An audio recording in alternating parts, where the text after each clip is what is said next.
Chapter 1 Awakening System, Imperial Beast Illustration. Tentative Birth, Jibuan. Ride the Wind in Royal Beast Academy, Student Evaluation Room.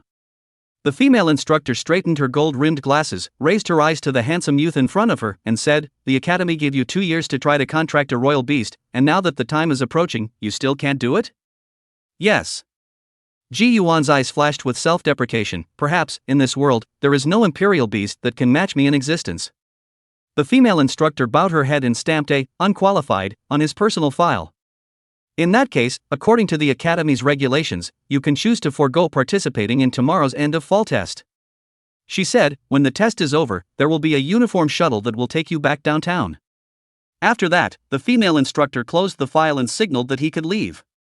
"Instructor, about the fall testing, I'd like to take it." Ji Yuan stood still, clenching his fists. "After all, when I first came here 2 years ago, it happened to be during the late fall testing period. I've always done things right, and being eliminated at this end of fall test is a good way to pay for that time." Drawing the line. The last 4 words he didn't say. The instructress fell silent, regret flashing in her eyes.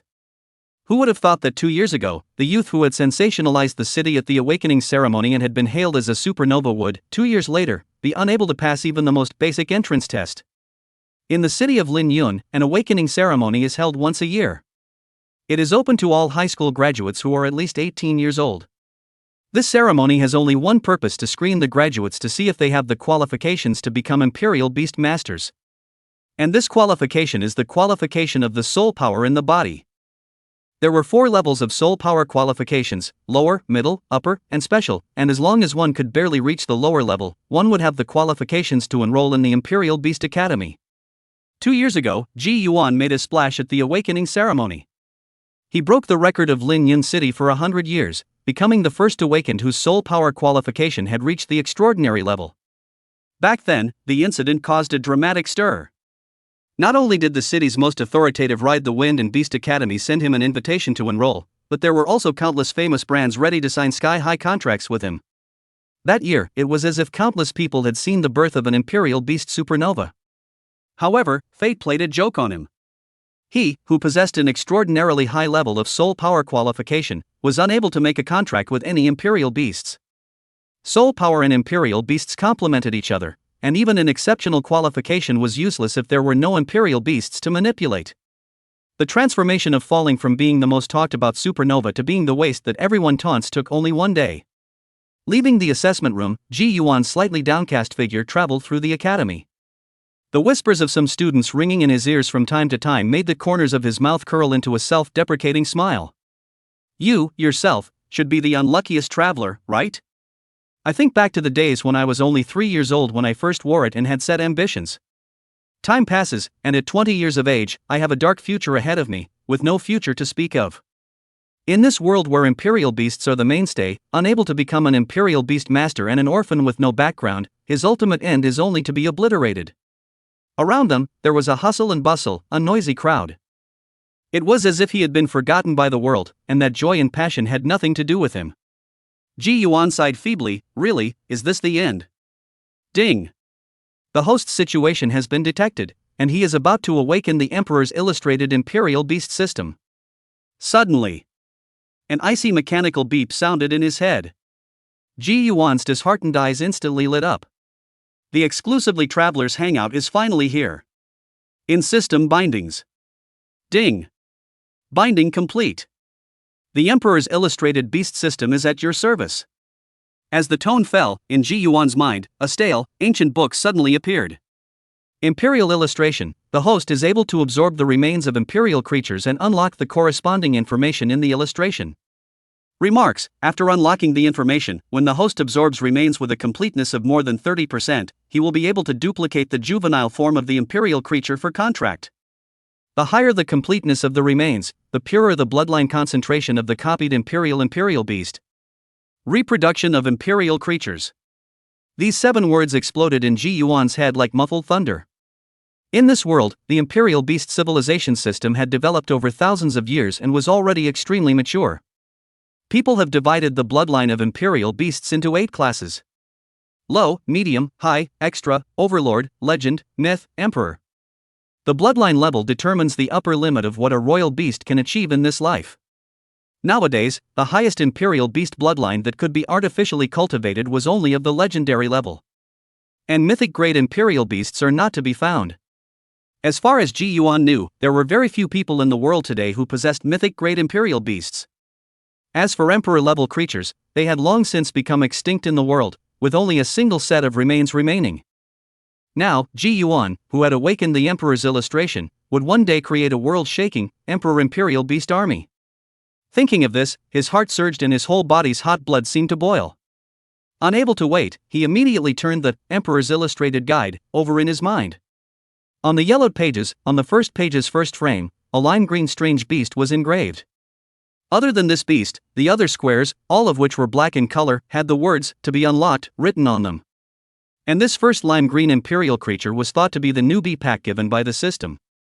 Jibyuan. Just as he was about to check the information about this beast, a clear girl's voice rang out abruptly. He raised his eyes as Lin Yunjia, who had black hair draped over her shoulders and white skin, approached with a step. Lin Yunjia's appearance immediately attracted many students' attention. "You're taking the fall test tomorrow?" Lin Yunjia frowned, her eyes filled with indifference and dislike. "What the hell are you fooling around with? Can't you just roll away quietly? I've been laughed at by everyone for the past 2 years because of you." Her hysteria completely disheartened Ji Yuan. He and Lin Yunjia grew up in the same orphanage since they were young and can be considered childhood friends. In a world where he has no family, he values the relationship.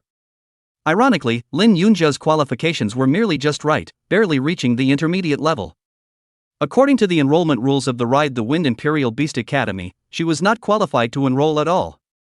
All thanks to the year Ji Yuan awakened special qualifications, it was he who opened his mouth, and the hospital made an exception to admit Lin Yunjia into the academy together. At that time, Ji Yuan considered her feelings and chose to hide it. This also led to Lin Yunjia always believing that it was her own malleability that made the city's most authoritative Imperial Beast Academy choose to make an exception. So what if it's an extraordinary qualification?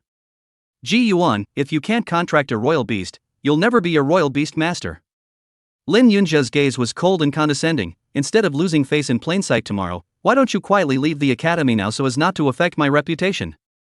In the 2 years since the news of his inability to contract a royal beast had spread, not only had the students of the academy been sneering, even she had swept away her old attitude, becoming disliked and cold. Looking at this ugly face, Ji Yuan's palms clenched tightly, his nails piercing into his palms, sending bursts of pain. Since the words had come to this, there was no need for him to show any more mercy. Raising his eyes, Ji Yuan's sight swept over Lin Yunjia's disgusted cheeks. "Roll." Ji Yuan's clenched fist slowly stretched out. "What?" Lin Yunjia's pretty face was stunned. "From now on, get out of my sight." Ji Yuan's tone was flat, and when he finished, he directly crossed over her and left in large strides. Lin Yunjia froze. In all these years, Ji Yuan had never said a heavy word to her.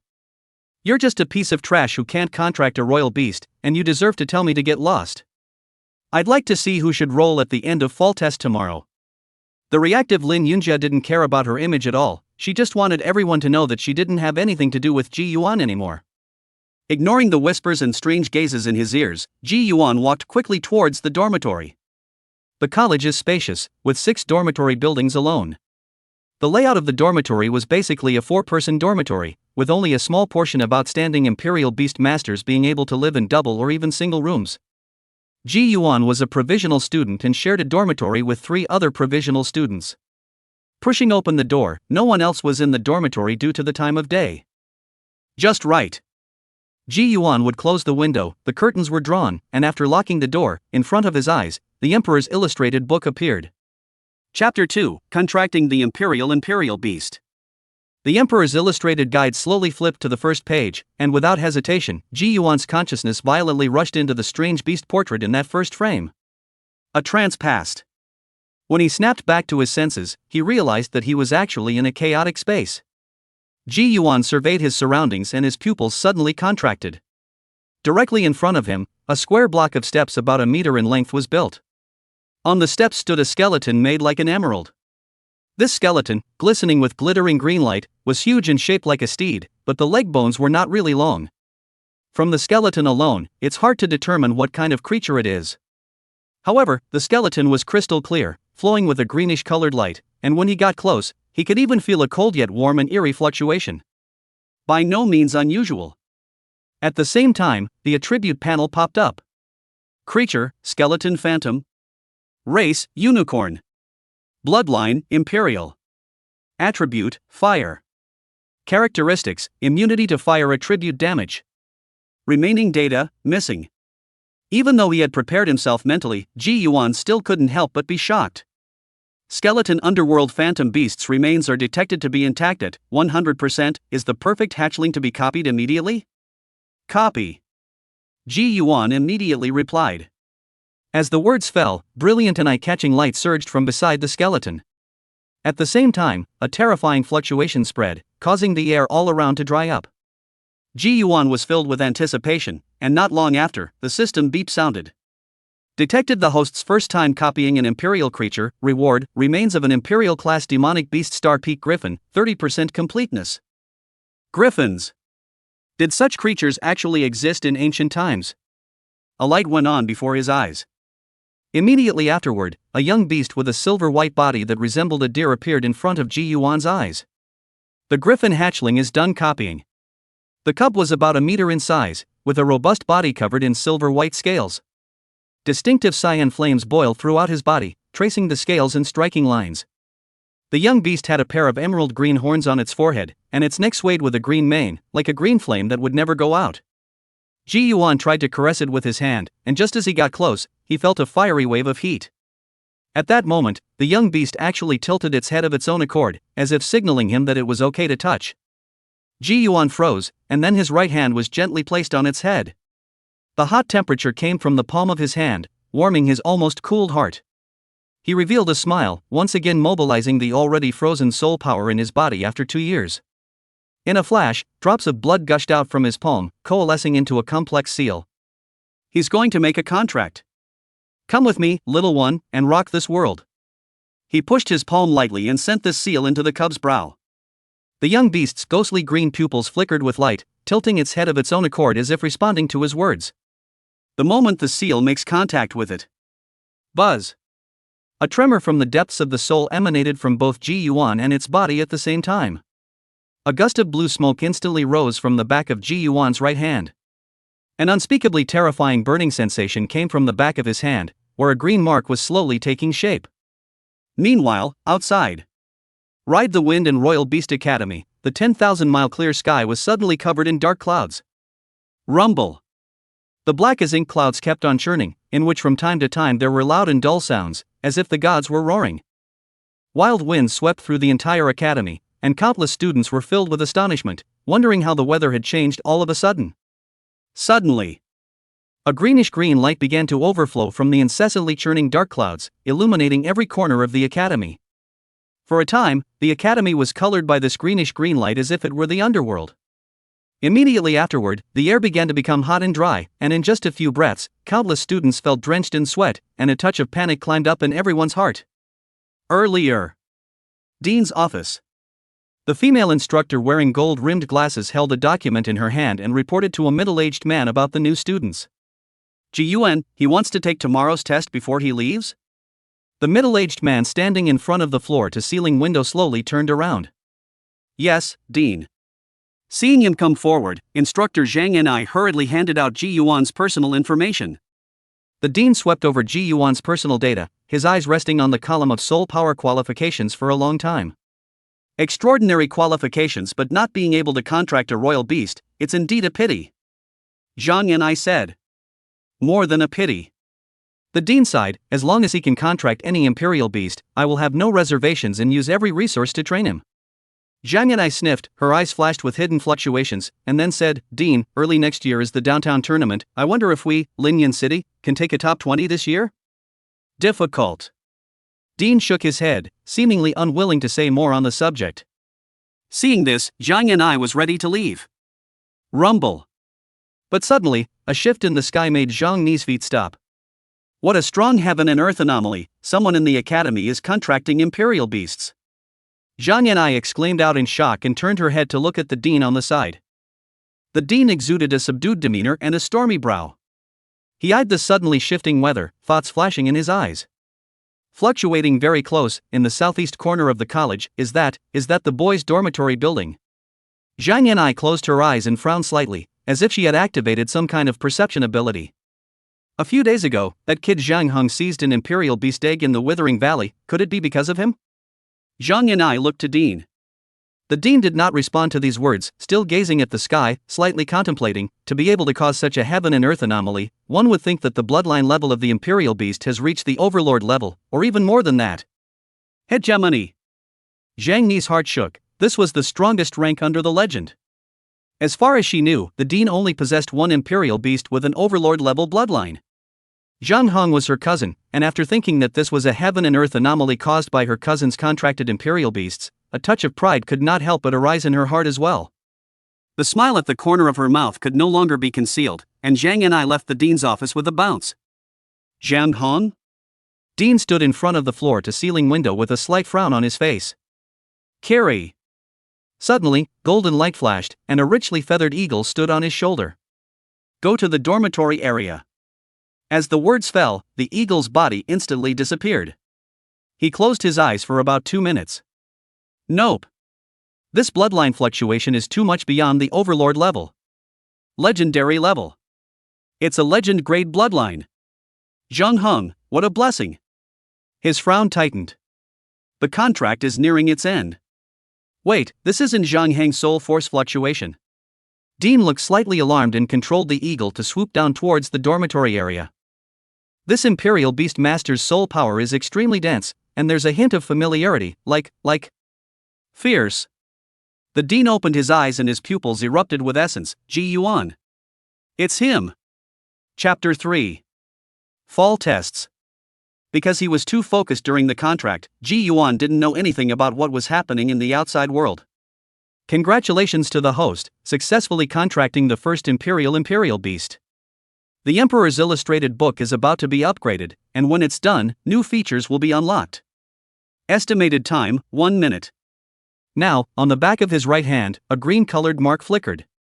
The seal of the Imperial Beasts. When the space for the Imperial Beasts had not yet been opened up, the Imperial Beast Masters relied on this seal to receive and release the Imperial Beasts. He, at last, had waited for this day. Inside his body, the vast and raging soul power seemed to be completely activated, and a terrifying power was gradually boiling. I'm going to shock everyone at the end of fall test tomorrow. He was going to blossom into the light that belonged to him in this most prestigious Imperial Beast Academy, just like he did 2 years ago.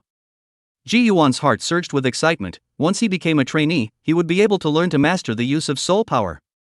With an extraordinarily high concentration of soul power, his achievements would be immeasurable. Beside him, the full-bodied green cubs circled around him, as if they also felt the joy in his heart. Ji Yuan's gaze gazed at the young beast and its attribute panel popped up. Creature, Skeleton Spectre Juvenile. Race, Unicorn. Bloodline, Imperial Perfect. Attribute, Fire. Characteristics, immunity to fire attribute damage, possesses a unique, ethereal flame capable of searing souls. Talents, Auspicious Beast slightly increases the Beast Master's luck, Flame Lord doubles the power of fire attacks released. Skill 1, Flamestorm unleash the underworld flames in your body without any reservation, burning everything around you. Skill 2, Deterrence unleash the oppressive power of the Emperor's bloodline, deterring any creature whose bloodline level is lower than your own. Path of advancement, growing to youth requires devouring an underworld ghost seed. All information at a glance. Ji Yuan's gaze rested on the bloodline column and fell into deep thought. The Imperial Beasts were divided into high and low bloodlines, while the Imperial Beast Masters, on the other hand, used the strength of their soul power to differentiate their grades. 9th grade entry, 1st grade pinnacle. Now, the contracted Imperial Beast had stepped right into the 9th rank. With his current status as a temporary student, he was not yet able to understand the difference between Imperial Beast Master grades. But 2 things are clear to him. 1. The higher the level of the Imperial Beast's bloodline, the more rich and varied talent, phrases it possesses. Perhaps a new talent would be unlocked when the cub advanced to youth. 2nd, the grade of the Imperial Beast Master determined how much strength the Imperial Beast could exert. A royal beast with even a high bloodline grade, if contracted with a low-grade royal beast master, would not be able to cope when facing a strong enemy. Therefore, Ji Yuan's primary goal at the moment was to understand the method of hammering soul power as soon as possible, so that his soul power could reach a high grade. And there's only one way to do that, with a bang at tomorrow's end of fall test. Wait for me. Ji Yuan collected his thoughts, and after he lowered his head and stroked the cub's small head, the seal on the back of his hand flashed. Open your eyes. He sat up from the bed. It was nearing evening, and after restoring the layout of the dormitory to its original state, he lay back in bed once more. Ji Yuan closed his eyes and pressed the back of his right hand to his forehead. Rawly mobilizing the soul power in his body, he surged towards the seal of the imperial beast on the back of his hand. In the next moment, his consciousness came to the chaotic space he had just been in. The griffin hatchling was curling up to rest. Upon sensing his scent, the cub leapt up and circled around him, jumping up from time to time and misusing his face with his head. Well, well, well. Ji Yuan smiled and plopped down as the cub dove headfirst into his arms. He stroked it gently and said, "Let me name you." The moment he saw the cub, he was calculating in his mind whether he should name a dragon Aotion or something more complicated. Eventually, he had an answer. Dim. How about a simple word? Ji Yuan had wanted to refer to its characteristics and other aspects, but all he ended up with was some garbled names. After thinking about it, and combining it with its soul-scorching spectral fire properties, it might as well be dim. The little guy's eyes lit up when he heard the name, and he immediately made a cheering face. Seeing that it was excited, Ji Yuan also smiled. After frolicking with Dim for a while, he exited into the seal of the imperial beasts. Just as he opened his eyes, he heard someone in the dormitory, yakking about something. I've heard that the sky is flooded with green light because someone made a poisonous oath and angered the gods. Seriously, I told you how the sky suddenly turned green, it scared me. What the hell is that? That sky, it's lighting up the college green and green, just like the ING netherworld, it's so spooky. Hey, what do you guys know? I heard that it's because of Zhang Heng. Zhang Heng? The son of the vice dean, that Zhang Heng who was a bully one day. Yeah, I heard that it was Zhang Heng who. Ji Yuan slowly sat up, and the chatter of the crowd stopped for a moment. After that, a few people urged toward a yellow hair. You damn well go on, what did Zhang Heng do? Ji Yuan perked his ears and came to be interested. Does it sound like the color of the sky was off just now? What happened?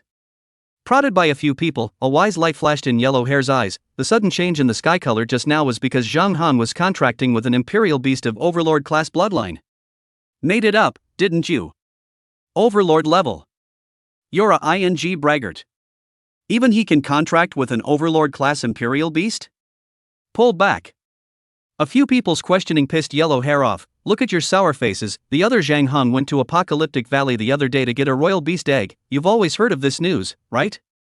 It's rumored that in that imperial beast egg, an imperial beast with an overlord level bloodline has hatched. It's spreading like crazy in the academy. His grandmother, what makes this Zhang Heng so lucky? Zhang Heng? When he heard this name, coldness flashed under Ji Yuan's eyes.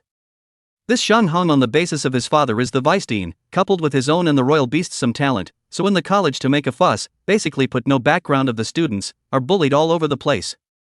2 years ago, the extremely popular Ji Yuan entered the academy, and after falling off the face of the earth, Zhang Heng didn't look for trouble from him. An imperial beast egg of overlord class bloodline? Ji Yuan frowned, this yellow hair's source of information, reliable. The dormitory gossip chatted late into the night, and before long, the sound of rising and falling snores filled the dormitory. Ji Yuan pillowed his head with both hands and looked out the window at the thick night color. His heart had incomparable expectations for tomorrow's test. There was no talk all night. The next day, 9 o'clock in the morning. OM. When a loud and violent trumpet sounded, the academy, which had been quiet for a long time, seemed to boil up once again. Fall testing, the day all students have been waiting for. Uncountable dark horses, uncountable rising stars will blossom and sharpen in this test. Today, clear skies. Ji Yuan was dressed in a set of black attire, his handsome face hung with a light smile, full of vigorous vigor. He slowly headed towards the plaza along with a group of students. The fall test was held in this square of the academy that could hold tens of thousands of people. At this moment, in the center of the crowded square, 2 stages were built. The one responsible for presiding over the testing process was the Academy's Director of Instruction, Lu Xingyue. She is 25 years old, a single woman, and is called by her male students a goddess. Because not only is she a great looker, she has a lively and gentle personality. More so, Lingyun City, the top 3 ranked Imperial Beast Masters. When Lu Xinyue, dressed in a set of long pink dresses and riding on a pink eagle beast, landed on the stage from the sky, the whole audience erupted into a warm roar. The much-anticipated fall testing is finally about to begin. Hello students, are you happy to finally be back for the annual fall testing session? Lu Xinyue's voice was like a warbler's cry and her smile was vibrant and pleasing to the eye. For the fall testing session, there are 2 agendas. First item on the agenda, Soul Power Concentration Test and Imperial Beast Bloodline Level Test. Second item on the agenda, the Ring Challenge.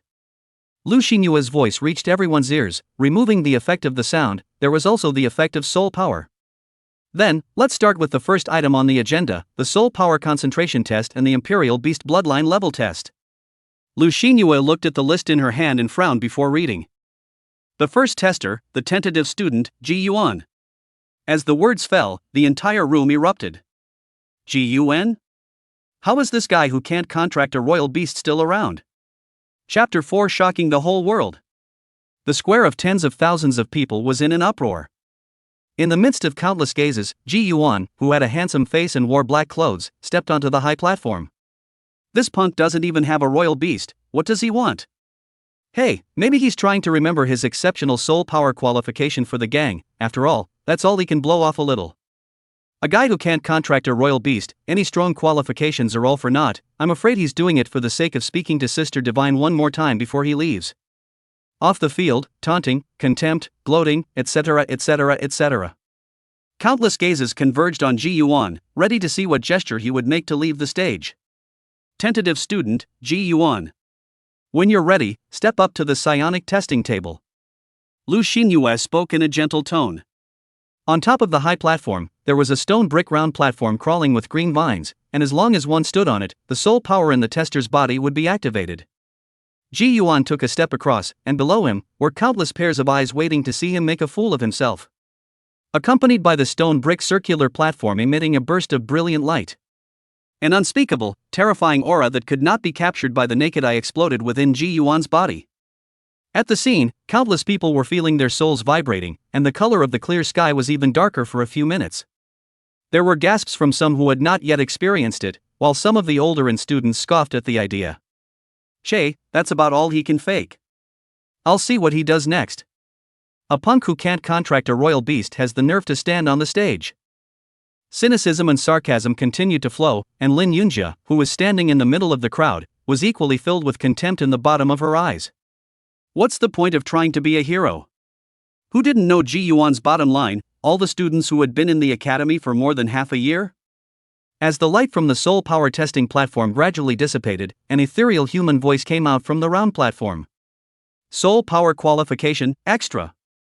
Ji Yuan looked as normal as he walked down the soul power testing platform. Here it comes, watch what the waste does next. No, I can't hold back my laughter when I think that he won't be able to summon the Imperial Beasts later, huh? Dry. It's really hard for Sister Goddess to waste her words with this kind of trash. On the high platform, Lu Xinyue didn't go on to the next Imperial Beast test. She will take care of every student's feelings evenly. In her opinion, Ji Yuan immediately stepping down and leaving now would be the best choice. Director. Unexpectedly, Ji Yuan suddenly called her. Lu Xinyue froze, her beautiful eyes looking at the youth's handsome face. I'm ready for the next test. Ji Yuan laughed. Ji students, you. Lu Xinyue nodded after giving him an odd look. Next, conduct the Imperial Beast Bloodline Rank Test. These words were like a huge stone thrown into the lake, stirring up countless ripples.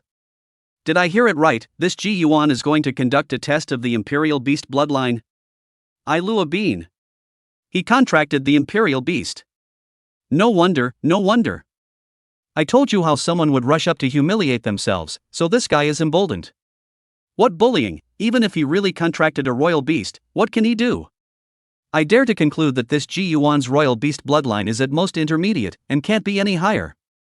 Screw you damn, don't forget that this Ji Yuan possesses a special grade qualification. Bull extraordinary qualification. In the end, it's still not about soul strength and imperial beasts? Have you guys forgotten what happened yesterday? Yeah. The heaven and earth vision when Zhang Han contracted the Overlord Great Imperial Beast yesterday was extremely terrifying, even if this Ji Yuan's soul power qualification was extraordinarily high, he wouldn't be a match for Zhang Heng. Speaking of which, yesterday's heaven and earth visions were somewhat frightening. Just when there are so many different opinions. A light laugh resounded throughout the square. I say, let's not waste our time on this punk, shall we? At this sound, the entire room fell silent. Everyone's gazes have condensed on the front side, where there is a handsome young man with both hands in his pockets smiling lightly. Zhang Heng, son of the vice president of the Ride the Wind and Royal Beast Academy. Even if this loser does have a royal beast, it's not worth the delay in this fall test. Zhang Heng hung a contemptuous smile. Has the director of instruction forgotten that the fall test is the home ground for us older students? This kind of waste, it's better to let him roll until the spring test. As soon as he spoke, a number of people in the crowd chimed in. Under the field, there was a clamor. Lu Xingyue frowned and looked towards Ji Yuan. No need to pay attention to it, go on, summon your imperial beast. The goddess seems to have more to say than the little bully's agitation. Hearing her speak, the clamor on the stage fell silent. A cold smile spread across the corners of Zhang Heng's mouth as he looked deeply at Lu Xingyue. Seeing that the entire room was finally quiet, Ji Yuan slowly raised his right hand. When a green-colored mark surfaced on the back of his hand, it caused quite a stir. He really did contract the imperial beast. Many people had expectations, and they were eager to see what imperial beasts this genius with extraordinarily high-level soul power had contracted. Lin Yunjia narrowed her eyes. This guy actually contracted the imperial beast without saying anything. No wonder he dared to talk about himself like that yesterday. Humph, what kind of imperial beast can he contract? It must be the lowest level, creatures that no one wants. Ji Yuan never paid any attention to any voices from the stage.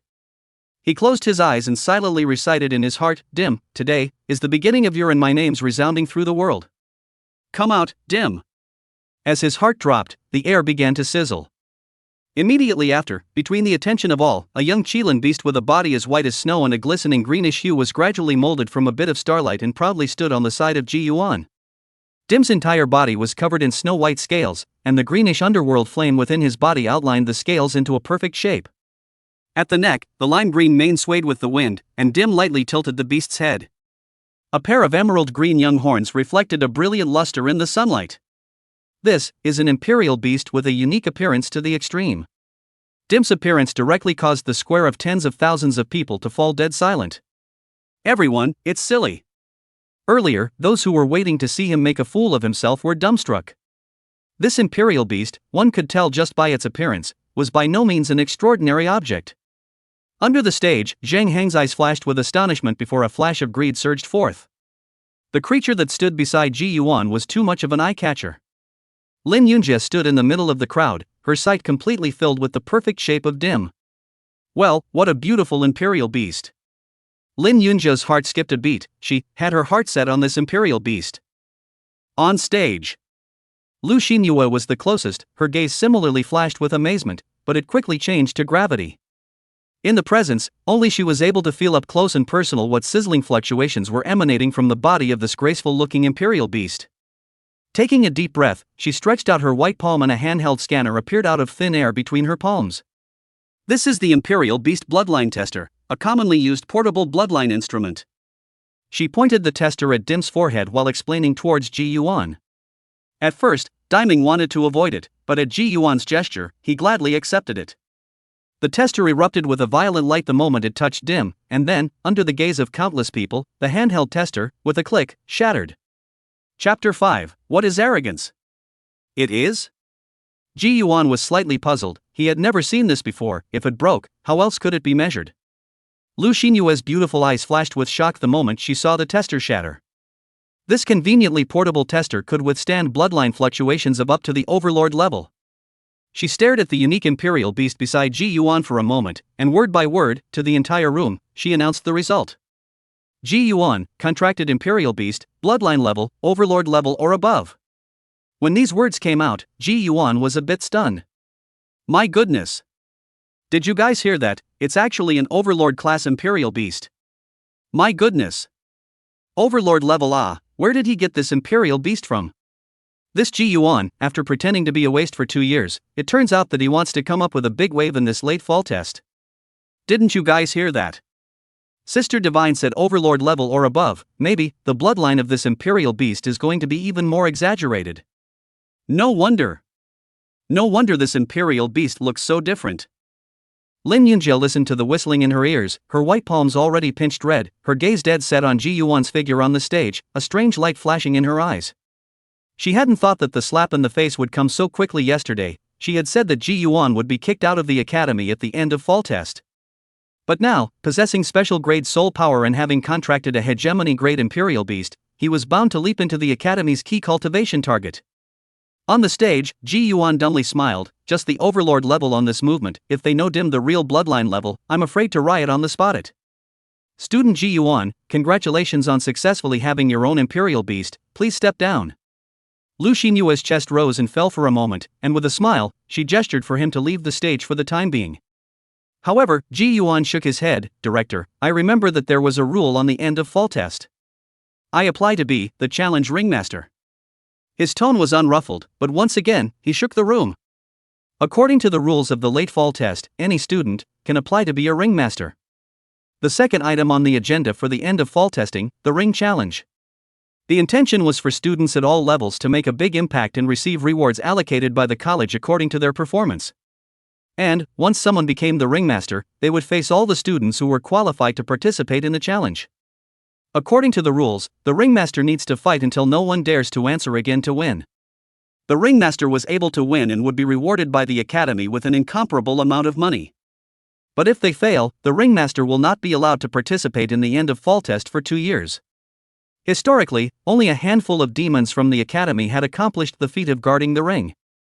Everyone did not expect that this Ji Yuan would actually dare to be so arrogant. He's gone crazy. Could it be that he lost his mind after the sudden transformation after being repressed for too long these past 2 years? Arrogance has gone too far, Ji Yuan.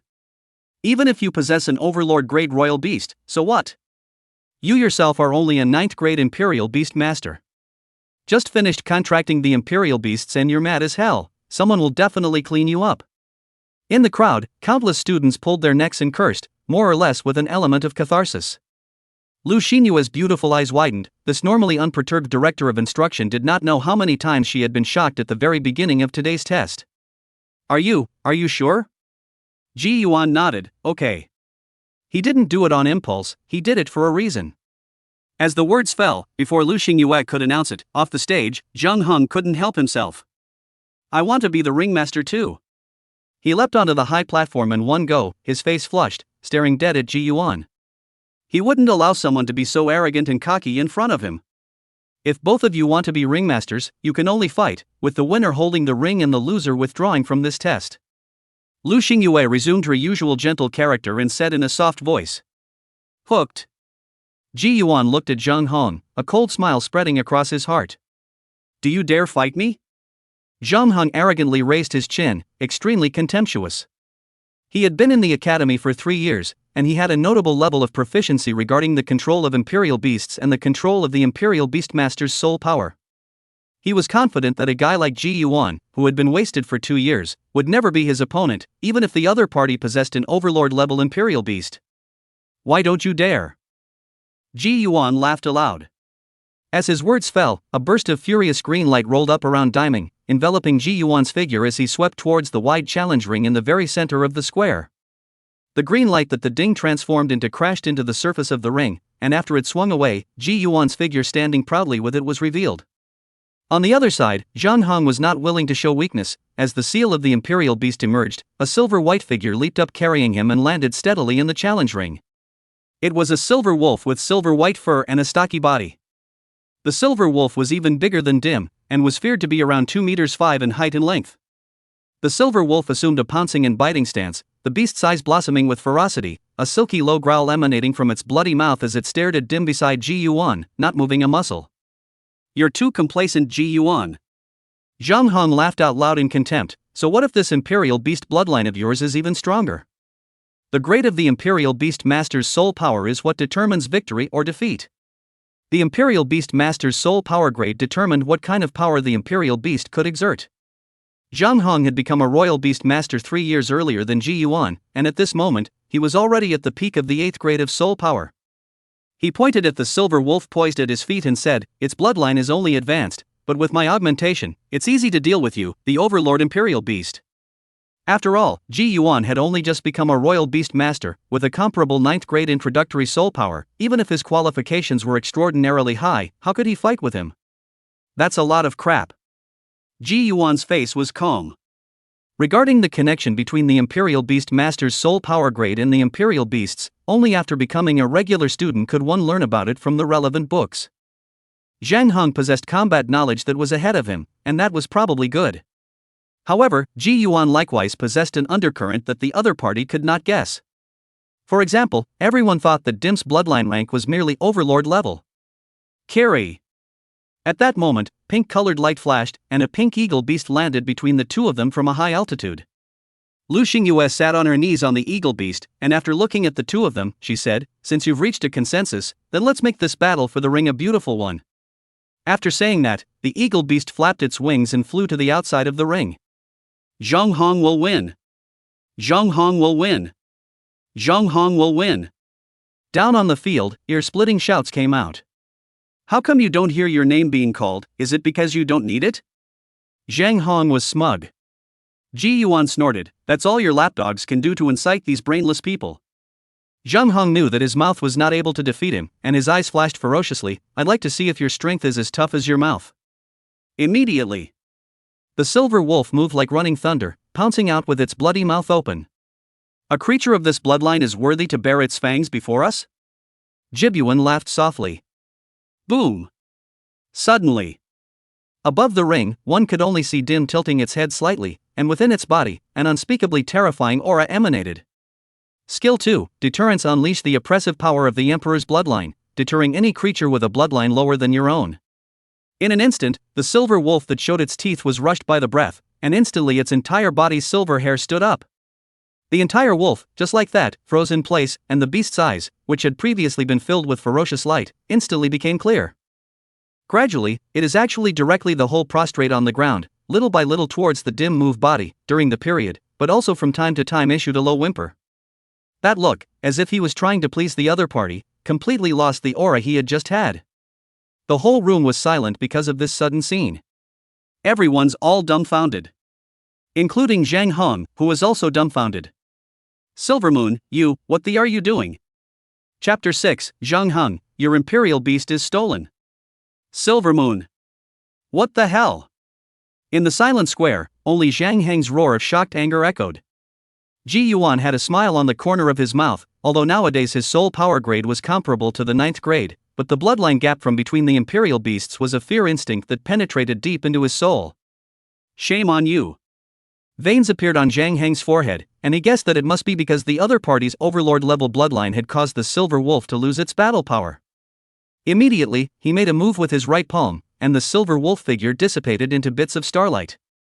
Don't be cocky, do you think this is the only waste I have? Zhang Han looked at Ji Yuan's expression, and an ice crystal deep blue mark suddenly appeared on his right hand. In a trance, the temperature of the air, which had been boiling from the dimming, gradually cooled.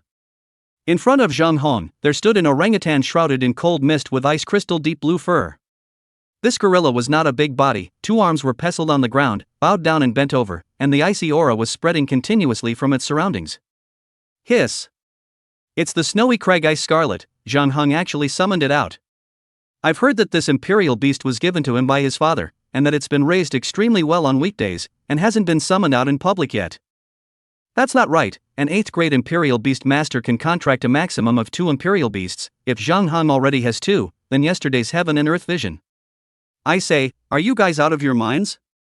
It's only now that you're reacting to the fact that yesterday's heaven and earth anomaly was definitely caused by Ji Yuan. Yes, look at the luster on this Imperial Beast of Ji Yuan, isn't it exactly the same as yesterday's heaven and earth vision? My god, worthy of being the possessor of a special grade qualification, I'm afraid that Ji Yuan is going to get rid of the title of waste from now on and soar to the heavens. It's too early to say those words. If you want to soar to the sky, get past Zhang Heng first. Off stage, the whispers continued. A fierce light filled Zhang Heng's eyes. This Snow Crag Ice Scarlet was originally his bottom card, and it was all because the Silver Wolf was too wasteful. Fortunately, Snow Crag Ice Scarlet possesses a special talent, perception slowness. Ignore any bloodline suppression note. If the difference in bloodline level is more than 2 levels, the talent is useless. This Snow Crag Ice Scarlet's bloodline level was advanced, only one level lower than Ji Yuan's Imperial Beast, and the sensory retardation just happened to work. Without the bloodline oppression, I'll see if you, a four-legged thing, can still be arrogant. The corners of Zhang Heng's mouth grinned as if he had already predicted Ji Yuan's miserable end for the Imperial Beast. Cover both of your fists with frost power and attack directly, head on, it'll never be able to hold up against it. At that moment, Zhang Heng issued a command. Only to see that Snow Crag Ice Scarlet violently straighten up his body of nearly 2 meters, his basketball-sized fist covered with a layer of ice crystals. Roar! The blue-haired gorilla roared up to the sky, and immediately, the ground shook like a mountain, charging out violently towards Ji Yuan. Chang Heng. As the cold breath poured in, Ji Yuan's face was as normal as ever, his sight crossing over the snowy craggy ice scarlet and landing on Zhang Heng's confident face. I'll make you recognize reality now. Ji Yuan's flat voice spread throughout the square. Next moment. The crowd only saw the green-colored Imperial Beast beside Ji Yuan slowly step forward. Greeting the blue-haired gorilla that came bursting forth, Dim's ghostly green pupils flashed with light. Shasta! Boom! A greenish-green wave of terrifying heat erupted from within Dim's body, and in an instant, it covered the entire ring. The ring was surrounded by a defensive light shield, but even so, the crowd underneath the stage still felt the blazing flame fluctuations. The greenish-green heat wave covered the ring, and everyone could only hear a mournful scream resounding from the stage. The Snow Crag Ice Scarlet in the center of the heat wave was twisting its body frantically, and its hands were desperately scratching its head, as this greenish flame was not only hot, but it was also burning its soul. The double pain from its soul and flesh immediately caused it to roll its eyes and pass out. At Ji Yuan's gesture, this horrifying heat wave did not sweep Zhang Heng, who stood in the midst of the blankets of flames, his face unsightly. Because, from the seal of the Imperial Beast, he perceived the state of the snowy crag ice scarlet, transforming from active to dead silent. How can it be? All around, the green-colored flames were fading away. Why would I lose to him? I'm a peak 8th grade Imperial Beast Master, by what right? On what grounds? Zhang Heng lost his expression management due to his extreme anger, his fists were clenched in death and his teeth creaked. May I announce the results, Director? In the silent square, Ji Yuan's faint voice rang out, causing everyone to return to their senses. The fight didn't last long, and it could even be said that only 5 minutes had passed from the time the two men mounted the ring to the end. Everyone's gazes condensed on the center of the ring, the unconscious Snow Crag Ice Scarlet. At first, they had thought that this was a crushing innings for Zhang Heng. However, 5 minutes passed, but it was Zhang Heng who was easily crushed. The sound of an eagle beast waving its wings rang out, and riding the eagle beast as it slowly landed on the ring, Lu Xingyue's face was complex, and the bottom of her eyes were filled with astonishment as she looked at Ji Yuan. A moment later, her red lips lightly opened, Ringmaster Confrontation, winner, Ji Yuan. Word for word, when Lu Xingyue announced it, all of them truly accepted this fact.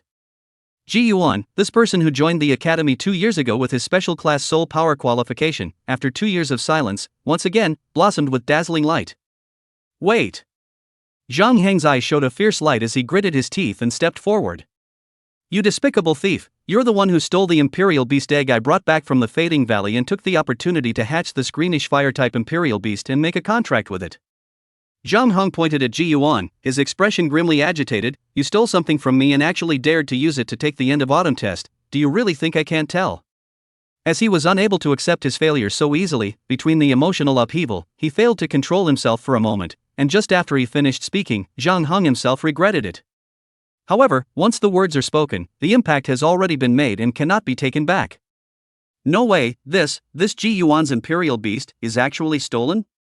You guys don't say, it's really possible. Come to think of it, this Ji Yuan hasn't made a move in 2 years, but after Zhang Heng's Imperial Beast egg was lost, he suddenly had an Imperial Beast. It's hard not to make people suspicious. One word stirred 1,000 waves, and the silent crowd instantly began accusatory mode. They, for one, were only willing to believe what they wanted to believe. In the crowd, Ling Yunjie skimmed her mouth, contempt flashed in her eyes. After all this time it was stolen, it really can't be seen. There was a lot of cursing from one side to the other. Ji Yuan handsome face ripples. These 2 years, he has long been accustomed to the crowd's cynicism. Lu Xingyue frowned, did not expect this Zhang Heng actually so unable to afford to lose, lost, but also annoyed and angry, splashing dirty water. She was one of the few people who knew that Zhang Heng's Imperial Beast egg that he had brought back from the Withering Valley was a dead egg. But, after all, Zhang Hong was the son of the vice dean, and he himself, a director of instruction, chose to remain silent in the moment as a better option. At this point, in the midst of the roiling curses, after noticing that the director of instruction chose to remain silent, Ji Yuan suddenly moved. With a casual stride, he walked over to Zhang Hang. Zhang Hong glared angrily, but his heart was dewy, so he could only slowly step back. Next moment. Pa! Ji Yuan swung out his right hand with great force, slapping it violently on top of Zhang Hang's cheek. Can't afford to lose. In an instant, the roaming shouting and cursing stopped. Chapter 7. So-called fairness and justice. Zhang Hong felt the fiery stinging pain coming from his cheeks, and his pupils vibrated continuously. Ji Yuan actually dared to hit himself. As his eyes swept across the stage, countless pairs of eyes stared at him with incredulity. Instantly, humiliation, anger, and various other emotions rushed straight to his brain, causing him to roar and raise his hand, ready to hit back. But Ji Yuan backhandedly grabbed his arm, and then, with his right hand, he once again exerted force towards his face and swung down violently. Pa! This slap directly slapped Zhang Hong to the ground, his nose bleeding. Under the field, everyone sucked in a breath of cool air, even Lu Xingyue took a few steps back. In their minds, all of them floated a sentence at the same time.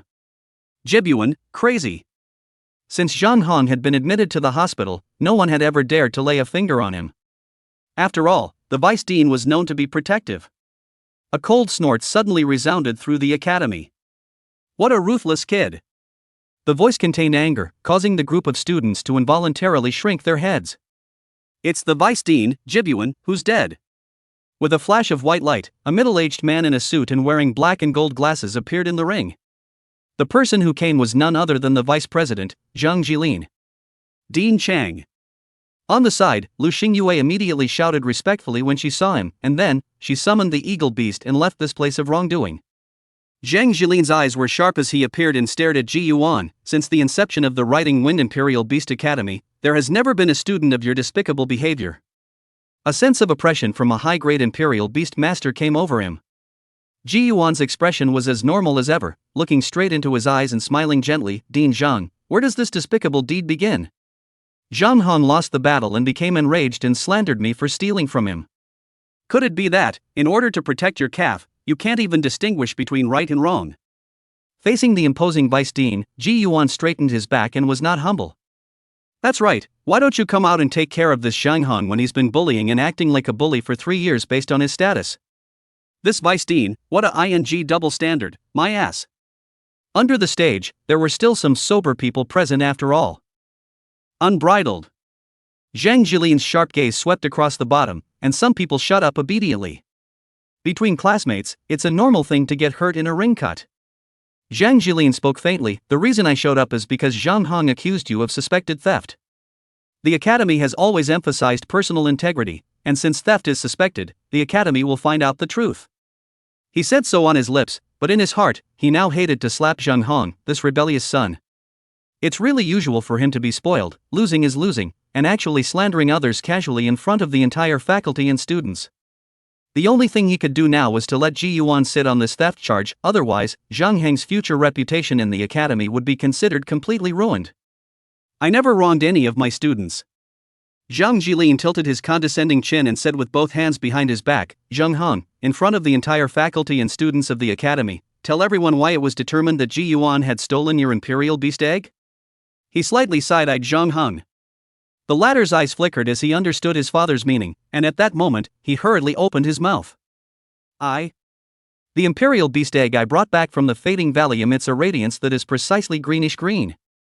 Zhang Hong said without a blush, the imperial beast egg had been kept in the dormitory and was already in a state of imminent hatching, and after I came back from the reading room in the middle of the day yesterday, I realized that the egg had disappeared. Until yesterday afternoon until now, Ji Yuan hadn't contracted a royal beast. But after the appearance of the Heaven and Earth visions, today, Ji Yuan possessed a never-before-seen imperial beast. It was with this that I concluded that Ji Yuan had stolen the imperial beast egg. Zhang Hong racked his brain to make things relatively believable. Seeing him finish, Zhang Jilin looked at Ji Yuan. Can anyone prove that this imperial beast was contracted by you before yesterday? Or can anyone prove that you weren't contracting imperial beasts when the Heaven and Earth anomaly occurred? Looking at the two fathers and sons singing in unison, Ji Yuan smiled and shook his head. If you want to commit a crime, why not?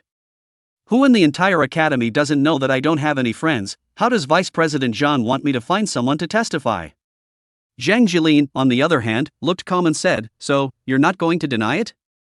Immediately, he swept his eyes across the room and said in a deep voice, the temporary student who lives in the same dormitory as Ji Yuan, now, come up to the stage. As the words fell, a yellow-haired and two coy boys immediately walked up to the ring and stood at the edge, heads bowed. Where were you when the heaven and earth vision occurred? Hearing the vice dean ask, the three provisional students hurriedly replied, back to the dean, we were at the training hall at that time. Have you seen Ji Yuan? No. Reporting to the dean, we witnessed Ji Yuan coming out of Zhang Heng's dormitory yesterday morning. Suddenly, several boys raised their hands in the crowd. Zhang Jilin let them on stage. Ji Yuan swept one by one, these so-called witnesses, all of them are Zhang Heng's side of the lapdog. You guys, in front of the entire faculty, tell us what you saw. Zhang Jilin looked toward the several doglegs, his tone calm. If anyone dares to take advantage of this opportunity to intentionally plant evidence, I will never forgive them lightly. This vice president is as fair and just as he can be in his words. At his gesture, a few doglegs began to speak up, and unsurprisingly, everyone said that they had seen Ji Yuan take something from Zhang Heng's dormitory. The matter has come to this point, Ji Yuan has been unable to defend himself. I threw. Ji Yuan was witness stealing. It's a direct catch. Alas, this Ji Yuan's reputation is considered a complete thunderstorm. Across the room, searing sights gathered on Ji Yuan, a gaze that was mixed with discrimination and contempt. Lin Yunjia student, please come up. Just then, Zhang Jilin spoke again. In the crowd, Lin Yunjia, who had suddenly been named by the vice dean, was flattered and walked up to the ring in fear under countless gazes.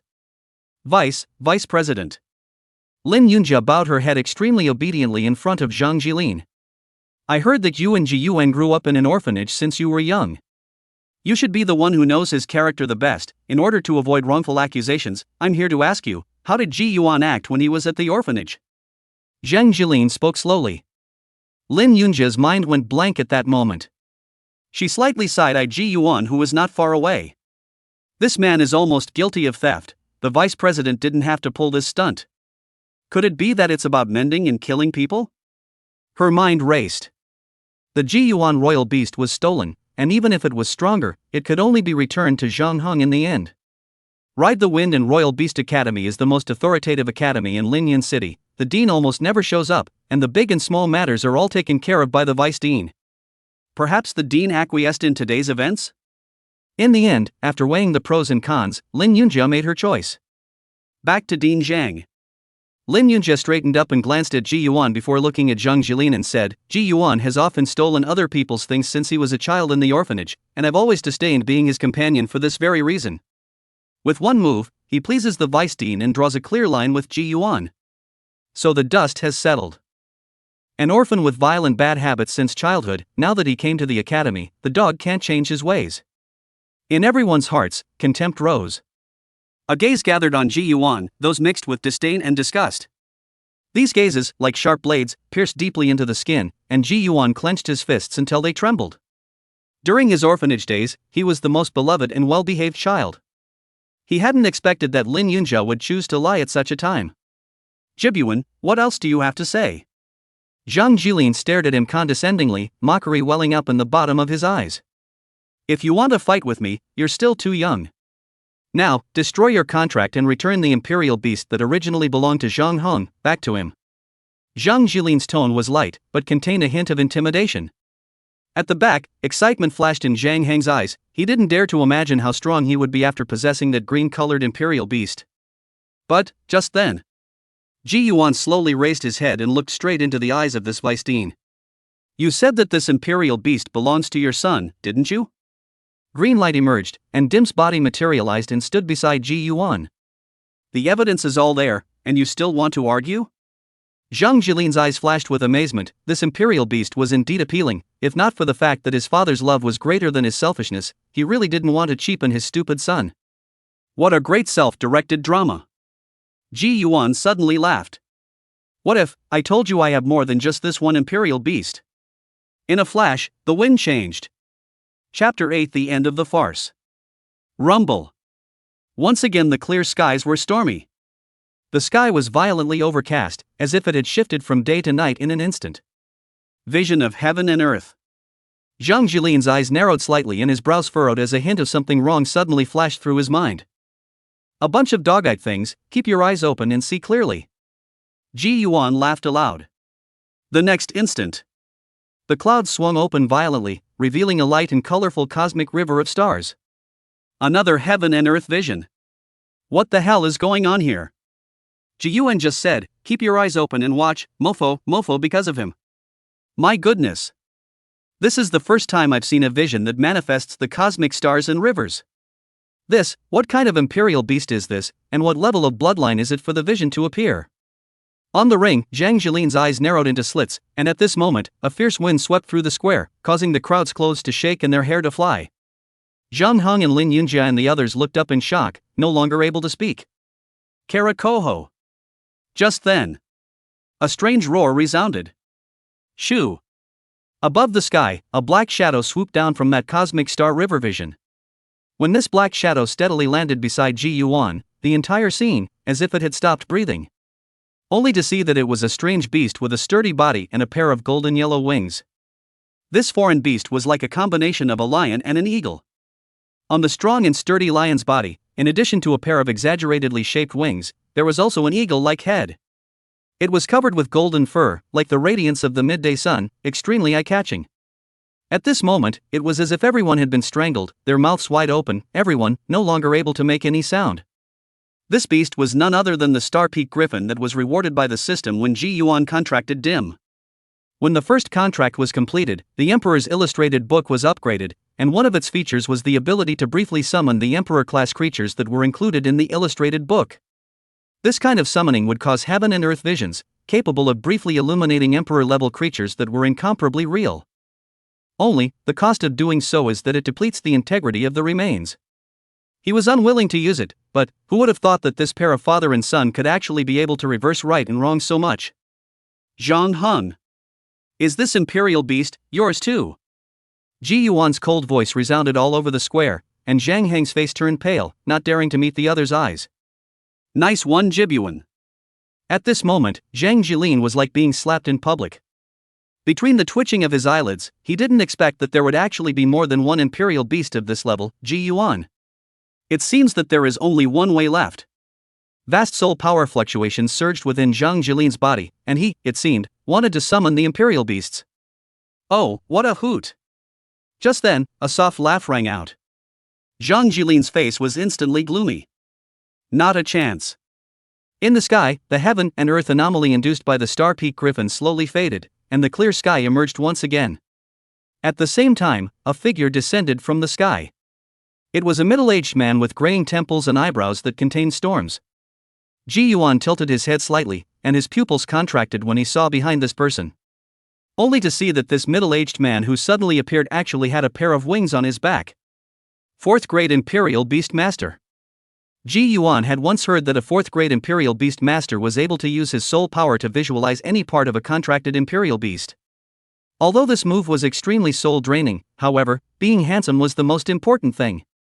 When this middle-aged man landed 3 steps away in front of Ji Yuan, on the stage, Zhang Jilin, who had been aggressive earlier, took half a step back and softly said, Dean Tan.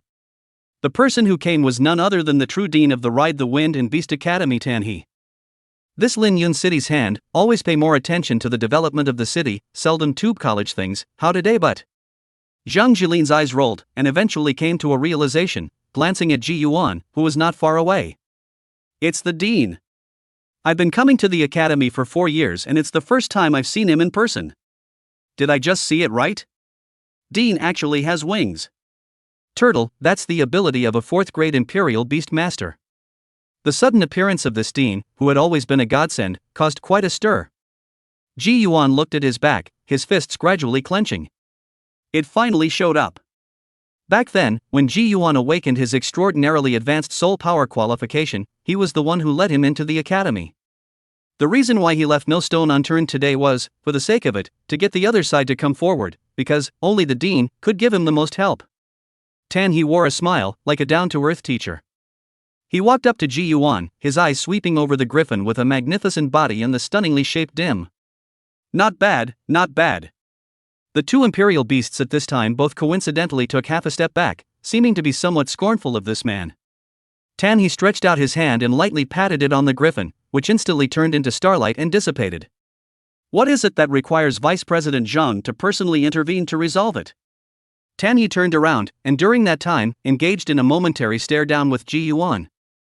In the entire Linyun city, everyone knew that Zhang Jilin was the vice president, but He was the only one who could address him in this manner. Now, hearing his question, Zhang Jilin shook his head expressionlessly. Just as he was about to speak, Zhang Heng at the back was gritting his teeth and roared ahead, "Report Dean." This Ji Yuan he. Zhang Heng's heart of thievery was undead, and having gotten to this point, he had to make Ji Yuan's charge of stealing stick. But, before the words were out of his mouth, his own father's hand slapped at his face. Snap! The fiery sting on his cheek surged once more, and the normally pampered male stared blankly, dumbfounded. Zhang Jilin's face did not change, but in his heart, he hated to strangle this brainless rebellious son on the spot. Dean Tan, it's just a misunderstanding. Zhang Jilin's voice was flat, but it still had a hint of explanation. Tanny's smile remained the same. It's good that the misunderstanding is cleared up. There's no more business for you here, let's go. With this unceremonious expulsion, Zhang Jilin merely nodded his head in silence, and his figure disappeared after a flash of white light.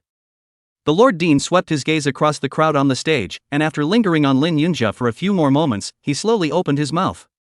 Zhao Yun, Li Peng, Lu Yi, and Zhou Kuan. The four of you, who have become liars, making up lies at will to frame other students, from today onwards, the Riding Wind Imperial Beast Academy will give you expulsion from the academy. These four people named were none other than Zhang Heng's lapdogs. At this moment, their faces were like ashes. This was a decision from the dean, who dared to veto it. At that moment, the four could only look at Zhang Heng pleadingly. But it was like the four had forgotten that even his old man didn't dare to say anything in front of this man, and he, Zhang Heng, what could he do?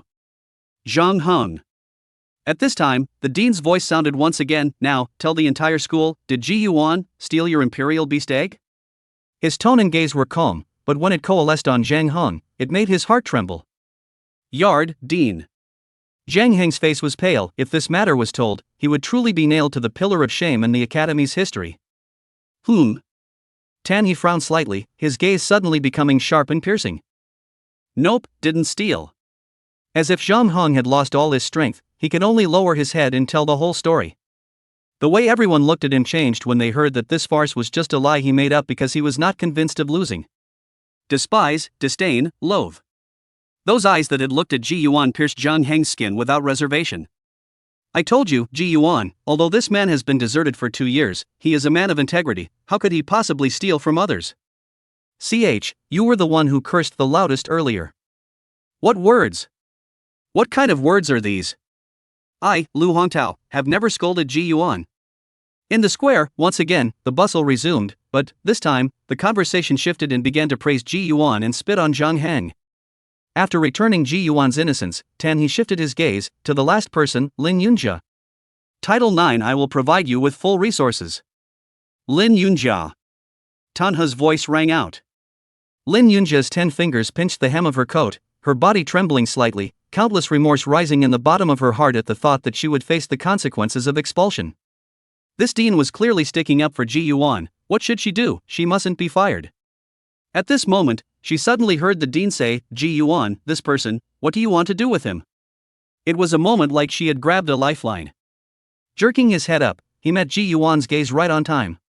Lin Yunjia lightly bit her lips, her eyes pleading, a pretty face written with aggression. She always remembered that any time in the past, as long as she made this kind of gesture, no matter how big the mistake was, Ji Yuan would always be able to forgive herself. Expulsion. But when Ji Yuan calmly said 4 words, Lin Yunjia's face instantly collapsed. You, who are you to fire me? She screamed. On what basis? Ji Yuan laughed. Lin Yunjia, don't you have any numbers in your heart? With your pitiful soul power qualification, why were you able to enter the Ride the Wind Royal Beast Academy? In the beginning, if I hadn't asked the dean to be lenient, with your barely intermediate soul power qualification, you would have been worthy of enrollment? These words, like a bolt of lightning, exploded in Lin Yunjia's mind. For 2 years, she always thought it was her malleability that made the college make an exception, but she didn't realize everything, with the appearance of the dean of the reversal, this farce, but also finally here to end. Expelled from school, Lin Yunjia and her group, disoriented, left the ring. Zhang Heng buried his head deep in his chest and walked away in the midst of countless mocking gazes. Above the ring, only the figures of Ji Yuan and the dean remained. Late fall testing, as usual. Tan He was breezy and said, "Before that, Ji Yuan is the ringmaster, does anyone want to challenge him?" Off the field, quietly. Everyone is not a little cutie. They saw that the farce dean was so partial to Ji Yuan. Not to mention, Ji Yuan also possessed two imperial beasts that were capable of triggering heaven and earth visions. For those 2 points, anyone who still challenges him has their head stuck in the door. "Meet me in the dean's office." Seeing that no one responded, Tan He looked at Ji Yuan and laughed. And then, a pair of eagle-like wings stretched out. As the dean left, Ji Yuan also walked out of the ring. The moment. The crowded square, tens of thousands of people, all made way for him at the same time, and these gazes that were projected carried reverence. The late fall testing will last for a week. 10 minutes or so later. Ride the Wind and Royal Beast Academy, inside the dean's office.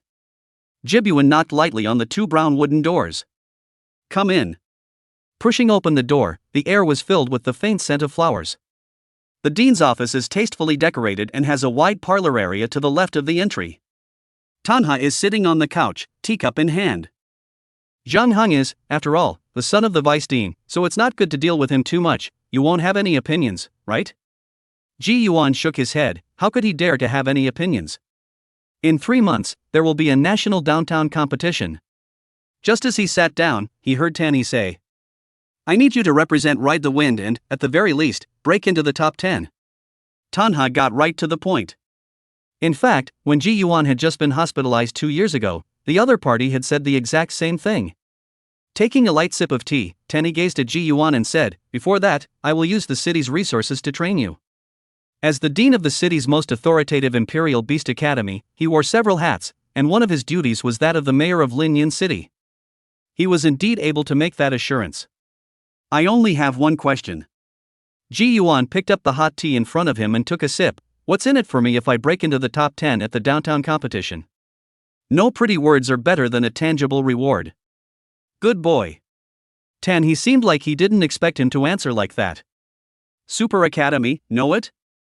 Under the system of the Imperial Beast civilization of the last 1,000 years, a huge number of Imperial Beast colleges were established in the country. And among this group of academies, there were only 3 that could be called super academies. Jedi Spirit Academy, Lantian Academy, Xingtian Academy. The downtown competition, simply put, is a qualification audition set up by the Super Academy to absorb fresh blood. As long as you make it out of the competition, the benefits speak for themselves. Tan He said, "I won't hide it from you, at the competition, once someone from the urban area makes it into the top 10, as a cultivation reward, the mayor will be able to get a bloodline-ranked legendary Imperial Beast egg. I've been a Royal Beast Master for 30 years, and the Royal Beast with the highest bloodline grade is only at the Overlord level. I, for one, am in great need of a legendary grade Imperial Beast egg." At those words, Ji Yuan's pupils did not move and shrunk. I didn't expect that as a 4th grade Imperial Beast Master, he actually didn't even have an Imperial Beast of legendary bloodline. Seemingly knowing what was on his mind, Tanny sighed, "You think anyone has luck against the heavens? Just like you?" Imperial bloodline Imperial Beasts have long been extinct for hundreds of years, and mythic-level Imperial Beasts are even more rare. In today's world, the only legendary bloodline Imperial Beast egg that can be cultivated sells for as much as the entire Linyan city. So exaggerated. Ji Yuan frowned. Wouldn't he be in danger? Fortunately, most Imperial Beasts have a unique path of bloodline advancement. With a wave of Tan He's palm, a hound covered in black thorns suddenly appeared in the large office. "This is the strongest Imperial Beast I possess, and in 2 more years, its bloodline will be able to go even further, leaping from Overlord to Legend." He retrieved the hound and said, "In the world, most of the Imperial Beasts with legendary bloodlines were carefully bred by Imperial Beast Masters who spent endless amounts of money to advance. I won't delve into your secrets." Tan He looked at Ji Yuan. "I'm able to give you all the resources of Linyan City, I just need you to enter the top 10 of the competition." Dean Tan is so confident in me? Ji Yuan locked eyes with him. Tan He smiled, got up, came to his side, patted his shoulder, and said, "Not only to you, but also your extraordinary soul power qualification." Extraordinary soul power qualification. To be honest, Ji Yuan hadn't felt any overpowering abilities until now. Perhaps, one doesn't know enough? After thinking for a moment, he stood up and nodded with extreme seriousness, I agree.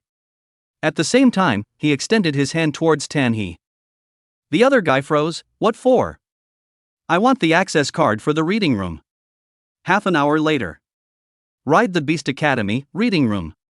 After leaving the dean's office, Ji Yuan dove headfirst into the sea of knowledge. As he flipped through the specialized books, he finally had a clear perception of the gap between Imperial Beast Master grades. Among them, a detailed explanation of the difference in soul power qualifications was also included. He has been in the reading room since about 10 a.m. It was late at night when we left. Ji Yuan, who was rubbing his tired eyes and yawning as he rushed towards the dormitory area, suddenly saw a familiar figure at the door. Lin Yunjia. Chapter 10, Departure, Fading Valley. Jibyuan, you're here. Lin Yunjia, who was looking left and right, immediately jogged forward when she saw him.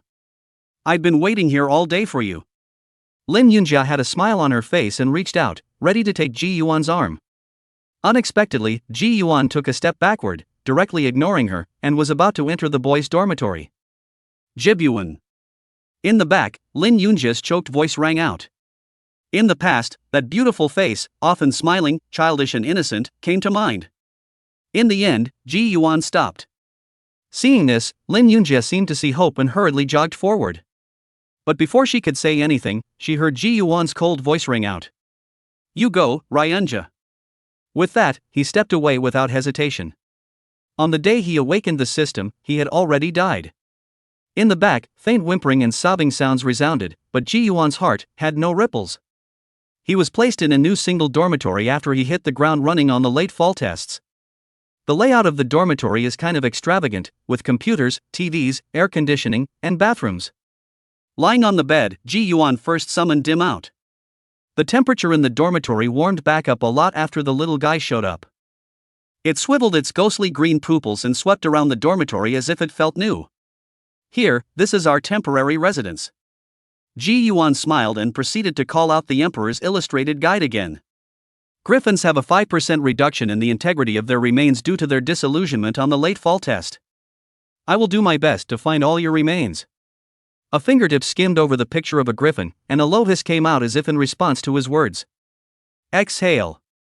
He brought his hands together and placed them flat on his stomach as his entire body sat cross-legged on the bed. Now, just try it. For today's reading, he focused on understanding about the rank advancement of the Imperial Beast Master. According to the textbook, soul power, the root of the Imperial Beast Master. There was only one way to advance hammering soul power. According to the teaching in the book, the promotion of the 9th grade to the 8th grade required the gathering of the soul power scattered throughout the body and hammering it into a ball the size of a tennis ball. Closing his eyes, Ji Yuan began to feel the soul power that flowed rampantly in his body, pulling them and converging them to his abdomen. Then, carefully, he compressed these light gray soul power and condensed it into small spheres. I don't know if it was because of his soul power qualification, but he was able to do it with ease, and he didn't feel any pressure such as the swelling and pain in his abdomen that the book said he would feel. The convergence of soul power in the body was unusually smooth and was much larger than a tennis ball.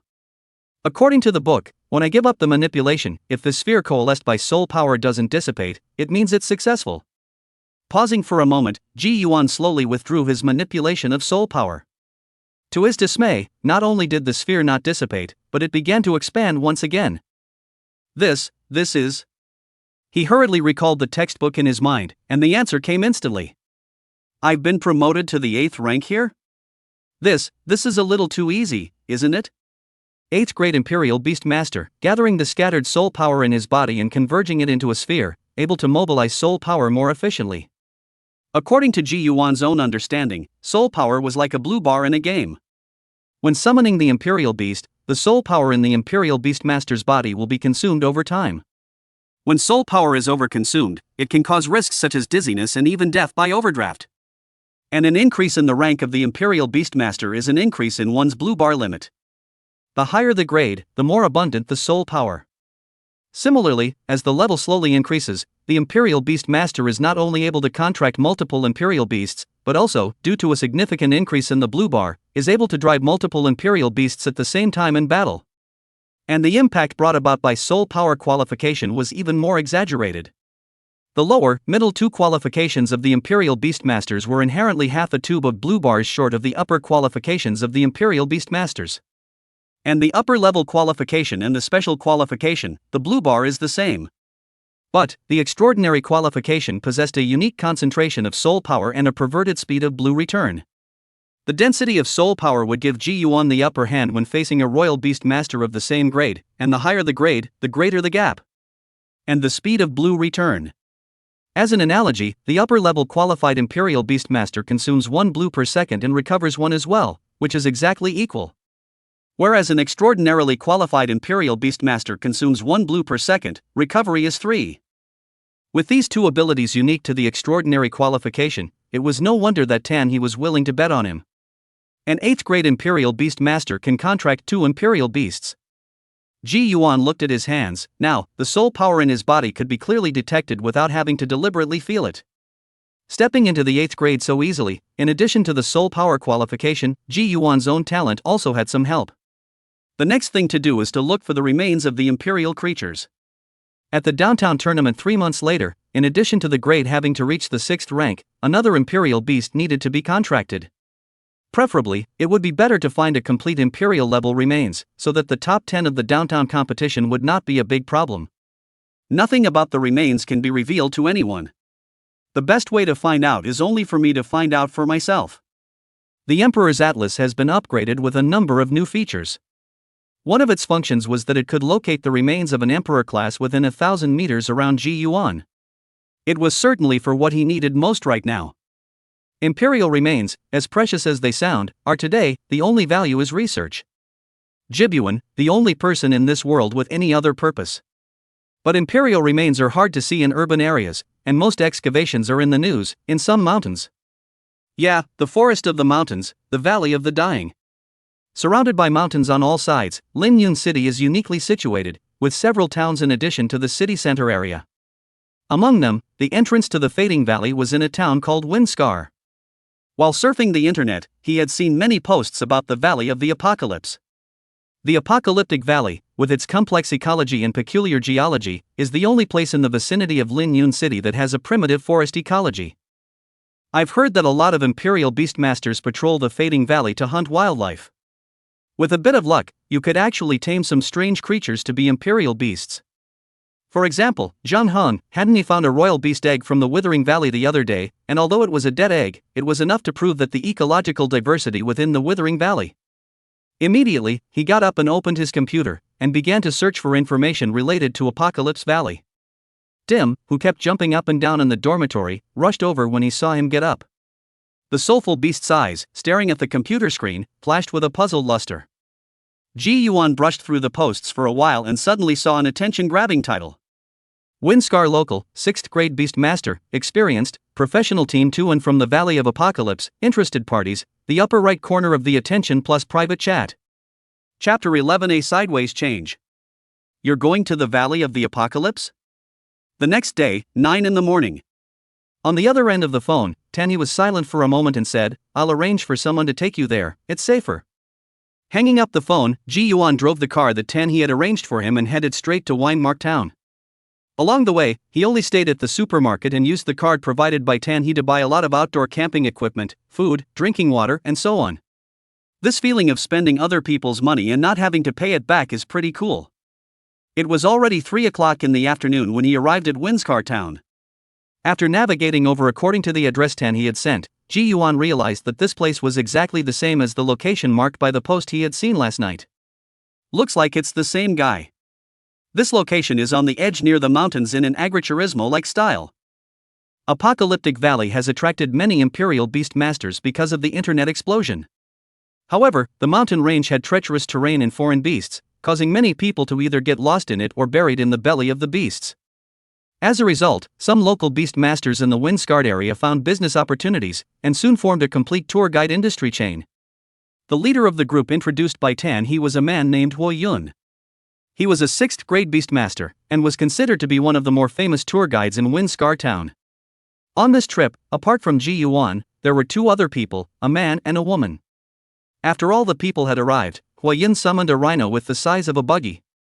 It's hard to get around the mountains, it's hard to drive, and it's hard to cope with things that come up. Huayun casually explains a few sentences before taking the lead and leaping onto the rhino's broad back.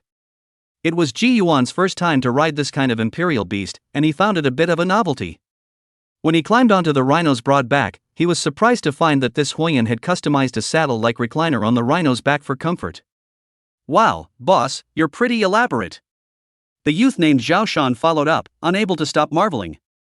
Once the only girl was settled, a makeshift party of 4 rode in the rhinoceros and headed for the mountains. The rhino's traveling speed wasn't much slower than a car, and with the smooth ride, Ji Yuan couldn't help but secretly nod his head.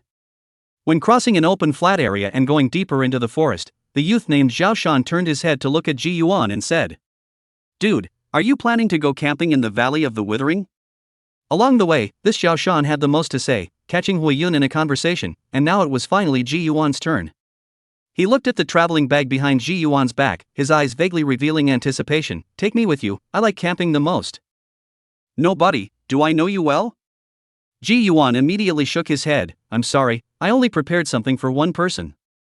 At those words, Zhao Shan bristled before turning his gaze to the girl who hadn't said a word since the beginning. "Hello, my name is Zhao Shan." The girl's long hair was dark and shiny, her eyes focused on the passing landscape without words. The atmosphere fell into silence. Zhao Shan coughed dryly twice and turned back as if nothing had happened, chatting again with Huayun, who was the only one who had picked him up. About 10 minutes or so later, Ji Yuan clearly felt the temperature shift from hot and humid to cool.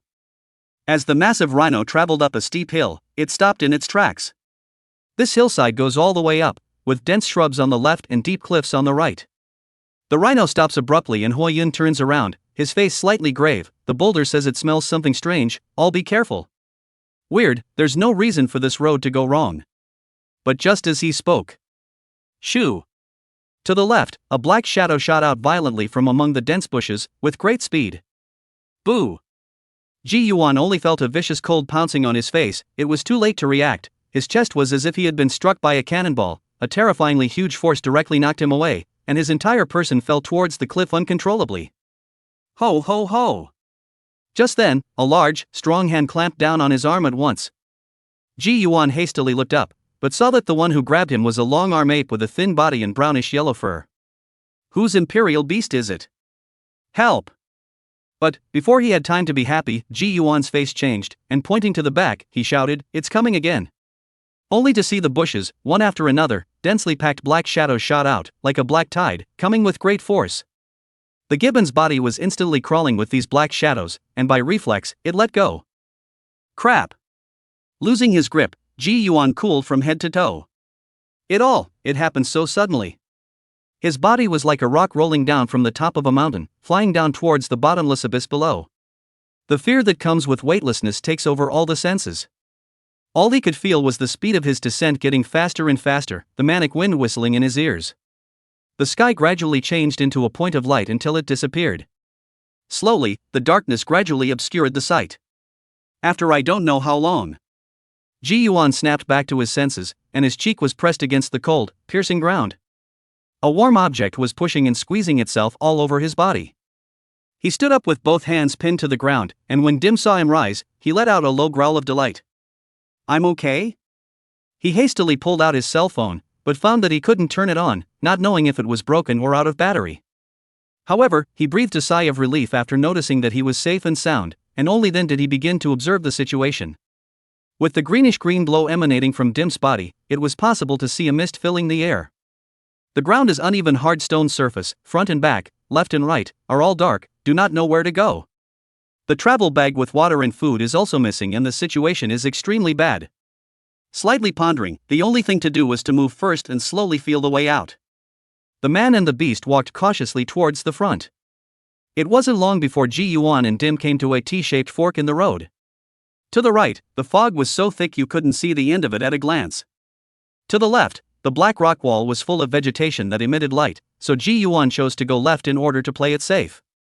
Just as he had stepped into this path on the left, a beep suddenly sounded in his head. The Emperor's Almanac has detected the remains of an Emperor-ranked creature in the vicinity of the host, and has tagged it for the host. Almost at the same time, a point of light appeared in his vision. As it happens, it's not far down the road. What a blind cat! Ji Yuan instantly greeted Dim and came forward. The road was fairly flat, except for the odd pothole covered with white objects from time to time. The line of sight was clear because of the glowing plants growing on the black rock walls on both sides. After walking about 100 meters or so, he finally reached the location marked by the system.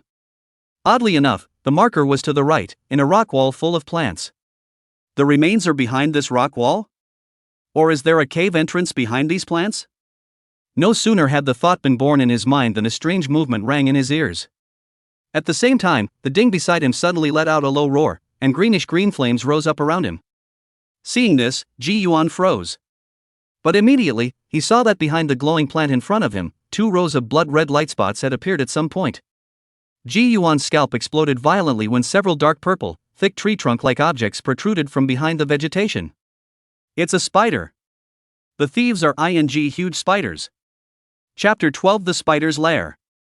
When a dark purple, downy, thin leg stuck out from behind the plant, Ji Yuan's entire body stood up in sweat. In front of him was a giant spider with a dark purple body, no different in size than the front of a truck. Those 2 rows of blood-red light spots were its eyes, each of which was the size of an adult's fist. Shoo! Shasta! A cloud of snow-white liquid flew in his face. Ji Yuan subconsciously inclined his head to avoid it, and the liquid hit the ground behind him before he realized it was an arm-thick spider silk. Turning back again, he saw the giant spider crawling at a rapid pace, while his mouth revealed 2 fangs covered in white mucus, looking as if he was about to make a flying lunge. Off to the side, Dim seemed to be bluffed by the spider's size and froze in place. Dim! Quickly deter! At this time, there was no time for gawking, Ji Yuan hurriedly shouted. As the words fell, Dim came back to his senses, and his ghostly green pupils snapped across. Wow! The Emperor-level bloodline pressure exploded. Although giant spiders were intimidating in size, their bloodline level was definitely not too outrageous. When the storm carrying the Emperor's pressure rushed towards it, the giant spider that was ready to pounce immediately stood still. 2 rows of red-lighted eyes twitched slightly, as if struggling. Quick, unleash the fiery storm. As Ji Yuan's words fell, a hot and blazing underworld flame, which was capable of searing the soul, burst out and surged towards the giant spider. In an instant, it turned into a burning ball of green fire and fell down the rock wall. Boom! The massive size of this giant spider made a loud noise as it landed on the ground.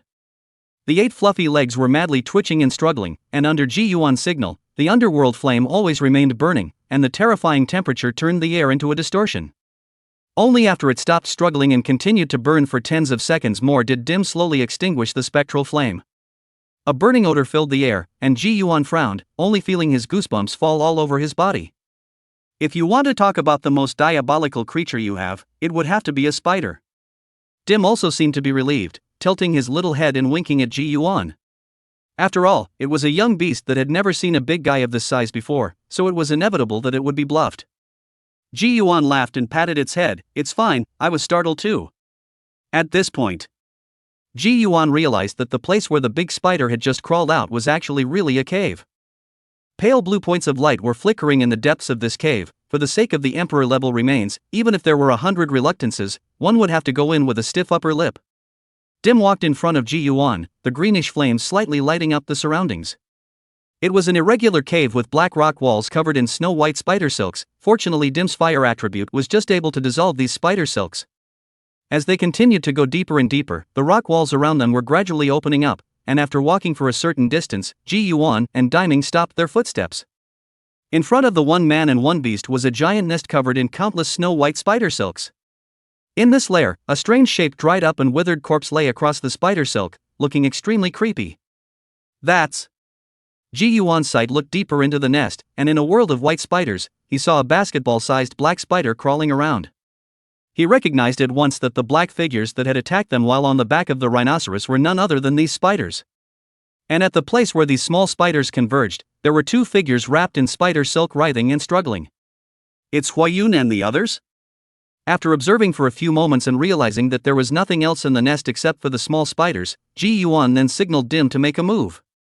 The underworld flame violently swept through the nest, and wherever it passed, all the spiders went up in smoke.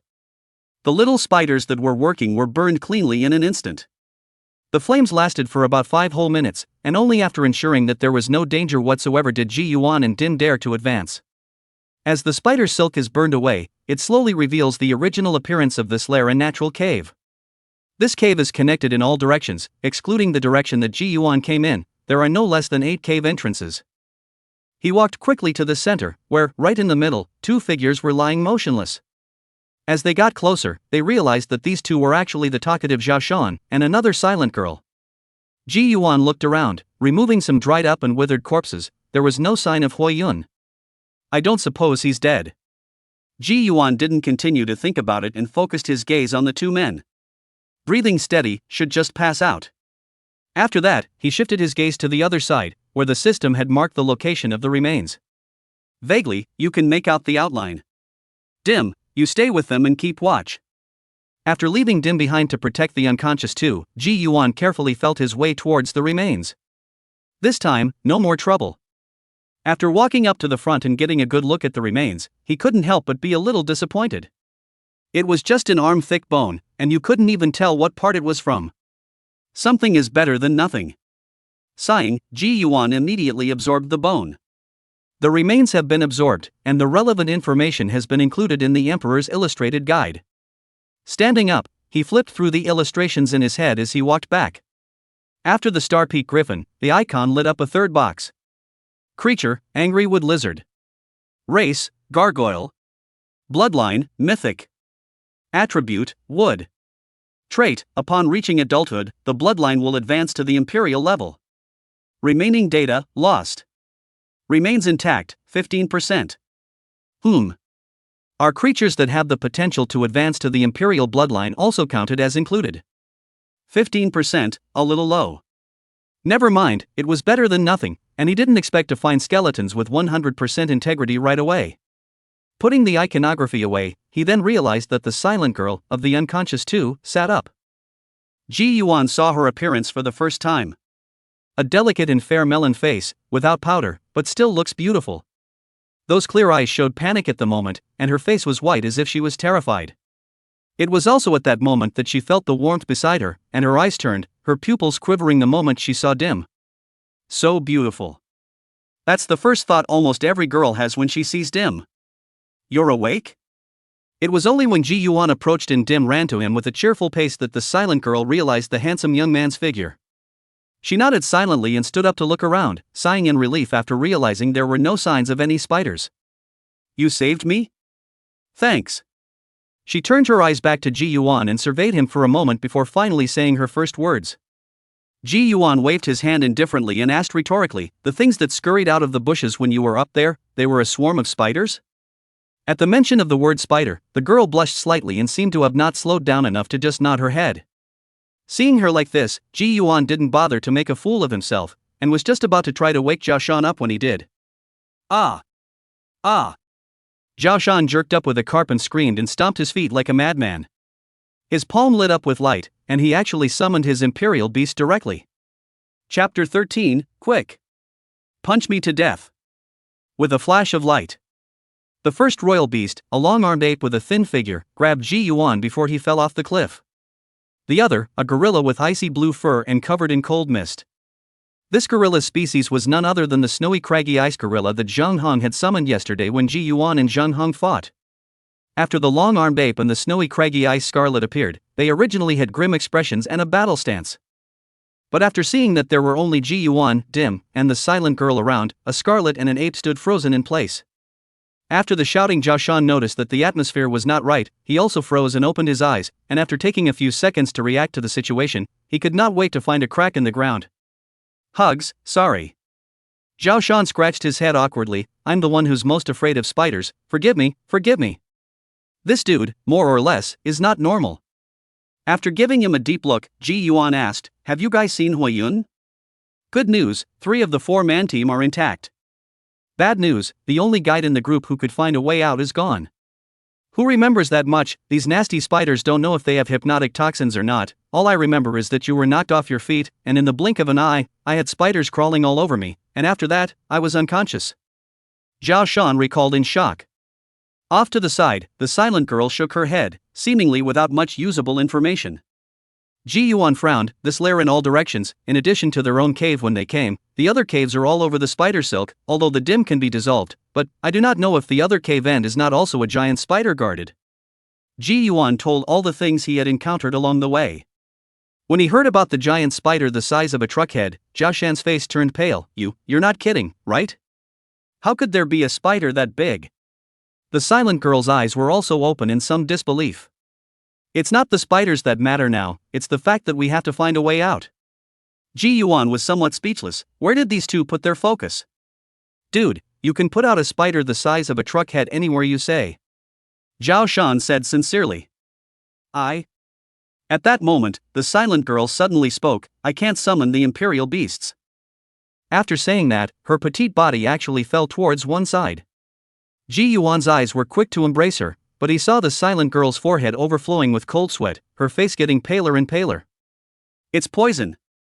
Zhao Shan exclaimed, and Ji Yuan realized that the girl had two dark purple wounds on her right arm, and the toxins visible to the naked eye were spreading upwards along the wounds. Wait for me, wait for me. Zhao Shan closed his eyes next to him, and after a few seconds passed, he only saw the blue ring on his hand flash with brilliance, and an oval-shaped white pill appeared in his palm. The royal ring. Ji Yuan's eyes narrowed slightly when he saw this scene. A royal ring is a ring that has an independent storage space. This thing is not cheap to build. It seems that this Zhao Shan's background is not simple. Zhao Shan held the white pill and stuffed it into the girl's mouth. The pill was peculiar, melting just as it touched the girl's lips. And then, a miraculous scene occurred as the toxin on the girl's right arm faded away quickly, eventually spilling out of the wound and onto the ground. I'm from Hongling City, and as long as it's not some intense poison, there's a solution. Noticing Ji Yuan's gaze, Zhao Shan smiled and pulled back his sleeves, and there were also two scabbed cuts on his arms. So it is. Ji Yuan nodded. I've heard that underneath the urban area of Hongling City is an intricate, giant vein of mines.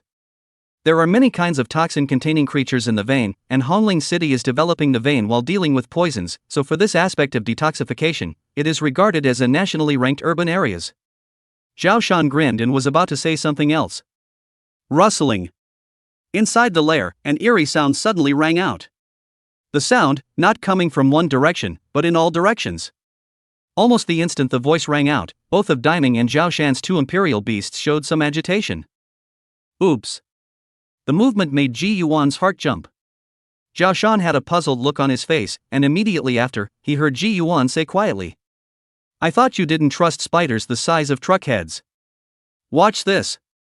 After saying that, Ji Yuan didn't care how Zhao Shan reacted. He immediately picked up the silent girl and ran towards the cave he came from with Dim spreading his legs. What do you mean? Ben was still wondering about his actions, and in the next moment, Zhao Shan's face swished white. For, he saw a spider of gigantic size, with long legs full of down, crawling out of one of these many holes in all directions. Ow! Ji Yuan only heard a strange cry coming from Zhao Shan at the back, and when he turned his head back, he also saw a scene that made his scalp numb. A quick glance over the giant spiders crawling out of those caves in various colors, from red, to green, to gold. Upon careful counting, the number was actually more than 8. Zhao Shan didn't know when he had put away the snow crag ice scarlet and rode on the gibbon's neck as he frantically ran towards Ji Yuan. The gibbon was extremely fast, and as he passed Ji Yuan, he reached out and swept him and the silent girl into his arms. Ji Yuan obediently took Dim back into the seal of the imperial beast. Where should we run? Zhao Shan's terrified voice came from overhead, and Ji Yuan hurriedly pointed at the cave from which he came and shouted, over there. That way. The gibbon erupted into full speed and rushed towards the cave. But just as they were about to reach the entrance of the cave, a dark purple hulking figure descended from the sky and violently blocked their final path. Why is this one so big? Zhao Shan's voice was trembling. He was really too afraid of spiders. If he had known that it would be like this, he wouldn't have come to the apocalyptic valley to explore it to death. Moreover, he was right, Ji Yuan also had a black eye. This dark purple spider was a whole lot bigger than the one that burned to death before. For a while, the retreat was blocked, and the dense and terrifying crawling sounds from the rear reached his ears, causing Zhao Shan to shiver uncontrollably. Good brother! Didn't you and your royal beast burn one? Do something. Where the am I going to figure this out? Ji Yuan's face was similarly a bit ugly. In order to clear the nest, Dim had already done his best to release the spectral flame. This level of consumption was simply too much for the juvenile to handle. Seeing his silence, Zhao Shan's heart immediately turned ashen, and as he grabbed the gibbon's ear he yelled, Tuan Tuan, quick! Punch me to death! I'd rather die at your hands than be sucked dry by a little bit of these disgusting things. He had seen relevant documentaries about spiders, and the way these ghostly creatures fed was to liquefy their prey first and then slowly suck it up. At such a desperate time, after hearing Zhao Shan's exasperated words, Ji Yuan was nevertheless infuriated and laughed. This guy was a tease. Subsequently, Ji Yuan's expression was grave, and the seal of the imperial beast lit up as he prepared to overdraw his soul power. After all, if no one stepped forward, the three of them would surely die. Come on, get down. Just then, the silent girl's weak voice rang out. I'll do it, settle. Chapter 14 Sunlight Thundercloud Leopard. When the girl who had been silent most of the time finally spoke, Ji Yuan and Zhao Shan froze at the same time. And then, without hesitation, Ji Yuan took Dim back and pounced in a hurry. Zhao Shan also put the gibbon away at the same time and followed his example of prostrating himself on the ground. Nico Thundercloud Leopard, use Rift Chop. Accompanied by the silent girl's weak voice, Ji Yuan and Zhao Shan, who were lying on the ground, only felt a strong burst of soul power. Shasta. Blinding golden light covered the line of sight, and an extremely abrupt sound of breaking wind pierced through the eardrums and hit the soul. Swish. In an instant, the golden light dissipated and the world returned to silence, no more sound. Ji Yuan only felt as if his consciousness appeared to be in a momentary trance. It's okay. Upon returning to his senses, a gentle force was tapping him on the shoulder. Raising his head, Ji Yuan's pupils suddenly shrunk. Only to see that the Spider Lord who had previously blocked the escape route was nowhere to be seen, and on the black rock wall, there was a crack with an extremely deep opening, as if it was caused by some kind of sharp object cutting. Within the crack, there were still spots of golden light flickering and not dissipating. He stumbled up and turned back. Behind the silent girl, there stood a black panther with a huge body that was entwined with golden light. A thick bloodline aura hid his face, and this was the first time Ji Yuan had felt extraordinary fluctuations on an imperial beast. Zhao Shan looked at the silent girl in astonishment. Daylight Thunder Cloud Leopard. Are you a Su family member? The girl raised her white wrist and turned her palm, and the exaggeratedly stylized ferocious leopard behind her suddenly disappeared. Only then did she nod. My name is Su Ziyin, thank you for the antidote. It's fine, I can make the Su family owe me a favor, I'm begging for it. Zhao Shan smiled happily. But Su Ziyin spoke faintly with an expressionless face. I also saved you just now, we don't owe each other anything. Seemingly because her identity had been nailed, there was more than a hint of detachment and coldness in her tone. Ji Yuan seriously sized up the other party. With the aura of that Black Panther in Zhao Shan's words, he could more or less guess that the so-called Su family should be some kind of prestigious family, right? Perhaps, this Daylight Thunder Cloud Leopard is still the Su family's ancestral imperial beast. Fine.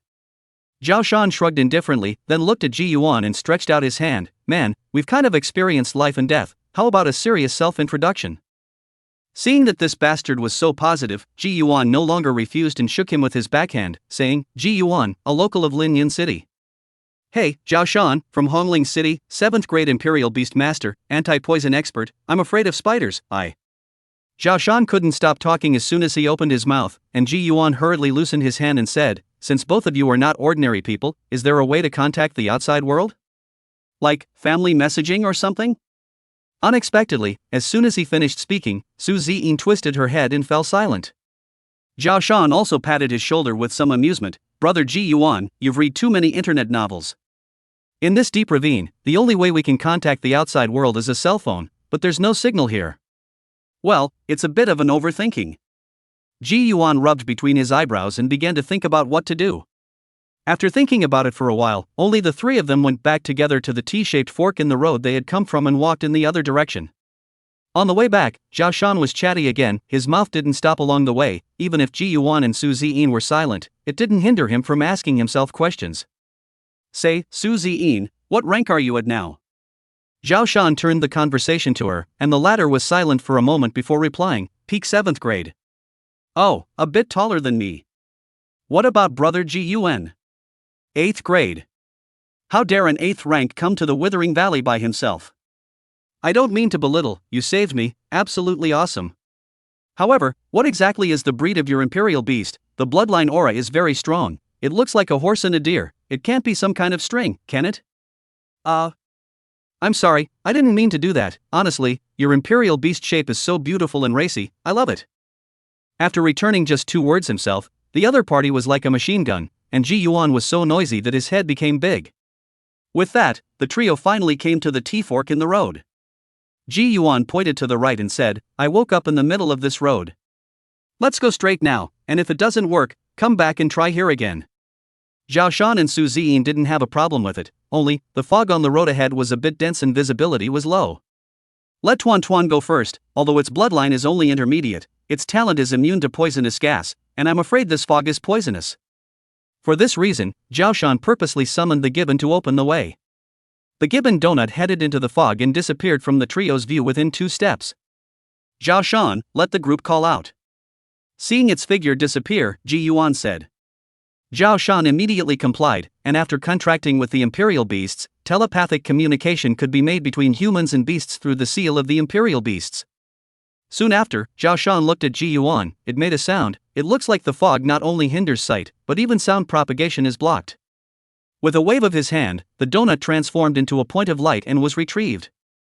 The fog is fine, it's just, is it too dangerous for us to walk in like this? Zhao Shan always looked at Ji Yuan, waiting for him to make up his mind. Let's play it safe and explore the other path first. Ji Yuan shook his head. This fog was a bit weird, even sound could be blocked, he wouldn't try it easily.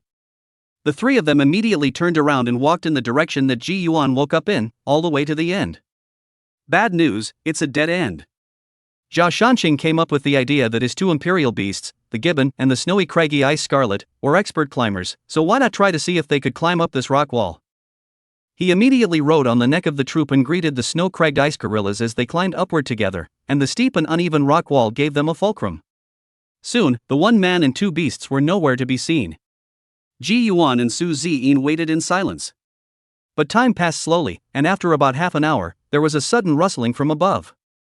Ji Yuan, because of the giant spiders, had a shadow of this dead movement. His nerves were tensed for a moment, and he had just raised his head when he saw the figures of a scarlet and an ape that were slowly crawling downwards. Living hell! Zhao Shan's voice came out, there's a roof up there. This damn place, it's actually sealed. What? Ji Yuan frowned. The gibbons and ice gorillas landed securely, and Zhao Shan jumped down, his face ugly. Really, we only climbed about 7 or 8 meters before we ran out of road. Then we crawled along all the way forward, all the way over to the hole that leads to the spider's lair, and there wasn't any exit. How is this possible? Ji Yuan was rolling down a cliff, so if this place was airtight, then how did he appear here? What now? Go back to the spider's lair and try those intricate holes, or head for the fog? Zhao Shan looked at Ji Yuan, waiting for him to make up his mind. Weird. Ji Yuan fell into contemplation, then the spider nest, perhaps, deeper into the fog to be more secure. Chapter 15 The Age of Great Mysteries. Can you still summon the daylight thundercloud leopard? Ji Yuan looked at Su Ziyin, and the other party's face still didn't look too good. Summoning it out is too consuming, it won't be possible anytime soon. Su Ziyin shook his head. Seeing this, Ji Yuan spoke out his considerations. If we go back to the spider's lair, we'll have a hard time fighting off another swarm of spiders if we run into them again. What do I think? Why don't we just take our time and poke around that way toward the fog? He looked to the 2 men. Zhao Shan instantly agreed, whatever you want as long as you don't have to deal with spiders. You guys are not aware that my Tuan Tuan and Ice, both of them are also scared to death of spiders. On the side, Su Ziyin's pretty face was pale, and it seemed that she hadn't gotten over it yet, but she didn't have much of an opinion. Shoo! The 2 had just finished their statement when an arm-thick spider silk suddenly shot out from above.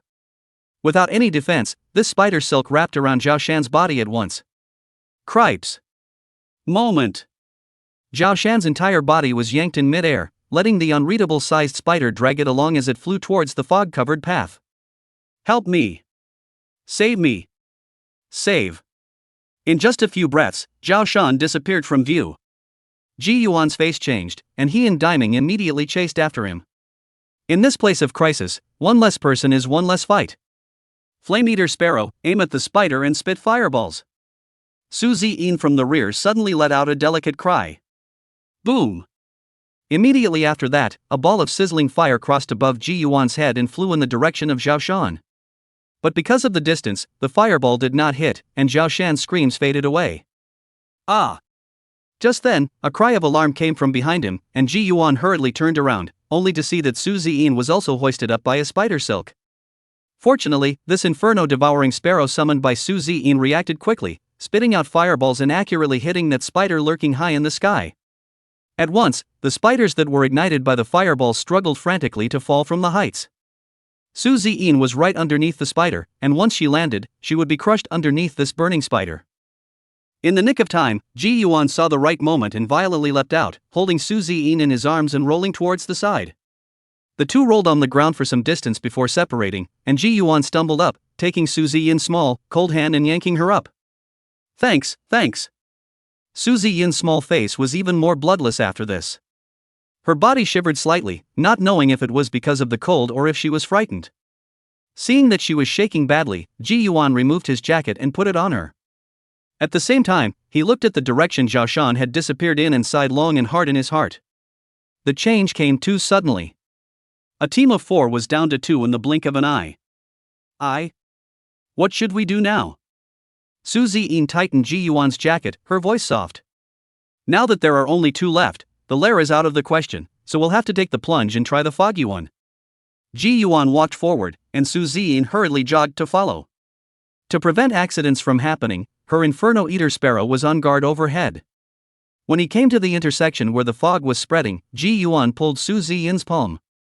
At first, she froze, reacted, and tried to struggle. The fog is too thick to avoid us getting separated. Ji Yuan explained in a puzzled manner. Did he look like the kind of person who took advantage of an opportunity? Oh. Hearing him say this, Su Ziyin's flustered expression froze and she stopped struggling. Grasping the other party's slippery and slightly cool little hand, Ji Yuan's face was grave as he signaled Dim to walk in the forefront. Once there was any change, he would immediately take Dim back into the seal of the Imperial Beast.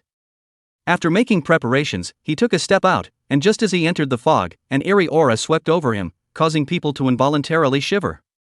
After taking 2 steps, he noticed a tremor in Su Ziyin's palm. The visibility in the fog was too low, and when he looked back, he could only see the other party's wrist.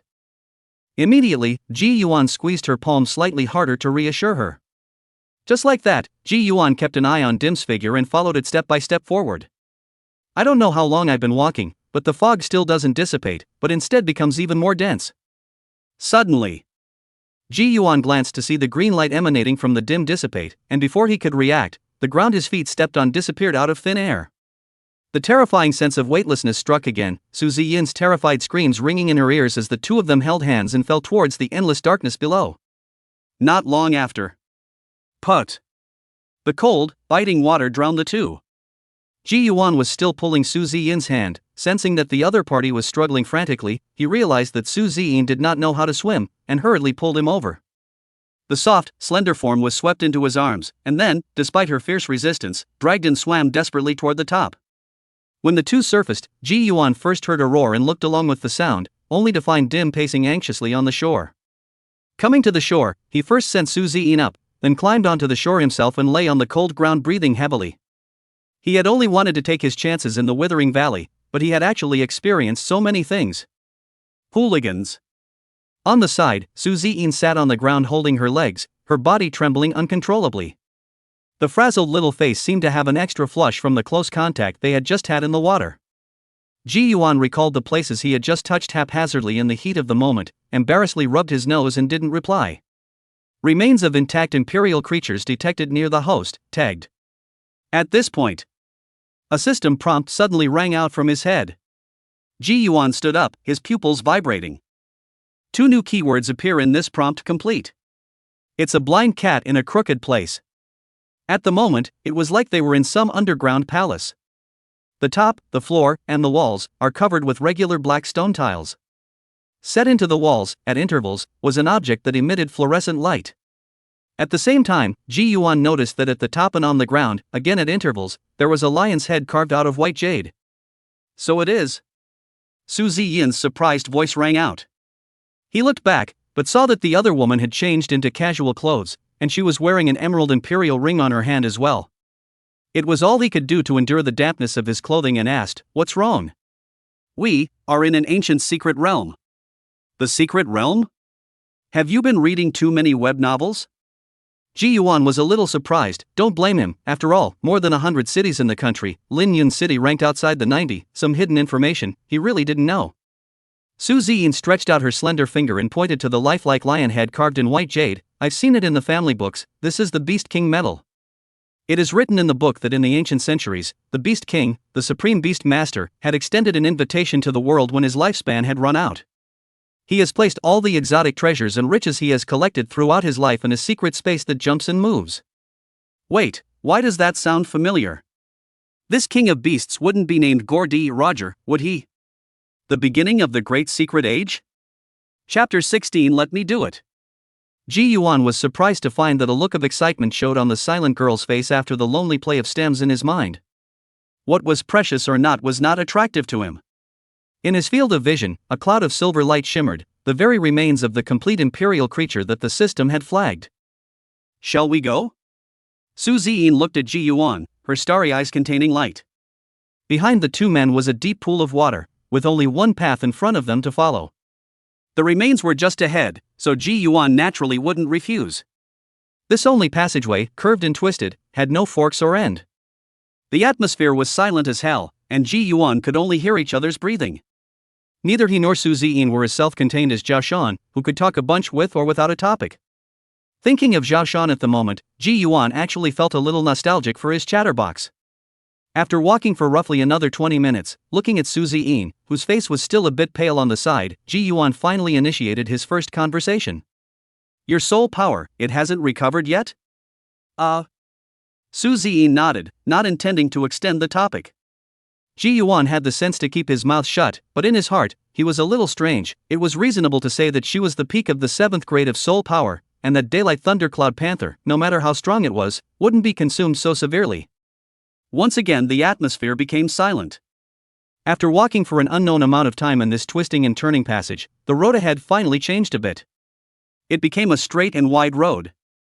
LOL. Just as he was about to breathe a sigh of relief, a strange noise suddenly sounded to the right of the two. Su Ziyin was directly startled and subconsciously leaned towards Ji Yuan. Ji Yuan was similarly nervous. Dimmington appeared, and a man and a beast poked their heads out sideways to take a look. Huoyun. Ji Yuan was shocked. At the mouth of this connecting straight passage, there were only 3 intersections. The tour guide, Huoyun, was leaning against the wall, blood hanging from the corner of his mouth, his eyelids lowered, and his whole body shaking. Ji Yuan hurriedly held him up and looked up and down. This Huoyun actually had bruises all over his body. Come on, run. Huoyun obviously didn't expect to meet them here either, and immediately hissed as if he had grabbed a life preserver. Only then did Ji Yuanfang see that in the passageway behind him, there was a mass of black objects that were coming in like a tidal wave. Seeing this scene, Ji Yuan and Su Ziyin's faces changed drastically at the same time as they assisted Huoyun and rushed towards the straight passage in front of them. Fortunately, although Huoyun was heavily injured, he didn't drag his feet too much with the support of the two men. Ow ow. The 3 had just run out when Ji Yuan was surprised to hear Zhao Shan's voice coming from the back. Wait for me. Big guy, wait for me. Ji Yuan looked back but almost stumbled and fell because of Zhao Shan's appearance. He was seen riding on Tuan's neck, his black hair tangled in spider silk, and his face was green and purple, as if he had been poisoned. The gibbon mass underneath him was even more so, with brownish-yellow fur strewn with spiders and multiple spider bite marks. 1 man and 1 ape, both of their eyes revealed a single look scared less. What made Ji Yuan's scalp numb even more was that behind them, they were similarly followed by a dense group of medium-sized spiders. Each one was the size of a fish head car. Luckily, the troop was extremely fast and immediately caught up to them and picked up the badly injured Huoyun. Without Huoyun, Ji Yuan and Su Ziyin had launched their full-force frantic runs. Zhao Shan rode Tuan at the front. At that moment, a terrifying movement came from the back passage. It didn't take much thought to realize that it must have been the weird mass-chasing Huoyun that had run into the spiders.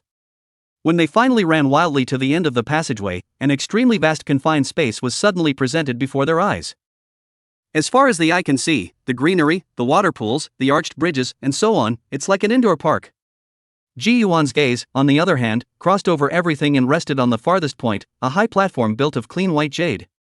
This high platform was about 4 stories high, and the complete skeleton marked by the system was on top of that high platform. There, where you can leave. Huoyun strained to raise his hand just enough to point at the high platform. But just as they were about to move. Chirp! A shrill chirp rang out from the sky. Ji Yuan raised his head to look, but he saw a huge black shadow swooping down with a strong wind. Get out of the way! Shozin grabbed the clump of fur and rolled it towards the side. Seeing Su Ziyin frozen in place, Ji Yuan hurriedly tugged her to dodge. Boom! The ground trembled and dust flew. The huge black shadow that fell from the sky prevented them from advancing.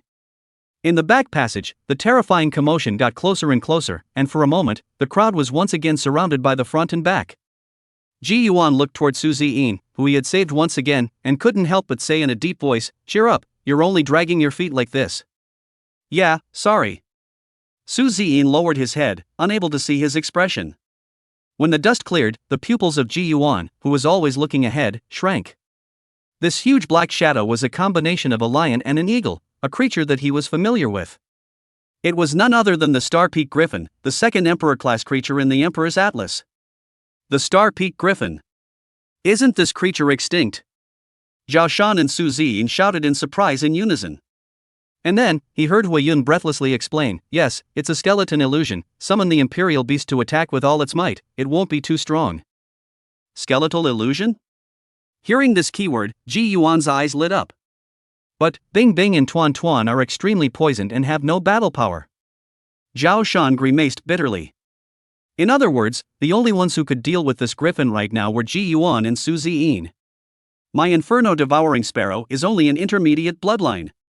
The latter similarly shook her head, as if the Daylight Thundercloud Leopard she could only summon once. "Let me do it." At the critical time, Ji Yuan spoke out.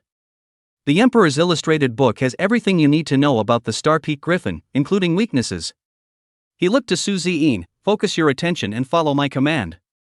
After saying that, Ji Yuan took a step forward and Dim was summoned to charge towards that Star Peak Griffin. Roar! Dim's body was like an ant in front of the Star Peak Griffin as it waved its wings, its beastly eyes surging with ferocious light. Shock and awe. Ji Yuan gave a command in his heart, and his imperial bloodline exploded. The Star Peak Griffin beast's eyes flashed with surprise, and then it similarly diffused its bloodline aura. Boom! The collision of the two Emperor-level auras triggered violent and silent ripples that rushed around, causing the faces of the three people watching the battle from the rear to change. Soon after, the aura from the Din slammed over the Griffin, slamming into its massive body and causing a momentary imbalance. This Star Peak Griffin was, after all, a piece of skeleton illusion, and in this collision, it couldn't compete with the perfect bloodline concentration of Dim. Ji Yuan saw the right moment and commanded again. "Unleash, Flamestorm!" Diaoding held his head high, and the underworld flame once again swept out of his body in a frenzy. The blazing temperature caused the air to distort, and the Star Peak Griffin seemed to be extremely wary of the flames as it immediately swung its wings, preparing to fly high into the air. "It's now! Ram it down!" Jibyuan yelled. On the side, the mentally focused Su Ziyin raised his left arm and a crimson seal emerged. Chirp! A clear bird song sounded, and high in the sky, a flying sparrow covered in red flames swooped down, slamming into the Star Peak Griffin's huge body. This collision caused the Star Peak Griffin to lose its balance and fall back to the ground. At the same time, the ethereal flames that scorched the soul and flesh rolled in. In an instant, the sea of green fire drowned its huge body. Chapter 17 Ji Yuan, you're really my own brother. In the sea of greenish fire, the Star Peak Griffin's huge body gradually shrunk until it completely disappeared. When the spectral flames dissipated, an arm-length piece of skeleton was left on the ground. Dim was floundering on his feet, seemingly a bit overexerted. Seeing this, Ji Yuan immediately took it back into the seal of Imperial Beasts to rest. And then, he picked up the skeleton and looked at a few people. "Hurry up and go, what are you waiting for?" Zhao Shan was the first to come back to his senses, grabbing Tuan Tuan's mane and carrying Huiyun to follow. Su Ziyin was at the back, gazing at Ji Yuan's back, doubts flashing under her eyes. Is he really from a small city in the 90s? She had just seen the clash of the bloodline breaths of the Dimming and the Star Peak Griffin clearly. She was almost certain that Ji Yuan's Imperial Beast, with the same bloodline level as the Daylight Thundercloud Leopard, was at the mythic level. In front, Ji Yuan didn't move to absorb the skeleton, and a line of information popped up. Skeletal absorption complete, Star Peak Griffin remains integrity increased to 40%. Arm-length skeletons that add 15% to completeness aren't bad. Although more than 30% could replicate the contract, his mental expectation was still around 70%, and he didn't dare to expect too much of 100%.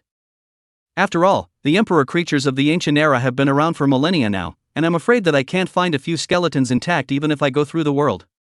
Along the way, there were no more creatures blocking the way, and they climbed up the steps to the high jade platform without any problems. The raised platform is large enough to accommodate several trucks parked at eye level. In the middle, a huge skeleton with silver light flowing through it and extremely complete was placed. Guide Hua. There's nothing up here but a broken bone, how do we leave? Zhao Shan swept over the high platform, which was considered empty, and was a bit anxious. Looking down on the way they came from the high platform, countless unknown weird creatures were like a tidal wave that covered the ground and were spreading towards them. Tuan put Huiyun down, only to see him pull out an oval stone with a shimmering deep blue luster from his pocket. Ready. Huiyun raised his hand and knocked the stone on the jade elevated platform. Ji Yuan's heart was anxious, and he immediately opened his mouth to try to tell him to wait. But as a crunch came out, nothing happened. Huiyun raised his head fiercely, looking left and right, and when he swept onto this high platform, with a black object, his face changed dramatically. What are you doing? Can't you get out of here? Zhao Shan saw no movement for half a day and got anxious. Ji Yuan's heart sighed in relief and he ran towards the remains at a rapid pace. At the same time, he heard Huiyun's desperate voice ring out, "This jade platform, it's a teleportation device. But you have to make sure that there are only humans on the platform before it activates." With that, Huiyun pointed to a certain corner, where a pitch-black creature was crawling. The pitch-black creature was the size of a manhole cover, with 2 fat pincers, no different from a crab. Forbidden crab. Su Ziyin seemed to recognize the creature and exclaimed in shock. Heck, let me just kick it out or something. Zhao Shan immediately stepped forward, but he was pulled back by Huiyun. The forbidden crab is immune to all attacks, virtually immortal, and useless. Huiyun said, looking down at the scars all over his body as if to say that this was what the forbidden crab had done. At this moment, Ji Yuan had already arrived beside this silver-colored remains, and vaguely, he heard bursts of thunder echoing through the skeleton. Creature, Thunder Emperor Beast. Race, Lord of the Wolves. Bloodline, Imperial. Attributes, Thunder, Electricity. Characteristics, Immunity to lightning attribute damage. Remaining data, lost. Almost the same information panel as dimming, Ji Yuan's heart was excited, stretching out his finger, his mind lightly read, absorb. Immediately, the remains of this silver light flowing through the body appeared to dissolve as far as the naked eye could see. Luckily, Zhao Shan's 3 people's attention were all attracted to that forbidden crab and did not notice the abnormality here. Soon the remains were absorbed. The integrity of the Thunder Emperor Beast's remains has been detected as 100%. Is the perfect hatchling to be copied immediately? Looking at the prompt box, Ji Yuan chose to hold off for now. At the moment, there were many people, and absorbing the remains was his biggest secret, which must not be easily exposed. It's over, this is going to be really over. Zhao Shan called out as Ji Yuan swept the perimeter. The high platform was already surrounded by densely packed black forbidden crabs that were circling towards the crowd. Guide Hua, there's no other way. Zhao Shan summoned both Tuan Tuan and Bing Bing, and the gibbons and gorillas swung their fists, sending some fast-running forbidden crabs flying. But there were just too many of these ghostly things, plus they could only be hit and flown, unable to do any damage. Once their strength ran out, they would still be eaten by these forbidden crabs. Huiyun smiled bitterly, it's my fault for being too greedy, my imperial beasts, they've all been folded in this secret realm. Forbidden crab, only imperial beasts with 2 attributes can resist it. He looked to the 3 and said, Thunder and Wind. Do any of you have imperial beasts with these 2 attributes? After he finished speaking, Zhao Shan looked at Su Ziyin for a moment. If I remember correctly, the Sunlight Thundercloud Leopard is of 2 attributes, wind and thunder, right? Daylight Thundercloud Leopard? Huiyun's eyes also lit up as if he had seen the light of day. At this moment, all of the people's hopes of surviving were pressed on Su Ziyin. Instead, she shook her head and whispered, I didn't actually contract the Daylight Thundercloud Leopard, what I used in the spider's lair was just a phantom. Phantom. Zhao Shan and Ji Yuan finally came to a realization. Second Great Imperial Beast Master, able to utilize his soul power to condense the phantom of a contracted Imperial Beast. Phantom is not limited, it can be when attacking or at any time. This phantom, more than anything else, served the purpose of allowing one's valued junior to have a means of preserving his or her life. No wonder, after seeing it once in the nest, Su Ziyin never summoned it out again. Pops, I should have known that I would have listened to you and not left Honling City. Zhao Shan dropped to the ground, looking like he was waiting to die. Su Ziyin buried her head, unable to see her expression. Hua Yun is even more like ashes. Not only the Imperial beasts all folded, now even life is gone. Buzz. Just as despair was spreading in everyone's hearts, a vast and terrifying aura suddenly emerged on this high platform. Boom! Accompanied by an extremely dull thunderclap, the three people who had fallen into despair all shuddered all over and raised their heads. Only a handsome young man stood tall with his head held high, his eyes flashing with rolling thunder. Beside this youth, at some point, a huge black wolf with a robust body, black fur, and deep blue pupils appeared. Underneath the giant wolf's fur, there was a hidden electric light traveling. Under the trio's shocked gazes, Ji Yuan slowly raised his hand. On the back of his hand, a dark blue cloud of the seal of the Imperial Beast emerged. He was seen waving his hand and pointing at this endless swarm of forbidden crabs and said softly, "Use lightning dance." Bzzz. A fleeting thunderous roar reached his ears, and then, a deep blue thunderstorm roared up within the forbidden crab swarm that was like a black tide. Thunder spread rapidly through the crabs like a virus, and in the blink of an eye, it covered the entire high platform. Accompanied by a pungent burnt smell spreading out, those forbidden crabs that had not yet rushed up to the high platform retreated until they completely disappeared after sensing the thunderous pressure on it. Brother! Kiss my brother. Ji Yuan, you're really my own ing brother. Chapter 18. A brief period of calm. This sudden shift left all three stunned. I love you. Only Zhao Shan was the first to react and darted towards Ji Yuan with hot tears in his eyes. Off! Ji Yuan laughed and cursed as he dodged away, not forgetting to make a move with his palm during this time to retrieve the Thunder Emperor beast that he had contracted at the moment of crisis. Up to this point, the seal of the Imperial Beast in his palm once again changed to a greenish color, and then, Dim's figure appeared. You're hiding too deep. Since you have two Imperial Beasts, why don't you just summon them? Zhao Shan was incredibly excited. You're looking at it wrong. Ji Yuan shook his head and stroked Dim's body. Just now, it was just it switching to another attribute. The Thunder Emperor Beast would serve as his strongest card, only appearing again when it was a matter of life and death. What? Zhao Shan stared, sweeping over Dim as if studying a treasure. I've seen Imperial Beasts that contain two attributes, and the one that can switch attributes can't be some extinct Imperial creature. It's just that the bloodline reached the legendary level by a fluke. It's not that mysterious.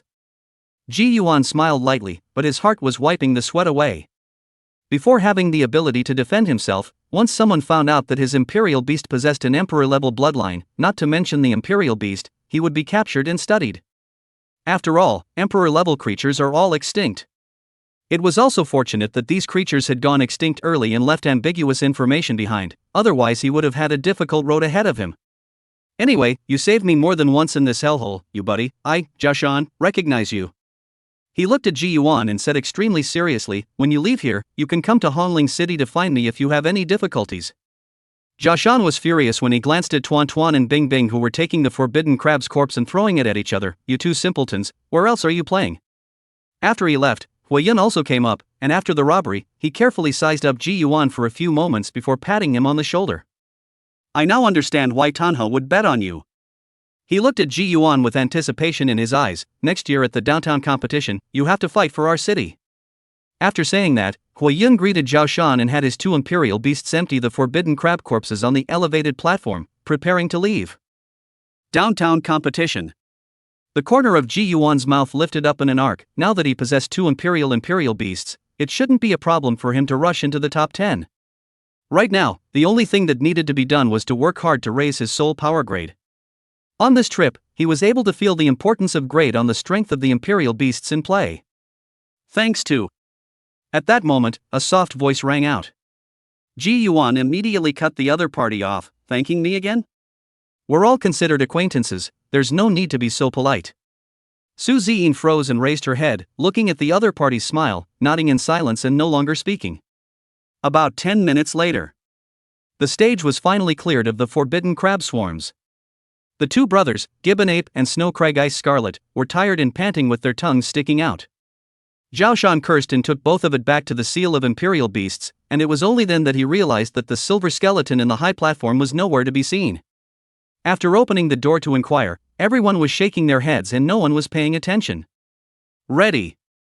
This time, there were no more obstacles. Hua Yun held the dark blue stone in his hand and violently struck it on this white jade countertop. In a split second, Ji Yuan only felt as if his consciousness was infinitely stretched, twisted, and shaken.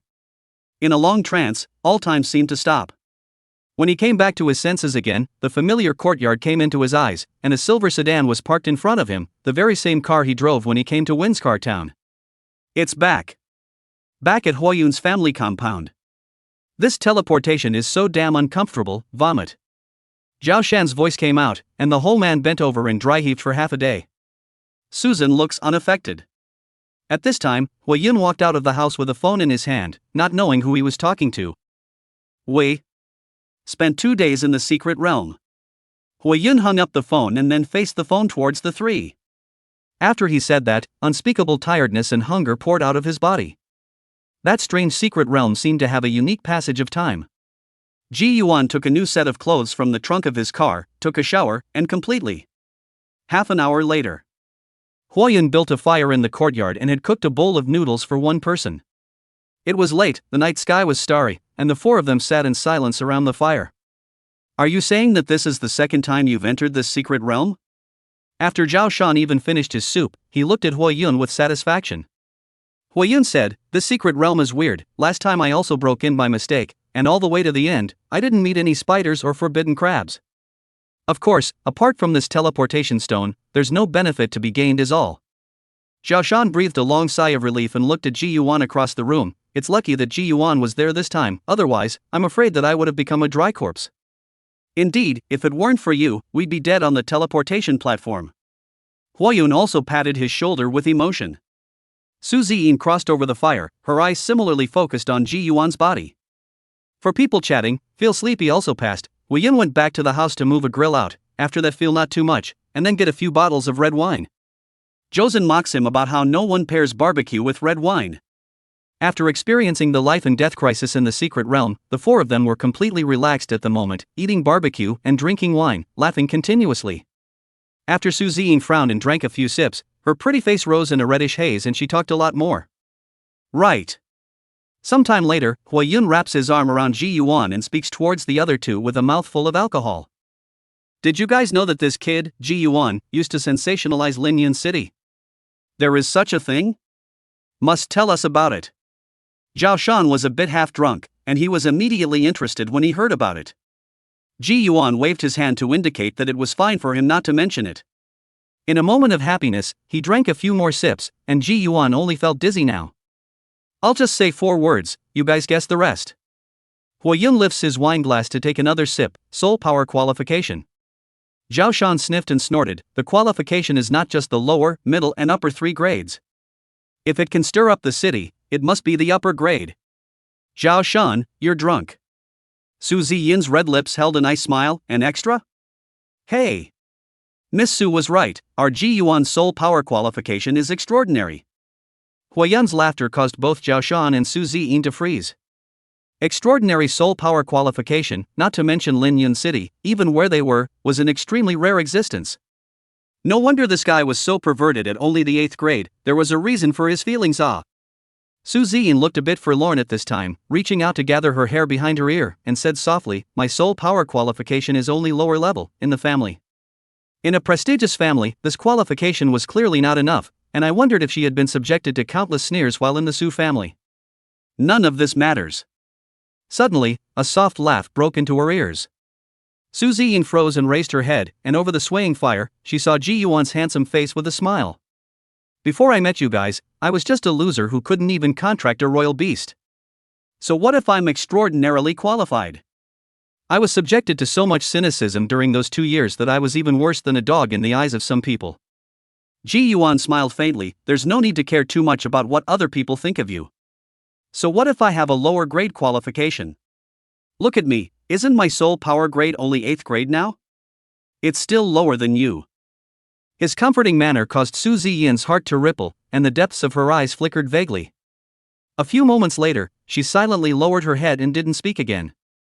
Chapter 19, A Challenge That Must Be Won. There was no talk all night. Several people borrowed a night at Huoyun's house. Ji Yuan slept until the afternoon. After packing up, he was ready to leave but realized that Zhao Shan and Su Ziyin were also just now getting up. Before leaving, the three left each other's phone numbers. Unsurprisingly, I'll see you at the downtown competition in 3 months. Zhao Shan sat in a convertible, wearing sunglasses and waving at the two men before drifting away with a kick of the gas. Su Ziyin seemed to have become quite strange after a nap. From the beginning to the end, he did not look at Ji Yuan again, and only scribbled down a goodbye. After saying goodbye to Huoyan, Ji Yuan drives back to the city and talks to Tan He on the phone. According to Tan Crane, Ji Yuan's starting point was too high, already exceeding the caliber of young Imperial Beast Masters in Linyan City. Even the most authoritative Ride the Wind Imperial Beast Academy couldn't teach him anything special anymore. The cultivation and nursing of Imperial Beasts, the cohesion and promotion of soul power, and so on, were all knowledge that could be learned from books. Instead of arranging for him to enter some special class to restrict his freedom, he should be allowed to figure it out on his own. According to Tan He's anticipation, he would be accepted by the 3 super academies sooner or later anyway, and it would be better for him to learn from scratch when he entered the super academies. To this, Ji Yuan readily accepted. You're almost downtown now? Tan He's voice came from the other end of the line. Just got off the elevated. Don't go back to the academy yet, come to the municipal building. Good. The phone hangs up, and Ji Yuan guesses that Tan He should have something for himself. He was aware that Tan He wore several hats. Not only was he the president of the academy, he was also the mayor of Linyan City. Along the way, he noticed that there were many more billboards in the streets, all of which were related to the Imperial Beast Master. At first, he didn't think it was a big deal until Ji Yuan slammed his foot on the brakes as he drove around the corner into one of the city's busiest streets. Screw. What? The busiest shopping mall building in Linyan City has a huge 3D screen. In the past, this big screen used to play some popular advertisements, but today, the content on this screen was actually Ji Yuan's headshot. And it's accompanied by text.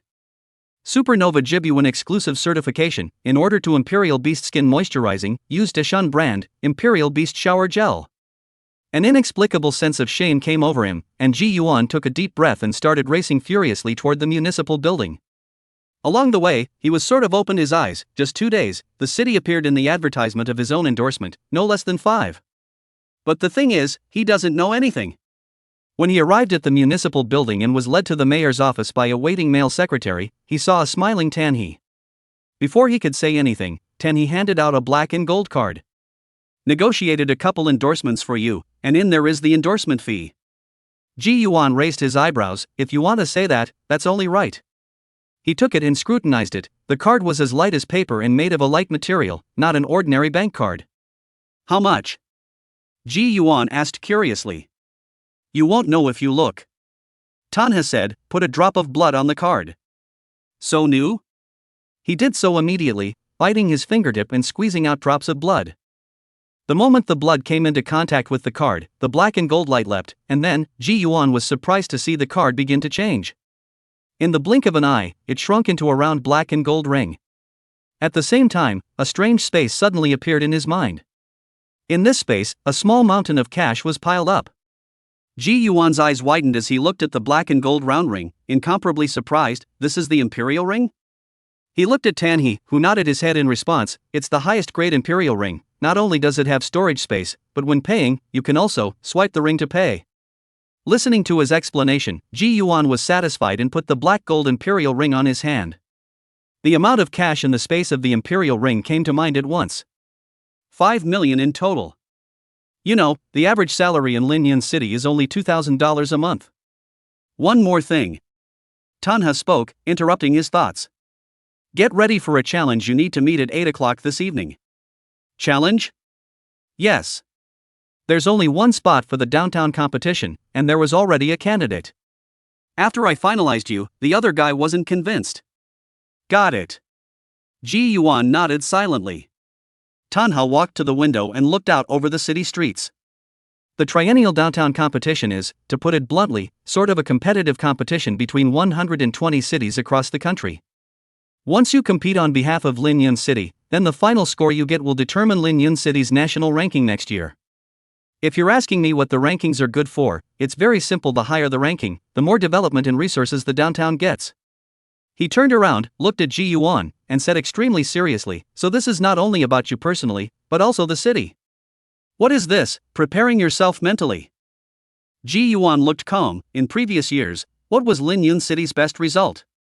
He vaguely remembered that when he had not yet awakened his soul power qualification, he had also heard countless voices of city people cursing their mothers in the street.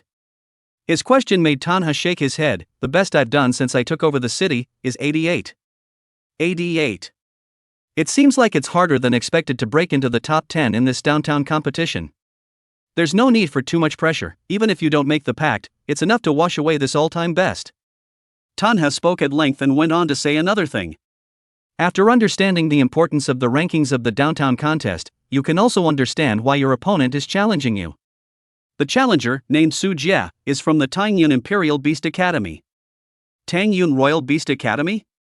This academy's reputation in Linyun City in recent years had a vague momentum of surpassing Ride the Wind. This academy has a close relationship with Zhang Jilin, and has been able to grow so far because of his secret support. So it is.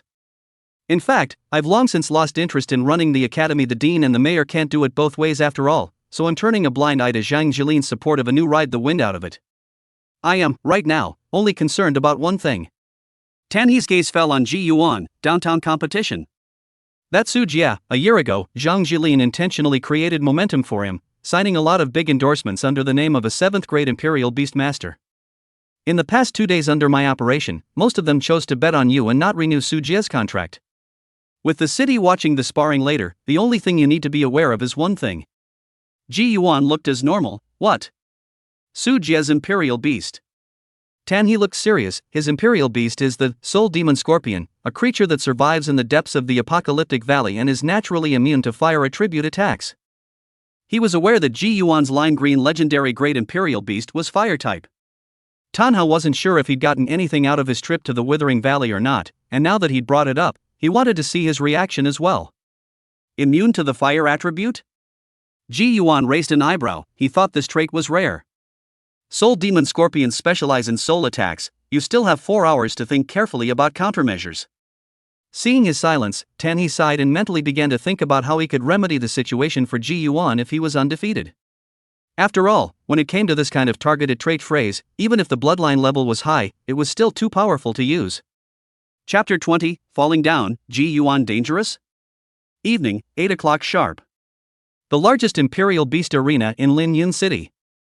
It was a full house, with hosts, judges, live broadcasting equipment, and more. As Tanhe said, this was a challenge that was being watched by all of Linyun City. Hailed as the best Imperial Beast Master of the younger generation, challenge, the supernova with extraordinarily high soul qualifications that had stirred up the city 2 years ago.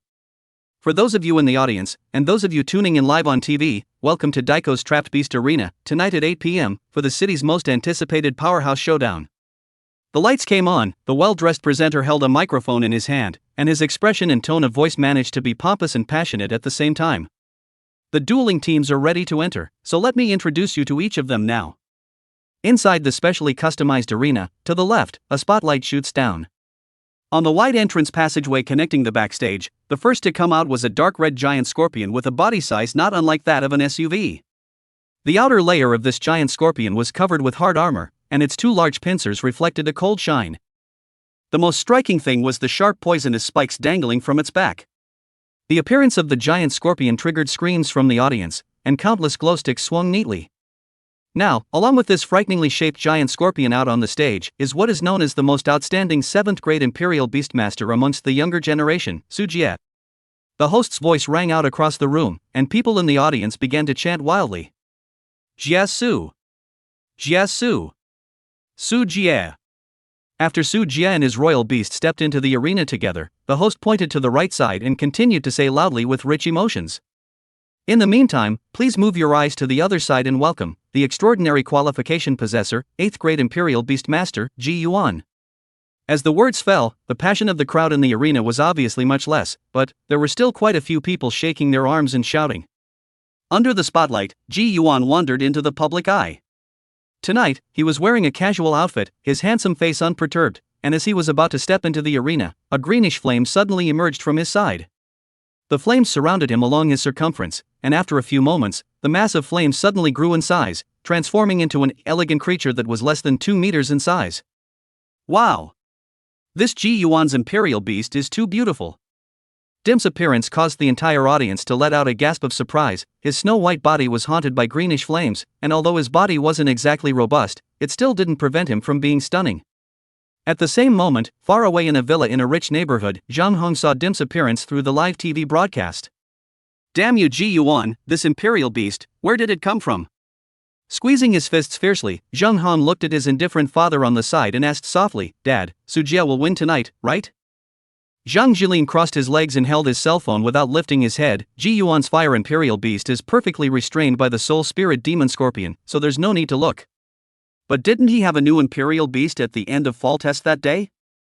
Even though his father said so, Zhang Han was still a bit uneasy, as if it was himself who was about to start the fight. That imperial beast is nothing more than a phantom. 7th grade imperial beast masters can manipulate soul power for use in battle. Ji Yuan is only 8th grade. Once the imperial beast is held back, he will definitely lose. Zhang Jilin put down his cell phone, coldly stared at the TV inside Ji Yuan's face, and said, "I've instructed Su Jia that for this battle, we must find a way to nullify Ji Yuan or his imperial beasts." He knew Tanhe, even if Ji Yuan lost this duel, Tanhe would still forcefully bail out Ji Yuan for the downtown competition. Only by completely nullifying Ji Yuan could Tanhe do nothing. Once Su Jia successfully represents Linyan City in the downtown competition this time, I'm afraid that the mayor's seat in the coming year will change hands. The other end. Inside the arena, both sides are in position, and as the host exits the arena, the bell rings to start the fight. Bang! In an instant, the soul demon scorpion in front of Su Jia burst forward. Dim was equally unwilling to show weakness, transforming into a greenish-green light that shot out. When it was about to collide, Dimming's pupils froze, and the Emperor's pressure erupted, but this devil scorpion was unmoved, still holding up its giant pincers and sweeping towards it. Seeing that the deterrent was useless, Dim Dun retreated, and a ball of spectral flame overflowed from his body. Swish! Unexpectedly, the underworld flame had just ignited when this soul demon scorpion violently swept its tail, and the strong wind that blew up directly blew the flames away. This, as of now, was the strongest opponent Dim had ever encountered. "Don't be in a hurry, take your time." Ji Yuan stood at the back, murmuring in his heart. After a brief initial encounter, Dim stopped attacking head-on and began to fight and retreat. The soul spirit demon scorpion was huge, but every time it was about to attack Dim, it would always be dodged by it in a thrilling manner. Ouch! Friends of the audience, did you see that Ji Yuan's imperial beast was powerless in front of Su Jia's giant scorpion and could only flee in a sorry state? The host frowned as he relayed the scene in real time. In the audience, those who were chanting Su Jia's name let out few jeers. "Hey, it looks like this extraordinary qualification isn't much use." That's right, this imperial beast is also a vase, it's not useful to look at. Listening to the booing outside the arena, Su Jia's expression was cold and unaffected in the slightest. He looked at the unperturbed Ji Yuan on the opposite side of the room and laughed coldly in his heart. "The guy who pretends to be deep, just like you, you're also worthy of competing with me. Let's let you pretend a little longer, it'll take me 10 seconds and I'll be done with this uninteresting fight." Time passed by, the two imperial beasts fled and chased each other in the field. There was no flashy sparring scene, no exciting battle. Even the hosts didn't know what to say and started chatting about the great matches of the past. Just then, the audience suddenly let out a gasp. The host hurriedly looked into the arena and immediately brightened up. "Oh? It seems that Su Jia can't stand such a boring duel either. He plans to take the initiative to attack while both imperial beasts are entangled." Su Jia clenched his fists and ran towards Ji Yuan. "Allow me to remind everyone here, 7th grade imperial beast masters, who are able to mobilize their soul power to fill their limbs, and swing their fists much stronger than normal people." The host raised his eyebrows slightly. "It looks like Su Jia is planning to directly KO his opponent. Don't forget, our supernova soul power grade is only 8th grade. If the two of them go head to head, Ji Yuan will last up to 3 punches. Just kidding, just kidding." As if the host had regained his passion, he began to expect Su Jia to hurry up and end this boring duel. "Only by abolishing you will my position be more secure." On the field, ruthlessness surged under Su Jia's eyes as he had arrived in front of Ji Yuan. Without any reservations, his right fist fiercely blasted out towards Ji Yuan's cheek. At the same time, he mentally gave a command to Soul Demon Scorpion, "Stop playing around, Black Demon, use Demon Spirit Soul Extraction." He wanted Ji Yuan and Dim to be routed at the same time. "Get the hell back to the wasteland, Jibuan." But just as his fist containing soul power was about to blast Ji Yuan in the face, pop! Suddenly, Su Jie's pupils contracted, his own fist, actually held by Ji Yuan. Then he heard a soft laugh ring out. Sorry, I also happen to be 7th grade. Chapter 21, Reversal. Extraordinary soul power qualification, almost invincible under the same rank. Between Su Jie's face changing dramatically, he hurriedly pumped his own right fist in an attempt to escape. But Ji Yuan's palm seemed like an iron claw, clamping down on himself, unable to pull away. Your champagne opened early. Ji Yuan's expression was calm, and in Su Jie's terrified eyes, he swung out a fist. Bang! Oh my god! What did I see? Outside the arena, the host grabbed the edge of the stands and leaned forward, shouting with extreme incredulity. The active attack launched by Su Jie was actually easily neutralized by Ji Yuan. And Ji Yuan returned the favor by knocking Su Jie to the ground with a heavy punch, and at the same time telling all the spectators at the venue that he, too, is a 7th rank. This sudden transformation made everyone dumbfounded. They couldn't even believe their eyes. You. Su Jie only felt dizzy after receiving a punch, and before he could say anything, a mournful scream rang out again from the distance. Holy cow! Fellow viewers, did you see that? Not only is there a reversal of the Imperial Beast Masters, but even the 2 Imperial Beasts that were fighting each other are going to split up. Shock flashed across Su Jie's eyes, and no longer caring about Ji Yuan in front of him, he panicked and turned his head to look at his soul spirit demon scorpion. Only to see that the demonic scorpion that was supposed to be immune to fire attribute damage was currently boiling with greenish illusory flames all over its body. The devil scorpion wailed miserably due to the burning of the flames, and its body continued to twist, knocking a crack out of the wall of the field. How is it possible? My black demon is immune to fire damage, why is this? Su Jie was stunned, but at that moment, he heard Ji Yuan laugh softly. Why? Go home and guess for yourself. After meeting with Tan He at the municipal building, Ji Yuan returned to the academy dormitory. He searched the internet for information about the soul demon scorpion, a creature that did, indeed, possess the characteristic phrase of being immune to the fire attribute. But only because of this dark red armor that covered its surface. He checked the soul spirit demon scorpion's relevant means of attack, and one of the skills was to extract the opponent's soul with the power of the soul. The soul demon scorpion got its name from this.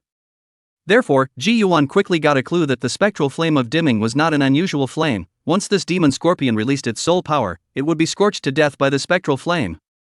And as for promotion to the 7th grade, perhaps it was because of the soul power qualification and talent. The key to advancing to the 7th grade was to allow the sphere of soul power in the body to expand and always keep the soul power able to fill the limbs. Some of the 8th grade Imperial Beastmasters would always cause their internal soul power orbs to collapse when they tried to attempt to do so. And it only took Jibyuan 2 hours to get a firm grasp of that feeling. It was only after reaching the 7th rank that he realized why both Zhao Shan and Su Ziyin ran a bit faster than him when they were in the secret realm. The increase in limbs brought about by soul power wasn't too outrageous, but it was indeed much stronger than an ordinary person. At this point, unable to accept the impending defeat, Su Jie clenched his palm, and the distant hissing and screaming demon scorpion was instantly retrieved. Flying star, come out here. As his palm lit up with a crimson luster, a flying sparrow whose feathers burned with red flames appeared from high in the sky and swooped down towards Ji Yuan. Flame-eating sparrow? Ji Yuan stood with his arms folded and did not make any move as a result. When Dim returned to his side, the pressure of the Emperor's bloodline instantly caused this flying finch to stop its figure, retract its wings, and land on the ground. The oppression of bloodline rank is a fear engraved in the bones, and only a very small percentage of creatures are able to overcome this fear. Damn! Forgot that his Imperial Beast is an Overlord-class bloodline. Su Jie pounded his fist on the ground helplessly. Inside the arena, the atmosphere was frozen. Do you still have the Imperial Beast? Ji Yuan's tone had never changed since the beginning, just like his demeanor, which was always unperturbed. After Su Jie went through an internal struggle, his fists were pinched and released, and in the end, he finally figured it out and said in a deep voice. I, for one, lost. Outside the arena, the silence was broken at this moment. Along with the countless people who began to cheer Ji Yuan's name, the host also began to grandly announce the results of this bout. This night, Ji Yuan's name once again resounded through Lin Yun City. Let him represent at the downtown competition and no one will have any problem with that ever again. Zheng Heng sat in front of the TV, the orange in his hand was pinched and juiced, he gritted his teeth and couldn't believe that Ji Yuan had actually advanced to the 7th rank. What made him even more indignant was that Ji Yuan had only become a royal beast master for less than a week, and had actually crossed 2 grades in a row.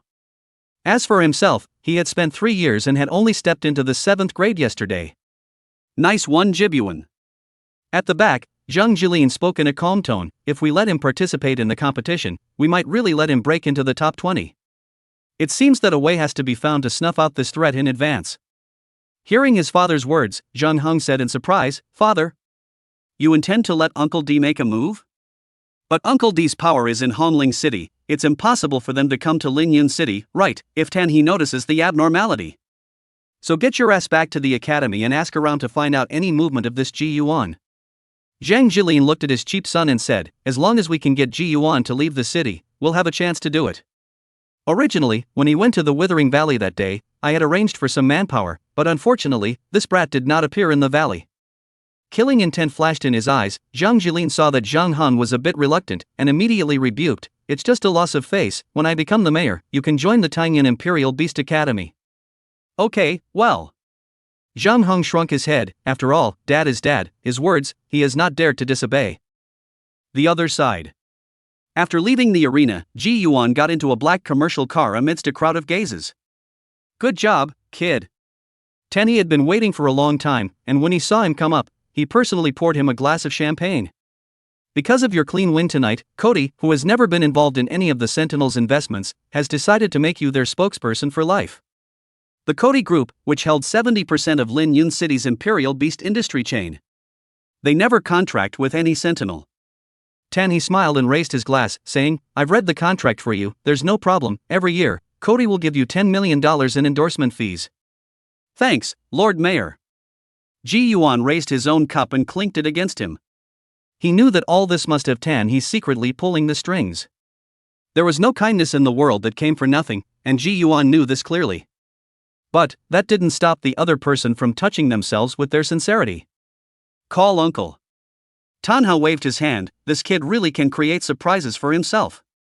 Originally, I was a bit worried about how he would break the game before, but unexpectedly, he actually broke through to the 7th grade. Himself, for once, was a good bet. "Uncle Tan, I'm looking for something, I don't know if you've heard of it." Ji Yuan immediately changed his tone. "What is it?" "Spectral Ghost Seed. The materials required for promotion to the youth level." Chapter 22, Establishing a Fund to Give Back to Welfare Institutions. Spectral Ghost Seed? Tanny thought carefully for a moment and shook his head. "I don't have any impression. When I ask someone to ask for you, if you're free in the next few days, you can also go to the Academy's reading room to rummage around." "Good." Ji Yuan responded, looking like it wasn't that easy to find. Back at the dormitory, Ji Yuan released Dim. After thinking about it, the deep blue beast seal surged out from the back of his hand. Accompanied by the sound of a deep and dull thunderstorm, his second imperial beast, once again, revealed itself. This thunder wolf was a circle larger than Dim, its deep blue beast eyes flashed with thunder, and thunder lingered under its shiny black fur, making it unusually majestic. The appearance of the thunder wolf caused Dim to take 2 steps forward and come aside, cocking his head and blinking his eyes in a look of incomparable curiosity. Roar! As if it was too close, a low growl came from the thunder wolf's throat. Whoosh! The next moment, the two guys actually pounced on each other and fought. Seeing this, Ji Yuan hurriedly prepared to stop them, but after seeing their playful fighting, he reacted instantly. Before the Imperial Beast space had been opened up, the contracted Imperial Beasts were co-located in a seal of the Imperial Beasts. It seems to be on good terms with the two of them. Ji Yuan's gaze coalesced on the Thunder Wolf, and before long, its attribute panel popped up. Creature, Thunder Emperor Beast Juvenile. Race, Thunder Wolf Lord. Bloodline, Imperial Perfect. Attributes, Thunder, Electricity. Characteristics: 1. Immunity to lightning attribute damage. 2. Possesses the ability to manipulate thunder and lightning. 3. Repels and shocks the wolf Imperial Beasts. Not valid if bloodline level is equal. Talent: Soul Link grants the Beastmaster his own traits, only one of which can be chosen. Thunder Lord doubles the power of lightning and electric attacks. Skill 1. Lightning Dance launches a crash as a thunderbolt, creates a chain of lightning bolts when it hits an enemy, paralyzes and destroys the enemy. Skill 2. Thunder Judgment gather a thundercloud and rain down rolling thunder to destroy any enemy. Note: when released during a thunderstorm, consumption is halved. Path of Advancement: devouring the flesh and blood of lightning creatures 0-100. Being able to see that this beast's attribute panel was different from Dim's, this Thunder Emperor beast emphasized more on absolute offense, rather in keeping with its thunderous attributes. Between the movements of his mind, the two guys stopped fighting and came in front of Ji Yuan with one on the left and one on the right. He reached out his hand and stroked the smooth fur of the Thunder Emperor beast. What should I name you? Recalling the thrilling scene in the secret realm when he contracted with it, Ji Yuan quickly determined one word. Prana. But calling Prana alone is a bit strange. Contemplating for a little while, Ji Yuan had an idea. He looked at the Thunder Emperor beast and smiled. In the future, you'll be called Shining Spirit, how about it? Shining Prana. The Thunder Emperor beast's deep blue beast pupil surged with brilliance, and then, it tilted its wolf head and actually let out a howl. Ow. The voice was low, but contained a hint of joy. Shemper, that's not too bad, is it? Ji Yuan smiled lightly in his heart, and after interacting with the two beasts for a while longer, he collapsed on the bed and fell into a deep sleep. The next day, the sun's rays on his face woke him up.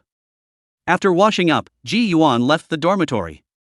He had just walked to the door of the dormitory when he heard Zhang Heng's voice. Jibyuan. Wait for me. He raised an eyebrow and turned around, only to see Zhang Heng running over with a smile on his face. Hey, where are you going? Why don't I join you? Go take your meds if you're sick in the head and leave me alone. Ji Yuan glanced at him in surprise and directly stepped away. This kind of sudden transformation is usually pondering something bad. Ji Yuan is too lazy to bother with him. There are important things today. In the academy, all the students who saw him were extremely enthusiastic and ran over to greet him, and some even wanted to add him as a friend. In the past, in this academy, everyone who saw him circled around, so how could this transformation not be a kind of irony? Ji Yuan hung a light smile and dealt with them one by one, finally walking to the parking lot. Driving, he headed toward the edge of the city. 10 minutes later. In the small, overgrown old orphanage. Ji Yuan stepped in and looked at the familiar scene in front of him, somewhat in a trance. He hasn't been back since attending high school. In a flash, it was 5 years. There is only one building for the orphanage, 4 floors, with 26 rooms, where orphans, old people, live together. Back in those days, every day was spent playing in the open space at the back of the compound. Oh Buchi? A surprised voice rang out. He looked at the voice and saw an old woman with a broom in her hand looking at him blankly. Aunt Jin. This old woman is none other than the director of the orphanage, Chun-Chin. Her orphanage, a haven for countless orphans in Linyun City, also gave Ji Yuan a warm childhood. Ji Yuan saw this familiar face and smiled. Pop. The old woman threw her broom away, her eyes reddened as she stepped forward and pulled him in with wrinkled hands. I know. I saw you on TV, our Ji Yuan has made a fortune. The old woman pulled him right toward the courtyard. As he walked, he said, the big star of our institution is back. As this cry fell, a number of elderly people with walking sticks, wheelchairs, and hunched backs sprang out. The children playing in the backyard also ran over. For a while, the hall was filled with people. It's Obuchi. What was once a little doll has now grown into a big guy. Now our Xiao Yuan is a big star, it really honors our dean, not bad. The children laughed and surrounded Ji Yuan, each blinking their clean, innocent eyes with curiosity. Ji Yuan took out the pre-purchased items from the Imperial Ring, all of which were some health products and fruits, snacks, and the like. Aunt Jin. After dismissing the children, Ji Yuan was finally able to talk for a while in peace. Sitting in the hall, the old people talked about things about Ji Yuan's childhood.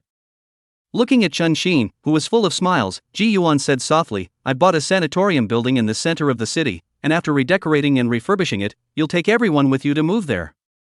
How about the name is still Blue Sky Orphanage? At these words, the hall fell into silence. The smile on Chun-Chin's face also gradually solidified. What did you say? This, how can this be? You are only in your early 20s, it is the time to use money, how do you? Ji Yuan smiled and shook his head. Don't worry, Auntie Chin. This isn't just my personal will, it's also the mayor's intention. Our city is in great need of a large orphanage to provide shelter for the elderly and orphans. As a matter of fact, after understanding Ji Yuan's intentions, he immediately helped him finalize this matter. Not only was he prepared to set up the Ji Yuan Charity Fund, specializing in supporting some orphans and the elderly, but he also found a good location in the city center for him. Ji Yuan's account was sufficient nowadays. Moreover, his imperial beasts weren't like unusual imperial beasts that needed to use a lot of money to purchase various nutrients and the like. As far as he was concerned, more money was just enough to enable him to live a better life. But, for the moment, he was well enough off on his own, and he wanted to use the money to do something for the orphanage that had sheltered him from the elements. Chapter 23: The Whereabouts of the Underworld Ghost Seed. Day by day. Having put the orphanage in place, big and small, we now wait for the new orphanage to be renovated. Nowadays, there are royal beastmasters in all walks of life, so the renovation will not be too slow. After Ji Yuan returned to the academy, every day, besides soaking in the reading room and flipping through various imperial beast advancement materials, he was hammering his soul power. 6th grade, a watershed in the grade of imperial beastmasters. It was only after stepping into the 6th grade that one was qualified to be called an imperial beastmaster who had broken away from the class of ordinary people. For the 6th piece, you only need to do 2 things. 1. Soul power outward. This, after half a month of practicing, he was able to do. 2nd, the imperial beast soul power is externalized. Ji Yuan had been training Dim and Shining Spirit for the past half a month. But they are always so close, they just can't do it. After thinking about it, Ji Yuan finally found the problem. Early years. One of the most crucial enhancements of a 6th grade imperial beast master was the ability to allow imperial beasts to learn and expand their new skills. In addition to the skills that the imperial beast itself possesses, it is also able to learn additional skills. And to learn skills, one must rely on soul power outward to absorb the knowledge points. Obviously, the 2 little ones in their infancy are not yet able to do this. Therefore, during this period of time, Ji Yuan buried his head and searched hard for the underworld ghost seed and the thunder creature, but there were never any clues. Time passes. A month after returning from Windscar Town. On this day, in the center of Lin Yun, the construction of the Blue Sky Orphanage was completed. Ji Yuan was invited by Chen Xin to go to the site and participate in the ribbon-cutting ceremony. Chen Xin was at the ceremony, not a word away from Ji Yuan. That look, just like after his own child had made a fortune, he hated to let the whole world know. Not forgetting his heart in giving back to the orphanage, this matter undoubtedly made Ji Yuan's reputation go up a level in Lin Yun City. After a busy morning, the time came to afternoon. Inside a 50-square-meter dean's office, Ji Yuan leaned back on the sofa, softly softening his brows. He vowed never to attend any more ribbon-cutting ceremonies. Yuchi, I personally arranged the furnishings in this office, not bad, huh? Dean Shen pushed the door in at that moment. Ji Yuan's intention was to let her continue to manage the orphanage, but the other party insisted on letting him be the dean with a resolute attitude, so Ji Yuan couldn't refuse and could only agree. Don't worry, you don't have to worry about anything, I'll manage the orphanage for you. Chen Xin thought he was bothered about the orphanage and said with a smile. Ji Yuan shook his head. With Auntie here, I'm naturally relieved. By the way, Aunt Jin, you just told me during the ceremony that you had something for me, yes? Oh. Yes, I was going to give it to you the last time I was at the old orphanage. Chen Xin took out an envelope from her clothes pocket and handed it over to Ji Yuan. Leaning Zoe, remember? Here's the letter she left for you. Ji Yuan took it. The envelope was thin and cold to the touch. Tranquility. The name evoked his dusty memories. A young, innocent, energetic face comes to mind. Yeah, Jiang Qiuyo. During his time at the orphanage, this girl, 2 years his junior, had also been the best playmate. It's just that, after attending high school on my own, I never heard from them again. The year you graduated from high school, Xingru was adopted by a wealthy family and taken to another city. Chen Xin's eyes were tinged with memories. Thanks, Aunt Jin. Ji Yuan didn't open the envelope, but put it in his pocket. When he still wanted to say something, Ji Yuan's cell phone suddenly rang. Seeing this, Chen Xin got up and went out. Uncle Tam? Answering the phone, Ji Yuan was a little excited. It seemed that Tan He had found what he was looking for. Kid, I've already inquired about the underworld ghost seed for you, it's just that, you'll have to wait a little longer. Why? Spectral ghost seed, a unique mineral material that withers instantly once it leaves its habitat. I've already asked someone to inquire. Recently, a few new deep veins have come out over in Hongling City, and I've heard that a lot of rare minerals have been found in them, including, among others, the underworld ghost seed. Just wait a little longer, you kid. I'll think of something and trust someone to bring it back to you. Hongling City? Ji Yuan's heart fluttered. Spinning around, he asked, "Uncle, didn't you say that it would wither when it left its habitat? How do you get it?" "Digging up the habitat along with it, of course." "So simple and crude?" "Sounds a little off to me." Ji Yuan hurriedly said, "Uncle, there's no need to go to so much trouble, I'll make the trip myself." Not waiting for him to refuse, Ji Yuan continued, "Don't worry, when I went to Apocalyptic Valley, I met a local from Hongling City, with him looking after me, it's fine." Zhao Shan is also a person from Hongling City, and from reading between the lines and getting along, he was able to feel that this guy's identity in Hongling City was definitely not simple. Dependable? On the other end of the phone, he was a little skeptical. Ji Yuan laughed, "Absolutely reliable." Hanging up the phone, he immediately called Zhao Shan. But after 2 calls, the other person didn't answer. Just as Ji Yuan mentally wondered if he had left a fake number, the other party suddenly returned. "Ji Yuan. You surely won't be okay to call, right? Are you in Hongling City? Quickly tell me where you are, I'll. Now." The phone just picked up and the crackling words came like a machine gun. Ji Yuan immediately shouted to stop, and then, somewhat speechless, said, "You're asking so many questions at once, and you're not giving others a chance to speak. You haven't contacted me since that day, I'm excited." Zhao Shan coughed dryly twice. "This time, there is indeed something I want to ask you." Ji Yuan went straight to the point, "I heard that your city has recently discovered several new veins?" "Oh yo, well informed enough, these veins have only been excavated for 3 hours and you know about it?" "Zhao Shan, are there really underworld ghost seeds in these veins?" "Underworld ghost seed? It seems to be there, but you have to go deep into the underground vein, and this thing is thief special, once you leave." Okay, I know all of this, well. I'll be in Hongling City early tomorrow morning, can we meet? You want to come to Hongling City? That must be able to don't worry, I promise to arrange for you comfortably. Zhao Shan's excited voice echoed in his ears, and after chatting with him a few more times, Ji Yuan hung up the phone. Listening to Zhao Shan, these veins were not the kind of veins he recognized, and from the sound of it, the veins were also divided into elemental attributes. Oh Buchi. Just as he was thinking about things, Chen Xin knocked on the door.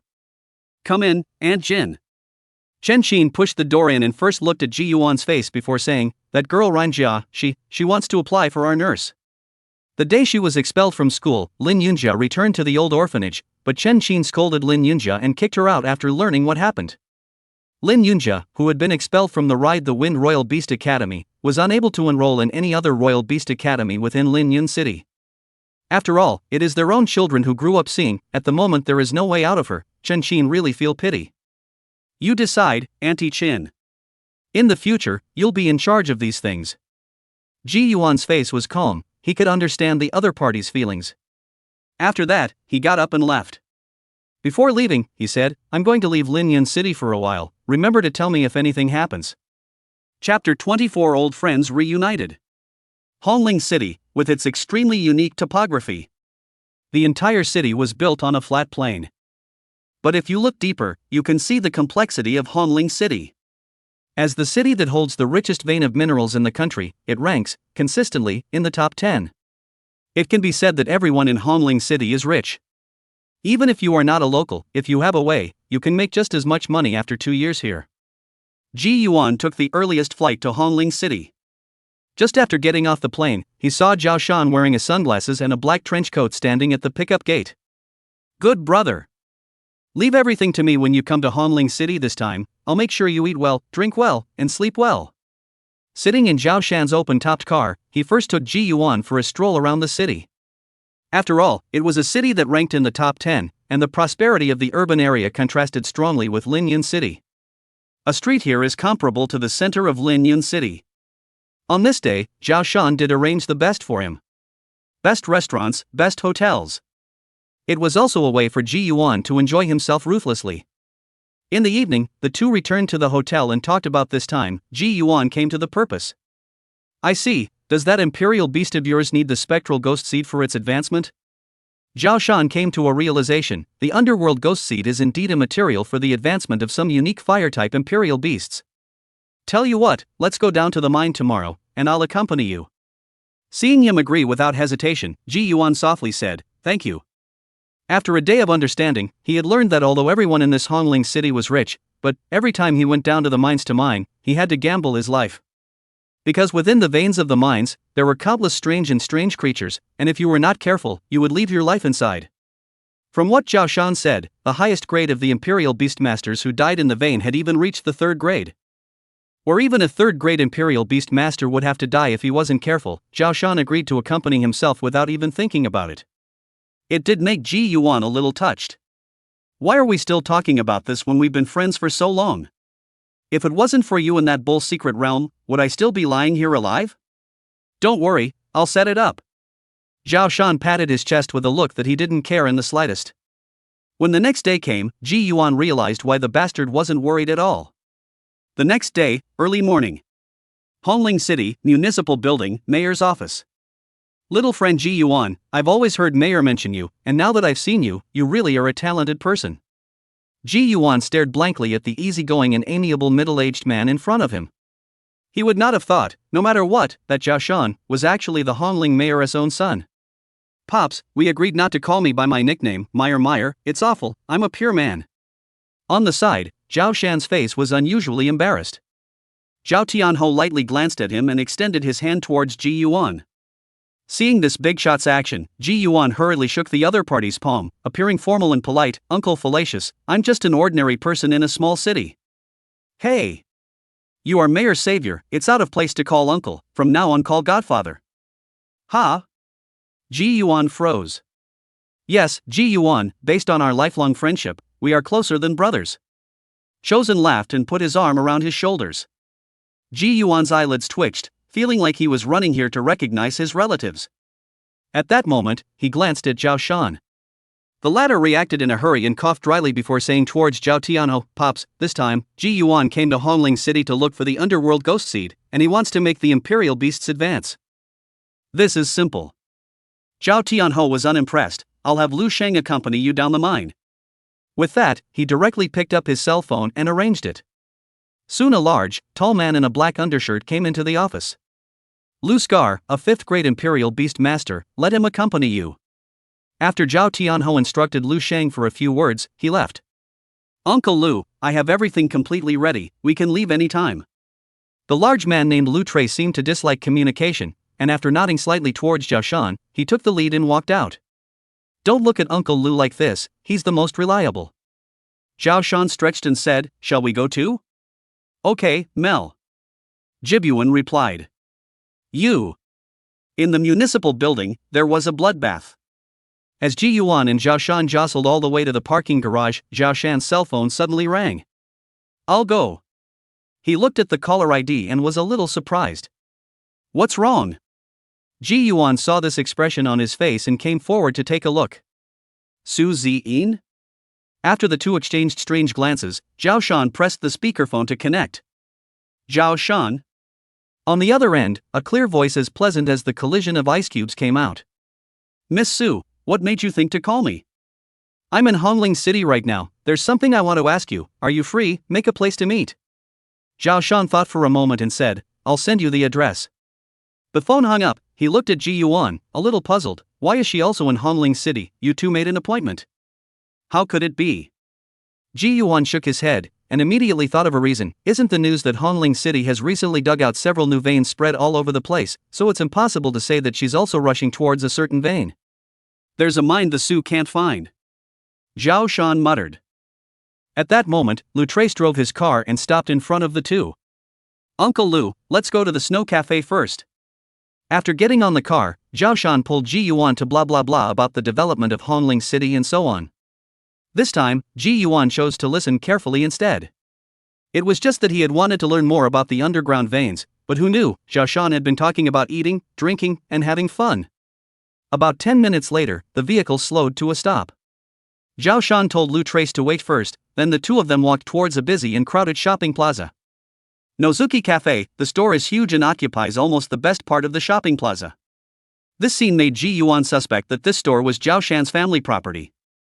The store was full, with only a few tables left on the periphery. After arranging for him to sit at one of the tables, Zhao Shan went into the store. Not long after, he returned leading a pretty girl in a long floral dress. The girl's eyebrows were similar to Zhao Shan's, and her cheeks were permeated with a youthful vigor. My sister, Zhao Shui. Zhao Shan smugly raised his eyebrows toward Ji Yuan. How about it, pretty, right? Beautiful. Ji Yuan politely got up and didn't mince his words of praise. I've been hearing him say your name a lot lately, and I can't believe it's actually a big handsome guy. Zhao Shui lifted her hand to brush the strands of her forehead hair, revealing a sweet smile. Hey, my sister-in-law owns the store, and she can be considered to have started it from nothing. Zhao Shan had a proud face. After a few words, Zhao Shui went into the store to get busy. At this time, Ji Yuan looked into the distance. Coming. Su Ziyin was wearing a long black dress today, her long black hair casually draped over her shoulders, and her fair and flawless melon face attracted attention. Beside her, followed a handsome man in a white shirt. When Su Ziyin's gaze saw the familiar figure of a handsome man, her pupils suddenly shook. Why is he on? 2. Chapter 25, Before Descending the Vein. It's been a long time, Miss Su. Zhao Shan waved, smiling but not as enthusiastic as he was with Ji Yuan. Long time no see. Su Ziyin stepped forward and nodded towards Zhao Shan, then stopped talking, her eyes fluttering, completely leaving Ji Yuan out to dry. This appearance caused Zhao Shan to look at Ji Yuan in slight confusion. The latter was also a bit strange. When they parted ways from Huoyun's, there was something not quite right about Su Ziyin. Did I piss her off? Ji Yuan thought about it. Could it be because of what happened when he fell into the water in the secret realm? Shao family, Shao Lingjie. At that moment, the shirtless man following her lifted his chin in a "you're honored to know me" manner. Zhao Shan came to his ear and said quietly, "It's not just the Shao family, what's the stinky fart?" Ji Yuan had a smile hanging at the corner of his mouth. The surname Shao is not a simple one, indeed. Before crossing over, Ji Yuan also knew a man named Shao who loved to play with fire. Zhao Shan went straight to the point and asked, "You guys are here this time?" Su Ziyin still looked a bit distracted and didn't answer. Shao Lingjie was a bit surprised by her appearance and took over the conversation, saying, "I heard that Hongling City has discovered a vein of spectral ghost seed, and that's why we're here." It was only here that Su Ziyin spoke. "We want to go down to the mine, can you recommend it?" Su's and Zhao's families are so big that they still need you to go down to the mines in person? Zhao Shan joked towards Su Ziyin, but he didn't mean anything else. However, it made Shao Lingjie feel a hint of offense, and displeasure flashed under his eyes. If there were other portable minerals, there would be no need for us to come personally. But the spectral ghost seed has a different texture, and as a native, this is something you don't know? Although his expression was mild and his tone was calm, a hint of mockery could still be heard. This wasn't over. Shao Lingjie looked at Su Ziyin again and continued, "This friend of yours doesn't look too reliable, let's find someone else." Hearing him say that, Zhao Shan scratched his head and looked at Ji Yuan. Had he said something wrong? Ji Yuan laughed dumbly before looking at Shao Lingjie with a suggestion in his tone. "This brother is right, you guys should go find some other professional locals." He purposely said the word professional very heavily. Are you kidding? The mayor's son isn't even a professional. There are professionals? Moreover, although the Shao Lingjie acted calmly, that condescending tone of voice, and his eyes, clearly did not place these people of theirs in his eyes. From the beginning, it's basically all about looking at people through their nostrils. Could it be that this sense of superiority over others is really a common problem of these young masters of great nobles? You guys are going down the vein too? This time, Su Ziyin raised her head and met Ji Yuan's gaze.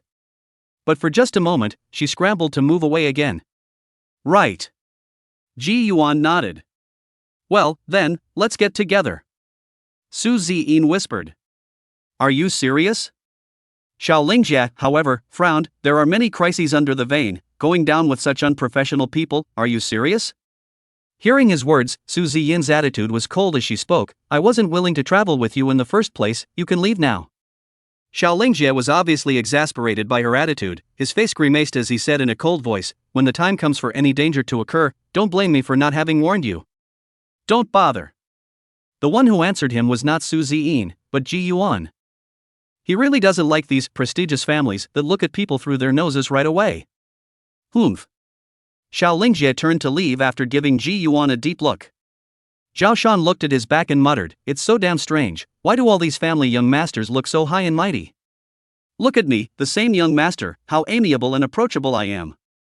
He bragged about himself, and Jibyuan skimmed his lips without saying anything. Su Ziyin, on the other hand, agreed somewhat. Most of the younger generations in the 5 great imperial beast clans have an inexplicable superiority, which I like equally less. Who cares, it feels good to have the three of us teamed up again. Zhao Shan smiled as he wrapped his arms around Ji Yuan, and Su Ziyin stood quietly, her eyes fluttering about. After that, the three of them went to the designated location to meet up with Lu Trace, with Zhao Shan sitting in the passenger seat and Ji Yuan and Su Ziyin sitting in the back. Along the way, Su Ziyin lowered her head, her small white hand cupping the hem of her skirt as if she was nervous. Ji Yuan had his hand on his jaw, looking out the window at the street scene, not knowing what he was thinking. After about 10 minutes or so, the vehicle slowed to a stop. Through the windows of the car, a crowded market was able to be seen. There were no tall buildings around, dust flew in the air, and in the market, all kinds of strange minerals were placed in front of countless stores. At that moment, a man walked out of the market quickly, and upon seeing Zhao Shan and Lu Trace, he revealed a warm smile and led them to turn into a downward path. Ji Yuan saw that the ground, which was a wasteland, suddenly opened up into a downward slit, and Lu Sheng drove, along with the man leading the way, into it. Just as he drove into this strange passage, the clamor of the market disappeared, and there was some strange movement in his ears. The interior of the passageway lit up with a blue glow, and after a while, a sprawling underground world appeared in everyone's eyes. Ji Yuan's pupils reflected a light blue luster, and he couldn't help but widen his eyes. The pale blue-colored underground world is filled with countless train tracks and endless stores. The minerals displayed in these stalls in the underground world were much more glittering than the dusty stores above. When the vehicle stopped, Lu Trace and Zhao Shan got out. It wasn't until Zhao Shan opened the car door for him that Ji Yuan came back to his senses. All the above are the most basic things. Here, it's the biggest mineral trading market in Honling City. Zhao Shan smiled and explained for him. Ji Yuan couldn't help but sigh. The outside world was wonderful. It was really the commonness of Lin Yun City that limited his imagination. With Lu Sheng leading the way, the group then walked towards the depths. Along the way, Ji Yuan saw a variety of rare and strange minerals that he couldn't name. Normal people who wanted to go down the mine had to go through a lot of hurdles, but Zhao Shan and Lu Trace had a special status and were directly given the green light all the way. As they entered an exquisitely decorated waiting room, Zhao Shan suddenly threw a round ring at Ji Yuan. The royal ring? Ji Yuan took it and looked at him suspiciously. There are things in there that are necessary to go down the mine. Ji Yuan's mind sank into the imperial ring given by Zhao Shan and found 3 things inside. Separately, a small black dot, a bracelet, and a pistol. Keep this imperial ring for your use. It's not the highest grade, but it's not too far off. Zhao Shan's voice came, causing Ji Yuan's heart to warm slightly. He threw the imperial ring back at him after removing its contents. And then, raising his finger, thanks, but I have the royal ring. Zhao Shan was first stunned, and when he saw the black gold imperial ring on his hand, his eyes widened. Black gold? This is the topmost imperial ring. He stepped forward and stared at Ji Yuan's imperial ring, looking left and right. My old man couldn't even be bothered to buy me this thing. Where did you get it? Ji Yuan waved his hand. Let's talk about this later. You first tell me the 3 things before this down mine. What are they? Chapter 26, Ji Yuan, what a eye opener. These 3 things go together. It's hard to explain. You'll see when you get your hands on them. Zhao Shan said, looking towards Su Ziyin. There is a changing room here. I suggest you go change into a different line of work. It's inconvenient to go down the mine in a skirt. About 5 minutes later. Su Ziyin had changed into a casual dress, her exquisite and compact figure with perfect cheeks. She simply couldn't pick a single fault. Ready, let's go. Zhao Shan led the 2 men through a brown wooden door. After that, an elevator. Lu Trace had long been waiting inside. After they stepped into the elevator, Ji Yuan looked at it and it only had 3 buttons. Top, center, bottom. At the moment, the button at the bottom was lit up, and it appeared that this was the elevator that went straight to the vein. In the small space, Zhao Shan's words flowed in a steady stream, pulling from the east to the west, and nagging him about everything that was there and nothing that wasn't. When Ji Yuan and his group got a bit of a headache from listening, the elevator finally stopped. As the door opened, a strong smell of earth mixed with a strange stench pierced his nostrils. Ji Yuan was fine, but Su Ziyin on the side was somewhat unable to withstand it, her face instantly turning pale. Use this. Seeing this, Zhao Shan immediately took out a finger-sized black dot. It was one of the 3 items he had just given to Ji Yuan. Zhao Shan placed the black dot at Su Ziyin's temple and gently pressed it. Instantly, a semi-transparent protective mask coalesced and covered her cheeks under Ji Yuan's surprised gaze. It's not. The technology out there has advanced to such an extent. You wear it too. Zhao Shan's words came and Ji Yuan looked back before he saw that he and Lu Trace were both wearing them. He hastily took a press from the imperial ring. Shasta. The unpleasant odor in the air dissipated, and Ji Yuan was surprised to find that the protective mask was not only capable of filtering the air, but also provided an effect similar to night vision. What's more crucial was that the protective mask didn't feel like it was worn, and it didn't even half block the field of vision. Put on the bracelet. Zhao Shan's voice rang out, and Ji Yuan and Su Ziyin instantly did as they were told. Just after putting it on, a line appeared in front of Ji Yuan's eyes. Welcome to Kojo Products, Connecting Detection Bracelets. Connection is complete and map information will be synchronized soon. As the font disappeared, in the upper right corner of Ji Yuan's field of vision, a circular pattern actually appeared, with a highlighted green light point in the pattern. The sight was just like the map interface in some games. The bracelet will scan the terrain in a 100-meter radius in real time and generate a real-time map in the upper right corner of your masks. Zhao Shan's explanation rang out. A highlighted green spot in the map represents yourself. He walked over and touched Ji Yuan's bracelet with his own. At that moment, Ji Yuan saw an additional blue light spot on the map. Blue dots of light, representing people you've touched the bracelet with, i.e. teammates. After a while, Ji Yuan looked at the 3 blue light dots in the map and was in a bit of a trance. This is too ing sci-fi. Is it true that Linyan City is too backward? Well, what about this thing? Su Ziyin held the pistol and asked curiously. By the look of her, it seemed like it was her first time coming into contact with all this high-tech as well. Mining guns, you have to cut with these when digging up minerals. Zhao Shan pointed to the mask and said, don't worry, after you find the minerals you need, the mask will show the cutting line, just follow the line and cut. Once everything was ready, the 4 of them stepped out of the elevator. With the mask's night vision, the darkened vein was brightly lit. Roar-oh! Suddenly, a strange-looking creature appeared. It was Lu Shang who summoned his imperial beast. The creature resembled a cheetah, but had 4 slender front legs and 2 stout hind legs. This is the poison wind guile leopard, a royal beast tamed by Uncle Lu in his early years in the vein. Zhao Shan explained, the poison wind eerie leopard is able to smell the scent of rare minerals, and with it leading the way, will take many fewer detours. The poison wind guile leopard, as long as a Honling City royal beast master with a bit of strength would choose to tame one. With it, finding rare minerals is twice as easy. Mining veins are not like other places, we must be more careful. Zhao Shan's face was grave as he summoned the long-armed ape troop. Tuan Tuan shook her head in excitement when she saw Ji Yuan and Su Ziyin. Seeing this, the greenish flames rose and Dim's figure manifested. Su Ziyin also summoned out her inferno-devouring sparrow, and the appearance of the 2 fire imperial beasts warmed up the chilly temperature inside the mine vein a lot. Lu Trace's eyes coalesced on Dim's body for a moment before slowly moving away. Immediately after that, Lu Trace summoned another novelty imperial beast. Ji Yuan looked over and it was actually a strong, muscular kangaroo. What surprised him even more was that on both fists of this kangaroo, it actually carried 2 diamond-encrusted golden finger tigers. This trip to Honling City was a real eye-opener. He couldn't help but look at Lu Shang's large stature and sigh, this kangaroo is also too similar to his master. With that, the poison wind trickster leopard was in the front, and the muscle kangaroo was in the back, keeping the small group of 4 protected. Ji Yuan and Su Ziyin walked in the latter 2, following Lu Shang and Zhao Shan as they slowly felt their way forward.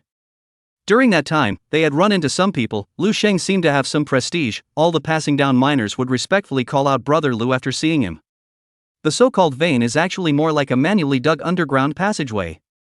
The walls are hung with luminaries and there are signs pointing to the exit to leave to prevent getting lost. Ji Yuan had been paying attention to the map in the upper right corner of the mask, which was updated almost every 5 seconds, and that one route, like the roots of a tree, was intricate. Along the way, it could be felt that they had been going deeper down. After walking for about an hour or so, Su Ziyin's breathing was slightly short. The long trek seemed to be a bit tiring for this great lady. Zhao Shan thoughtfully allowed the gibbon troop to carry him on their shoulders as they continued to walk. As he gradually went deeper and deeper, Ji Yuan clearly noticed that the signs and luminaries were decreasing. We've entered a cluster of newly discovered veins, buck up. Lu Trace spoke for the first time, his voice thick and dull. The air grew progressively colder, and even Dimming and the inferno-devouring sparrow were unable to neutralize it. Chow! Suddenly, a black shadow shot out from the wall on Ji Yuan's right side, straight towards his head. The black shadow was so fast that there was no time to react. Once you are hit, you will surely die. Just in the nick of time, the shiny diamond-encrusted gold finger tiger whistled like a cannonball. Bang! The muscular kangaroo walking at the very back threw out a punch, directly sending the black shadow flying hard, blasting into the wall and crashing into a big crater. Ji Yuan was in a cold sweat. If he didn't have this kangaroo, I'm afraid he would have already explained himself. Are you okay? Zhao Shan was also taken aback and hurriedly inquired towards him. Ji Yuan shook his head and looked towards the large pit on the wall, his face changing slightly. Only to see that within that pit was a black creature shaped like a mouse, but with a sharp pointed horn on its forehead. Watch out! These phantom horned rats are appearing in groups. Lu Sheng's deep voice had just sounded, and in an instant, strange movements came out from all directions. At the same time, a black shadow splashed out from countless directions. Chapter 27, Coincidentally, I want him dead too. Earthstrike, use the wind breath barrier. Lu Trace's low voice rang out. Giggle. Gale force winds emerged from this underground vein, forming a protection visible to the naked eye that surrounded Ji Yuan and his party. Those phantom horned rats that shot out from several directions were bounced off the moment they came into contact with this wind breath barrier. One strike did not succeed, and these sinister things made a move to escape. Quickly, have your fire imperial beasts attack? In fact, there was no need to wait for Lu Trace to say something. Ji Yuan had already signaled Dim to do it. Fiery storm. The terrifying spectral green flames swept through the entire mining vein in an instant, and at the moment the spectral flames came into contact with the wind breath barrier, the spreading speed was extremely fast, and those spectral horned rats that showed up didn't have the time to escape at all. The spectral flame swept through, and the spectral horned rat was directly turned into ashes, with not even dregs left. Nice. Lu Trace's gaze lingered on Dim for some time before he nodded towards Ji Yuan. Having just experienced a life and death crisis, and then being able to immediately counterattack the moment the defense unfolded, this kind of calmness, amongst young people, was already considered very good. Right, what does Uncle Lu think? Would anyone I praise be bad? Zhao Shan sensed Lu Trace's appreciation for Ji Yuan and smiled smugly. Su Ziyin stood at the very back, quietly looking at Ji Yuan's back, not knowing what she was thinking. Ji Yuan rested his gaze more on the poison wind guile leopard. He felt a momentary strong fluctuation when it released the wind breath barrier just now. He was secretly guessing that the bloodline levels of this poison wind trickster leopard and muscle kangaroo were, I'm afraid, at the lowest overlord level. As a mayor, the highest imperial beasts that Tani owns are also at the overlord level. It seems that the higher the ranking of the city, the more inclined the resources. It really is right. After determining that there was no danger, Lu Sheng told the poison wind guile leopard to withdraw the wind breath barrier and once again went deeper towards the vein. Along the way, he encountered several more attacks from the phantom horned rats. These little things not only held grudges, they were also particularly sinister. However, because of the previous experience, it is no longer as unresponsive as the first time. Walking through the vein, the loose dirt slowed the crowd down. From time to time, there would also be some strange and colorful minerals in the surrounding walls. Stop! As he walked, Lu Trace suddenly shouted in a low voice. A few people paused in their footsteps, and Ji Yuan saw the poison wind eerie leopard tilting its head, seemingly sniffing something carefully. For a moment, it grinned back at Lu Trace. Up ahead is a nest, up here. Lu Trace turned around and hooked his finger towards Ji Yuan. Zhao Shan hurriedly made way and secretly gave a thumbs up. Behave yourself. Ji Yuan crossed over to him and looked ahead. It was a nest that faintly shimmered with a blood-red hue, and at the moment, it was roughly 50 to 60 meters away from them. Because it was a bit far away, he could only barely make out that it was some sort of reptile, a swarm of them, lit up with blood-red patches of light. At that moment, the poison wind eerie leopard opened its mouth wide and rolled its throat, spitting out a small circle of wind that floated in front of it. Externalize your psionic energy and condense it into a sphere the size of a fingernail. Lu Sheng's voice came out, without the slightest regard for whether or not he would be able to do the soul power outward. Ji Yuan froze. Immediately, he spread out his palm, and dark gray gas overflowed from his palm, slowly condensing. Extraordinary qualifications? A ray of light flashed under Lu Trace's eyes when he saw the dark gray gas. After Ji Yuan did as he said and condensed his soul power to the size of a fingernail cap, he pointed to the wind circle spat out by the poison wind guile panther and said, "Send the psionic energy to the wind circle." Although Ji Yuan was puzzled, he did as he was told. But the moment the soul power touched that circle of wind, bang! An ethereal thud exploded violently through the passage. Dark gray soul power visible to the naked eye turned into sharp ripples at this moment, rushing towards the reptile's nest. Immediately, Ji Yuan was shocked to find that the blood-red light within the nest had instantly extinguished.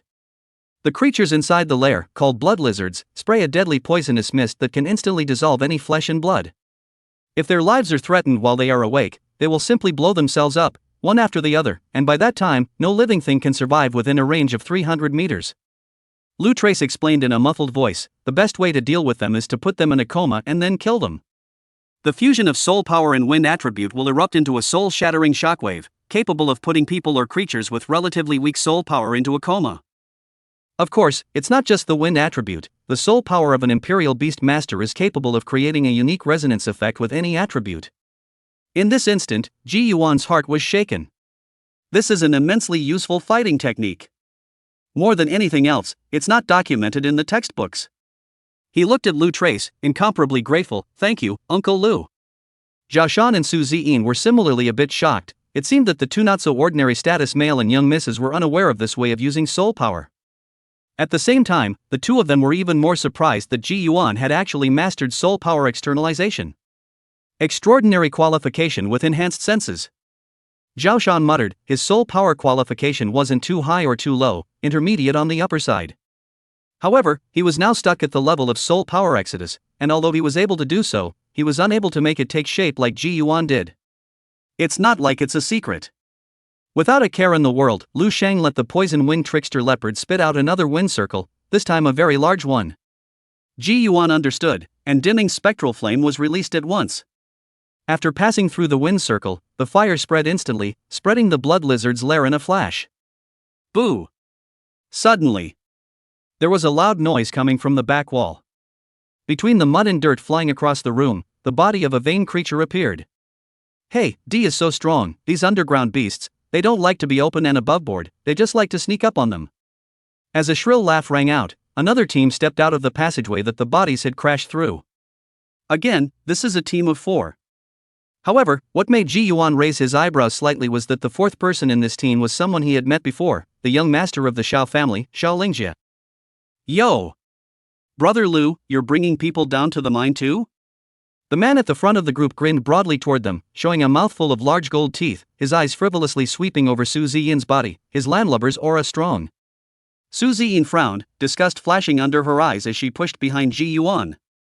This big gold tooth's eyes turned and flickered imperceptibly as it landed on Ji Yuan. Zhang Di, don't create too much commotion in the depths of the mineral vein. When Lu Sheng saw the visitor, he merely said in a cold voice. Good Lo Lu, you said yes, we happen to be ready to go from here, by the way, can we follow you a distance? Zhang Di stretched out his finger and wiped his big gold teeth, smiling. No. After Lu Trace finished speaking, he directly greeted Ji Yuan and the others as they advanced towards the blood lizard's lair. Zhang Di and his group watched them leave, and Shao Lingjie stood at the back, frowning as he asked, what's the origin of this person, so arrogant? Young Master Shao, how dare you go down the mine without even knowing about the Hongling city's local snakes? Zhang Di snorted, stared at Ji Yuan's back, and said, Young Master Shao, that handsome-looking guy, is the guy you said, you want to give him some color? Yes, it's better to keep him at the bottom of this mine forever. Shao Lingjie's eyes were grim.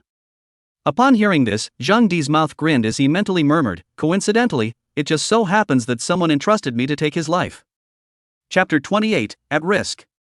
Walking in the blood lizard's lair, Lu Trace, who was in front of him, looked sideways at Ji Yuan. Zhang Di, you and him, you have a problem?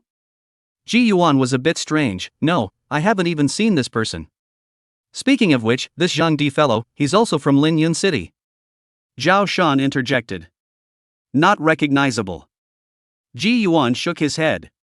It's probably because of Shao Lingjie. At this time, Su Ziyin spoke up in an unprecedented manner. You mean, just because Ji Yuan and I choked him twice, he hates us? Zhao Shan was a bit speechless. You noble young masters and ladies, are all so careful? Who are you calling careful? Su Ziyin glared at him, slightly adorable. Just as she was about to explain. Boom! A violent shaking suddenly erupted in the large nest. At the back, the passageway that the crowd had come from, a giant scorpion of huge size appeared at some point. The giant scorpion held up its 2 giant pincers and ran across the room towards them. Soul Demon Scorpion? Ji Yuan's brows furrowed into a ball. Didn't this thing live in the Withering Valley? Quickly, he responded. It's Dae Kim Teo Jang Di? Whoosh! As a figure shot out, in the sight of the crowd, the muscle kangaroo at the back of the temple had already rushed to the soul demon scorpion's heels, and his right arm full of muscles fiercely blasted out towards the demon scorpion. Bang! The sound of a collision came out as the muscle kangaroo's fist struck the demon scorpion, nearly knocking it back a short distance and seemingly unable to cause any substantial damage. Zhang Di, do you want to die? Lu Sheng's voice was filled with coldness when he saw the soul demon scorpion. I'm sorry, Lu, someone bought this handsome young man's life and I just couldn't do anything about it. Zhang Di and Xiao Lingjie walked out from behind the demon scorpion. Xiao Lingjie, you have to be shameless. Unexpectedly, Su Ziyin actually chirped in a delicate voice, and in her thoughts, it must be Xiao Lingjie's intention. It's none of my business. Xiao Lingjie stood at the very back, keeping his distance from Zhang Di and spreading his hands innocently. Puff. Ji Yuan had wondered how it was just the two of them. Suddenly, the ground where his feet had been stepping was loose. Get out of there! Lu Trey shouted out, but it was still too late. The place where Ji Yuan stood seemed to have been hollowed out from below by something, and the entire person fell directly towards the ground. He just disappeared from view. Ji Yuan. Suzy Ian and Zhao Shan went up with anxious faces, but found that the ground was intact as before, and there was no sign of any looseness at all. Seeing this, Su Ziyin raised her head, looked angrily into the distance, and droned, Xiao Lingjie. What have you done with him? Coldness welled up in Xiao Lingjie's eyes when he saw that she was so emotionally agitated because of a person, but he still shook his head to clear the relationship. I don't know, this matter has nothing to do with me. After that, he turned to leave. Hey! Zhang Di grinned his large gold teeth when he saw Ji Yuan disappear and similarly retreated back. The soul demon scorpion that was tangling with the muscle kangaroo let out a mournful roar, and the sound wave seemed to be mixed with stimulation for the soul. The muscular kangaroo covered its ears and backed up, and immediately, it saw the thick scorpion tail of the soul spirit demon scorpion sweeping towards the top of the nest. Boom! Countless debris and dirt were scattered all of a sudden, and when Lu Trey saw this, his face sank as he pulled Zhao Shan and Su Ziyin up and ran away, during which, he did not forget to put away the muscle kangaroo and poisonous wind creepy leopard. The lair began to collapse under the deliberate destruction of the soul demon scorpion. Because of the distance, it was no longer possible to go after Zhang Di, so he could only run wildly towards the front. Under the countless debris and mud, Lu Trace pulled the two of them and rushed into the passageway at the last moment before the nest collapsed. Dust flew from the sky, burying the entrance to the passage. They, trapped deep in this vein, could only find another way out. And before that, they still needed to find Ji Yuan. Uncle Lu. Ji Yuan's point of light is shown on the map to be right below us. What should we do? Zhao Shan asked anxiously. Su Ziyin was likewise a little nervous. Being stared at by the two like this, Lu Trace shook his head and said, there's no need to be in a hurry, the fact that the light spot is still there means that he's fine, let's wait for the surroundings to be scanned clearly first, then we'll go look for him. Somewhere inside a wide passageway. Ahem. Ji Yuan staggered to his feet, his handsome face dirty, his hair and clothes covered in dirt. Dim's figure manifested itself, and well in the moment of the fall he gathered Dim back. Rustling. In his ears, strange movements rang out. Ji Yuan turned his head, only to see a small golden beast the size of a cartwheel in the corner. This little beast was covered in golden scales and had long, sharp claws. At the moment, the little beast was rubbing its pointed claws, which still had a lot of dirt on them. It seemed that this thing was the culprit for his fall. Zhang Di, why did he kill me? Ji Yuan swept his surroundings. It was a straight vein passage, and through the map, he learned that he was far away from Zhao Shan and the others. Hey! Laughter came from the front and back. Only to see that the two people in Zhang Di's team were in a front and back pincer position, their eyes full of teasing. As the soul power surged, the two men each summoned their own imperial beasts. In front of them was a fire wolf whose fur was burning with flames. In the back, there was a rare, chilly bird. Jibyuan. At this moment, the shrill laughter sounded again, and Zhang Di and Xiao Lingjie, who had a mouth full of gold teeth, appeared from the back. You kid is quite a bad person, you actually managed to offend both the young master of the Xiao family and me. Zhang Di walked up, his gaze always resting on Dim. Tell you what, destroy the contract and give me this imperial beast of yours and I'll let you live. He grinned broadly, a gesture that things were under control. You promised me you'd keep him from walking out of here. Xiao Lingjie frowned. Young Master Xiao, just because I don't move him doesn't mean my people don't move him. Zhang Di laughed shamelessly, and his two little brothers followed suit. The young master of this famous family doesn't even understand this? How's it going, kid? Zhang Di looked at Ji Yuan, full of teasing, not putting him in his eyes at all. Did Zhang Jilin send you? Ji Yuan's face was calm. Zhang Di's expression remained unchanged, and his eyes flashed with light. Dim. It was also the moment Ji Yuan's words fell. Buzz. Bloodline fluctuations erupted, and then, one person and one beast directly shot out flat on the ground, charging towards the fiery firewolf in front of them. Don't get cocky, this kid is not as simple as he seems. Zhang Di's voice came from the back. The little brother did not think, but it is just a brat, what means can he have? Immediately, he ordered the flaming firewolf to prepare to attack, only to find that the firewolf was actually wailing with its tail between its legs under the bloodline suppression. Ji Yuan's goal was clear, this was an almost certain death kill against him, and there was no chance of a head-on confrontation. You. Seeing that Firewolf was not listening to the command, the junior brother surged into panic. Seeing that Ji Yuan and the spectral green imperial beast were about to approach, his panicked expression suddenly changed and a triumphant smile appeared on his face. Not good. Seeing this, Ji Yuan immediately stopped his stance. Giggle. But, in the end, it was too late. Above his head, a small golden beast sprang out, and its thin, sharp claws pierced into Ji Yuan's right shoulder. Blood, flowing in a smooth stream. Ji Yuan, in critical condition. Chapter 29: How to break the situation? Ha ha ha. Naive boy, just you want to use me as a breakthrough. The little brother laughed in triumph as the golden beast's sharp claws were filled with toxins, capable of paralyzing one's body. But the next moment, only to see that Ji Yuan, who had been penetrated by a sharp claw through his shoulder, actually violently rushed out. Fiery storm. At the same time, Dimming unleashed a monstrous underworld flame, filling the entire passageway in an instant. The youngest brother obviously didn't expect this youth of the 7th rank to be able to act under the influence of the toxin. Due to the close proximity, he could only look on in horror as the greenish flames swooped down on his face, spreading throughout his body the moment he was contaminated. The blazing temperature seared both flesh and soul, like countless bugs gnawing at his body. The little brother along with his two imperial beasts screamed miserably. In the midst of the monstrous flames, a hand suddenly appeared, grabbed his face, and ruthlessly pressed it to the ground.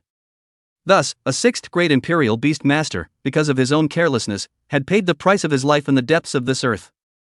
This idiot. At the back, a wall of ice with a frighteningly cold aura blocked in front of Zhang Di's trio. The screams of his little brother before he died reached his ears, causing Zhang Di's killing intent to intensify. He had long heard from Zhang Jilin about Ji Yuan's beast royalty. Also told these two guys a long time ago not to take it lightly once they're up against each other. Xiao Lingjia's face grew cold. At first he thought that the scream was from Ji Yuan, but when he saw that Zhang Di did not look right, he reacted. After them. The moment the flames dissipated, the ice wall shattered, and Zhang Di summoned a leopard-shaped imperial beast with dark purple fur and 4 slender forelegs and darted out. This, again, was a poisonous wind trickster leopard. In the front, Ji Yuan covered his wounds and took out 2 brown pills from the royal ring and swallowed them under Dim's concerned gaze. One to detoxify and one to stop the bleeding. All given by Zhao Shan before he went down to the mine. Phew! Suddenly, an eerie voice whistled from the rear. Then Ji Yuan and Diming felt their souls shaken and their spirits appeared in a momentary trance. Turning back, he realized that Zhang Di was riding on a poisonous wind trickster leopard, his mouth hanging with a sardonic smile as he rushed in. The soul tremor just now was exactly the method of utilizing soul power that Lu Trace had taught himself earlier. It seemed that this Zhang Di's grade was at least on par with Lu Scar. Shoo! At the same time, a blazing firelight shaped like a flying arrow cut through the channel and shot towards Ji Yuan. This was the first time Xiao Lingjie had made a strike, but he did not see what the flying arrow was shot from. Dim's body leaped up, and the underworld flame pulsed, instantly deflecting this flaming arrow. It has a characteristic phrase, but it is immune to all fire attribute damage. The fiery storm flared up once again. Diming and Ji Yuan were connected in mind, knowing that there was no possibility of escape at this moment, only to fight with their backs to the wall. However, when the underworld flame rose out of the void once more, an ice crystal radiance overflowed. Immediately afterward, a wind of extreme coldness like that under the 9 ghosts blew, directly extinguishing the greenish underworld flame. Ji Yuan leaned his back against the earthen wall and fixed his eyes on a unicorn covered in ice crystals standing in front of Zhang Di. A streak of frosty breath erupted from the nostrils of this unicorn, and on its pointed horn, there was still a cold aura that had yet to dissipate. The poison-wind airy leopard's footsteps slowed to a halt. Zhang Di leaped down and stood in the middle of the unicorn and the trickster leopard, showing his large gold teeth towards Ji Yuan and waving. "Kid, I'll give you one more chance to destroy the deed. Don't let such a beautiful creature die after you in a place like this where you don't see the light of day. When a gorgon dies, the gorgon dies with him." According to the information provided by Zhang Jilin, this was a legendary bloodline imperial beast, so Zhang Di was naturally moved. Dim pressed his body against Ji Yuan, and a low growl came from his throat, as if telling him that he was willing to die. Rest assured. Facing a life and death crisis, the corner of Ji Yuan's mouth lifted up in an arc and lightly patted Dim's forehead, unfolding the imperial illustrations. He looked at Zhang Di's trio and murmured softly in his heart. In his mind, the emperor's illustrations emerged. His consciousness rested on the third pattern, which was an emerald green, giant lizard containing endless vitality. It was none other than the section of skeleton he had absorbed within the spider's lair in the Beast King's secret realm, the Angry Wood Lizard. The final feature of the first upgrade to the emperor's illustration is to consume all the remains intact and briefly phantomize the creature. Before, he thought he couldn't use this feature. Angry Wood Lizard remains integrity, 15%. Is it fully consumed to manifest the adult body Angry Wood Lizard? Yes. At this moment, Zhang Di's patience was completely exhausted. Humph. Since it is unwilling, let it accompany you to your death. The poison wingile leopard's figure instantly rushed out, opening its bloody mouth to spew out a thick poisonous mist towards Ji Yuan. The ice crystal unicorn's pointed horn condensed light, with a terrifying wave condensing. Xiaolingjie had a light smile hanging at the corner of his mouth as a flaming arrow shot out once again, pointing straight at Ji Yuan's heart. This is what happens when you provoke me. Buzz. Just at the moment when they thought Ji Yuan would surely die, sudden changes occurred. An extremely bright and piercing green aura emerged, causing them to subconsciously close their eyes. Rumble. Immediately after, the earth shaking like a horrible movement came. Zhang Di was the first to open his eyes and looked at the front of him in disbelief. A bright green object had been stuffed into the mine tunnel at some point. What the hell? Zhang Di signaled the junior beside him to go up and investigate. Shoo. But the little brother had just taken a step when suddenly a pink thing shot out from in front of him, wrapped around him and shrunk back. Ha! Ah. The little brother was first stunned, but then he let out a mournful and miserable scream. Zhang Di's face changed slightly as he fixed his eyes, and when his sight met a bleak yellow pupil, he was dumbfounded. Holy! Where'd the giant lizard come from? This giant lizard completely filled up the entire mine tunnel. This giant lizard's mouth chewed and its bleak yellow pupils stared at Zhang Di and Xiaolingjie, not moving at all. Shoo! The sound of breaking wind rang out as a pink thing shot up once again. This time, it was clear to Zhang Di that the damn thing was the tongue of a giant lizard. Release the wind breath barrier. He hurriedly shouted towards the poison wingile leopard in front of him. But the moment the barrier was formed, the giant pink tongue was unhindered, wrapping around the poison wind trickster leopard and shrinking back once again. Your mom. That was something I went through a lot of trouble to tame. Zhang Di's face changed drastically, and the unicorn beside him immediately launched an ice crystal light that rushed straight at the bleak yellow pupil in front of him. However, this attack did not have any effect, and he could only watch as his poison wingile leopard was swallowed into the mouth of that giant lizard. What is this? On the backside, Xiaolingjie also froze. He had never seen a giant lizard imperial beast of this size before. Don't look, run! Zhang Di's heart was dripping blood as he felt the imperial beast seal belonging to the poison wind eerie leopard dissipate. He saw that the unicorn's attack just now was completely ineffective, and immediately thought of a possibility. Zhang Jilin said that this Ji Yuan possesses some sort of ability to hallucinate strange imperial beasts. But damn, wasn't it said that the imperial beast he manifested was a griffin? How come it's a giant lizard now? Zhang Di put the unicorn away and frantically ran wildly towards the back. Xiaolingjie's face was gloomy as he stared at Zhang Di's back, killing intent flashing in his eyes. Chapter 30: The Harvest After Escape. Phew! The other side of the mine shaft. Ji Yuan leaned his back against the wall, his face pale and panting heavily. The illusory Angry Wood Lizard had directly drained half of the soul power from his body, causing him to nearly collapse. Dim came forward, his beastly eyes full of concern. I'm fine. Ji Yuan smiled and patted it, glancing at the map and moving a bit further away from Zhao Shan and the others. You can only feel your way through it slowly. He followed the route scanned out by the map, all the way up the upward mine tunnel. When he climbed up from an almost vertical mine tunnel on the map, the distance between him and Zhao Shan's trio was infinitely close. But a wall of black rock separated them. The other side. Damn! This wall is too thick, I can't communicate with him. Can Uncle Lu break this wall? Zhao Shan leaned against the rocky wall and looked at Lu Scar. It's bedrock. It's so hard it can't be broken. Lu Trace looked to his right. Go around. Ji Yuan, he's moving. Is he in danger again? Su Ziyin kept an eye on the map, worry flashing in her eyes. Imperial creature remains detected.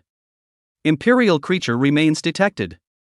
Ji Yuan didn't expect that there would actually be skeletons buried in such a place, and, at the moment, there wasn't just one marked spot that lit up in front of him. Along with the marker, as he crossed a narrow, crowded mine tunnel, a wall blocked the way.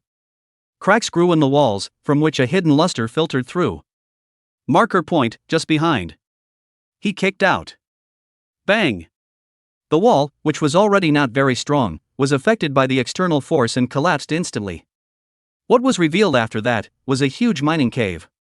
Through the mask, a near countless number of 7 colored lights flashed around the mine. He headed for the nearest mineral. It was a red crystal embedded in the earth. Red Flamestone, Fire Imperial Beast Advancement Material, average market price, 50,000. The mask pop-up message is sweet. At the same time, on the crystal, a white line instantly surfaced, which should be the extraction cutting line mentioned by Zhao Shan. He took out his miner's rifle and pulled the trigger lightly. Bzzz. A special light of about 2 centimeters erupted from the muzzle. He followed the lines and began cutting up on the red crystal. Sparks flew in all directions, and as the outer layer of crystals was sliced through, an object the size of a palm lay silently within. Ji Yuan carefully stretched out his hand. This red flamestone was oval in shape, not irregular, and probably weighed as much as a bottle of water. After experiencing the sensation of digging, he put the red flamestone into his imperial ring and headed towards the marked spot of the skeleton. Along the way, he was careful, observing his surroundings with the dim man and beast, and it was good to see that there didn't seem to be any creatures inhabiting this mine. By the time he got close to the first marker, he realized it was an arm broken off at the elbow. It looks similar to human bones. Imperial creatures with humanoid forms? He sucked it in with suspicion, and the Emperor's iconography popped up instantly, and another new grid was unlocked. Creature, 9-tailed demon fox. Race, demon fox. Bloodline, Imperial. Attribute, wind. Trait, charming demon body able to compel any creature with a weak will, including the Imperial Beastmaster. Remaining data, lost. Remains intact, 10%. It turned out to be the broken arm skeleton of the 9-tailed fox. Because the remains of the angry wood lizard were consumed, the creature was still ranked after the Thunder Imperial Beast Shining Vampire, and was the 4th Imperial ranked creature he had collected in his iconography. Soon he came to the next remains. This time the remains were even stranger, a thin, curved bone shaped like a fong. The bones were dark purple in color, skeletons he had never seen before. Crouch down and suck it in. The Emperor's icon popped up, the 5th grid unlocked, and on it, a hideous and shocking-looking beast was revealed. Creature, Void Lord. Race, Void Dragon. Bloodline, Imperial. Attribute, Void. Characteristics, lost. Remaining data, lost. Remains intact, 1%. Void Lords. Ji Yuan's pupils shrunk. What kind of creature was this? He had never seen a creature with a void attribute before, and there wasn't even any record of it in the books. He looked to the Imperial iconography, the portrait belonging to the strange creature. Because of the low completeness of the remains, there is only an outline. However, Ji Yuan was still able to recognize that this so-called Void Lord was a huge dragon with wings. This trip to the vein was really beneficial. Not only does it open up eyes about technology, but it also includes a whole new iconography of species. Taking the iconography back, Ji Yuan raised his head and looked ahead, and there was the last skeleton. A thick, dirt-stained skeleton. After inhaling, a line of information popped up. Skeletal absorption complete. Star Peak Griffin remains integrity increased to 55%. Oh. Ji Yuan raised an eyebrow. Unexpectedly, it was actually the Star Peak Griffin. It seems that he and this guy are destined for each other. Phew. Just as he was about to pull up the Emperor's Illustrated Guide and check it out, in his ears, an extremely heavy gasp suddenly sounded. That kind of movement directly made Ji Yuan's sweat stand on end. He hurriedly looked at Dim, only to see it looking not far away, the beast's eyes vibrating as it slowly backed away. Ji Yuan followed its line of sight, and it wasn't until this moment that he realized that in the deepest part of this mine, there was a huge creature sleeping. The creature's skin color overlapped perfectly with the earth, and if it wasn't for the gasping sound just now, Ji Yuan wouldn't have even noticed it. What made him even more afraid was that after seeing the creature clearly at the moment, he realized that just its nostrils were the size of the wheels of a heavy truck. Swallowing his saliva, Ji Yuan hurriedly retreated towards the back with Dim carefully. The mine was incomparably quiet at the moment, even dropping a pin could be heard. When he and Dim had withdrawn about 10 paces or so, on the backside, there was a sudden loud sound of something falling. Ji Yuan didn't turn around because he saw a pair of diamond-shaped black pupils. Boom! A loud sound came out. This was a giant python of extremely impressive size. It had been awakened, and at this moment, its head was angled and coiled to stare at Ji Yuan and Dim. This gray-black python was too big, several times thicker than the largest size water tank. The entire head of the snake, alone, took up almost a quarter of the space of this mine. Ji Yuan. Also at this moment, Zhao Shan's roar came from the back of the entrance from which he had come. This undoubtedly relieved Ji Yuan's hanging heart. But because the python was staring at him, he didn't dare to turn around or move at all. You! Crap! Zhao Shan's shocked voice came out, and then he was heard shouting, Uncle Lu! Uncle Lu! Ji Yuan mentally cursed this nerd and moved too much. But suddenly, the python moved. Chapter 31: The Thunder Pool. It was a moment as if several trains were running around at the same time. Obviously, this giant python didn't move fast, but it just brought up a gust of terrifyingly strong wind, blowing Ji Yuan's hair wildly. Strangely enough, the python did not make an attacking move, but instead crossed over Ji Yuan and Zhao Shan, resting its huge snake head at the entrance. Ah! Su Ziyin's terrified screams rang out, and it was thought that she should have seen the terrifying giant python snakehead just after entering here from the mine tunnel. You! Zhao Shan ran up at this time, smiling incomparably, and circled around Ji Yuan, looking him over from head to toe. Eventually, when he saw the wound on Ji Yuan's right shoulder, he frowned. Is it okay that the wound is so big? Zhao Shan looked at him, concerned. It's okay, I took antidote and stopped the bleeding. Ji Yuan shook his head as his eyes looked towards the entrance and was surprised to find that Lu Sheng seemed to be communicating with this giant python. At the same time, Su Ziyin also came in front of her, her fair melon face with a bland expression, lightly tilting her head, her eyes drifting around Ji Yuan. When glancing at the wound on his right shoulder, his eyes stared, his willow brows furrowed, and his red lips moved slightly, but he didn't say anything. You really know how to pick a place. Zhao Shan patted his back and gestured in Lu Sheng's direction. This giant python, it's one of Hongling City's earth veins. It also means guardian beasts, and we all call them earth veins. Guardian beasts? At this moment, Ji Yuan once again couldn't help but feel that the outside world was wonderful and had everything. Soon, Lu Sheng's burly body was walking towards them. At the same time, the giant python shrunk back, and its body began to shrink with the naked eye. Since we got into its territory by mistake, let it give us a ride. Lu Trace's thick voice, the thief makes people feel safe. In the blink of an eye, the python's body shrunk to only about a meter. Transforming into a small snake, it wrapped around Lu Trace's arm, tilted its head, and from time to time spit out snake letters to Lu Trace's ear, seemingly talking. At this moment, after it had shrunk, the place where it had previously coiled and slumbered was suddenly revealed as a hole. Lu Trace went up to himself, nodding his head as he listened with his sideways ear. The three of them, Ji Yuan, walked behind him. There's a surprise for you when you get out. Zhao Shan raised an eyebrow. What? Ji Yuan looked at him, who knew that this guy was acting mysterious and didn't say anything no matter how much he pressed. Seeing this, Ji Yuan instantly went up and stirred things up with Zhao Shan. The two of them fooled around for a while, and only then did Ji Yuan realize that a gaze was always looking at him, and only then did he turn his head back. Su Ziyin hastily averted her face and looked elsewhere. By the way, I never asked, you came here this time, also for the underworld ghost seed? Ji Yuan laughed. Ah. Suzy Ian froze, and then her eyes fluttered, looking a bit odd, and she said intermittently, "No, it's not." Zhao Shan gave her a strange look. "You cursed me all the way, why are you stuttering now?" You're bullying me." Suzy Ian reached out her small hand and fiercely slapped Zhao Shan, her pretty face instantly rising in a reddish hue. Cursing? It's really fake.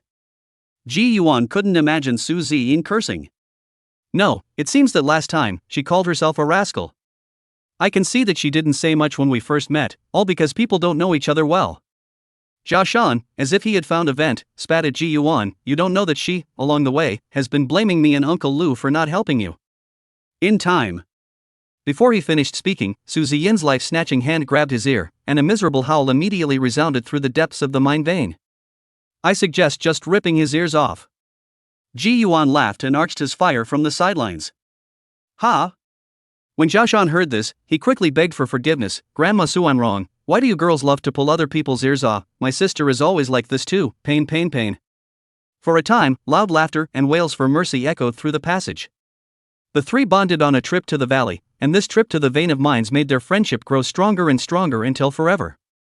Ji Yuan laughed so hard that tears came out of his eyes. He gently wiped the corners of his eyes. In these 2 years, he had never let out a laugh like today. At that moment, the three people in the scuffle suddenly realized that Lu Sheng had stopped in his tracks. He turned back and said, "There are several newly mined veins, and one of them does indeed have the underworld ghost seed. But the path to the ghostly species of the underworld is blocked." Lu Trace looked at Zhao Shan and said, "We need to contact Brother Tianho, and I'm afraid he'll have to come in person." "So serious?" Zhao Shan sniffed and immediately returned to his proper self, his face extremely serious. Zhao Shan is the person who knows the strength of Lu Trace the most clearly, if even he is not sure. It's not some kind of creature blocking the way. Lu Trace sidled his head to listen to the unique language of the little snake for a moment. "There is an impenetrable minefield on the path to the spectral ghost seed vein." "So it is." Zhao Shan immediately pulled out a brick-sized satellite phone. He was just about to dial the number when Ji Yuan stopped him. "Thunder Pool? Perhaps there's no need to trouble Uncle Zhao, let's go take a look first." Lu Trace turned his head and looked at Ji Yuan, and after a long time, he didn't say anything and continued to lead the way forward. "I'd forgotten that this imperial beast of yours is still lightning attributed." Zhao Shan also reacted. When Lu Sheng stopped again, a pool of thunder leaping and rolling stopped in front of the crowd. Although it was called a thunder pool, it was actually a puddle that was filled with lightning attributes, and the only way to cross it was for a thunder attribute royal beast to absorb the power from this thunder pool. Lu Trace sidestepped and Ji Yuan took 2 steps forward. Boom! Under the gaze of several people, the Thunder Emperor Beast Shining Spirit appeared for the first time. Its appearance caused the thunder pool to resonate, and for a moment, the thunder might surged, so much so that even Lu Sheng could not help but take a few steps back. What a thunder imperial beast! Lu Trace's eyes lit up at once, a look that was hard to see on him. He glanced deeply at Ji Yuan. Brother Tianho was right, how fortunate for Zhao Shan to be able to befriend such a genius. Wait, isn't that the lime green foursome? Zhao Shan reacted and came closer to him. "You're not interesting enough to lie to me, you." Chatterbox mode was on. Ji Yuan was as if he hadn't heard it, and after the command was given, Shining Spirit leaped down. Its characteristic phrase already had immunity to lightning attribute damage, and it was like a fish out of water when it entered this kind of thunder pool. After only 20 seconds or so, the energy of the thunder pool dimmed until it disappeared completely. The shining prana figure returned, the thunder lingering in his majestic form. Without the power, the thunder pool resumed its pitted form, and he withdrew the shimmering vampire back into the seal of the imperial beasts. After crossing this pothole of about a meter in diameter, ahead of him, a ghostly green fluorescent light flickered. Finally, the spectral ghost seed. Chapter 32, A Time of Life and Death. 4 hours had passed since they had gotten down to the mine. The clusters of veins of the spectral ghost species are special. Unlike other minerals that are scattered around in bits and pieces. As far as the eye could see, a large area of ethereal green crystals gathered together, shimmering with luster. The crystals were similar in shape to a watermelon, clustered together but with distinct heads. "This is the spectral ghost seed, summon your imperial beast." Lu Trace stood in front of one of the crystals and took out a unique mining gun to start mining. Dim stood aside and tilted its head. The fluctuations of these crystals had a strange attraction to it. The crystal hardness of the spectral ghost seed seemed extraordinary, and it took 20 minutes just to cut it. Ji Yuan stared with full attention when the crystal shell was completely cut. The moment, Lu Trace's hand as fast as the wind probed into the interior of the crystal, took out a ball of ghostly green object, without saying, directly stuffed into Dim's mouth. When his hand was pulled back from Dim's mouth, Ji Yuan saw the ethereal flames around Dim's body begin to pulsate. At the same time, the eyes of the Dim beast slowly closed, and his body staggered and eventually collapsed to the side. Is it a direct advancement? Lu Trace gazed at Dim, pondering. The stuff has arrived, let's go? Zhao Shan yawned. Where is Su Ziyin? What are you looking for on this trip to Hongling City? After Ji Yuan took Dim back, he looked at the girl who stayed silent. Oh, we were on our way to you and got. Su Ziyin's eyes flickered, and her words fluttered a bit. What's wrong with her? Ji Yuan and Zhao Shan, two straight men, looked at her with puzzled faces at the same time. In the end, it was Zhao Shan who explained for her. On the way to rendezvous with you, we passed by a Holy Spirit vein, and she came here this time for the Holy Spirit stones. Then let's go. Now that everyone's goals have been accomplished, there's nothing left to stay. What? But at this time, Lu Trace let out a shocked voice for the first time. The three looked over to see the large man with a frown on his face, staring at the small snake on his arm, and said, a mob of things? But the time has not yet come, why? A mob of things. Zhao Shan similarly changed his face, and then, he explained to the puzzled Ji Yuan duo. Normally, the creatures in the veins have their own nesting habitats, and these creatures have a strong sense of domain awareness and don't leave their nests too far away. But, every once in a while, these creatures suddenly go berserk, ravaging every corner of the vein and tearing apart any creature they see. He looked at Ji Yuan with incomparable gravity. Remember when I said that there was a third-grade Imperial Beast Master who died in the vein? He, that is, died when the herd of things went berserk. It was many years ago, but since then, Pops has figured out the pattern of the mob of things. Every 2 months, he blocks all entrances to the vein until the rampage subsides. Ji Yuan frowned, not realizing that there was such a variable in the mineral vein. Moreover, looking at Lu Shang and Zhao Shan's demeanor, it was obvious that this moment was not the time for the swarm of objects to storm out. Koyama! Lu Trace shouted in a deep voice, quickly contact Brother Tianho and tell him that we will leave through the exit of mine number 1. Yes. Zhao Shan immediately pulled out his satellite phone. Then, the small snake on Lu Trace's arm returned to the ground and crawled toward the front. Follow. Lu Scar was in front, and the poison wind trickster leopard and muscle kangaroo reappeared. The atmosphere was instantly gloomy, and along the way, only the sound of footsteps and gasps echoed within the mine tunnel. Upon returning to the mouth of the previous mine, the small snake's body gradually swelled and once again transformed into a giant python. It'll hold this opening for us, the exit from mine 1 is not far away, we'll have to pick up speed. Lu Shang led the three of them, Ji Yuan, to fly through the mine tunnel. Shoo! Suddenly, a black shadow shot out from within the surrounding earth and rock walls, heading straight for Su Ziyin's head. Look out! Ji Yuan, who was the closest to her, was the first to react, and between the thunder surges, the shining vampire bit the black shadow in one bite. Ji Yuan took a look, only to realize that the attacking black shadow was once again that godforsaken phantom horned rat. However, this phantom horned rat was different from the one when it first came down the mine. Its eyes were dark purple, and on its body, it was also covered with a dark purple light pattern. Corrosive poison fog. Lu Trace's voice came, and the body of the foremost poison wind eerie leopard overflowed with white mist, covering the rock walls of the mine tunnel. Some of the phantom horned rats that were hiding in them directly dissipated into gas the moment they touched this poison, not even leaving behind their bones. Roar! The eruption of the poison wind creepy leopard's aura seemed to attract other creatures, and a creepy, terrifying roar came from the back of the mine tunnel. Go! Lu Trace ran out again. Zhao Shan held the satellite phone in his hand and finally dialed his old man's phone, talking about the drastic changes of the mob of objects in the mine as he ran. Ji Yuan and Shining Spirit were about to leave when they realized that Su Ziyin's pretty face was white, seemingly stunned by the scene just now. Move! It was too late to think about it more. As the movement at the back got closer, Ji Yuan took her hand and tugged to catch up with Zhao Shan's footsteps. Su Ziyin stared at his back in a daze, letting him pull like this, running wildly all the way. As one of the 5 great imperial beast families of the Su family, no one can understand why she is only alone every time she travels. The crowd buried their heads and ran away, during which all sorts of horrifying and bizarre hissing and roaring resounded through the interior of the mine tunnel. That kind of scream, without exaggeration, is enough to break the hearts and livers of the timid and scare them to death in place. Ji Yuan's trio's scalps were numb and their hearts were beating wildly. When suddenly detached from the confined mine tunnel and entered a spacious space, an elevator shaft appeared in Ji Yuan's line of sight. It's finally here. At the moment, the lights are on and an old but useful elevator is waiting quietly. Turning back to the mine tunnel from which he had come, a colorful and strange light blossomed, and a strange creature with dark purple eyes hunted after it. The good thing is, once you get into the elevator you'll be out of this dark, dark place. Suddenly, in Ji Yuan's line of sight, a purple light suddenly flashed from high above. Bang! Then, he heard an ear-shattering, terrifying roar coming out. No! Lu Shang's roar resounded through this space. Ji Yuan looked ahead, his face dramatically changing.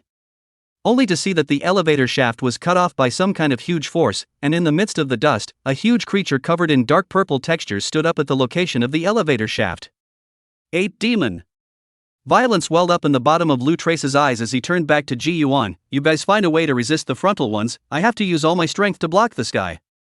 After saying that, Lu Trace directly summoned the muscle kangaroo and the poison wingguile leopard to charge towards the massive ape demon. Ji Yuan's heart sank because, what the three of them had to face was not just a mob of creatures in a mine. With a glance, there were more than 10 mine paths connected to this number 1 mine space. Moreover, the mob creatures in these mines were like a sea of madness. Chapter 33 Saving the Day. The strange and bizarre creatures at the bottom of the mine rushed out of the tunnel like a tsunami, and this kind of battle made Ji Yuan and the three of them all have their hearts beating wildly. This is how to stop it. Dance of Lightning. With Ji Yuan's order, a low roar emanated from the shining vampire, and his body transformed into lightning as he crashed headlong into the wave of storming beasts. Bzzz. The deep blue lightning instantly spread out, countless creatures let out miserable screams, and some relatively weak ones even directly fainted with their eyes rolled back. Wild creatures, in the face of an imperial beast contracted with an imperial beast master, unless they were incomparably strong themselves, they would definitely be the one to be crushed. Spell it out. When Zhao Shan saw him make a move, he summoned the gibbon troop, and as soon as it appeared, it turned back its head in shock at the sight in front of it. You're looking at. Get on it. Use the great whirlwind. As the regiment's imperial beast master, Zhao Shan knew this thing's mind too well and immediately cursed. The gibbon shook its body, gritted its teeth and rushed forward, opening both arms and spinning them like a whirlwind. Its arms were extremely powerful, knocking all the creatures it touched away. Fiery bombardment. On the side, Su Ziyin also returned to her senses and raised her arms high in a delicate manner. The flame-eater sparrow hovered high in the sky, spitting fireballs towards the wave of beasts below. The combination of flames and lightning caused violent explosions in the tide of beasts, and the first wave of the three of them joining forces actually did stall for a small amount of time. Shoo shoo shoo. Before they could rejoice, some of the creatures that couldn't make it to the back spewed deadly venom towards the trio, or all sorts of strange spikes. Ji Yuan immediately greeted Su Ziyin and Zhao Shan to pay attention to dodging, but the target size of the troop was just too big, and soon, it was hit by all sorts of venom and spikes. Ow! A howl of pain rang out, and if it weren't for the troop's talent phrase of being immune to toxins, it was feared that it would have died on the spot. Seeing this, Zhao Shan could only take it back into the seal of imperial beasts. What to do? My ice is in the middle of advancing and I don't have a royal beast anymore. Ji Yuan sighed darkly. Dimming had also fallen into a period of advanced slumber, otherwise, its deterrence was extremely useful at times like this. Right. Deterrence.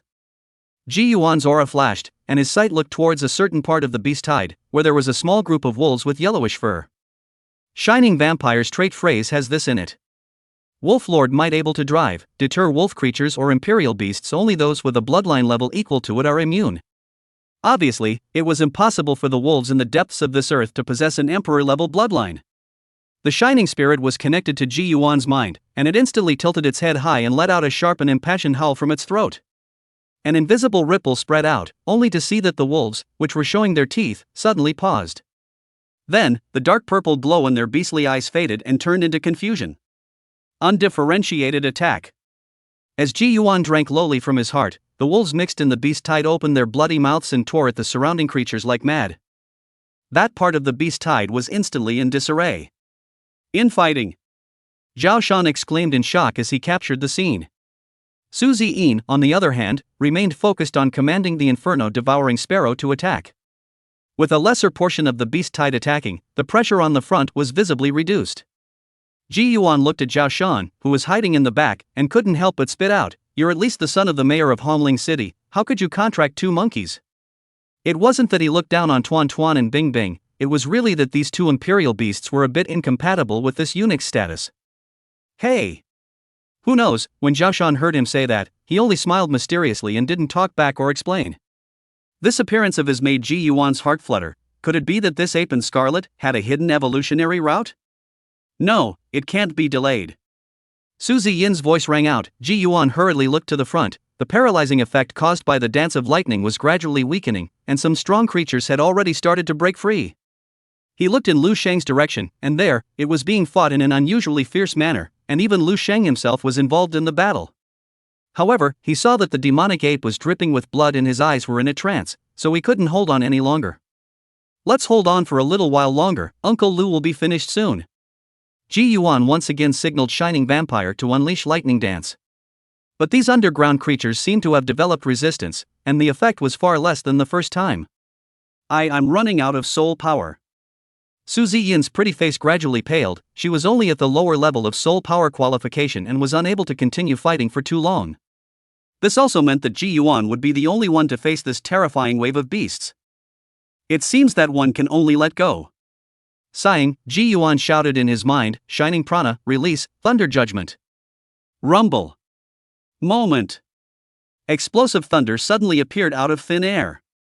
Flash Prana majestic stature stood before the crowd, the terrifying thunder power from its body crazy overflow. In the blink of an eye, above the sky will coagulate a mass of dark clouds containing heavenly power.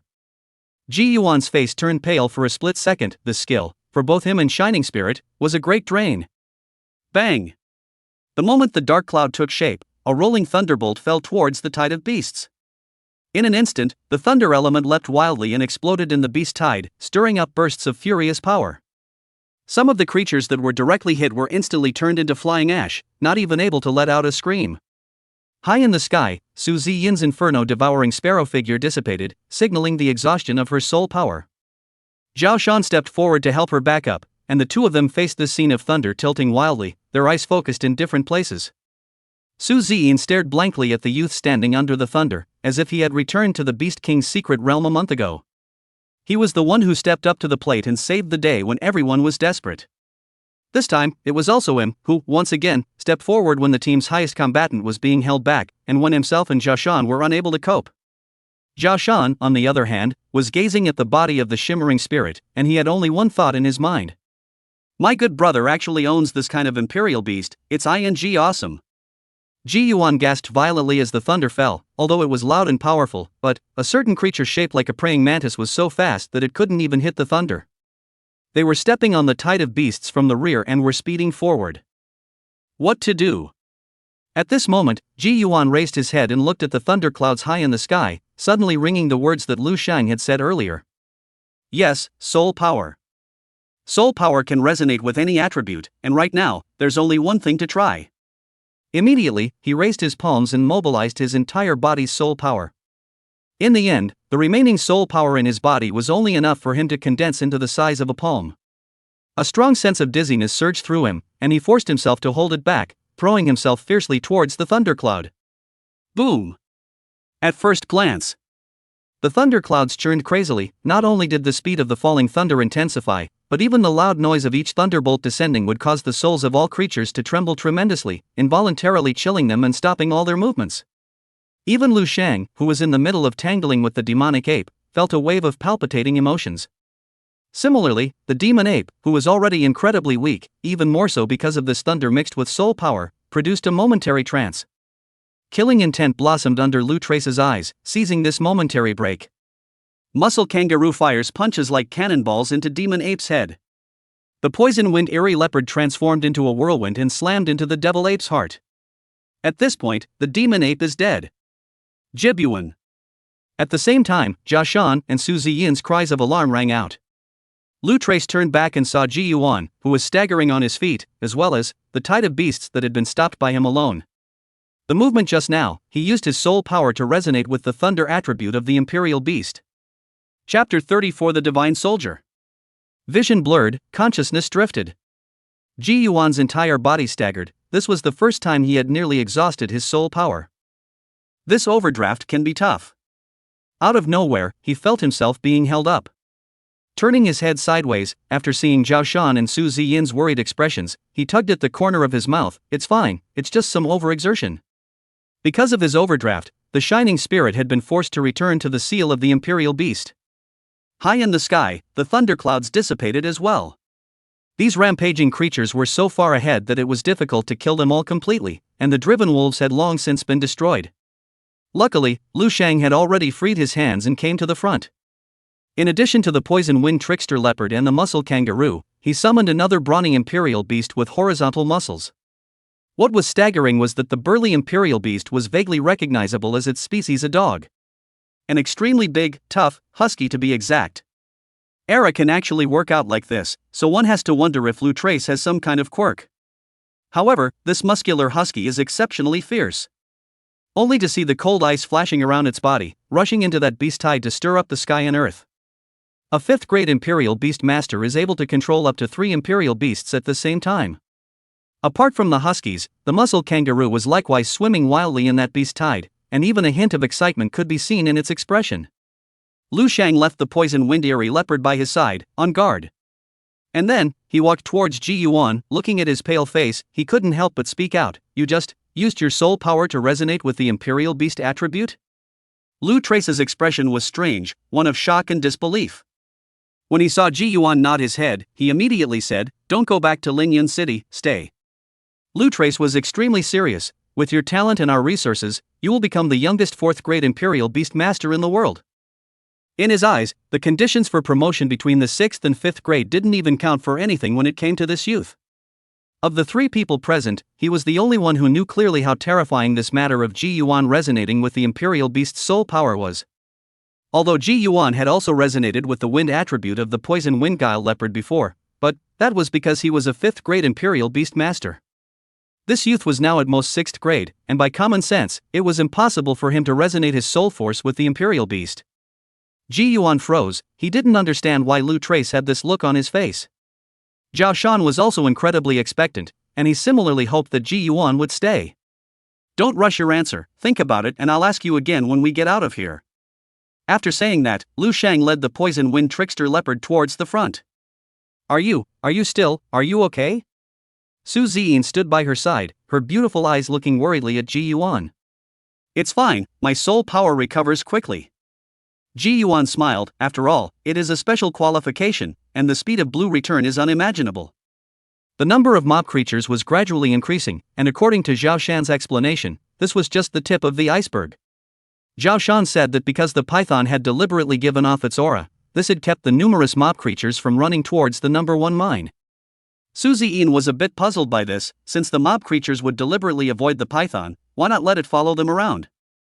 You guys don't know that it won't shrink its body unless it encounters a royal beast master of Uncle Lu's level. Zhao Shan's explanation puzzled Su Ziyin. Ji Yuan added, that is to say, the python must maintain its maximum size in order to scandalize the mob creatures. That's the idea.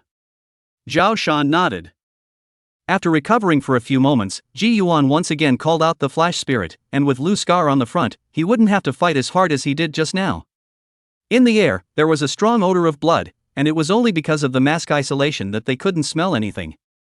Ji Yuan had Shining Spirit drive the wolves in the beast tide to play assist for Lu Shang. Time passes by. The number of the beast tide was increasing instead of decreasing. Even Lu Shang would be overwhelmed if he continued to consume it like this. Has Brother Tianho not arrived yet? Lu Shang's brows were tightly locked. Manipulating 3 imperial beasts at the same time was extremely consuming. He couldn't hold on much longer. Ji Yuan's soul power was also pretty much depleted once again, and Su Ziyin summoned the flame-devouring sparrow a total of 2 more times during this period. Zhao Shan, who was unable to summon the imperial beasts, was in the back with a satellite phone, frantically shaking it and bombarding Zhao Tianho.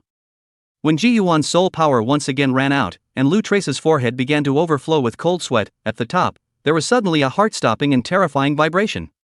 Raising his head, Ji Yuan was shocked to find that the lights in the direction of the elevator shaft began to flicker on and off, and some of the scattered stones on the ground were trembling violently. Bang! Next moment, the top exploded violently. Get out of the way. Lu Sheng pounced on Su Ziyin in one fell swoop, helping her dodge a huge rock. Countless pieces of debris mixed with dust rolled down, and the only thing left in his ears was the terrifying roar of the sky shaking and the ground shaking, and Ji Yuan pounced to the side in the same manner after retrieving the flash vampire. Zhao Shan, on the other hand, fled clutching his head in a strange scream. When all the commotion gradually dissipated, Ji Yuan raised his head in panic and his pupils suddenly contracted. In front of him, dust flew. Wow! Fierce! A pair of gorgeous golden feathers blossomed in the dust, and a strong gale caused the smoke to dissipate, revealing a perfectly proportioned body. The creature that suddenly appeared was large. Not only did it have wings, but its head was even more majestic, like an eagle. Its lion-like stature was covered with golden fur, which was incomparably dazzling at a glance. This creature was not unfamiliar to Ji Yuan. Griffins. On the side, Zhao Shan's eyes lit up at the sight of the majestic griffin, waving and shouting with open arms, "Pops! Brat, always getting me in trouble." Light laughter came from the griffin's body, and it was then that Ji Yuan realized that on this griffin, there was another middle-aged man standing with his arms folded. The griffin was roughly the size of a bus. Zhao Tianhou stood on its back, looking incomparably small. But when he turned his head to look at the halting tide of beasts, a chilling sense of oppression instantly surfaced. "You guys, get out of here." Plain words rang out, but they caused these underground ferocious beasts to scatter and flee. One word: drink back the tide of beasts. One day, I'm going to be like that. Ji Yuan looked at the figure, his eyes filled with fire and longing. Zhao Tianhou jumped down from the griffin and walked towards the crowd. Lu Trace stepped forward with a gray head. Old Lu, quite a mess. The corners of Zhao Tianhou's mouth lifted up a touch of playfulness, without the coldness and majesty that he had used to drink back the tide of beasts just now. Lu Trace shook his head, as if he had long been accustomed to him looking like this. Then, Zhao Tianhou slapped Zhao Shan on the head. "You kid didn't do anything to help on this trip, again, did you?" Zhao Shan aggrievely covered his head and said, "Pops, how did you know? Out of the four, you're the one with the cleanest clothes and the rosiest face, needless to say?" Zhao Tianhou laughed and scolded. And then, he finally rested his gaze on Ji Yuan, revealing the gentle smile he had when they first met. "Godson, full marks for this trip's performance, especially for using soul power to resonate with thunder at the end, providing old Lu with the opportunity to kill the ape demon. It's a full mark out of a full mark." His words caused Ji Yuan to be stunned. How did he? Hey! Seemingly guessing what Ji Yuan had in mind, Zhao Tianhou inexplicably beckoned towards Zhao Shan, only to see a faint green point of light fly out from Zhao Shan's collar and fall into his hand. You're actually spying on us with a ghost butterfly." Zhao Shan immediately called out. Chapter 35. Quick, a group photo. What words? Zhao Tianhou glared at him. "I'm worried about any accidents happening to you guys, so I can be the first to step in. What do you know?" When he finished speaking, he made a gesture to hit. Zhao Shan shrunk his head and didn't dare to say anything else. So, was he watching all along? Ji Yuan's heart was like a mirror. No wonder the other party didn't show up until now. "Ms. Su, how was the trip?" Zhao Tianhou turned his gaze to the last person. Su Ziyin slightly bent her head and respectfully said, "Uncle Zhao, just call me Ziyin. Thanks to you and Uncle Lu for taking care of me this time." "Hey." Zhao Tianhou smiled and waved his hand. "These are all trivial matters. I am aware of your situation in the Su family." Then, he looked wistfully at Ji Yuan and let out a strange laugh. "If you have any more difficulties in the future, talk to my godson, and I'll have him personally deliver something like the Holy Spirit stone to your door." "Ha?" Ji Yuan was a bit confused. Why did he pull on me? And when did he agree to this whole godson thing? Su Ziyin's pretty face was red. Knowing what Zhao Tianhou was talking about, she lowered her head and didn't dare to answer. After that, the group sat on the griffin's broad back, and with the wings waving, Ji Yuan and the others left down the large pit where the griffin had fallen. Outside, it's nighttime. Hongling City's downtown area is brightly lit from above. The wind was howling and blowing a bit hard to open one's eyes. Zhao Shan sat in front of Ji Yuan and Su Ziyin, pulled out his voice, and pulled out his cell phone. "Quick! This is a once-in-a-lifetime opportunity, let's take one." With that, he raised his hand. In the back, Su Ziyin's long hair flew, and when she saw him raise his cell phone, she hurriedly hid behind Ji Yuan. "Don't hide, I've been regretting all this month that I didn't take a picture together when I came out of the secret world back then." Zhao Shan shouted and said a whole lot. The gusty winds high in the sky couldn't stop his chatter. Ji Yuan got tired of hearing this and could only agree helplessly. Okay, shoot it. Seeing him agree, Su Ziyin paused, and after her eyes flickered for a moment, she stopped organizing her long hair and let it fly. And then, she gently inclined her head, revealing her pretty face, right where Ji Yuan's left shoulder was, hanging a sweet smile. Ji Yuan, on the other hand, gave a casual thumbs up. Ahead, Zhao Shan grinned and showed his teeth. Moonlight spilled onto the three men's cheeks, and Zhao Shan pressed the shutter to permanently record the moment. Pull a group together later, I'll send the pictures to the group. After returning to the hotel, Ji Yuan dipped into bed and fell asleep. Until a sharp knock on the door woke him up. Yawning and looking out the window, the night sky was like ink and stars. How long have I been asleep? He was a little startled that it was nighttime before he went to bed, and how it was still nighttime when he woke up. The knocking on the door continued, and when he opened the door, he saw Zhao Shan standing in front of the door and laughed. Let's go, I'll take you guys out for a midnight snack. Behind him, followed by a sleepy Su Ziyin. Ji Yuan pulled out his cell phone to take a look, and only just an hour had passed since he returned to the hotel. I'm so tired, can I get takeout? Su Ziyin yawned as her solution was affirmed by Ji Yuan. Half an hour later. Ji Yuan looked at the wide array of snacks in the room and couldn't help but ask, how many did you order? This is enough for 30 people. Unexpectedly, Zhao Shan's reply almost made the two of them stupid. Huh? This isn't ours, it's a snack for Tuan and Shinepaw to order. What? 10 minutes later. The hotel suites were already designed with the occupancy of Imperial Beast Masters in mind, so both the space and the furnishings took care of certain large Imperial beasts to a certain extent. Plus, the suite that Zhao Shan had arranged for Ji Yuan was of the highest specification, and it was even more spacious like a large flat apartment. At this moment, Ji Yuan had his hand on his right cheek, looking at the scene in front of him and falling into deep thought. In front of him, the gibbon was sitting on a plate, holding a large meat skewer in his left hand and stuffing it into his mouth, and in his right hand, he was also holding a large meat skewer, but handing it to the side of the mouth of Shining Spirit. Inside the room, the brown and yellow-furred gibbon and the dark black-furred wolf lord were both feasting. He looked at Shiny Paw with a contented look on his face before realizing that he had overlooked an important point.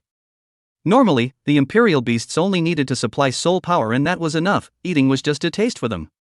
Seeing how very happy the Shining Spirit was eating, Ji Yuan realized that they were just like humans and occasionally needed these things to provide emotional value. After dimming advances to the youth stage, let it experience it as well. After that, Zhao Shan had gotten a few Hongling City's special night snacks, and also took out 2 bottles of red wine of great value from the Imperial Ring. You guys drink, I'm sleepy, go to bed first. Seeing him pull out the wine, Su Ziyin fled as if she had left. She was afraid that she would say something she shouldn't say if she got drunk. Before leaving, she said to Zhao Shan, you remember to post the photo in the group. After returning to her room, her cell phone soon vibrated and she hurriedly opened it to see that it was Zhao Shan who had sent the picture in the group. After Su Ziyin sat on the bed to enlarge the picture, her sight stayed on Ji Yuan's handsome face. Looking at it, her snow-white cheeks actually gradually reddened. Ha ha ha. Old quarter, you're so dumb. On the other hand, Zhao Shan pointed to the photo of Ji Yuan giving a thumbs up and laughed continuously. Ji Yuan's face was calm as he tasted the so-called reserve-grade red wine. To be honest, he couldn't really taste the difference, so he could only blame himself for not being able to drink, I guess. By the way, didn't you say you had a surprise for me when you got out? He was also a bit annoyed when he saw Zhao Shan still savoring the photo there. I forgot about it if you didn't tell me. Tomorrow we'll go find Uncle Lu. Zhao Shan put his cell phone away and laughed. Remember Zhang Di who was in the same city as you? After I escaped by means, I didn't see him come after me again. Why, did you meet him? Right guess, we were on our way to rendezvous with you, the same time Su Ziyin was excavating the Holy Spirit stone. Zhao Shan recalled, at that time, it was first Uncle Lu who noticed something was wrong, and then when we went over, guess what state Zhang Di was in? Don't sell out, just say it. Ji Yuan hated it when people spoke halfway. Near death. The bottom of Zhao Shan's eyes flashed with gravity, there's a large hole in his abdomen, and his entire right arm is gone, leaning against the mine tunnel, dying. At first, we thought it was you, but who knows, this Zhang Di was cursing someone like crazy. This time, he did not sell the story and stared at Ji Yuan, saying word for word, Xiao Lingjie. According to Zhang Di's words, it was Xiao Lingjie who sneaked up on him and seriously injured him to this point. Xiao Lingjie? Ji Yuan carefully recalled, at that time, when he manifested the angry wood lizard, in addition to Xiao Lingjie, Zheng Di should have a little brother. Could it be that these two people were killed and injured by Xiao Lingjie one by one? However, from what Zheng Di said, Xiao Lingjie isn't much better. The two of them should have heavily injured each other, right? Who cares? Let's go find Uncle Lu tomorrow. He's put Zheng Di into the royal ring. Ask him yourself tomorrow. Zhao Shan waved his hand and raised his glass. Ji Yuan nodded silently. Chapter 36 Unexpected Results. Early the next morning. Under Zhao Shan's guidance, Ji Yuan and Su Ziyin arrived at Lu Sheng's home, a 3-story villa. They had just entered the door when Ji Yuan saw the muscular kangaroo fighting a giant snake in the villa's garden. When you enter the house, there are no other complicated furnishings other than the various fitness equipment. It's very much in keeping with Lu Trace's style. Coming? Lu Trace told Zhao Shan and Su Ziyin to sit down as they pleased, and then brought Ji Yuan to a closed room. With a wave of his hand, Lu Sheng summoned a giant frog, and without any surprise, this frog was similarly full of muscles, very exaggerated. Whoa! The frog opens its mouth wide and spits out Zheng Di, who is covered in slime. As Zhao Shan had said, his right arm had indeed disappeared, the wound on his abdomen seemed to have stopped bleeding due to the mucus, and his face was bloodless and on the verge of death. The first thing the dying Zheng Di saw when he regained his sight was Ji Yuan. He hurriedly shouted hoarsely at the top of his voice, "It's Zhang Jilin. He promised me that after the deed was done, he would let me return to Lin Yun City and support me to become the director of the Ride the Wind and Royal Beast Academy." Zhang Di is not a good person, and when he was on the verge of death, he knew that the only person who could save him was Ji Yuan, and without Ji Yuan opening his mouth, he told him everything. Zhang Jilin wants to get Tan He out of power and become the mayor himself. He's been laying out his plans for years, and now it's come to the most crucial step, and just to be on the safe side, he asked me to kill you. Finishing in one breath, Zhang Di gasped sharply, as if showing his sincerity. Unfortunately, Ji Yuan had heard these things from Tan He's mouth long ago, and it didn't mean much to him. "How were you injured like this by Xiao Lingjie?" He swept over Zhang Di's mutilated body and asked. At the mention of the Xiao family's young master, intense hatred surged in Zhang Di's eyes. If it wasn't for this scumbag making a sneak attack, how could I possibly be like this? By this point, he was even cursing Ji Yuan in his heart. If it wasn't for the giant lizard that Ji Yuan had conjured up devouring his own poison windguile leopard, he would definitely be able to leave Xiao Lingjie completely at the bottom of the mine vein. What is the most crucial step in Zhang Jilin's layout? Ji Yuan stated his main concern. Said, "You let me go?" Zheng Di raised his head. "Good." Ji Yuan responded. Lu Trace's brows furrowed at the side, but he didn't say anything. "You promised to leave me alone." Zheng Di stared at him dead in the face. "You have no other choice," Ji Yuan said indifferently. Zheng Di's eyes flashed with indignation. If he had not been seriously injured to this point, would he have been at the mercy of others like this? Damned little scumbag, as long as I can leave alive, I will definitely find a chance to kill you. His heart roared with rage, and then, in a low voice, he said, "Zhang Jilin is going to round up Tan He at the City Union Summit." What? Ji Yuan's face changed. I had also received an invitation to the siege, but 2 days ago, Zhang Jilin suddenly changed his mind and asked me to keep an eye on you in Honling City. According to Zhang Jilin, he wants me to kill you. Zhang Di hung his head, and it was as if he had lost all his strength after revealing this biggest secret. On the side, Lu Sheng frowned. This Jilin is so bold, he actually dares to surround and kill the mayor? Every royal beast master above the 5th grade is registered. Isn't he afraid of the Royal Beast Alliance pursuing him? Humph. He must have his own plans if he dares to do that, but I don't know. Zhang Di raised his head and looked at Ji Yuan. "I finished. You promised to let me go." "Sure," Jibyuan replied. But before Zhang Di could be happy, he heard him continue, "Uncle Lu, let's leave this person to you." Ji Yuan. You went back on your word. Zhang Di's face changed drastically as he roared hysterically, "You ing little scumbag, going back on your word at such a young age, you're not human." "Oh?" The corner of Ji Yuan's mouth lifted up a trace of arc. "I promised to spare you, but Uncle Lu didn't say that." "Don't get me wrong, that's a trick I learned from you, too." After saying that, he left straight away, leaving Zhang Di with a desperate back. Zhang Di's hoarse roar came from the rear, and soon, it turned into a miserable scream that eventually subsided. What is the Municipal League Summit? Walking out of the house and into the garden, Ji Yuan found the two. Zhao Shan replied, "Simply put, it's an important meeting led by mayors who attend. and generally only downtowns ranked outside the 90th percentile are held. I've heard from Pops that the essence of such summits is to come together and discuss how to move up the rankings in the downtown competition, and as for the specifics, I don't know. What's wrong? Asked what?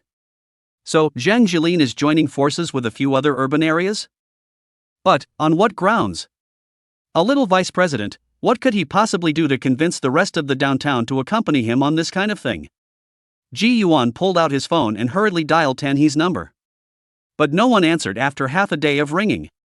According to Zhang Di's said time projection, today was his third day in Hongling City, and the City Union Summit was being held. Just as he was getting a little anxious, Tan He called back. He rushed to connect, but on the other end, there was the voice of a male secretary. Mr. Ji, I'm Secretary Lin. In deference to Mayor Tan's arrangements, he asked me to tell you not to be nervous or worried. Since your prospecting trip has come to an end, please return to Linyan City immediately, and later, I will send you an address. Other specific matters, when you arrive at the designated location, contact by text message, goodbye. Secretary Lin spoke extremely fast and hung up the phone directly after he finished speaking. Looking at his cell phone, Ji Yuan's brows furrowed into a ball. Don't be nervous, don't worry. Tan He, have you already anticipated what Zhang Jilin wants to do?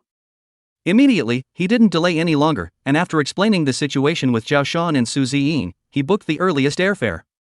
While waiting for the plane, Zhao Shan told him the news. Lu Trace cracks Zhang Di's cell phone and finds suspected messages to and from Zhang Jilin.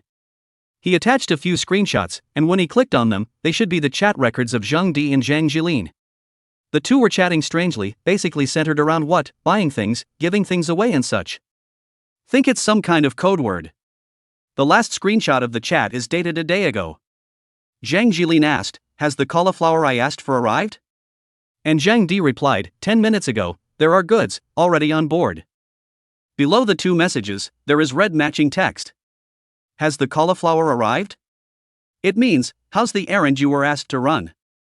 And having a shipment already on board means, the person is dead, to be confirmed or not. Zhao Shan said that this is the labeling made by Lu Trace for fear that he could not read it, and Zhang Di's reply, naturally, is also returned by Lu Trace.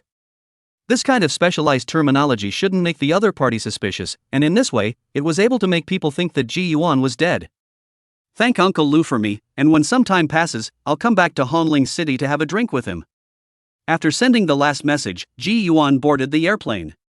He took a nap, and by the time he landed, it was 2 in the afternoon. Without delay, Ji Yuan immediately rushed to the address provided by Secretary Lin. This was a unique compound located on the outskirts of Linyan City, in the middle of a mountain forest. The compound is vintage, just simple wooden houses with stone tiles unlike the steel and concrete of the city. The surrounding woods were dense, and if he hadn't followed the address, I'm afraid he would never have known that such a compound existed in the mountains on the outskirts of Linyan City. He messaged Secretary Lin to tell him he was in position. Soon the other returned. Okay Mr. G, please be patient, once anything appears, please make sure you get it under control at the first opportunity. Remember, you must take control of it at the first opportunity. Chapter 37 The control is? Who's coming, Zhang Jilin? Ji Yuan secretly guessed in his heart, found a hidden location to hide, and began to wait quietly. Time passes. He kept a quiet vigil from the sun's high light until the sunset. As darkness fell and the dismal moonlight scattered through the forest, a sharp footstep broke the insect's chorus. Ji Yuan, who was nearly drowsy, was instantly refreshed. Through the grass where he was hiding, he saw a figure running anxiously toward the compound. The figure looked left and right, and when it approached, Ji Yuan's eyes narrowed slightly. Zhang Heng? I never thought that it would be him who would be waiting.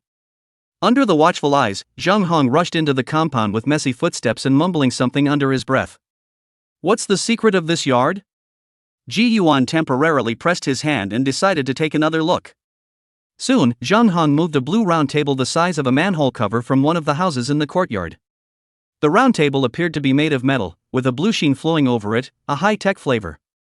Only to see, Zhang Heng's palm trembled as he held a black item and placed it in the center of the round platform. What? Why isn't it moving?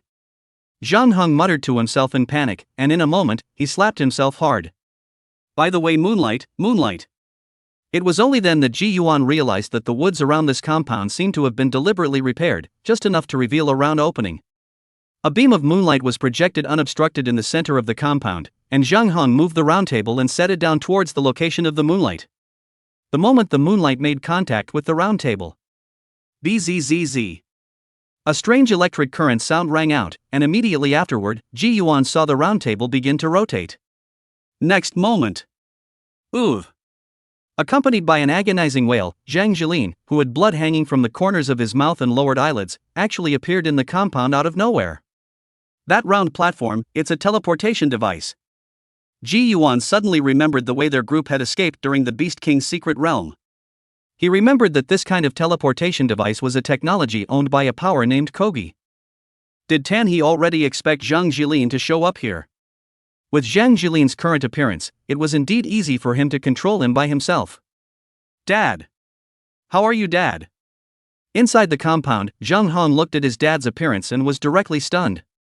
After Zhang Hang gulped, he said, almost trembling, after the plan fails, what will happen to us?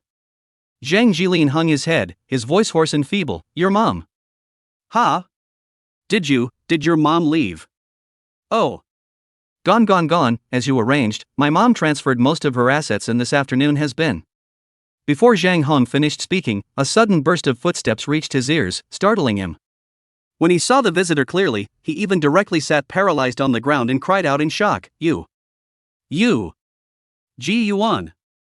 The name fell into Zhang Jilin's ears, causing the severely injured and dying man to be equally shaken. Straining to raise his head, a touch of bitterness welled up in his heart when he could see the handsome young man's figure through the moonlight. Zhang Di, he's dead. Ji Yuan's flat voice echoed in the ears of father and son. He looked at Zhang Jilin, his clothes were broken, his breath was low, and he was extremely injured. What does Tam Crane mean? Let him come here to squat in advance. Is it so that he can personally send Zhang Jilin on his way, or? At this moment, Ji Yuan fell into deep thought. Ho-hoo! Suddenly, Zhang Hong gritted his teeth and summoned a ferocious wolf with silver-gray fur. That silver wolf that had been shocked by Dim Sora at the end of the autumn test once again bared its fangs at Ji Yuan. Unbridled. But when Ji Yuan coldly snorted, the invisible deterrent instantly made this silver wolf's fierce gaze instantly clear. At this moment, the Ji Yuan in its eyes transformed into a stocky wolf king with black fur. Immediately, under Zhang Hang's dumbfounded sight, the silver wolf once again tucked its tail and flopped down on the ground, sending out a pleasing whimper towards Ji Yuan. You dumbass! Open your eyes and see that he's a human being, not that four-legged thing. Zhang Hong anxiously stomped his feet and cursed. He couldn't figure out why. How was it that this trash who had allowed him to bully and humiliate him for 2 years was able to grow to such heights in just 1 month's time? And the reason why Ji Yuan was able to manage to intimidate the silver wolf without summoning the imperial beasts was precisely one of the gifts of the Shining Spirit. The Flash Vampire was able to allow Ji Yuan to selectively possess its characteristic words, and because of this, he was now able to not only shock, but also drive. In a heartbeat, the silver wolf shifted its target and violently pounced Zhang Hong to the ground. Ji Yuan! As Zhang Hong was frightened and screamed in panic, Zhang Jilin's angry voice rang out. You think Tan He really wants to cultivate you? You, too, are nothing more than a pawn to be used by him. Once Zhang Di gets his hands on Hongling City, he'll support another supernova out of Lin Yun City. You're nothing but a barb he put out, a decoy to force my hand. Zhang Jilin said, actually smiling bitterly. Blaming himself for being too stupid, being in a high position for too long, thinking everything too simple until the plan failed. After seeing Ji Yuan here, he realized everything. Now that I've fallen into your hands, it's up to you if you want to kill me or not. Tan He has already killed all my imperial beasts. He staggered to his feet and tilted his head in a come-kill-me kind of way. You guys go. Who knows? Ji Yuan faintly opened his mouth. You? Zhang Jilin froze, his eyes flashing gloomily. Is this also Tan He's arrangement? Ji Yuan didn't reply and withdrew his control over Silver Wolf. After recovering to normal, the Silver Wolf hurriedly licked Zhang Hang's cheeks in an attempt to regain his master's favor. Climbing up, Zhang Hang's gaze towards Ji Yuan already had a hint of fear in it. Zhang Jilin looked at this handsome young man for a moment before fading away with Zhang Hang's support. Laughter rang from his ears the moment he watched the two disappear. Why did you let Zhang Jilin go? With a slight sideways glance, Tan He, whose temples were graying, appeared beside him at some point. He was middle-aged in appearance, but his angular face could still be seen as an old handsome man as well. Don't you mean the same thing? Ji Yuan smiled. He had been thinking when he saw Zhang Jilin. First, there was what Lu Shang had mentioned: killing an Imperial Beast Master of the 5th rank or higher will be pursued by the Imperial Beast Alliance. Then again, Secretary Lam emphasized the word control again and again on the phone. Just why? Tonight, a strong smell of blood permeated Tan He's body, and by association with Zhang Jilin's appearance, the so-called siege should have been cracked by Tan He. He shouldn't seem like the kind of person who was soft-hearted. You want to know why I didn't kill him? Tanha seemed to know what Jibyuan was thinking.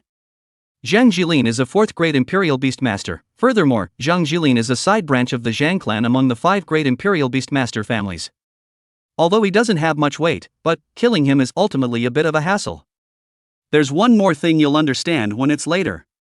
But Tan He waved his palm. Accompanied by a silver luster flashing, the corpse of a creature swimming in silver light and roaring with thunderous might suddenly appeared in the large compound. This is Zhang Jilin's Overlord-class Thunder Imperial Beast that he's been raising for 10 years, the silver-blooded Thunder Beast. He smiled casually. Didn't you say before that the 2nd Imperial Beast needed to devour the blood and flesh of lightning-type creatures? This is the strongest lightning creature below the legendary bloodline. It will surely satisfy your Imperial Beast advancement. I've had my eye on it for a long time, and I didn't get the chance until today, when I purposely slaughtered it and left it for you. Chapter 38. Could it be? He is really a genius. This silver beast corpse was shaped like a hound dog, with 2 sharp and curved fangs growing at the corners of its mouth, and it looked rather lurid in shape. Only, at the top of this ferocious beast's head, there was an eye-catching bloody hole, and it looked like it was killed by this blow. Raised for 10 years. Ji Yuan's eyelids twitched. No wonder Zhang Jilin had a disheveled posture of begging for death. Immediately, he did not hesitate to call out the Shining Spirit. The so-called devouring was not a direct binge eating as Ji Yuan thought. Only to see the Shining Spirit's black shiny fur standing up, showing its teeth, and the beast's eyes coalescing with thunderous light. Shasta. A shadow that was countless times larger than it and condensed by thunder appeared. This shadow lunged down towards the silver beast corpse, and in the twinkling of an eye, the two dissipated together. And then, with a low growl towards Ji Yuan, the Shining Spirit curled up into a ball and fell into a deep sleep. Up to this point, both of his 2 Emperor-level Imperial Beasts had begun their metamorphosis, and once it was over, Dimming and Shining Spirit would both advance to the youth stage. A flash of anticipation arose in Ji Yuan's heart. He was a little impatient to see what these 2 guys looked like in their youth. There was some silence on the way back. After following Tan He to the municipal building and entering the mayor's office, Ji Yuan asked, "Uncle Tan, the Municipal League Summit?" "Naturally, I didn't go." Tan He sat in his chair and exhaled long and hard, seemingly a little tired. Zhang Jilin used the last vestiges of his connections in the Zhang family to find a few people to try to intercept me halfway. A flat smile appeared on his face. "It's been a long time since I've completely let go and fought." Ji Yuan's pupils shrunk, associating Zhang Jilin's appearance with Tan He's unharmed condition at this moment. He didn't need to think about it carefully to know what would happen to the participants of this interception. Tan He's grade was definitely higher than he thought. Just as he was secretly thinking about it, Tan He said, "How was this trip to find minerals?" "It's not bad, except, I have some questions I'd like you to answer." Ji Yuan obediently asked his deepest doubts. What exactly is the difference in soul power grade of the Imperial Beast Masters reflected in? It was really one of the most confusing things he'd done in a while. After experiencing several battles in the Beast King's secret realm as well as the mining vein, he felt more and more that the bloodline of the Imperial Beasts had an extremely high priority in battle. But if that's the case, why is there even a grade of soul power? He always had a feeling that one-on-one, he could even fight Lu Trace and Zheng Di. In short, in the last few battles, there was no more manifestation of any soul power grade, except for the fusion of soul power and attributes taught by Lu Trace. "Because, you're starting too high." Tan He tightened his smile and became serious. "Extraordinary soul power qualification grants you soul power manipulation and recovery speed that far exceeds others.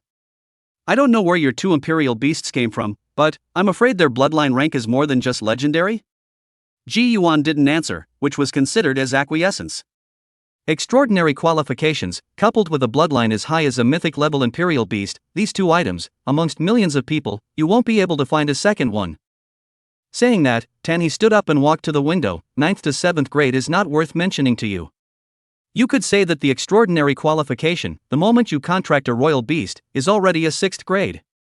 But you have to realize that after the 6th rank, the gap will be unimaginably large with each step up. Tanny turned his head, gave him a deep look, and said, "Do you think that the gap between a 5th grade Imperial Beast Master like Zhang Di and you isn't that big?" Being hit with a comment, Ji Yuan nodded, "Indeed. Big mistake." Tanny said, 5th grade Imperial Beast Masters, who have developed Imperial Beast Space themselves, are not only able to harness up to 3 Imperial Beasts to fight at the same time, but they can also make the attributes of the Imperial Beasts resonate with their soul power. Based on these 2 points alone, it's impossible for you to defeat any 5th grade Imperial Beast Master. Ji Yuan was silent. Indeed, he had thought a little naively. And so on. He lifted his head and looked strangely at Tana, causing the latter to raise an eyebrow. "What's wrong?" "Uncle Tan, you just said that making the attributes of the Imperial Beasts resonate with the soul power, this is the characteristic of a 5th grade Imperial Beast Master?" "That's for sure. Although a 6th grade Imperial Beast Master will be able to externally emit soul power, the attributes of a 6th grade Imperial Beast are not yet able to resonate with soul power. Only when the Imperial Beast Master reaches the 5th rank and awakens the Imperial Beast Space will the power of the Imperial Beast undergo a qualitative change." Listening to his words, Ji Yuan froze. His mind couldn't help but flash back to the scene when he was at the bottom of the mine, facing the beast tide himself using his soul power to resonate with the Shining Spirit. "I see, no wonder Lu Trace's expression at that time was as if he had seen a ghost." Tanha was a little puzzled by his appearance, but suddenly, something didn't feel right. "Do you? Now?" Incredulity flashed in Tanhe's eyes. Immediately, he saw Ji Yuan nodding seriously at him. Hiss. At this moment, the mayor, who hadn't seen any great storms, sucked in a breath of cold air. Himself, he had still underestimated this handsome youth. Could it be that he really is a once-in-a-thousand-years supreme beast-robbing genius? To be able to do the same thing as the 5th rank before even reaching the 5th rank, this is unheard of. "Now you do it once for me." As soon as the Lord Mayor's words left his mouth, he remembered that both of Ji Yuan's Imperial Beasts had fallen into advanced slumber, and that he had gotten a little too excited. However, Ji Yuan then revealed all the details of his resonance with the shining phenomenon when he was at the bottom of the mine. Out of this world. After listening, Tanha let out a long breath. "This fact is out of my expectation. You might, perhaps, be able to try to harness 2 Imperial Beasts to fight at once at the 6th rank." He pulled out a palm-sized translucent orange wafer from his Imperial ring. "This is the skill core, and inside, there is a special skill that requires the Imperial Beast Master and 2 Imperial Beasts to perform together." He looked at him and said, "When your Imperial Beasts have finished advancing, learn this skill with all your might. It will be your killer." Ji Yuan stretched out his hand and carefully took it. Skill core, he'd read about it many times in books. This stuff, there are 4 levels by color: blue, purple, orange, and gold. Orange and gold colors are extremely rare. He didn't rush to watch it, but rather, he put it into the Imperial ring first. "I almost forgot, there's one more thing." He continued, "Imperial beasts above the Overlord level need to be accompanied by their masters when they are advancing to a critical period. Your Imperial beasts, 1 fire and 1 thunder, are both very domineering attributes. You must be mentally prepared. The same goes for the Imperial Beast Masters who died during their advancement with the Imperial Beasts. There's such a thing." Ji Yuan looked at him in surprise. "You think advancing is simple? For Imperial Beasts, advancement is a metamorphosis to a new life. During this period of time, don't run around, stay obediently in Lin Yun City and wait for the downtown competition to begin." He finished waving his hand, and undisguised exhaustion on his brow. "Good." Jibyuan left with a sense of humor. Chapter 39 Dimly advanced to youth. The days returned to normal. Ji Yuan obediently didn't run around and waited every day for the moment when Dim and Shining Spirit needed him. Without the Imperial Beasts, the Imperial Beastmasters were somewhat idle. He hadn't socialized half the day except to share his meals with Zhao Shan and Su Ziyin. He and Tanha hadn't seen each other again in the month since their last conversation at the municipal building. There were any number of things exchanged over the phone, and every time, the thing he asked the most was, "Your Imperial Beasts haven't finished advancing yet?" As we get closer and closer to the downtown competition, He's only concern is spent on that. This day, Ji Yuan, who had stayed at the college dormitory for a month, decided to visit the Blue Sky Orphanage.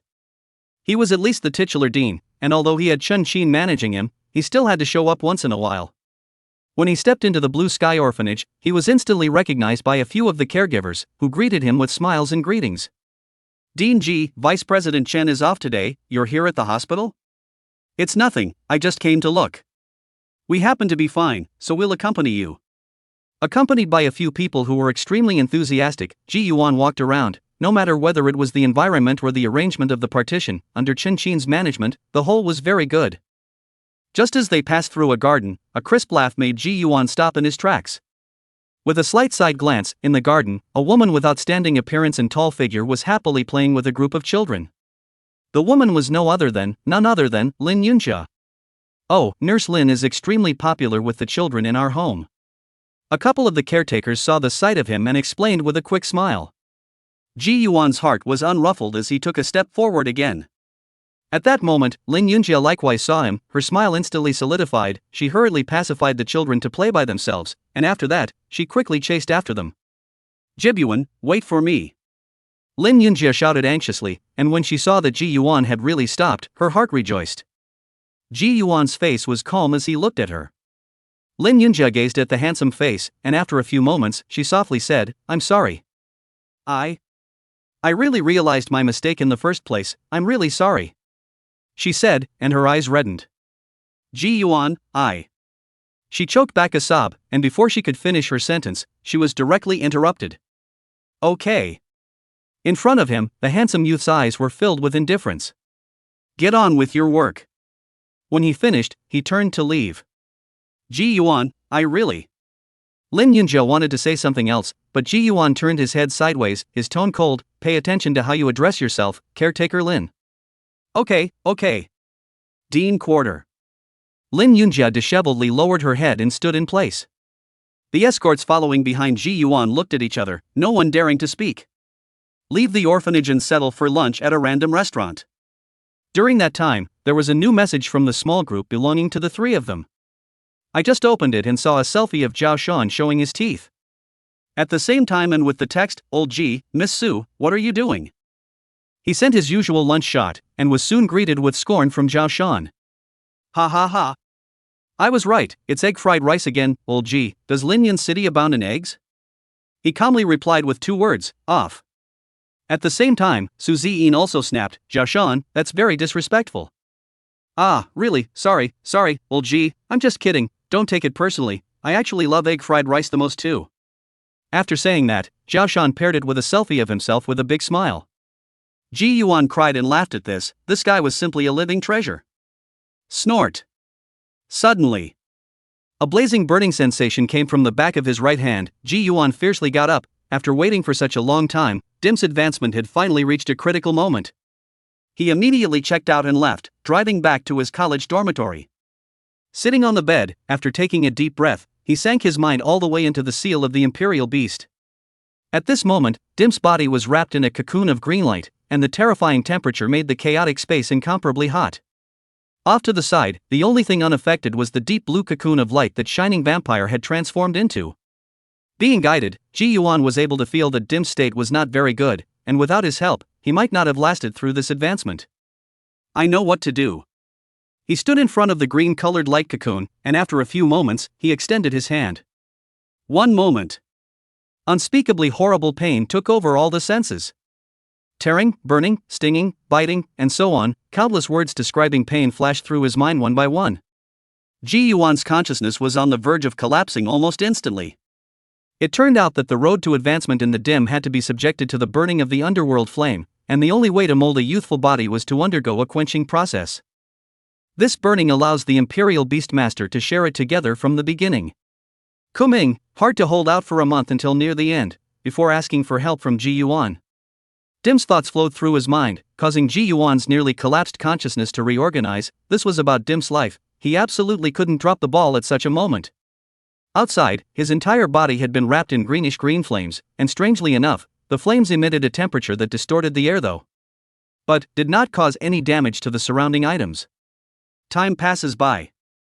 Ji Yuan's consciousness swam on the brink of collapse, his flesh and soul constantly dissolving and reorganizing under the burning of the underworld flames. Large beads of sweat spilled from his forehead and evaporated instantly. This feeling is like the bones of the body were cracked, flesh and blood was pinched into mud, tortured to death, all rely on the heart of the crazy echo of the 3 words hang in there to support the pain. Some more time passed, when his sanity was gradually drowned out by the pain and he was about to lose his support. Roar! A weak hiss appeared in the depths of the soul. Then, the pain gradually dissipated, turning into an incomparably comfortable warmth that surged through the entire body. The consciousness that was on the verge of collapsing completely warmed up at this moment, and Ji Yuan slowly opened his eyes with trembling. Before his eyes, a majestic green-colored creature stood. Its body was more robust and powerful than before, and its snow-white scales were more three-dimensional, as if a piece of armor, like all over the body. The underworld flame also changed, transforming from a greenish-green to a pure green color, outlining a texture for the scales. Then look at the two short emerald-green horns of the head, which at the moment had grown into intricately shaped and forked ethereal green bicorns as they stepped into young adulthood. The biggest change is the face. Not only has a number of green beard fluttering, the mane at the neck is also more and more exuberant, no wind automatic, as if a ghostly green flame burning eternally. Finally, there was its emerald green tail, at the end of which burned a ball of ethereal flames. This advancement is more than just a cosmetic change. As Ji Yuan thought, after stepping into youth, Dim unlocked a new talent. As its attribute panel popped up, Ji Yuan looked at the added talent and mumbled to himself. Worthy of an imperial creature, bull. Chapter 40 Double Advancement. Creature, skeleton spectre youth. Race, unicorn. Bloodline, imperial perfect. Attribute, fire.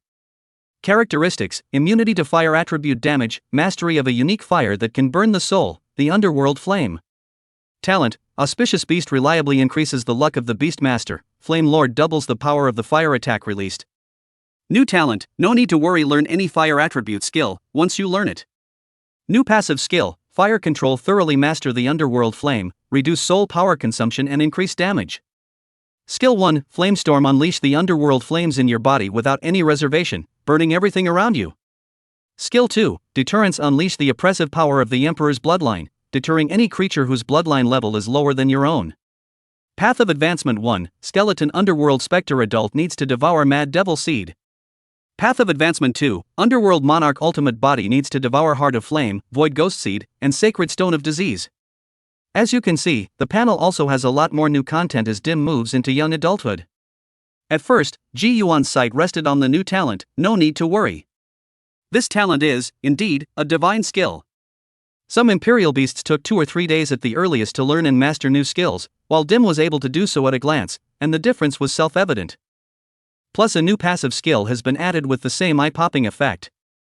But when he saw the end, Dim's next path of advancement, he froze. Is the so-called path of advancement 1 and 2 the ability to choose between one of the two, or? Forget about it, this matter, to be explored slowly later. After all, the materials mentioned in this path of advancement, even more eccentric. Retracting the panel, Ji Yuan looked in front of him. Once, Dim was only at his waist height, but now, he was able to be at his level. The large griffin head looked majestic, no longer a four-legged beast as it was in its infancy, it was now instantly recognizable as, well, a griffin beast. Now, it's just a matter of waiting for Shempul. He smiled and looked toward another cocoon of light in chaos space, the light of anticipation in his eyes growing stronger. Dim moved his big head and rubbed Ji Yuan's cheek affectionately. Well, well, well. He reached out and patted its body, the scale smooth and hard to the touch. Ji Yuan could feel its reliance and 100% trust in himself. At this time, Daiming took 2 steps back and walked to the light cocoon transformed by the shining vampire, and 2 balls of greenish hot air were spewed out between his nostrils. It looked as if he was asking Shining Spirit through the cocoon of light why it wasn't good enough yet. Just as the hot air spewed out by Dim touched the dark blue light cocoon. Boom! A dark blue zephyr suddenly appeared on Dim's body, and its body instantly began to tremble, tilting its large head and letting out a pained wail in this chaotic space. At the same time, the back of Ji Yuan's left hand once again shone with a deep blue mark, and the same feeling as before surged from his heart. Shining Prana has reached a critical moment too. Ji Yuan took a deep breath, and fortunately, his condition had fully recovered. At that moment, without any further hesitation, just as he did when he helped Dim, he once again reached out his hand towards the light cocoon that the Shining Spirit had transformed into. Bang! In an instant, his consciousness was blasted into a trance by a thunderbolt. Returning to his senses again, he actually found himself on top of a sprawling flat field. The pitch-black sky had channels of thunder coalescing, and the moment he raised his head, it directly struck down towards him. The vast heavenly might carried the berserker power of exterminating everything, leaving him with no room for resistance as his entire body was blasted to the ground. Ji Yuan's entire body was filled with the smell of scorched paste, and with just one thunderbolt, he almost GA. Ow! At that moment, a low, mellifluous howl rang out. He strained to raise his head, only to see distant thunder pouring madly onto a giant black wolf. The giant wolf howled up to the sky, standing amidst the rolling thunder. What surprised him even more was that Dim's figure had also appeared in the flat field, and it was mobilizing the underworld flame to counteract the power of the thunder. The thunder in the sky continued to fall towards Dim and Shining Spirit, while on his side, there was only that very first one. The rest of them were attracted to both of them. Do they sense I can't carry it?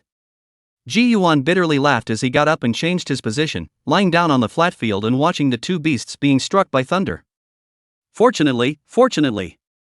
He let out a long sigh. It was fortunate that Daiming was also able to enter this space, or else he alone would not be able to share the burden for Shining Spirit, I'm afraid. About 5 minutes later, Ji Yuan, who was lying on the ground, suddenly realized that the sky above his head was once again swirling and thunder was condensing. It was too late to react to the lightning flashes. Spell it out.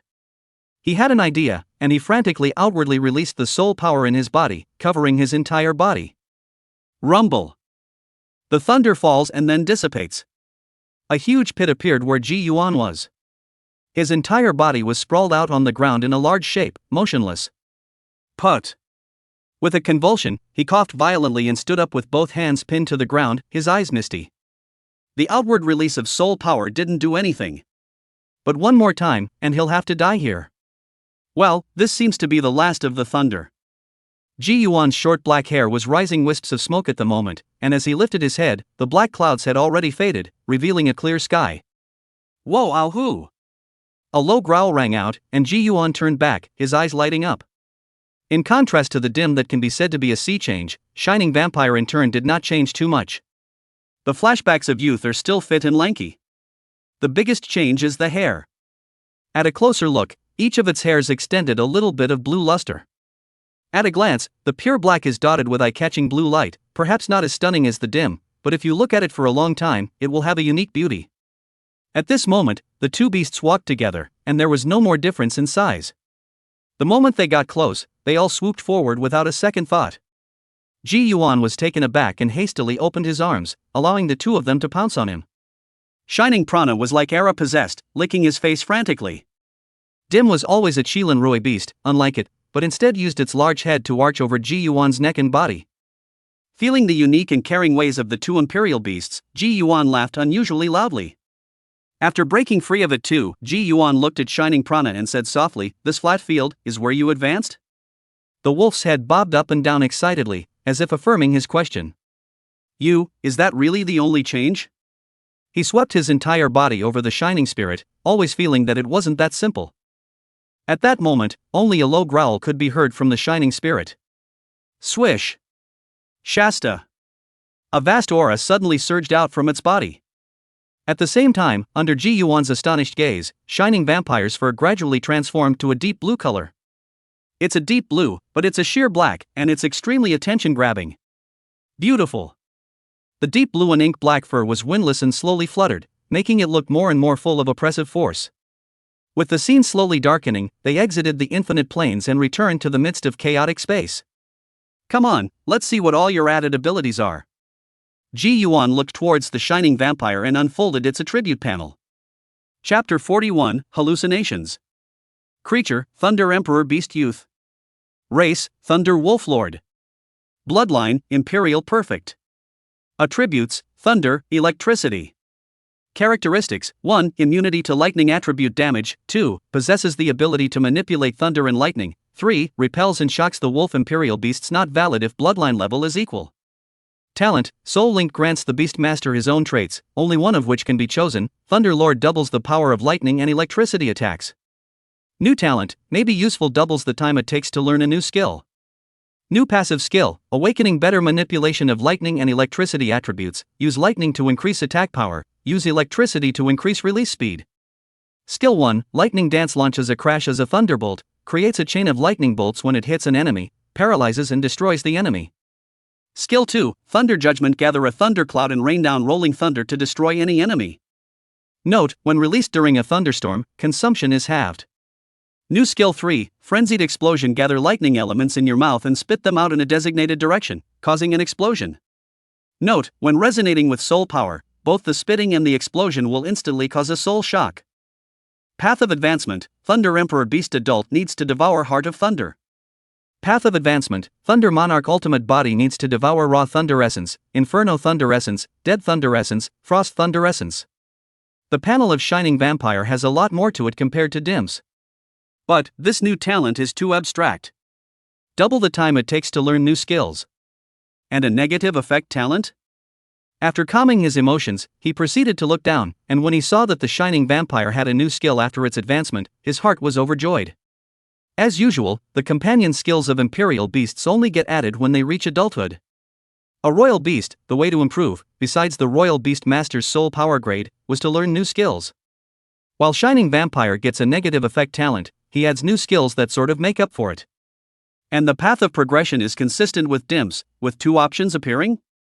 Never mind, I'll look into it later. The priority now is to get a foothold in the 6th grade. He had already met the conditions for soul power outreach, and was only waiting for Dim and Shining Spirit to learn a new skill to determine their soul power outreach. Immediately, Ji Yuan left the seal of Imperial Beasts. Opening his eyes, intense exhaustion and hunger swept over him. After how long? He felt strange, but when he opened his cell phone, he was surprised to find that a whole day had actually passed. Has it been that long? Ji Yuan got up and found something random to fill his stomach before falling into a deep sleep. It was 16 hours later until the urgent ringing of the phone woke him up. His head was groggy, Ji Yuan's eyes were hazy, and he grabbed his cell phone to see that it was Tanhee. Uncle Tam? What have you been doing for the past 2 days, and you haven't heard a word? What about 2 Imperial Beasts advancing? You are right, it is indeed 9 deaths. Whoa! It's good to be done with the progression, there's something I need you to do today. Ji Yuan sat up from the bed, yawned, and said, What is it, you say? Go to the airport and pick up someone for me. In the afternoon, around 1 o'clock. Ji Yuan stood at the pickup point, waiting. The person Tanhee asked him to pick up was his own daughter, Mushu Xin. It was also not until today that he realized that not only had Tanhee been married, but also, his ex-wife was a member of one of the 5 great Imperial Beast families, the Mu family. During this period of time, Ji Yuan had been mopping up information about the Imperial Beast family. The nation's 5 largest Imperial Beast families are Mu, Xiao, Su, Zhang, and Jiang. In fact, there were many other famous Imperial Beast families, only that these 5 families were the ones with the longest legacy and the richest heritage. In the 5 great families, there is a rule. A simple example is Tanhee and his ex-wife's children must follow the Mu family name, no matter what status you as a father, this rule cannot be exceeded. And if the Mu family and the Xiao family are joined in marriage, the child's surname can be decided by the winner through a ring. Complicated. Ji Yuan waited in boredom. Not long after, a girl with a petite and delicate figure, dressed in a pale yellow floral dress, exuding elegance between her hands and feet appeared. The girl's long burgundy hair was casually draped over her shoulders, and as she walked through the crowd with a light step, she exuded a touch of distinctive temperament, instantly attracting countless lines of sight at the receiving entrance. Under the gaze of countless people, this unique girl walked towards Ji Yuan, her pretty face displaying a smile. Old Tam said he'd arranged for a handsome man to pick me up, and he wasn't lying. The girl's eyes were as bright as stars, undisguised, boldly sizing up Ji Yuan. In one look, this girl's character was revealed. Mu Shuxi naturally took Ji Yuan's arm, and a faint fragrance of osmanthus flowers drilled into her nostrils. Old Tan said that you are a genius of the Imperial Beasts that he has never seen before. Really, are you at that grade now? Have you got a girlfriend? Where are you from, Lin Yun City? Have you ever been to Apocalyptic Valley? Are there really strange creatures in there? At this moment, Ji Yuan was hallucinating, as if Zhao Shan was right next to him. Same chatterbox, same self-importance, same father as mayor. Like, too much like. After 20 minutes of being bombarded by long-lost chatterboxes, Ji Yuan finally sent Mu Shuxin to the Lord Mayor. When he saw Tanhee's iffy smile, he felt that Tanhee was doing it on purpose. After bidding farewell to his father and daughter, Ji Yuan did not return to the dormitory and drove straight to the suburbs. On the outskirts of the city there is a modest mountain forest inhabited by some vicious predators. It's just right to use as a place to train. Ji Yuan walked through the woods, smelling the scent of dirt mixed with grass, and summon dim and shining spirit out. When in a relaxed state, the flow of psionic energy is soft. It was also because of this that it was possible for Imperial Beastmasters below the 5th rank to release multiple Imperial Beasts of their own at the same time in their daily lives. When you advance to the 8th rank, you can contract 2 Imperial Beasts. When you advance to the 6th rank, it increases to 3. And after the 5th grade, there is no restriction. Ji Yuan rolled over and leaped onto Dim's sturdy back, and raised his chin towards Shining Spirit. Let's go, find some fierce beasts that we can practice bullying. He wanted to see how the new skills of the Shining Vampire were first. Ow! Shining Vampire tilted his head and howled, then whoosh! The Flash Vampire rushed out. Hurry! Catch up to it and show me your speed. Ji Yuan hugged Dim's neck, and the Qilin Rui beast was aroused by the desire to win, carrying him as a ball of blazing wind and flames shot out. With the gusty wind whistling in his ears and the scenery beside him blurring and skimming by, this kind of windy speed made Ji Yuan couldn't help but let out a shout of excitement. The next instant, the ding stopped violently, and as a low growl mingled with fear came from Ji Yuan, he raised his head. Shining Prancer was not far away, and in front of him was a huge, hairy brown bear. The large bear was close to 3 meters tall and had just finished feeding, its wide paws and large black mouth covered in fishy red bloodstains. This wild brown bear, whose bloodline fluctuation had reached the intermediate level, felt a terrifying oppressive force on Dim and Shining Spirit. But, in the past, it was unstoppable in these mountains and forests, and still restrained its fear to let out a roar that tried to scare off the intruder. This big guy, nice. Ji Yuan jumped off of Dim's back and came to Shining Spirit's side. He stretched out one arm, spread his 5 fingers, and pointed it at the brown bear's head, saying, "Unleash, Frenzy Blast." Chapter 42 Combination Technique, Resonance Light and Shadow Assault. Unleash, Frenzy Blast. The words fell. The Flash Vampire's thick limbs tightened violently, and a crack like a spider web appeared on the ground. In its mouth, a ball of blue and silver mingled light coalesced in an instant. Bang! As an explosion appeared, the blue and silver ball of light splashed out and exploded in the brown bear's head. Boom! A wild aura swept unchecked, creating a whirlwind in a small area. Under Ji Yuan's gaze, the advanced bloodline, a big brown bear of about 3 meters, fell to the ground on its back. The huge body made a trembling loud noise and didn't move a muscle. 1 hit kills. There is a lot more destruction than expected. Immediately, Ji Yuan beckoned the 2 beasts to come closer. He took off the orange skill core given by Tan He from his Imperial ring and said, "Soul power outward, touch it." After saying that, he himself simultaneously exited his soul power and probed towards the core of the skill. Bam! Shasta! An ethereal, melodious, deep sound wave spread through the mind. Ji Yuan felt as if he had entered some sort of mysterious space. Initially, the predecessor who created the skill, because the technology of the time did not allow it, had only to inscribe all the details of the self-created skill in a book in order to preserve and pass it on. Now 1,000 years of development have passed, and as technology gets more and more high-end, what was once in books is beginning to be implanted with chips that shape the core of the skill. All you need is soul contact to get everything you need to know about the skill. Accompanied by complicated, obscure, and difficult to understand knowledge like a tidal wave, it poured into Ji Yuan's brain along with his soul power. For a while, he only felt a swelling like pain in his head, but fortunately, this feeling did not last long, and soon, he got the relevant information. Resonance Light and Shadow Assault. Requirements: 2 Imperial Beasts must be controlled at the same time, and one of them must have an electrical attribute. Description: an extremely rare resonance-type battle technique, created by the peak Beastmaster of the ancient century. The Beast King. The Beastmaster is the main body, and the beasts are united to launch a fatal blow. The battle technique consists of 3 parts: Imperial Beastmaster Soul Shock, Electricity, Imperial Beast Electric Light Swipe, and any Imperial Beast Phantom Raid. Remarks: after the release of the battle technique, it will enter a short period of weakness. The power of this battle technique is affected by the Royal Beastmaster's soul power qualification and the Royal Beast's bloodline level. The introduction of the skill caused Ji Yuan to raise his eyebrows slightly. Apart from the familiar word Beast King, this skill was simply customized for him. The power of battle techniques was affected by soul power qualification and bloodline level. Ji Yuan, on the other hand, not only possessed the highest extraordinary grade qualification, the Imperial Beasts were likewise at the peak level of Emperor grade. Most of the skill's battle techniques in the world, the strength of the power only depends on the bloodline level of the Imperial Beasts, and rarely exists that counts the Imperial Beastmaster's soul power as well. King of Beasts.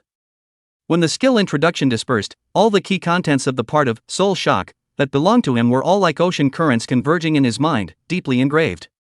Ji Yuan withdrew from the skill core and felt it with his eyes closed, trying to read and master it.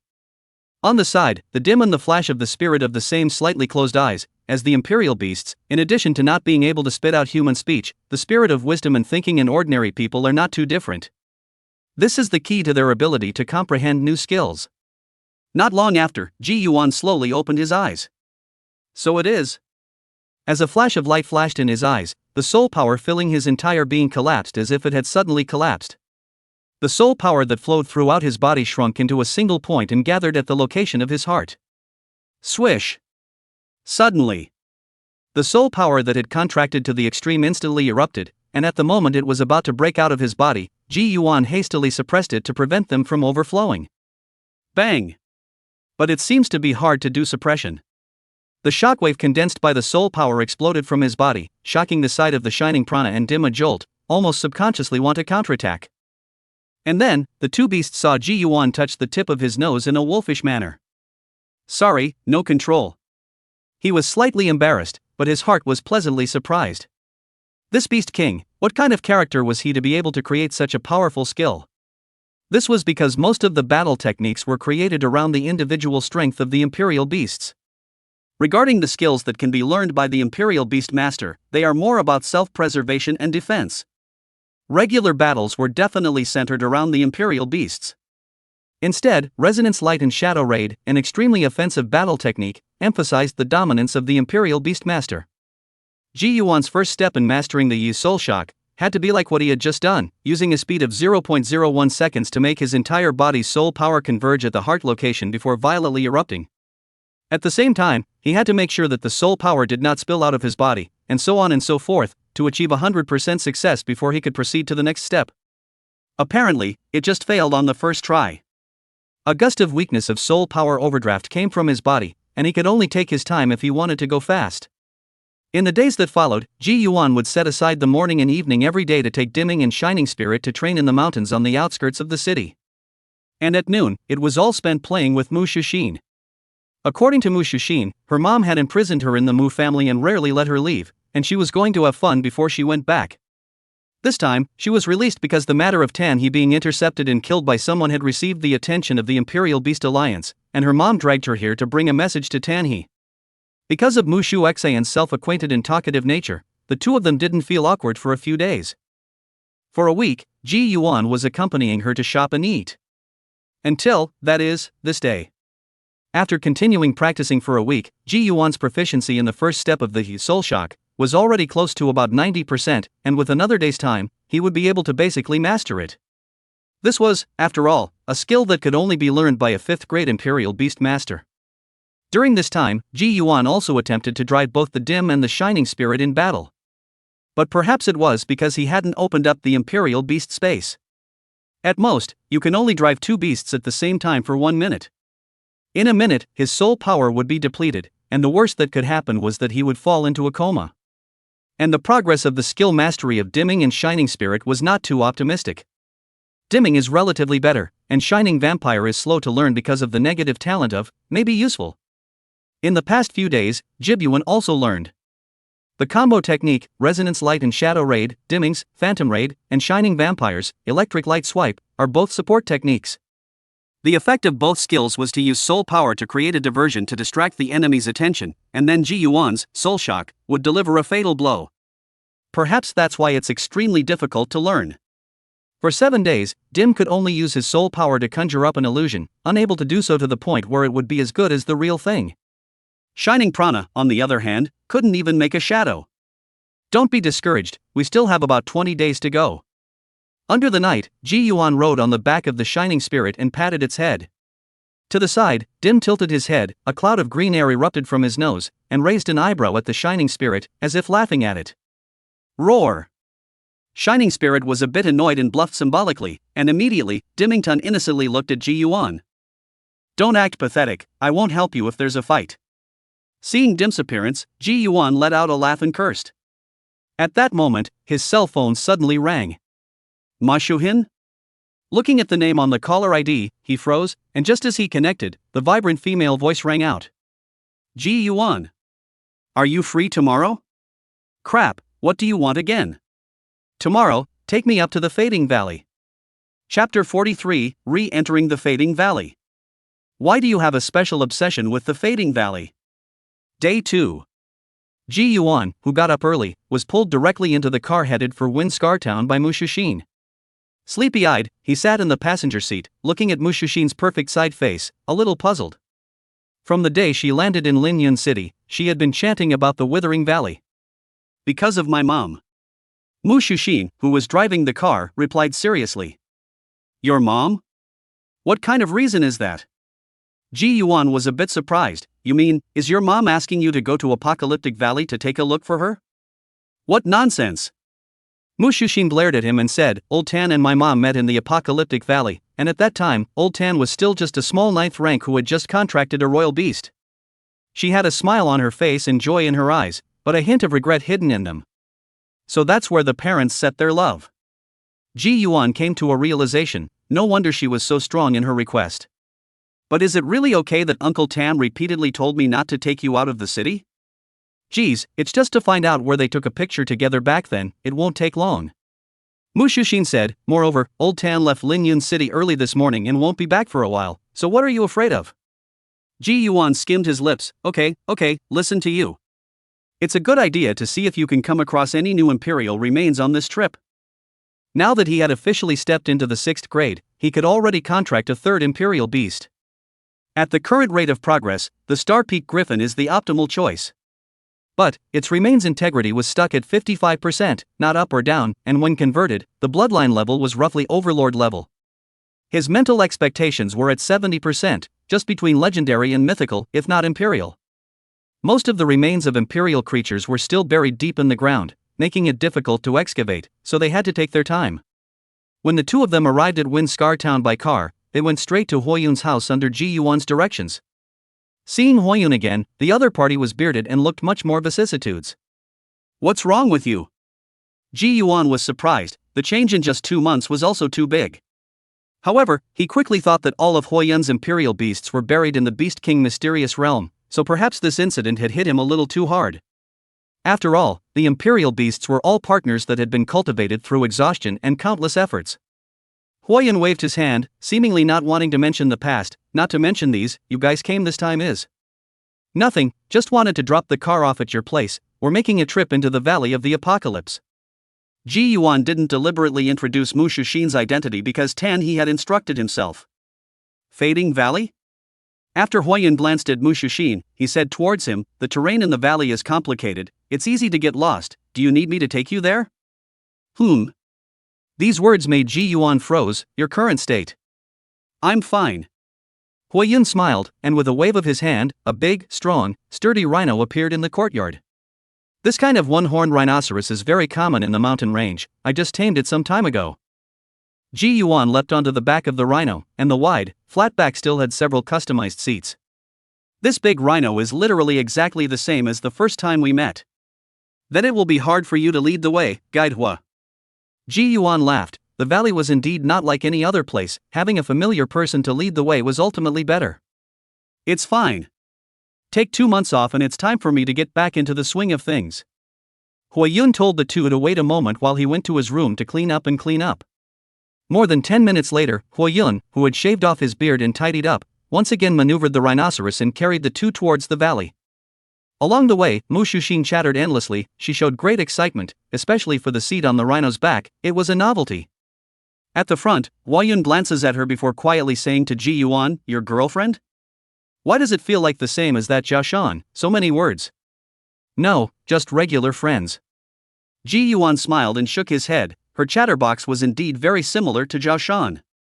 The two of them had a chat, and Mushushin took her cell phone, on the back of the rhino, taking selfies from various angles. Shooting for a while, he felt that it was not too much, and then pulled Ji Yuan to force his way into the camera. Being pestered by her helplessly, Ji Yuan had to accompany her to take a few pictures. After 10 minutes, Mushuxian was finally quiet. She held her phone to sift through the photos and laughed out loud when she saw the photo of the two of them together. Haha, usually look quite handsome, a photo of the whole person has become silly. At those words, Ji Yuan glanced at her faintly. Hey, you're not getting mad. Mushu was pleased to see him like this, and hurriedly came forward and said with a smile, don't be angry, in fact, I'm actually praising you. Thank you, that's the first time I've heard stupid used as a compliment. Aya, don't be so careful, when we go back tonight, I'll treat you to a big meal? Really? When did I, Mushu Xan, ever tell a lie? Well then, I'll have the imperial set. Ji Yuan. The imperial set meal costs 30,000 for one serving, you're blackmailing me. Just like that, the two of them tossed words at each other as Hui Yun maneuvered the rhinoceros and gradually entered the depths of the mountain range. During this period of time, whenever the two of them fought, the chatty Mushu Xan was always unable to say anything about Ji Yuan. This time was no exception, and she quickly lost the battle, pouting and huffing as she stopped talking. Ji Yuan laughed at her appearance, and when he wanted to say something else, he realized that a white fog began to gradually fill the surroundings. Cheer up, we're entering the Valley of the Apocalypse. Huayun's voice rang out. The temperature plummeted and they started out on a wide dirt road. But as they entered the fading valley, the surrounding woods grew in an instant. The trees were crawling with greenish-colored vegetation, the air was a mixture of humidity and fragrance, and the white mist was a far cry from the previous section of the road into the mountains. Moreover, in the fog, from time to time, there were strange movements ringing out. For a moment, Ji Yuan felt as if he had returned to the Beast King's secret realm, and bad memories struck him. Mu Shuxin took out her cell phone and handed it to Huayun, saying, Guide Hua, can you find this place? The screen on the phone was a picture. The two protagonists of the photo are a handsome male and a beautiful female. Both of them had a faint smile on their faces. In the background of the photo is an extremely thick tree trunk. The trunk of the tree is so dark that just going by the photo, it seems that even 5 people holding hands may not be able to encircle it for a week. 1,000-year-old tree, you guys want to go here? Huayun really wasn't called a tour guide for nothing, and immediately recognized this place. This 1,000-year-old tree seems to have a special magnetic field, and none of the creatures within the apocalyptic valley will come close, it's a good place. As they continued to go deeper and deeper, the fog became thicker and thicker. Huayun maneuvered the rhinoceros through the forest. On the way, he didn't see any other silhouettes. It's reasonable to say that there should be a lot of people in the apocalyptic valley. Ji Yuan asks his question out, while Huayun just speeds up the rhino and finds a random excuse to put it off. This scene made Ji Yuan a bit strange, but since Tanhe trusted him, he didn't think much of it himself. As the fog faded, the rhino's steps slowed to a halt. In front of them was an extremely wide open space. Apart from a large sky-high tree, there were no more trees in a radius of several hundred meters. This is it, Huayun said. Mu Shuxin couldn't wait to jump off the ground and run towards the so-called 1,000-year-old tree. Ji Yuan frowned slightly and followed down. For some reason, he always felt something was wrong. Just then, I've brought the man, the rest is none of my business. Huayun inexplicably shouted loudly, and when he said that, he even directly rode the rhinoceros towards the fog. At the same time, all around, a huge black shadow began to emerge. Chapter 44 Attacks from an Extinct Civilization. Look out! Above the sky, the sound of breaking winds rang out abruptly. Ji Yuan's face changed dramatically as he stepped forward to pull Mu Shuxin, who was about to approach the 1,000-year-old tree, and the two of them flashed backwards. Bang! A loud noise came, and right where Mu Shuxin had just been, a tall figure appeared. What man?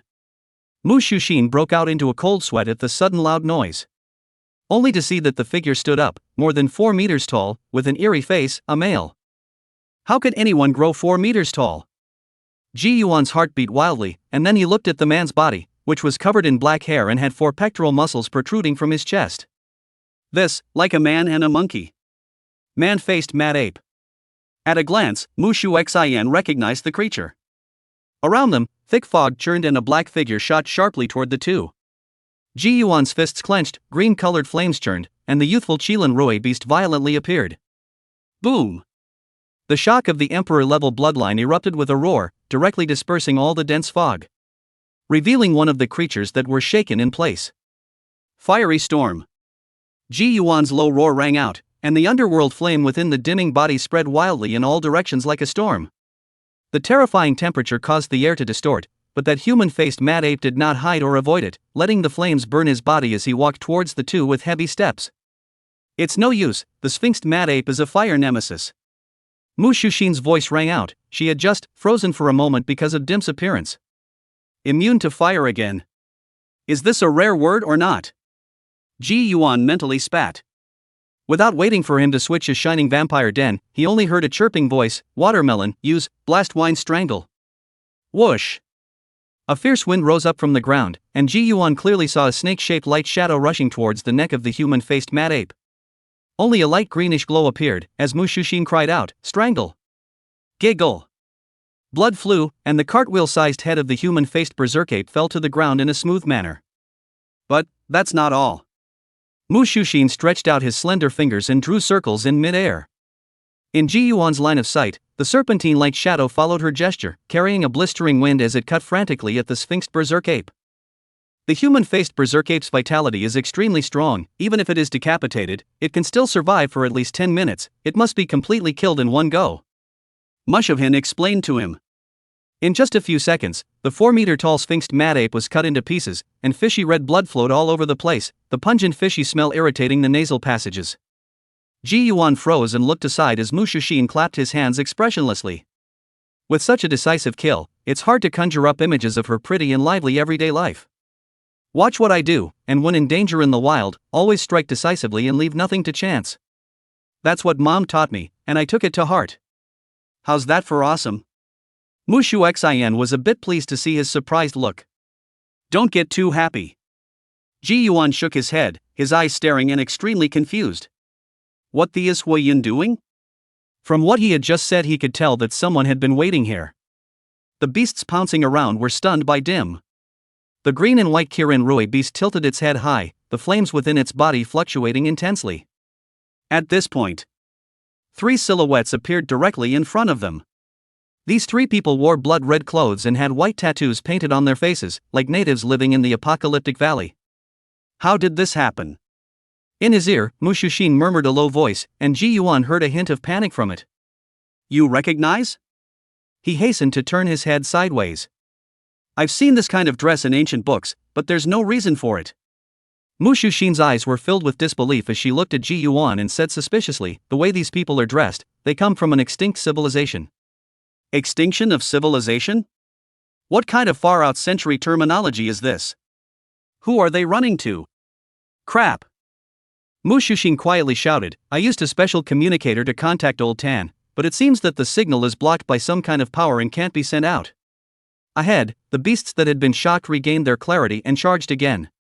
Dim stepped forward, and the spectral flame transformed into several balls of fire that crashed into the group of beasts.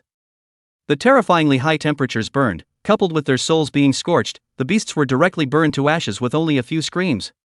Entering the youth stage of Dim, the attack power of the spectral blaze also increased a lot. This amazing effect caused the eyes of Mu Shushin on the side to twinkle. She knew that Ji Yuan was also a 6th grade, and she also knew that the bloodline level of this imperial beast was mythic. However, in the hands of a 6th grade imperial beast master, it had such power, which was a bit beyond the passing line. After the group of beasts died, violent vibrations emanated from the ground, followed by the appearance of a single giant figure. Soul Devil Scorpion. Ji Yuan frowned as he looked toward the 3 extremely peculiarly shaped figures in the distance. They have the ability to manipulate wildlife. Mu Shushin's face was grave. You have to remember, when you fight in a while, absolutely don't fight them in close combat, and also, make sure to retrieve your imperial beasts when they take control of them. As the soul spirit demon scorpion charged, Mu Shushin once again summoned out that wind-attributed serpentine imperial beast. This time, Ji Yuan could see clearly that it was a snake with 2 pairs of light wings. Watermelon, use, lingering wind's thorn. The strangely shaped snake flew into midair, and immediately, a large silhouette emerged. This virtual shadow spread its huge wings, and countless pale green-colored, sharp-edged feathers shot down from high above.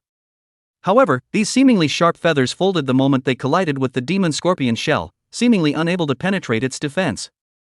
This scene made Ji Yuan couldn't help but recall when he was in the mine vein. Lu Sheng's muscle kangaroo was similarly unable to do much damage to this soul spirit demon scorpion. What a thick scorpion shell! Seeing that her attack didn't work, Mu Shushin made a move with her palm, the small snake disappeared, and the air instantly boiled. Howl!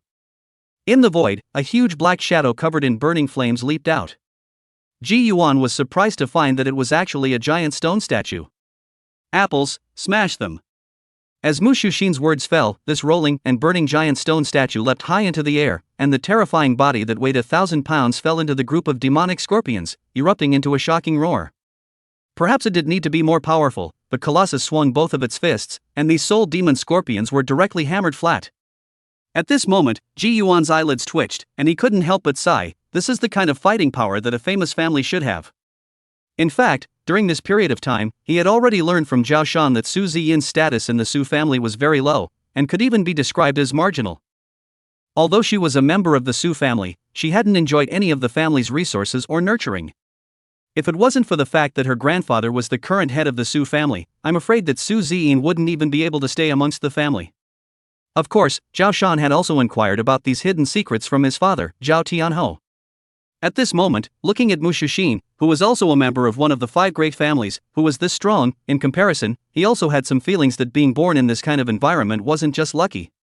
Any other tricks, use them all. Soon, Mu Shushin's Colossus took care of all the demon scorpion swarms. She was kind of high, holding her small waist and loudly provoking towards her opponent. At this time, Ji Yuan suddenly realized that a light red gas began to float around those 3 people's bodies. Next moment. Disturbing souls. Shasta. Ji Yuan and Mu Shushin both froze in place. The 2 men had dull gazes and wooden expressions, as if their souls had been stripped from their bodies. The respective imperial beasts even directly dissipated and were forced to return to the seal of the imperial beasts. Chapter 45 Soul Power Horn Layer. Disturbing souls. The moment those 2 words rang out, Ji Yuan only felt his eyes go black. Inexplicable whispers lingered in his ears, and he wanted to struggle, but he was unable to move as if he was being ghosted. What kind of tactic is this?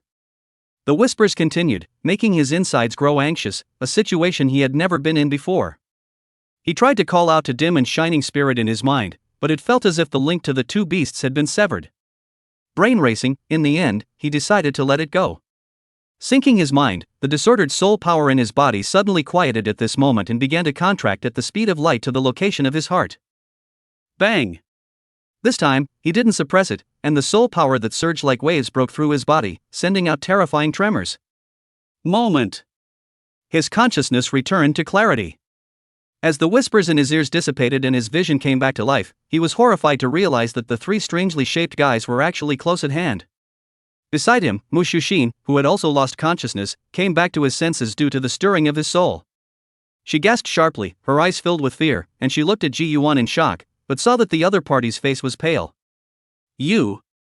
I detonated my soul power and will enter a period of weakness, can you hold out? Ji Yuan's eyes went black, and an endless feeling of weakness was about to engulf his consciousness. This one's for you. Mu Shushin immediately pulled out a bottle of light blue liquid the size of an oral liquid from his imperial ring. This is soul power replenishing liquid, these guys have special means, I won't be a match alone. With that, she summoned the burning colossus once again and charged towards those 3. When Ji Yuan heard it, there was this thing. Hurriedly, he grabbed a handful of them, twisted open the lid and swallowed them all into his stomach. Instantly, a warm current converged in the abdomen, and the depleted soul power was actually greatly replenished in an instant. Bull! With his strength restored, Ji Yuan also summoned the dimming once again, and the underworld flame swept out along with the burning giant statue, shrouding it towards the strange trio. But then came the jaw-dropping scene. As the burning colossus's twin fists that could smash and flatten a soul-powered demon scorpion fell, these 3 people actually raised their hands and swung out with the same punch. A muffled sound exploded, and the burning colossus was actually blown back by them. The underworld flame also arrived at this moment, but it was unable to cause any damage to these few people. What's going on here? Ji Yuan looked to Mu Shushin, she was the only one who understood. The other party is taking advantage of both of our grades, we can't hurt them at all. Their exteriors are covered with an invisible layer of soul keratin that ordinary imperial beast attacks can't break through. She sank her face and looked at Ji Yuan, what should we do? We must use soul power resonance to break through this layer of horniness, but we are all only 6th grade. Requires psionic resonance. Why didn't you say so earlier? Ji Yuan's heart roared as he whirled around and ordered, Dim, release the flame storm. Didn't you get it? Unusual attacks won't work, only 5 pints. Mu Shushin thought he didn't believe in evil, but the next moment, her eyes widened. Monstrous green flames rolled in, drowning the 3, and at first, they didn't care. A cold smile spread across the corners of Ji Yuan's mouth as his soul power surged into the underworld blaze in a smooth manner. Boom! The fire expanded crazily, and the resonance from the extraordinary soul power qualification caused the searing soul characteristic of the underworld flame to be extremely high. In an instant, the oddly shaped trio's faces changed for the first time. A crack appeared on the surface of their skin, visible to the naked eye. The underworld flame extended along the gap, and in an instant, screams and wails resounded simultaneously. You're actually able to resonate. Mu Xuxin was shocked with joy, and her gaze toward Ji Yuan was filled with disbelief. Shoo! But before they could be happy, a sudden sound of breaking wind came from behind the two. A white mass hit Mu Xuxin. The huge impact made her unable to control it, and her whole body pounced on Ji Yuan, and both of them fell to the ground. This sudden scene interrupted Dim's concentration, and the spectral flame was about to go out. Go on, don't. Ji Yuan, who fell to the ground, cried out in a hurry, but Dimming's body even flew out backwards, and the underworld flame extinguished. Mu Xuxin's entire body was pressed against Ji Yuan, her pretty face wrinkled into a ball, beads of sweat spilling out from her forehead, seemingly not lightly injured. Right at this moment, a cold aura flashed high in the air. Ji Yuan's pupils shrunk, and on the spot, he pressed both his hands on Mu Xuxin's chest and pushed her away. She let out a scream as her sensitive parts were attacked, but she didn't even have time to say anything before she watched a white figure fall from the sky. Giggle. The sound of a sharp object piercing through flesh and blood came out at the same time as Ji Yuan's agonized screams. Mu Xuxin's eyes widened and her red lips slightly opened. Ji Yuan. Only to see that the thing that attacked the two was a white rat with sharp pointed horns on its head. This kind of creature was not unfamiliar to Ji Yuan, and was almost identical to the phantom horned rats in the depths of Hongling City's mining veins. At this moment, the sharp horn of this white phantom horned rat pierced through the left side of his abdomen, and the sharp pain of blood tearing through his flesh caused his brows to knit together. Ow! Dim sensed Ji Yuan's injury and let out a roar as the underworld flames burned. The terrifying heat caused the phantom horned rat to pull out its sharp horns and retreat to flee. Ji Yuan! Mu Xuxian rushed forward and picked him up with both eyes red. Just now, she herself had been extremely mortified, but now, it was already clear to her that Ji Yuan's actions were saving herself. At the wound, not only was there a burst of severe pain, there was also a tingling sensation. Toxins. Ji Yuan pulled out 2 of the remaining antidote and hemostatic pills from the imperial ring in the first place and stuffed them into his mouth, and then, staggered up with Mu Xuxin's assistance. In the distance, the trio that had just been incinerated by the spectral flames were panting heavily on the ground. Apparently the raid wasn't them. Well, there's only one possibility. Huoyan. Ji Yuan looked at the man who stepped out from behind the 1,000-year-old tree, killing intent flashing under his eyes. Your imperial beast. That's right, in fact, my imperial beast didn't even fold in the Beast King's secret realm. Huoyan spreads his hands helplessly. Ji Yuan, you're really an unlucky guy. Generally speaking, imperial beast masters below the 6th rank are not within our hunting range. But you happen to be with the 5 great families every time, alas. Huoyan shook his head. Last time in the Beast King's secret realm, I originally thought that the 3 of you would surely die, but who knows, none of you actually died. So much so that I was forced to bring you all back with me. Unfortunately, this time, you won't be that lucky. He looked at Mu Xuxin. You've been trying to contact Tan He, right? Hey, the magnetic field in the apocalyptic valley is unique. Any technology that enters here will be useless, so don't waste your energy. You young masters and young ladies of the 5 great families will one day be trained to become high-grade imperial beast masters. You are too much of a threat to us and can only be gotten rid of. At this time, Ji Yuan fiercely looked to his side. Dim's footsteps were messy, and he slammed headfirst into the ground. Hey, did the toxin kick in? Huoyan let out a strange laugh. This toxin is not fatal, but is capable of incapacitating any living creature for a short period of time. At the same time, Mu Xuxin's face gradually paled, as if her body's strength had been drained, and she sat paralyzed on the ground. I've been lurking in this hellish place for more than 10 years, and today, I'm finally able to personally handily slay a young imperial beastmaster of the 5 great families. Ha ha. Ha! Huoyan lets out a sickly laugh as he looks at Mu Xuxin with a sinister glint in his eyes. Your head will allow me to exchange for something I can only dream of. Die. Chapter 46 Blood Battle. The moment Huoyan tried to maneuver the imperial beasts to attack, Mu Xuxin used her last ounce of strength as the burning colossus leapt in the distance. Huoyan sneered and summoned the rhinoceros that had been used as a riding pet. When this rhino appeared, it directly met the giant statue's double fists with the unicorn horn on its head. Bang! The ground instantly caved in, but the rhino stood firm, even pushing the burning giant statue away with a single push. I also have an antidote, but it will be slow to work. Can you hold out? Mushushin's lips turned white, her forehead constantly overflowing with cold sweat as she looked at Ji Yuan, her heart filled with despair. I'll answer for you. Huayun wandered the court with confidence, as if he had everything under control. He looked at Ji Yuan and laughed coldly. He only has this one imperial beast that can change attributes. You're making a big mistake if you're banking on him, Muklan girl.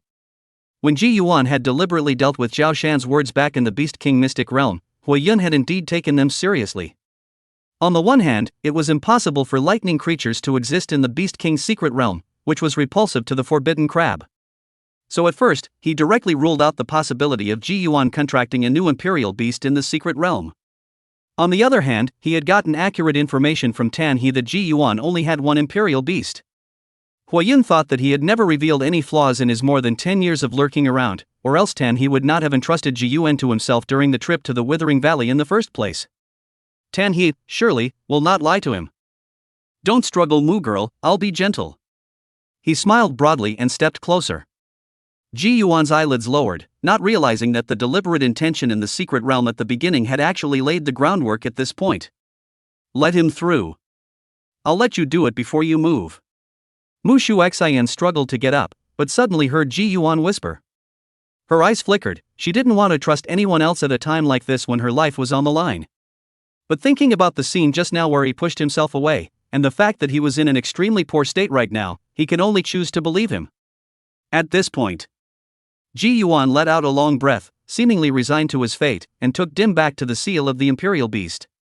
Huayun couldn't hide his smile as the rhino's figure disappeared and the white phantom horned rat appeared on his left shoulder. As long as it enters the range of 8 paces, the phantom horned rat will be able to unleash a one-strike kill. He mused in his mind that the human-faced mad ape at the beginning was one of his 3 imperial beasts. At that time, he didn't expect the human-faced mad ape to be killed in an instant. The rhino's attack is too obvious, and the phantom horned rat's kill distance requirement is very close. That was why he took the initiative to show up, and although he seemed to have said some nonsense, what he was doing was to get close to the two and create the conditions for the phantom horned rat to strike. Huayun's gaze sweeps over the injured Ji Yuan and Mu Shushin, whose toxin is acting up, and somehow, he has an inexplicable palpitation for Ji Yuan. This kind of feeling would not appear for no reason, and in his heart, he instantly decided on the object he would prioritize to kill Ji Yuan. But just as he was one step away from launching his attack, behind him, the burning colossus suddenly raised both fists and slammed them down on him. Huayun snorted coldly as the rhinoceros reappeared to block the giant statue's attack.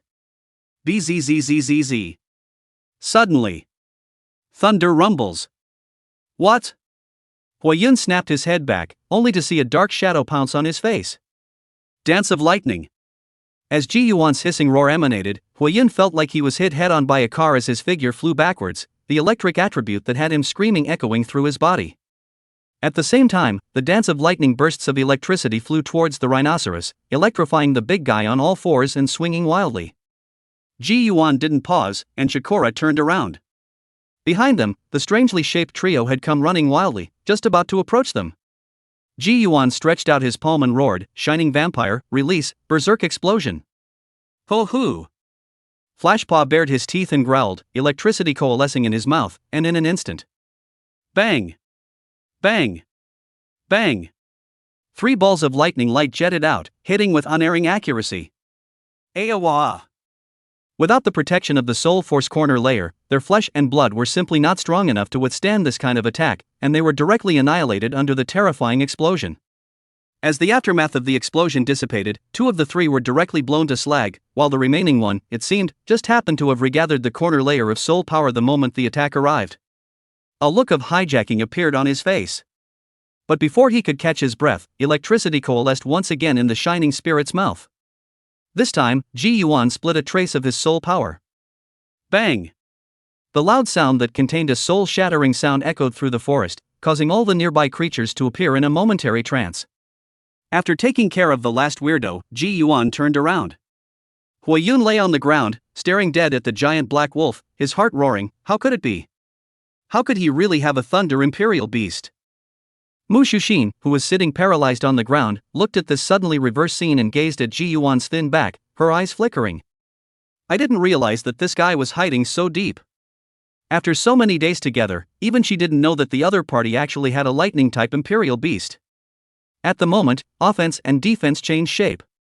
Ji Yuan slowly stepped forward and looked at the rhinoceros rolling and struggling. Bang! Bang! Bang! Several balls of lightning light shot out, directly blasting it into pieces. And then, the shining spirit appeared in front of Huiyun, opening his bloody mouth as a ball of lightning and light coalesced, aiming directly at his head. As long as he dared to make any move, Shining Prana would not hesitate to kill him with a single blow. So, the Beast King's secret realm 2 months ago was something you did on purpose? Ji Yuan stood tall and looked down on him. Huiyun, however, suddenly revealed a sardonic smile. Boo! A moment. The thick trunk of the 1,000-year-old tree burst open, and a scarlet spear penetrated out, shooting towards Ji Yuan's heart. This sudden spear was so fast that there was no time to dodge it. In the nick of time, Ji Yuan subconsciously deflected his body. Giggle. The scarlet spear ran through his left shoulder, leaving a bloody hole, and then plunged straight into the ground and dissipated into points of light. A muffled grunt emanated from Ji Yuan's throat, and if he hadn't experienced the drilling and piercing pain of the dimming advancement, I'm afraid that he would have fainted from the pain already. He covered the wound with the palm of his hand as a large amount of blood dripped madly down his arm, his face instantly turning white. Ji Yuan. The situation was once again reversed, and Mu Shushin, who had regained some of her remaining strength, darted forward, and when she saw the penetrating wound on his shoulder, her face changed dramatically. I'm fine, prepare to meet. Ji Yuan shook his head and looked behind the 1,000-year-old tree. When a man stepped out, Ji Yuan's pupils contracted. Secretary Lam.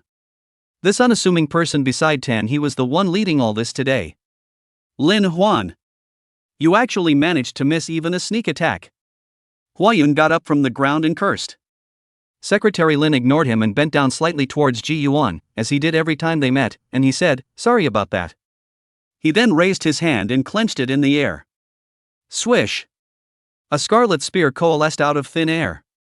Without a second thought, he threw himself at the two again.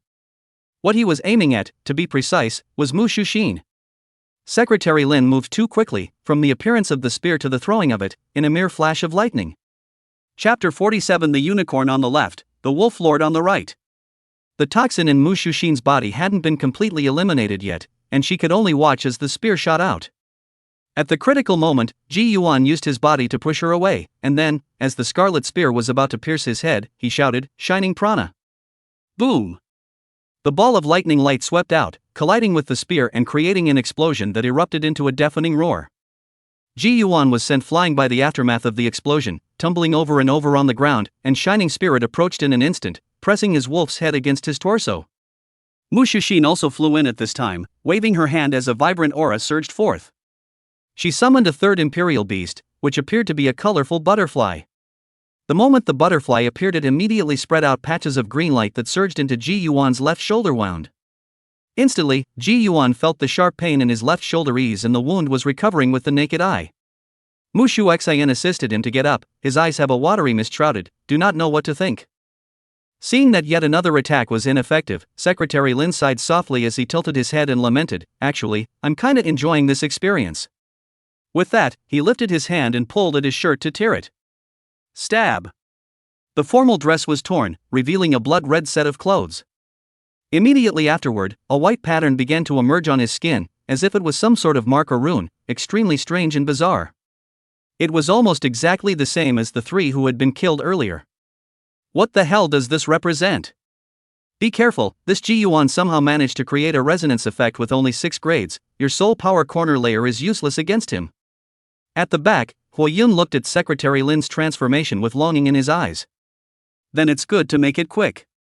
Secretary Lin muttered. Boo. Instantaneous. Secretary Lin's figure shot out like a cannonball. A muffled sound came from Mu Shushin as he summoned the burning colossus out and blocked in front of the two. But all that could be seen was Secretary Lin's fist swinging out. Bang! With a single punch, the burning colossus directly turned into a sky of debris, its entire torso exploding apart. Apple. This scene directly made Mu Shushin dumbfounded. She had never thought that her apple would be punched out. Ji Yuan's pupils quake. Secretary Lin did not use any imperial beast saw. This, what the hell is going on here? Could it be that there is still such a school of carnal sainthood in this world? Is this a ing joke? Not being able to think too much, he hurriedly pulled Mu Shushin with him and said quickly in a low voice, "That kind of soul power replenishing liquid, is there any more of it?" "You?" Mu Shushin froze, then hurriedly replied, "This kind of thing can't be taken continuously for a short period of time, it will produce side effects." "What side effects?" "It can be as short as a few seconds or as long as 10 minutes before you fall into a coma." "Give it to me." Ji Yuan didn't hesitate. Mushu was pleased to see the madness welling up under his eyes. Knowing that now was not the time to hesitate, his silver teeth clenched, and he immediately took out from the imperial ring and handed it to him. Immediately after that, Ji Yuan said, "I'll do my best to delay them for 3 minutes at the most. You need to figure out a way to contact Tan He in that time. I'll have my soul power depleted in 3 minutes, so if you still can't contact Tan He, take me and run. As long as we leave the depths of the Withering Valley and go to the outskirts, they shouldn't strike again." Now that he thought about it, why Huiyun had chosen to strike only when he was in the depths must be because of this special power of Secretary Lin's, which could not be seen in the light of day. After saying that, he didn't wait for Mushu Xan to respond, and directly greeted the Shining Spirit to meet the storming Secretary Lin. Berserk explosion! Ji Yuan opened his 5 fingers and his soul power attached itself to the ball of lightning light in the mouth of the Shining Spirit. Bang! The ball of light was extremely fast, causing Secretary Lin to stumble as it bombarded him. On the surface of his skin, dark gray psionic horns surfaced. Secretary Lin seemed to be a notch stronger than the 3 guys before him, and the wild explosion after the resonance didn't do too much damage to his horns. A 6th grade Imperial Beast Master is actually able to achieve a soul force resonance of the 5th grade. Secretary Lin gazed at Ji Yuan with an icy gaze. "Your threat is greater than the fresh blood of the 5 great families. Today, the Mu family girl can go, you must die." Whoosh! Taking advantage of this opening, Huiyun sinisterly summoned the phantom horned rat and swooped out. He didn't do it for the kill, only to distract Ji Yuan. Wow! Just at the moment when the phantom horned rat was about to get close to Ji Yuan, green-colored flames rose up. Kirk! This white phantom horned rat was instantly engulfed by the phantom flame, letting out a mournful chirp. At the same time, Secretary Lin's figure flickered and appeared, punching Ji Yuan in the face. Dance of lightning! Shining Prancer's large body collided with Secretary Lin, deliberately avoiding his fist's blade and knocking Secretary Lin backward. You! How is it possible? You can actually harness 2 imperial beasts to fight at the same time. Huiyun shrieked out as if he had seen a ghost. Secretary Lin narrowed his eyes, the same shock flashing through them. At the back, Mu Shushin also froze. At this moment, she finally understood where Ji Yuan got his confidence. Her eyes twinkled as the young man's thin back looked, at the moment, incredibly reliable. "There's a lot you don't know." Ji Yuan laughed aloud. On the left side, the green and white Qilin Rui beast stood tall, and on the right side, the Thunder Wolf Lord, which contained a deep blue color in its blackness, watched intently. It was clear that he had only become a royal beast master for more than 2 months, yet he already possessed such battle power. The growth speed of this youth was mind-blowing. Fiery storm. Lightning dance. Frenzy blast. Inside his body, his soul power was fading at a rapid pace, but there was still a bottle of replenishing liquid, allowing him to completely let go and ride the 2 beasts, pouring out his skills like crazy. During this time, he didn't forget to release his soul power to resonate with the underworld flame, and while searing, he would then have the shining vampire unleash the frenzied explosion. Under this indiscriminate bombardment, Secretary Lin seemed to have no other recourse but to shield his arms in front of him in order to defend himself. His soul power corner layer was indeed extremely strong, and a crack appeared only when Ji Yuan's soul power was depleted. Secretary Lin seized this momentary opening, his body galloping out to finally make a counterattack. The light of the royal ring flashed, and Ji Yuan flicked open the cap of the soul power replenishing liquid and poured the light blue liquid into his mouth. Thunder Judgment! The moment Secretary Lin was about to get close, Shining Vampire raised his head to the sky. Dark clouds coalesced and thunder rolled. Huiyun's face changed drastically, panicking and dodging backward. His imperial beasts were really all planted this time, and now himself, he was crippled. Rumble! Explosive thunder fell and bombarded Secretary Lin with such a huge force that it directly sent him flying several meters. Asshole! Secretary Lin crawled up in a sorry state, veins welling up on his forehead. For so many years, he had never dared to let his power go further for fear that He would see the signs. Thus, it was the reason why he was slow to take down a tiny 6th grade Imperial Beast Master nowadays. More reason, of course, for the extreme unreasonableness of Jibyuan. If it wasn't for the fact that the seal of the Imperial Beast would still surface when Ji Yuan summoned the Imperial Beast, he would not have wanted to believe that a 6th grade Imperial Beast Master was actually fighting in the manner of a 5th grade. Today, it's kind of impossible to get it. Old Tan. Lao Tan. Suddenly. Rear Mushu Xin surprise cry, she contacted Tanny. Chapter 48, Escape. Giggle. Moment. The Scarlet Spear manifested once again. He's going to interrupt Mushohin. But it was too late to project, and the thunder blasted from high above. Secretary Lin gritted his teeth and could only give up on attacking Mushushin and threw his spear towards the blasting thunder. Bang! The two came into contact and the thunder exploded. At this time, Ji Yuan realized that the white tattoos on his body faded a lot when he condensed the Scarlet Spear. Gathering this thing seemed to be extremely draining on him. It can't be delayed any longer. Ji Yuan drew out half of his soul power and frantically injected it into the thunderclouds high in the sky. Rumble. For a moment, thunder poured towards Secretary Lin like a sudden rain, and due to the resonance of the soul power, every time the muffled thunder rang out, it brought up a soul stirring. Lin's secretary endured the thunderous bombardment, and the resonating properties caused him to go into a momentary trance every time he was struck, unable to make a move at all. Aha! All he could do was freeze in place and roar in defiance. Lin Huan, beware of the front. Huiyan's scream came. Secretary Lin's heart shook as he hurriedly looked up, only to see Ji Yuan's murderous intent, running towards him with that green-colored Qilin beast. He was just about to retreat when the thunder from above fell again, and with another soul stirring, he was in a trance again. Ka-ching! At the same time, the corner layer of his soul force was finally unable to resist and shattered with a bang. Spell it out. Insanity radiated from the bottom of Secretary Lin's eyes as a terrifying qi and blood fluctuation surged from within him. Ji Yuan and Dim also approached him at this moment. Dim. Use Phantom Raid. Currently, his strongest means of offense was only Resonance Light and Shadow Raid. Although Flash Prana couldn't participate, however, he only wanted to use this final attack to heavily damage his opponent so that Mushushin could escape with himself. The eyes of the dim beast flashed with green light, and in an instant, a phantom that resembled it 7 times emerged. Mirage rushed at the forefront, Dim followed closely behind, and all of Ji Yuan's soul power converged at the heart location, waiting for the moment of eruption. Being bombarded by thunder madness, Secretary Lin chose to let go of the fight regardless of the consequences, and without even thinking about it when he saw the phantom in front of him, a blinding bloodlight suddenly erupted from his chest. Shoo! The aura of this bloody light was extremely terrifying, instantly penetrating the phantom's head, and then, brushing against Dim's ears, flying high above the haze-shrouded valley. As the bloodlight passed through the thundercloud condensed by the Shining Spirit, it directly shattered the thundercloud. This terrifying attack seemed to consume him greatly, and after the bloodlight shot out, his entire breath shriveled and his smooth skin aged with the naked eye.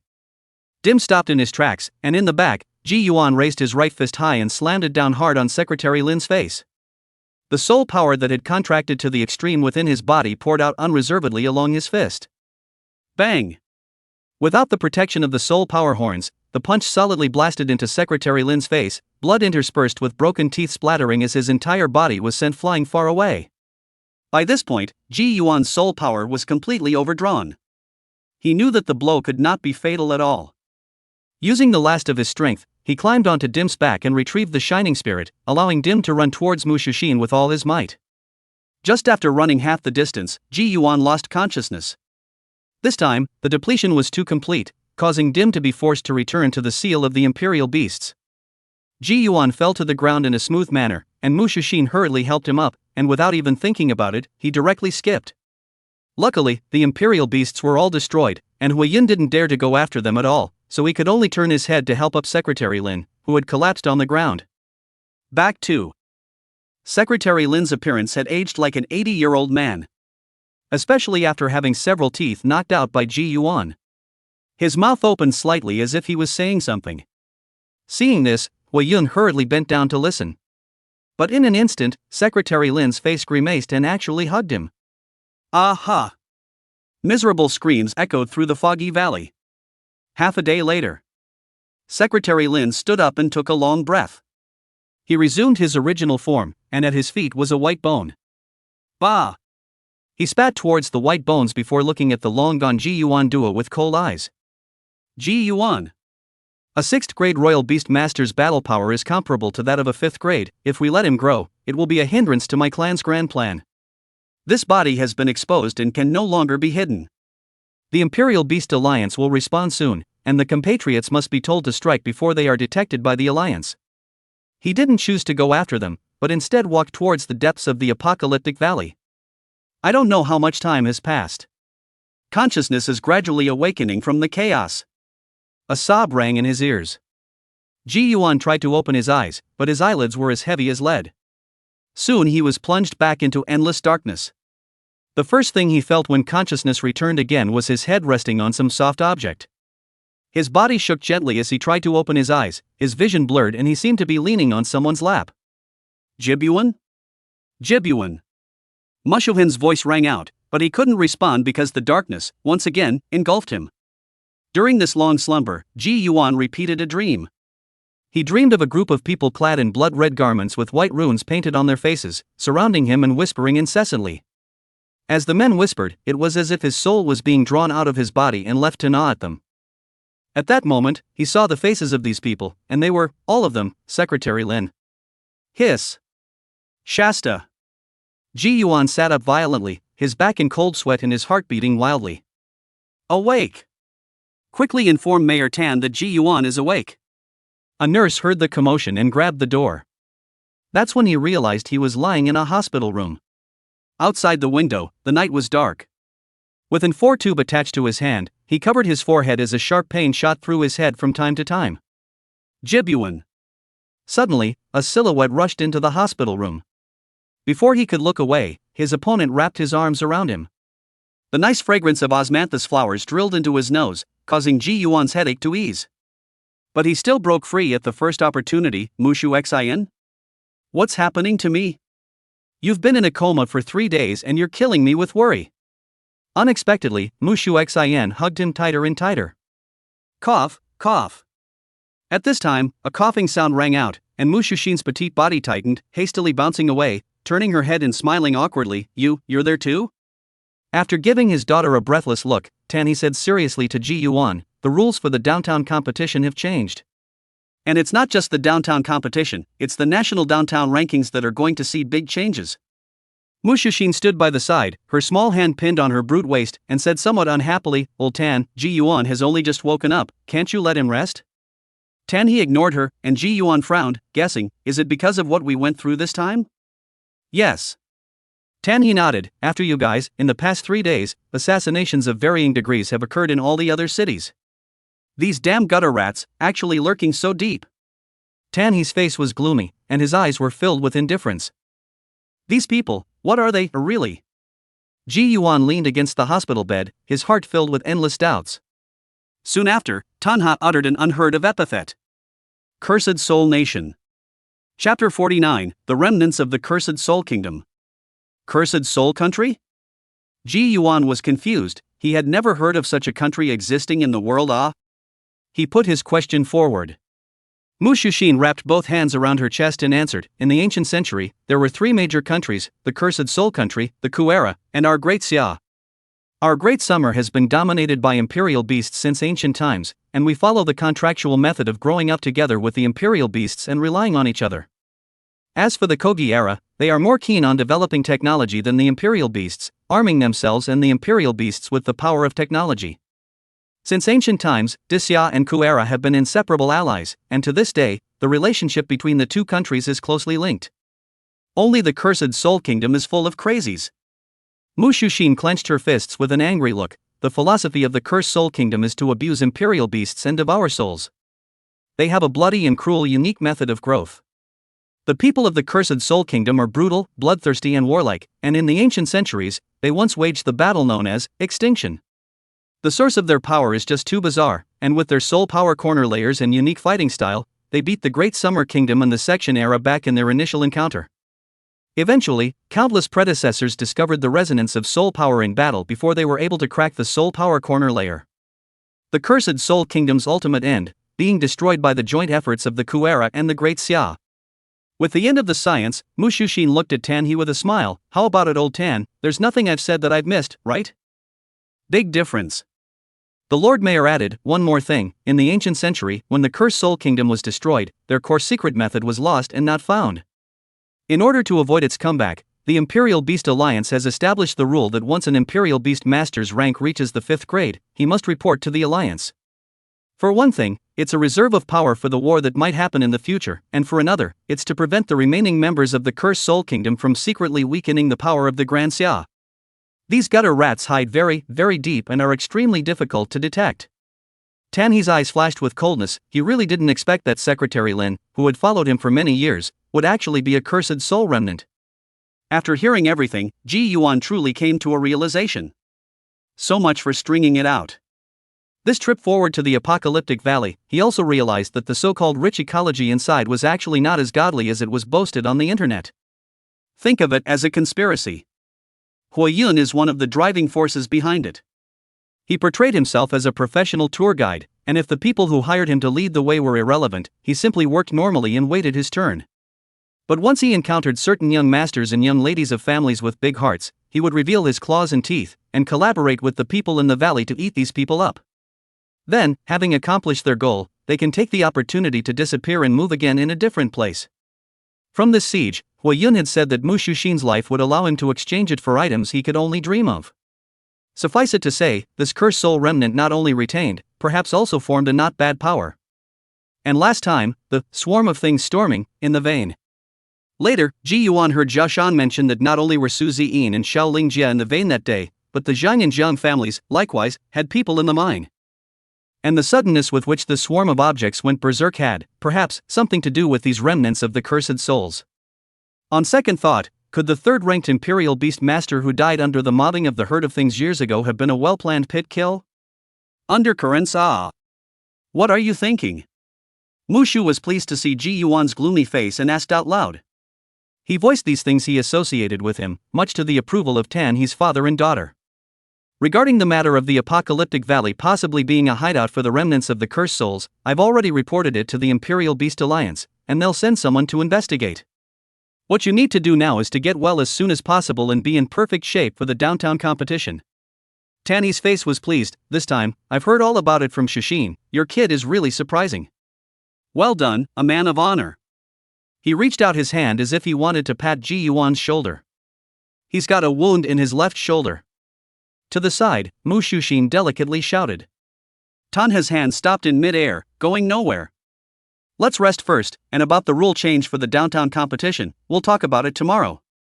A moment later, without moving, he retracted his hands into his pockets, left his last words, and turned to leave. Mushovhin pulled over the stool and was about to sit down in a smooth manner. Shushin, it's late at night, don't disturb his rest.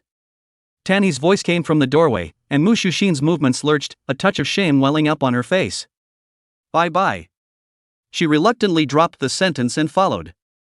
On the way out, Tan He had a light smile on his face. Well, now, should you know what to tell your mom? I really don't know what kind of luck you've gotten. Mu Shushin glanced at him, really letting you find this gold, Ji Yuan, in such a small place. The reason why she was in Lin Yun City this time was actually because there was a bet involved. The stakes are deep, with the origins going back even a decade. To put it simply, in this year's downtown competition, there had to be someone who could represent Tan He and capture a top 10 seed in this demonic competition. Only by doing that, this bet, Tan He could win. And Mu Shushin's arrival was to examine, in advance, what the man could do. As long as it didn't live up to her expectations, then there was still a chance to remedy the situation in this last month. Unexpectedly, Ji Yuan not only exceeded Mu Shushin's expectations, but even in her opinion, Ji Yuan didn't have too much of a problem breaking into the top 3. Dad, can I ask you something? In private, Mu Shu still preferred to call Tan He in this way. Tell me about it. Ji Yuan, did he do that? What? Gee, golly, just girlfriends. Mu Shushin's character is already generous, and she doesn't hide her words. Tan He raised an eyebrow. What, fancying someone else? Anymore, they are 22, 23 years old, it's normal to be free in love. Actually, at first, I think it might have been a momentary psychological thing. Mu Xuxing bristled. No one ever plays with me in the Mu family, and the various young masters from other families all love to put on a stinky face, and they all dislike me for talking too much and being annoying. But during the time I came to Cloud City, Ji Yuan accompanied me every day, and during the time we spent together, he was different from the others, you know? It's the kind of, how can I put it, getting along where he's always comfortable because he's good at maintaining a sense of boundaries and never offends me. To say it's based on that is not that accurate. What makes me feel the most is still that day in the Withering Valley. Mu Xuxin tilted her head slightly, the moonlight spilling over her flawless white face. I saw how he was clinical in the face of danger. Stepped up to the plate when I was desperate and turned the situation around. As well as the final forceful battle against the remaining members of the Cursed Soul Nation, blah blah blah. Mu Xuxin raised her eyebrows, her eyes full of starry points of light, and looked at Tanny, saying, "Can you understand what I mean? Compared to Down, all those things he does in everyday life together are." For a moment, she couldn't think of anything to describe the feeling. Seeing his daughter's wordiness, Tanny smiled lightly and said, "It's all a plus." Right. That's what it means. Mu Xuxin clapped her hands and laughed playfully. It's still Dad who understands me best. So, back to the original topic, does he have a girlfriend? Or a sweetheart? Well, let's see. Tanhi pretended to think, and then replied, it seems like there is, or the Su family. What? Really? Fake. Old Tan. Chapter 50, Meeting. That night, Ji Yuan had that strange dream of his soul being eaten again. When he woke up, the sky was white. Pulling out his cell phone, he found himself being bombarded with chosen messages and calls. One of the missed calls belonged to Su Ziyin. Softening his brow, he remembered that he had made a comment in the group that day when he had gone to the Fading Valley. Su Ziyin also sent quite a few messages, and he took a comprehensive look and realized that the two had actually made an appointment in the group to arrive at Linyan City. A quick look at the time and it was posted last night. He was just about to contact the two when the door to the hospital room was suddenly pushed open. Old Quarter. Wrapped up like a dumpling and wearing a pair of sunglasses, Zhao Shan ran towards him with a big smile. Looking at him, it looked like he was planning to just take a flyer. Well, at the critical moment a small white hand grabbed his collar. Zhao Shan. Keep your voice down, this is a hospital. Su Ziyin was in the back, wearing a milky white down jacket, her delicate melon face hidden under a blue scarf, revealing only a pair of clear eyes. As we move into winter, the temperatures have dropped a lot. Ji Yuan leaned back on the hospital bed and looked at the two of them. The corners of his mouth couldn't help but smile. Who would have thought that when we see each other again in a month's time, it would be in a hospital? The two walked over to the bed and chose and looked around him left and right. Su Ziyin was concerned. How is it? Is everything all right? Ji Yuan shook his head. How did you guys find this? Hey, my old man knows Mayor Tan, and when I saw you hadn't heard from him in a few days, I asked him to ask. I hear that you've been in a siege again?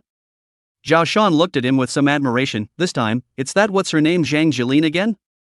No, it's Huoyan. Ji Yuan said softly. Upon hearing the name, both of them were stunned. When he told them all about what had happened on this trip, the two inexplicably had a feeling of having been robbed of their lives. Who would have thought that an ordinary trip in the first place would actually conceal such a killing opportunity? Zhao Shan's eyelids twitched. It seems like I really need to listen to Pops in the future and go out with a bodyguard. Su Ziyin also said with some hindsight, it's fortunate that we weren't able to enter the Withering Valley in the first place, or else we would have definitely died based on what we had at that time alone. Ji Yuan nodded silently. Su Ziyin was right. If he encountered a siege from the depths of the Withering Valley at that time, they, at all, had no chance of resisting. Speaking of which, the downtown competition is in a little over 10 days. Are you guys ready? Not wanting to talk about this topic anymore, Ji Yuan looked at the two. Don't say it. Zhao Shan instantly grimaced bitterly. Bing Bing's advancement isn't finished yet, I'm worried to death. What's taking so long? If Ji Yuan remembered correctly, it should have been from the time he returned from the Beast King's secret realm that his snowy crag ice scarlet began to advance. Close to 2 months and it's not even done? I don't know, Pops just said to keep waiting. Zhao Shan shrugged. Afterward, both of them looked at Su Ziyin at the same time. I don't have to participate in the downtown competition. When it's over, I'll just pick an academy. Su Ziyin said with narrowed eyes. What? You 5 great clans can still bail out. Ji Yuan was shocked, but after careful consideration, it felt normal. I heard that the top 10 ranked urban areas have hundreds of guaranteed places, not to mention these 5 great Imperial Beast families. Well, this is actually a rule set by the Imperial Beast Alliance. After all, the strength of the younger generation of the 5 great clans is much higher than the level. Su Ziyin said as she moved a little closer towards the bed. It was only then that Ji Yuan realized that she was also carrying a pink bag and was currently rummaging through it for something. Afterward, she made a move, and then, she actually took out a scarf and handed it to Ji Yuan. This is... Ji Yuan took it and found that the style and color of the scarf was exactly the same as the one she was currently wearing. This is my gift to you. Su Ziyin took out another identical scarf and handed it to Zhao Shan. In honor of our friendship. She chuckled. Quite the heart, Miss Su. Zhao Shan was surprised and cupped it in his hands after receiving it. Immediately, he was somewhat moved to look at Su Ziyin. No girl has ever taken the initiative to send me a gift, you should not. Off you. Su Ziyin's disgusted voice came from under the scarf. It made Zhao Shan's expression freeze. Old G. See, I told you she's changed, she can even curse. You're bolting me. Su Ziyin had just made a move to hit him when the ward door opened again. Ji Yuan, are you hungry? I'll take you to eat something delicious. A beautiful figure full of boundless energy bounced in. Mu Shuxin first saw Su Ziyin and her footsteps stopped. Then her eyes moved to Zhao Shan, who was holding a scarf in his hand. At the same time, Zhao Shan also looked at her, and the two of them saw eye to eye. Next. Holy. Mu Shuxin. Zhao Xiaomei.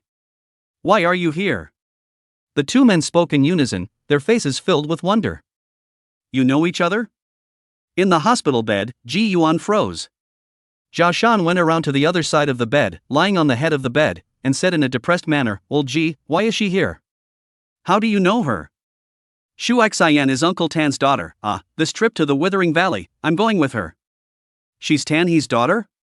Why didn't Pops tell me? Zhao Shan muttered in a small voice. Zhao Xiaomei. Ji Yuan has only just recovered, it's a weak time, don't lean so close to him. Mu Shuxin crossed her arms and shouted. I'm still so fragile, aren't I? Ji Yuan was slightly helpless. Just. And can you stop calling me that name, it's awful. Zhao Xiaomei helped out. Cut. Stimming her head, it was then that Mu Shuxin laid her eyes on the last person in the room. At the same time, she realized that the other woman's eyes were likewise looking at her. The first thing Mu Shuxin noticed was the blue scarf Su Ziyin had gathered up. She glanced over the same model in Ji Yuan's hand without a trace, and although Zhao Shan also had it, she still detected a hint of something wrong. No way, there really is a love interest. It's an intuition that belongs uniquely to women. Hello, Mu Shuxin. She was a bit more animated after all, and smiled as she held out her hand. Suzy Jin. The silent girl seemed to return to her original state, her voice cold with a hint of detachment. The two women held their palms lightly for a moment before releasing them.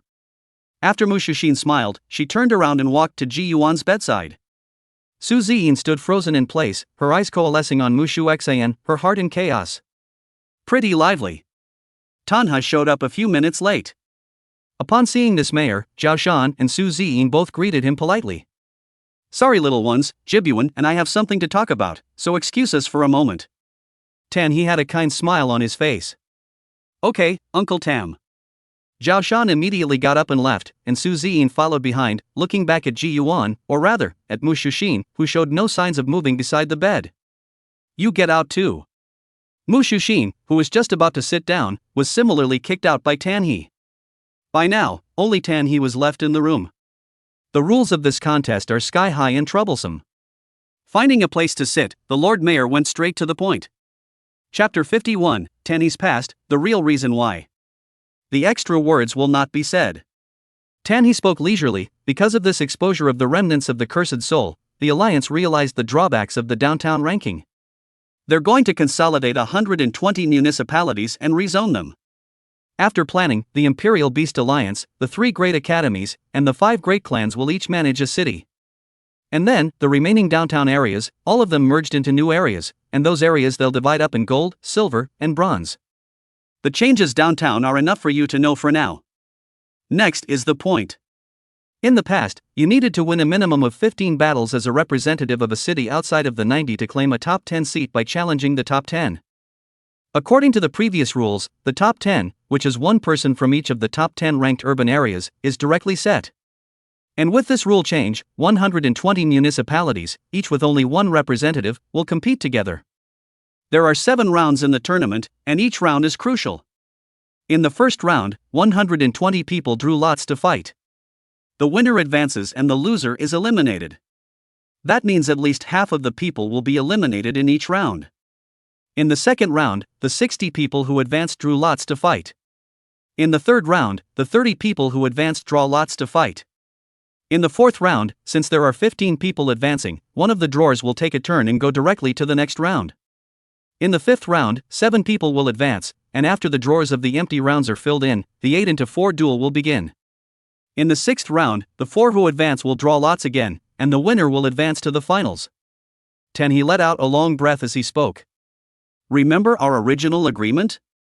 Of course, break into the top 10, you get the eggs and I make a name for myself. Ji Yuan laughed. You kid. Tanha was amused by him as well. Now, it wouldn't be right to hide it from you anymore. Actually, the legendary Imperial Beast Egg has no appeal to me. Do you know why I kept you at the academy for 2 years in the first place even though you couldn't contract a royal beast? Tanha had a look of remembrance in his eyes. Ji Yuan shook his head. In fact, although he had suffered countless sneers during his 2 years at the academy, he had always been inwardly grateful to Tanhe for not sweeping the then existing him off his feet. I'm an orphan too. Tanhe said in a deep voice, when I met my ex-wife Muyen, I was just a tiny 9th grade Imperial Beast Master. At that time, my first contracted Imperial Beast was a big yellow dog with the lowest bloodline that could be found everywhere. Although I come from a lowly background, my soul power qualification reaches the upper level, so I can be considered a moldable talent. The later episodes were a bit cheesy.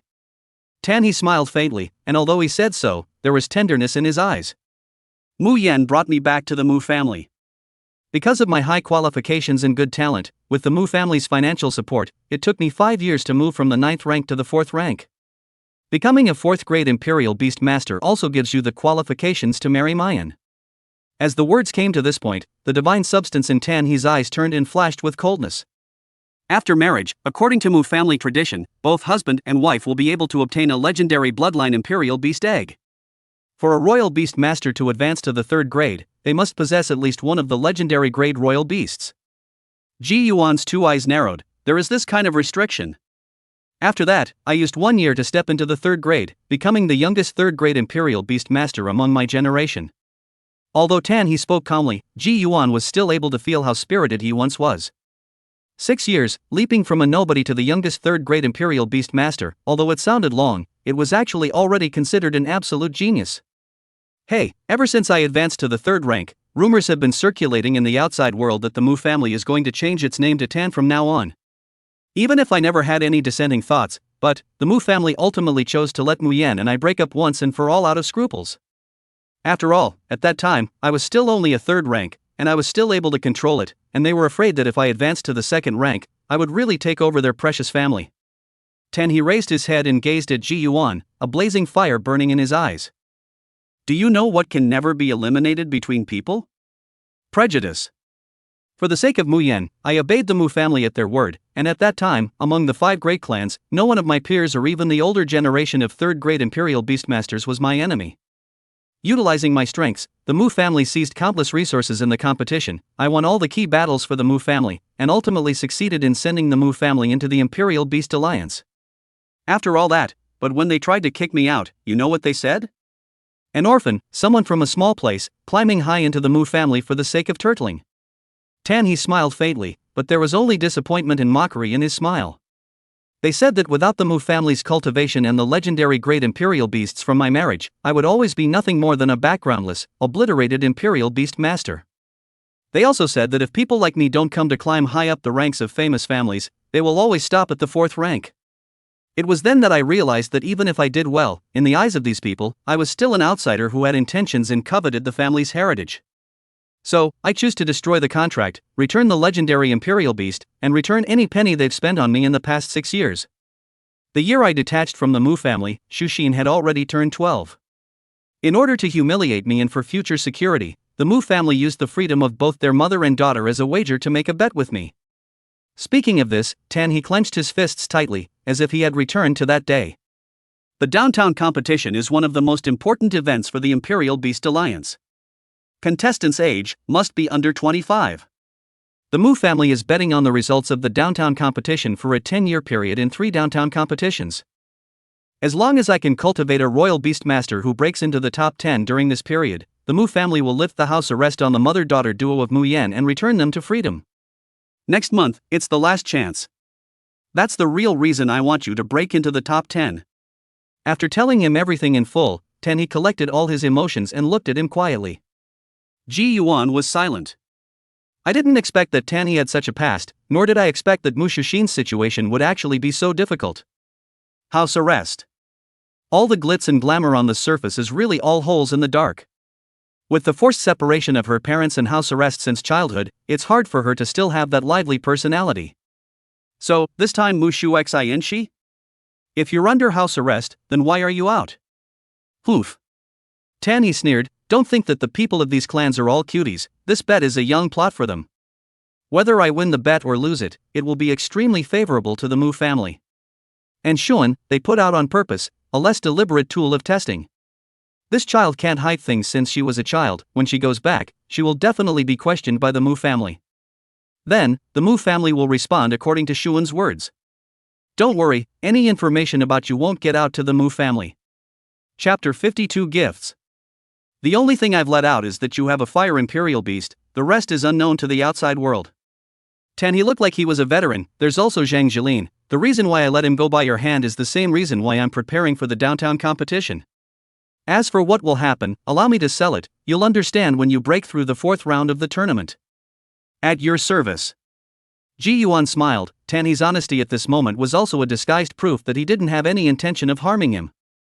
In fact, in his opinion, Tanha didn't have to be like this. Sincerity was something that could be felt by each other, and from the day he awakened his soul power qualification, when he personally picked him up and returned him to the academy, Ji Yuan had already been impressed by his sincerity. All in good time, he waved his hand and the temperature in the room suddenly dropped to freezing. This is... Ji Yuan froze, only to see, in He's hand, a sentinel beast egg that was haunted by ice crystal crumbs appear. Maybe I shouldn't have done it, but after thinking about it, I took it out. He lifted the ice imperial beast egg in his hand. This is a legendary great imperial beast egg. I only know that it is ice, the exact type is unknown. You've already advanced to the 6th rank, you haven't contracted a 3rd imperial beast yet, right? He looked at him, although he didn't know exactly where Ji Yuan's imperial beasts came from, but just like the promise he made, he would never delve into his secrets. This imperial beast egg was the best help one could give him nowadays. If Ji Yuan didn't accept it, he had another item. Legendary imperial beast egg. Ji Yuan carefully observed for a moment. It was the first time he had seen this level of imperial beast eggs. A moment later, he shook his head. Thanks Uncle Tan, it's just that, for now, my imperial beasts are enough. His refusal was decisive, as if this valuable thing in front of him could not attract the slightest interest from him. I also forgot to ask, you returned the Mu family's legendary imperial beast in the first place, so now you... 4th grade. He shook his head, there's no need to think about me, if you don't use this imperial beast egg, I'll dispose of it. He put away the imperial beast egg, and immediately after, like magic, he threw a red-colored item towards Ji Yuan. Ji Yuan hurriedly caught it with both hands, only to hear He say, this is the skill core of the fire imperial beast, take it. Fire skill core. He looked down into his hand, the surface of this skill core flowed with a crimson luster, and during that time, it would change into a wisp of gold color. This is the highest level of skill core. He looked up, but saw that Tanha had gotten up and headed for the door. The last 15 days, prepare well for the battle, and everything, it's up to you. When he finished, he didn't linger any longer. Ji Yuan tightly gripped the skill core in his hand, and as promised, he really did provide him with all the resources. The endorsement fee from Linyan City, the advancement of flash vampirism, the resonance light and shadow raid, that saved his life in the Valley of Apoplexy, and the fire imperial beast skill core that he did need nowadays. Every bit of his help was just right. Top 10, not nearly enough, do it best, take the title. The winner of the city contest, which is always wrapped up by the top-ranked city, he is going to make history. At that moment, a nurse pushed her way in. Mr. G, all your indicators are normal. Mayor Tan has already completed the discharge procedures for you. You can leave at any time. Half an hour later. Ji Yuan, Jia Shan, Su Ziyin, and Mushu Xian, the four of them came to a small restaurant with an average environment and a sealed flavor. The day Mushu Shin's plane landed, Ji Yuan brought her here to eat, and after that, she fell in love with the place.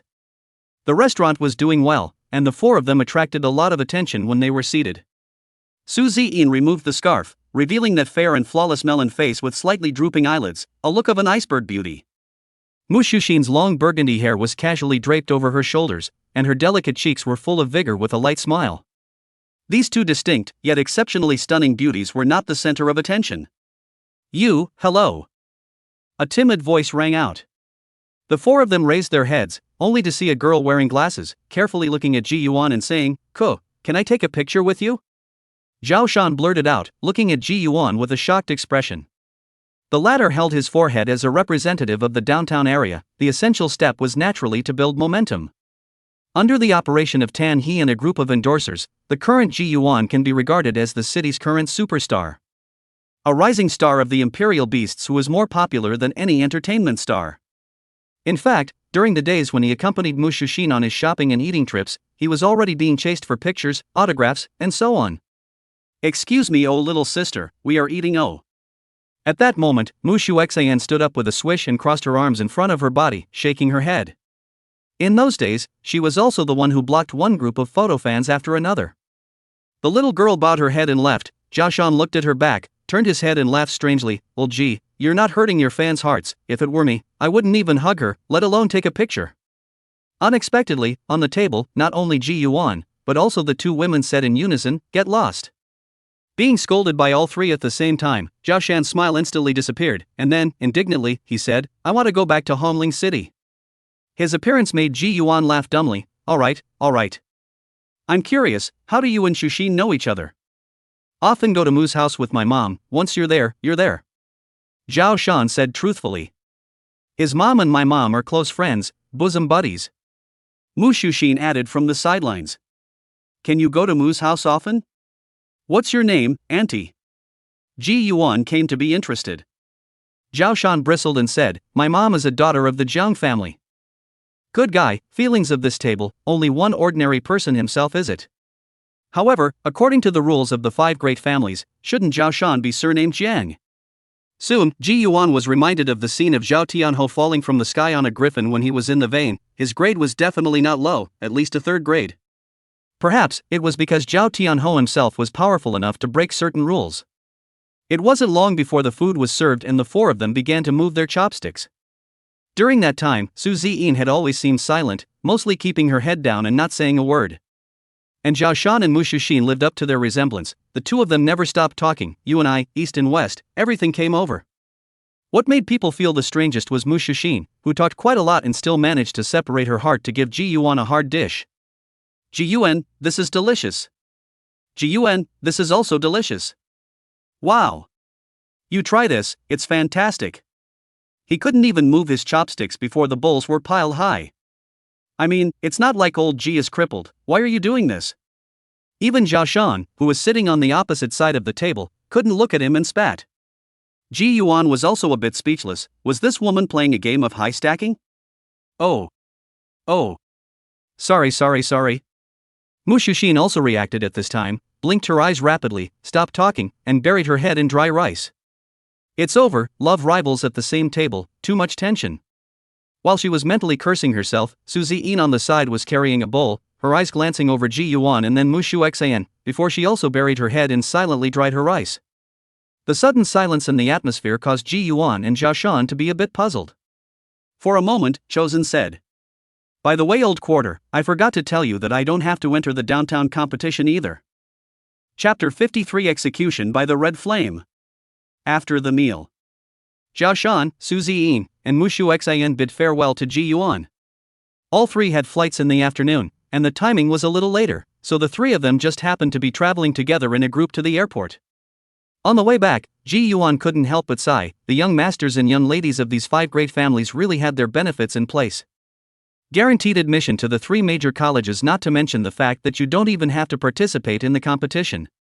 Ji Yuan didn't go back to the college dormitory. He prepared a large flat in the center of the city for him. Fully furnished and turnkey. When he got back to his apartment, lying on the living room couch, he summoned Dim and Shining Spirit. "How are you two learning, Resonance Light and Shadow Raid?" Although he had been unconscious for 3 days, Dim and Shining Spirit could still perform simple activities in the Seal of the Imperial Beasts, including learning skills. The words fell. "Wow!" Dim shook his torso, and then another it appeared aside. Seeing this, Ji Yuan fiercely stood up. He scrutinized this phantom that had been conjured up by Dim's soul power, and both the aura and the power were consistent with the real it. A phantom of this caliber is a perfect diversion. Dim moved at that moment. It took a step towards the front, and the phantom moved with it, almost indistinguishable from the real one. However, the phantom soon disappeared. Dim's aura also instantly shriveled up a lot. It seemed that the consumption of this skill was still a bit too much. The upper limit of the Imperial Beast's soul power was closely related to the Imperial Beast Master, and at the 6th rank, he was ultimately somewhat dragging the two beasts down. Ji Yuan sighed and looked over at Shining Vampire. The latter's large wolf head shook, and a translucent phantom emerged. Shining Vampire was delayed by that negative talent after all. "It's fine, take your time. In the last 10 days or so, let's try to learn Resonance Light and Shadow Raid." He rubbed Shiny Paw's big head. It was time to move on to the next step with a part of Soul Shock that belonged to him. After a moment of contemplation, he took out the skill core that he had given him in the morning. "Dim, this is a fire skill, learn it." At the same time, he attached his soul power to the skill core. Red Flame Execution. Requirements: fire attributed Imperial Beasts, with a minimum Imperial Beast bloodline level of advanced. Introduction: manipulate the fire attribute to generate flaming chains to bind the target, then coalesce a flaming giant sword to execute the enemy. Learning Step 1: attempt to manipulate the fire attribute to generate flame chains. Learning Step 2: attempt to manipulate the flame chains to bind the practice target. Step 3. Information about this rare golden skill floated in his mind. Because it was a skill that belonged to the Imperial Beasts, Ji Yuan read the description and was unable to see the method of learning it. Luckily, the new talent, no need to worry, that was unlocked when Dim entered youth, was able to allow him to learn fire attribute skills at a glance. I don't think it will take long for it to master this skill. It was also just as he happened to be thinking this in his mind that Dim opened his beast's eyes. The ghostly green pupils of the beast flashed with a refined light as it looked towards Ji Yuan with a look of eagerness to try. "Tomorrow, try the valley on the outskirts tomorrow." The next day, early in the morning. Away from the hustle and bustle of the city and the mountains and forests. A black blistering wind rushed through the forest. Behind them, a ball of green-colored flames followed closely. Soon, they stopped in front of a dark, huge cave. Ow! A furious howl came from the cave. As heavy footsteps sounded, gradually, a huge black bear, on all fours, stepped out step by step. "Is this the guy, the black bear who sneaked up on us last time and then escaped in a black whirlwind?" Ji Yuan rode on the back of the Shining Spirit and stared at this ferocious beast. 2 days before he and Mu Shushin went to the Withering Valley, they encountered this strange black bear in the valley. It should have been one of the skills when, disguised as a boulder, it tried to hunt Jibuan without them noticing. It was good that Daiming and Shining Spirit reacted fast enough, but before they could clean it up, the black bear turned into a black whirlwind and disappeared in the blink of an eye. Returning to their homeland today, with Shining Prana's sensitive sense of smell, they touched this guy's territory to see how it would still run. "Dim, get on!" As soon as the words fell, the black bear roared and charged towards Ji Yuan in Shining Spirit. The shining vampire figure moved and pulled away about 5 meters. At the same time, the green flames boiled, and under Ji Yuan's watchful eye, the underworld flames transformed into several chains that crazily wrapped around the black bear's body. Instantly, the terrifying high temperature scorched, the black bear wailed repeatedly, and its large body fell to the ground. "Quick! It's trying to run again!" Ji Yuan had sharp eyes and realized that the black bear's body was starting to blur, a precursor to transforming into a whirlwind. However, he saw the head of the beast, which was tilted high in the dark, and a green light bloomed in its eyes. Swish! Swish! Countless chains stuck out from the ground, firmly securing it. And then, around the surface of Dim's body, the spectral flame began to fill the air. Clang! An ear-piercing crunching sound like a sharp blade coming out of its sheath came out of nowhere. Ji Yuan raised his head slightly, only to see that, in the air above this black bear's head, a wide blade condensed by the underworld flame was falling straight down. Boom! In an instant, terrifying fiery fluctuations stirred and scattered in all directions. A piercing green light surfaced, causing both Ji Yuan and Shining Spirit to narrow their eyes. The green light flickered and disappeared without a trace, along with the blazing fluctuations. Looking at the black bear again, the chains wrapped around its body had disappeared. It had a shocking scar on its huge bare head. Black bear, dead. Not bad for a gold-level skill. The ground around the black bear appeared cracked to varying degrees, as if even the ground was unable to withstand the blow it had just received. Ji Yuan was satisfied. Now, both beasts possessed 3 skills in addition to the resonance skill, which was already excellent. I've also familiarized myself with the tricks of the second step of the Soul Shock Strike, and in 2 days at the most, I'll be able to completely master it. After taking a deep breath, he slapped the Shining Spirit's carapace, and the 2 beasts transformed into light once again, flying and sweeping through this mountain forest. Time flies. In the blink of an eye, there are only 3 days left before the downtown competition. Participants from all over the country have made their way to the cities where the races are held to acclimatize themselves in advance. All over Linyun City, banners began to be hung up, all of which were cheering and applauding for Ji Yuan, hoping that he could represent Linyun City and achieve a good result. Right now. Municipal building. Well, are you ready?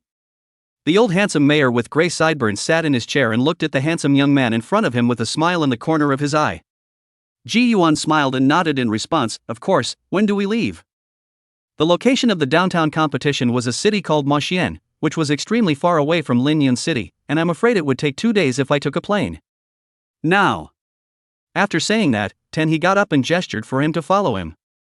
Ji Yuan followed him all the way to the top floor of the municipal building, which was a tarmac, but there were no helicopters. Chirp! As an ethereal, melodious chirping cry resounded through the clouds, a gorgeous, massive golden eagle appeared out of nowhere. This is your flight. He leaped onto the back of this golden eagle. Nice guy. This was indeed a bit out of Ji Yuan's expectation. Upon jumping onto the back of this golden eagle, it instantly unfolded its wings, and without waiting for Ji Yuan to get used to it, the wings trembled. Swish! In the blink of an eye, the figure of the golden eagle had already swept into the sky. Good speed. The youth's shout of surprise came. Su, this eagle exploded. Chapter 54. Before we begin. Inkbrand City. At first, Ji Yuan thought that this would be a city of tall buildings and prosperity like Hongling City. But when he stood on the back of the golden eagle and looked down on the city, he was shocked to find that although Inkmark City covered an extremely large area, none of the buildings exceeded 3 stories in height. The only building that towers over the city is a square tower that stands in the center of the city. In winter, the sky is always gray. As Ji Yuan and he approached the skies above Mo Trace City in the golden eagle, the figures of flying imperial beasts emerged from the surrounding clouds. On the backs of these imperial beasts, there were as few as 2 people and as many as a dozen, so they should not all be participants. He maneuvered the golden eagle and swept straight towards the top of the square tower without stopping along the way. From a distance, the building was thin and long, but as he continued to approach, Ji Yuan's pupils contracted before realizing that the square tower covered an area that was probably much larger than a soccer field. This is the 4-square tower of the Imperial Beast Alliance. In his ear, He's answer came. Apart from Inkmark City, there are 3 other cities where the exact same 4-square tower also exists. He raised his hand and pointed into the distance. Even you can see them now, right now. At those words, Ji Yuan raised his eyes and swept the surrounding area. Although the high altitude was cloudy and foggy, he could indeed clearly see, in 3 directions in the extreme distance, the black outlines. While Ji Yuan was still immersed in shock, the golden eagle had already arrived at the top of the 4-square tower. The top is flat, and the ground flashes a number of uniform signs, Imperial Beasts Moorings. It was like a planned parking space, and he maneuvered the golden eagle to land in one of the berths. Soon, a well-dressed staff member trotted up, his eyes sharply sweeping over Ji Yuan and he. ID please, regular contestants are not allowed to land here. Only after the words fell, he flung out a white card. The staff member took a look and then hurriedly opened his body respectfully sideways. Mr. Tan, welcome. Thanks. He put the golden eagle away and led Ji Yuan towards the elevator entrance. Riding the elevator down to the 1st floor, the door just opened and the roaring noise rushed into both ears. The brightly lit, exquisitely decorated 1st floor lobby was crowded and noisy. Walking out of the elevator, Ji Yuan saw the 5 big words, Competition Registration Office, from a long distance away. Fortunately, although there were a lot of people, most of the 120 contestants participating in the competition had already registered. Ji Yuan took 10 minutes to finish registering, probably just reporting his name, representative city, Imperial Beast Master grade, and so on. Come on, go to the lodging, you'll be here for at least the next 7 days. After all, having participated in many sessions, he was clear about all the processes here and led Ji Yuan right toward the outdoors. Leaving this four-sided tower and walking through the downtown area where the height of the layers did not exceed 3 on average, Ji Yuan was surprised to find that there seemed to be no Imperial Beast ban here. Oddly shaped and varied Imperial Beasts accompanied their owners, and some even rode them around the streets. Ink-striped city, an urban area specially set up for the downtown competition, where better Imperial Beast supplements and skill cores can be bought. The contestants' residences were uniformly planned on the edge of the city, 120 contestants, 120 two-story cottages with separate yards. Along the way, Ji Yuan saw numerous novelty Imperial Beasts and commodities that were not found in Linyun City or even Hongling City. When they arrived at the players' rest area, Jibyuan's eyes were open. As Tanyi said, here, it was a regimented little villa area. The entrance is guarded, and to enter you need to show a player ID tag, which are issued after completing the registration process. The ID tag has the exact location of where you live, and the door locks or facial recognition has been pre-recorded. That's it for now, I've got a couple of old friends to meet, call if you need anything. After he finished his explanation, he unfolded his golden wings on his back and disappeared in the air under the astonished gaze of the crowd coming and going. Ji Yuan took out his identity card, which had a number on it, 92. All the way to find the past, the appearance of these villas, the size of the yard and so on, are the same, the only change, only the door number. There have been quite a few people moving in already. As he walked to the 92 that belonged to him, off to the side, in the courtyard of the 93, stood a strong man with a tiger's back and thick eyebrows. When the burly man saw him looking at him, a simple smile appeared on his face. Hello, my name is Zhong Xian, from Demang City. Linyun City, Ji Yuan. He smiled and nodded in response, and then, he walked into his compound. The two-story cottage, with an area of about 90 square feet, plus a 20-square-foot yard, was more than adequate for one person. The entry door is equipped with a facial recognition device in the cat's eye position, just like Tanyi said. Ka! Walking up to the door, the sound of the lock turning sounded and the entry door opened automatically, closing again when he entered. Welcome, contestant Jibyuan. Now, please move to the basement and I will answer the rules for you during the contest. The house was comfortably decorated, with simple and regular furnishings, and seemed to be equipped with some sort of intelligent butler. After he stepped inside, he found the basement entrance at the head of the stairs leading to the second floor. The lights came on and he followed the stairs to the basement, his eyebrows raised slightly. Here, a circular device the size of a manhole cover with a flowing blue light was placed. This is a teleportation device provided by Kogi. When the downtown competition starts, please follow the guidelines and go through the teleportation device to the competition site. Within Merkstrike City, all fighting is forbidden, and within the rest area, players are forbidden to string each other up, and your house, you can only live in it by yourself. Food and clothing are ready, 62 hours left until the first round starts, please be patient. The smart butler explained. Ji Yuan sked, seriously, this scale, this environment, it was really a bit beyond his expectations. Taking out his cell phone, because Mu Shushin and Zhao Shan were familiar with each other, the four of them redrew a group. After he informed the trio of his arrival in the group, Zhao Shan replied immediately. Go old season. I'll be there in person on game day to cheer you on. Just wait until you hear me yell Ji Yuan from the audience. Then, Mu Shushin chimed in, I won't go to the site, I'll watch the live stream at home, and then I'll be there to cheer you on after you break into the fourth round. After about 4 minutes of silence in the group, Su Ziyin posted a message, I'll be there to cheer you on. Zhao Shan, Miss Su, let's meet on the spot then, I prepared a thieving banner for old G. Susan, okay. Ma Shouhin. Wait. I'm going to be there too. Zhao Shan sent a puzzled emoji, aren't you going to watch the live broadcast? The group chat stopped at Zhao Shan's last words. Ji Yuan looked at the words windy banner and had an ominous feeling. Chapter 55 Downtown Competition, First Round, Kickoff. In a flash, 62 hours passed by. There are 3 minutes until the start of the race, so please proceed to the basement and step onto the teleportation device immediately. Day 1 of the downtown competition, Round 1, 10 a.m. sharp. The handsome-faced, dark-haired, short and lean Ji Yuan stepped into the basement at the urging of the intelligent butler. He wore a black shirt with 2 blue clouds embroidered on the collar and cuffs. The pure black style of clothing, set against his handsome face, appeared to give the whole person a sharp aura of a blade about to be sheathed. After exhaling deeply, Ji-Yuan took a step onto the teleportation device. Buzz. Strange sounds rang out like electricity passing through the body, setting off a tingling sensation in the skin. With a blackness before his eyes, when a beam of pale yellow light illuminated, Ji-Yuan had been transported to a room of about 10 square meters. The rooms are small, but have high-quality wallpaper as well as noble carpeting. Even the small chandelier at the top is studded with a sparkling diamond. However, apart from these, there are no other furnishings. In the southeastern corner rested a brown wooden door, and at that moment, the golden glittering round handle turned and a man with a headset walked in. Lin Yun City, Ji-Yuan? Yes. Follow me. The man twisted his head and left, and Ji-Yuan quickly followed. Exiting the room, Ji-Yuan followed him through a straight black aisle. He looked around and realized that the aisle was only connected to the room he had just come out of. When coming around a corner, the man stopped and gestured for him to come forward on his own. Next, let's welcome the downtown competition, Round 1, Contestant 5. At that moment, a dull yet passionate male voice came faintly from the front.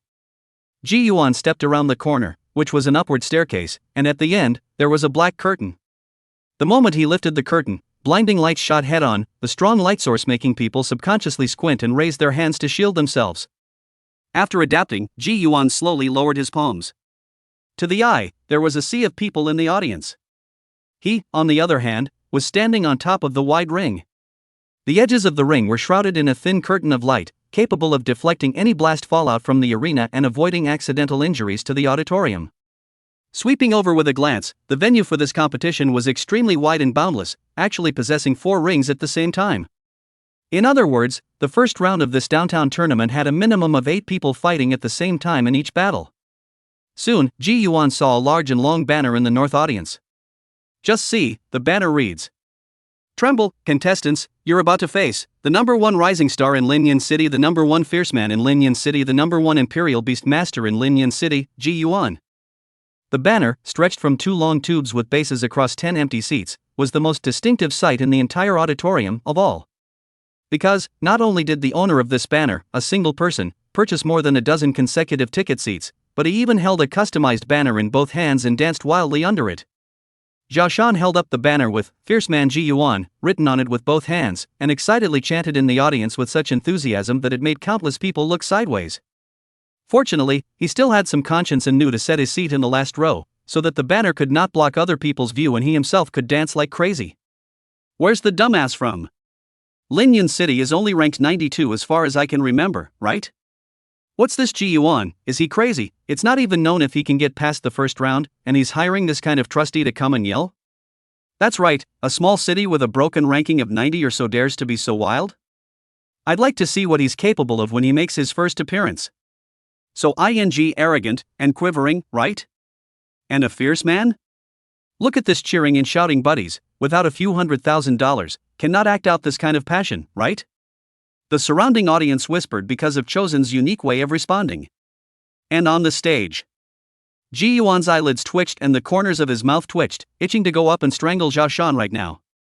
At that moment, on the other side of the ring, a man in gray casual clothes walked out. Ji-Yuan's ring was at the end of the 4 rings, and at this moment, when his opponent came on stage, the lights in the room suddenly went black. Okay, folks, the contestants for the 5th match have all taken the stage, so let me introduce them to you one by one. First, it's the red side of the first ring, the 6th grade Imperial Beast Master from Golden Court City, Guan Peng. As the host's words fell, a light red light shot to the left side of the ring, and it was a man with a slightly chubby figure.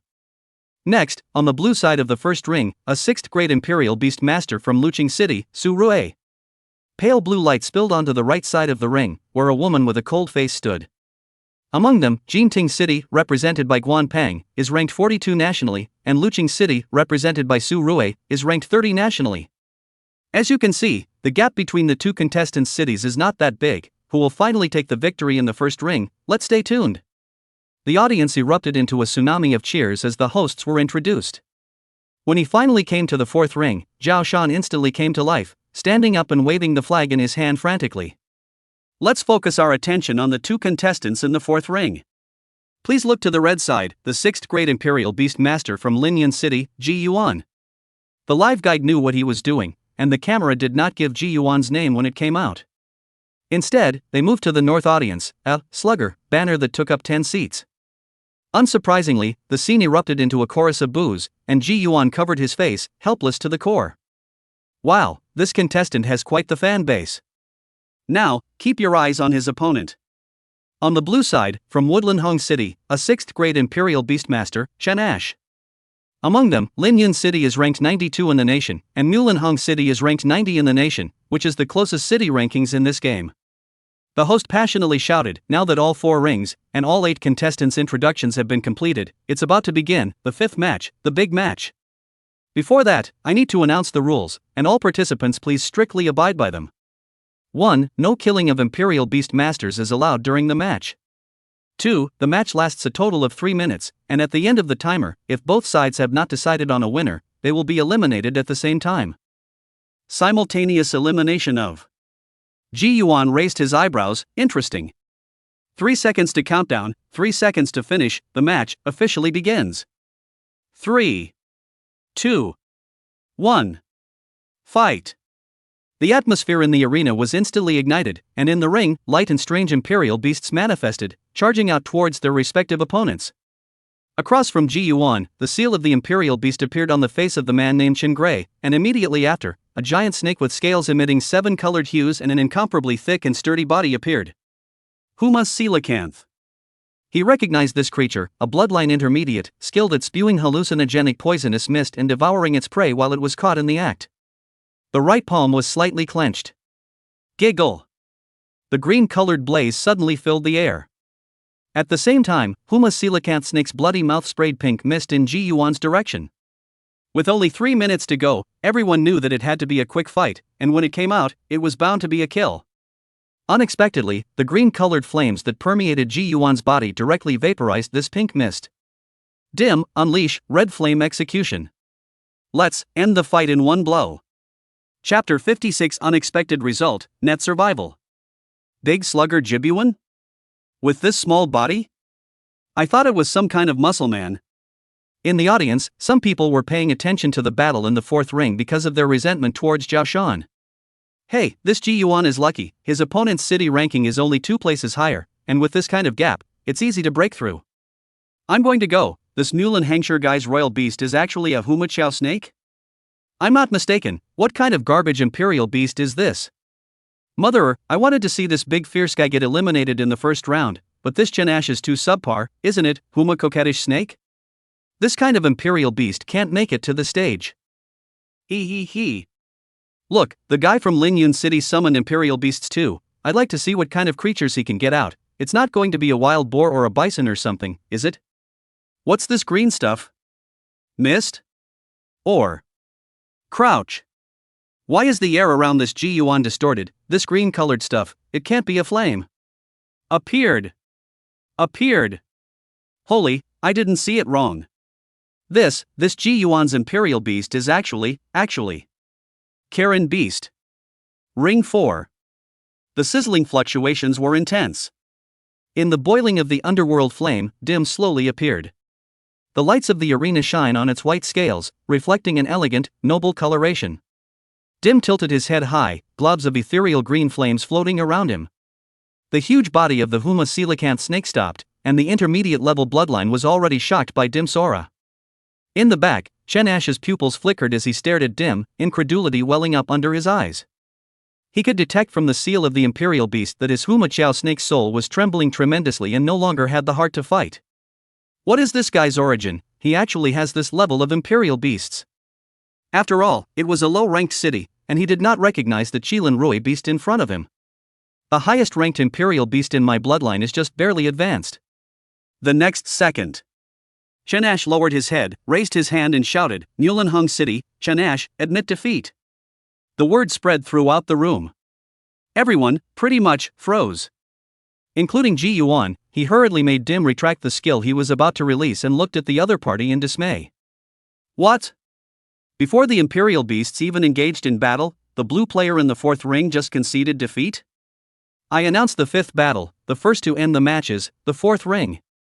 The winner, Lin Yun City, Ji Yuan. The host was also a bit confused, and his words caused the entire room to all cast their eyes. When some people saw the Rui beast beside Ji Yuan, they let out gasps of surprise. The audience was in an uproar, and countless noisy discussions surged up. Ji Yuan frowned slightly, but he saw that Chen Ash calmly put away the Huma coquettish snake and took a step closer to him. Coming in front of him, Chen Ash looked at him after carefully sizing up Dim for a few moments and said, "This imperial beast of yours, its bloodline level is hegemony level, right?" Ji Yuan opened his mouth and finally nodded in silence. "That's good, we're bound to lose anyway, so it's better to just admit defeat rather than letting our imperial beasts get injured." Chen Ash shrugged indifferently, explaining his motives. "The downtown competition, isn't that important?" The dude conceded too decisively, leaving him a bit confused.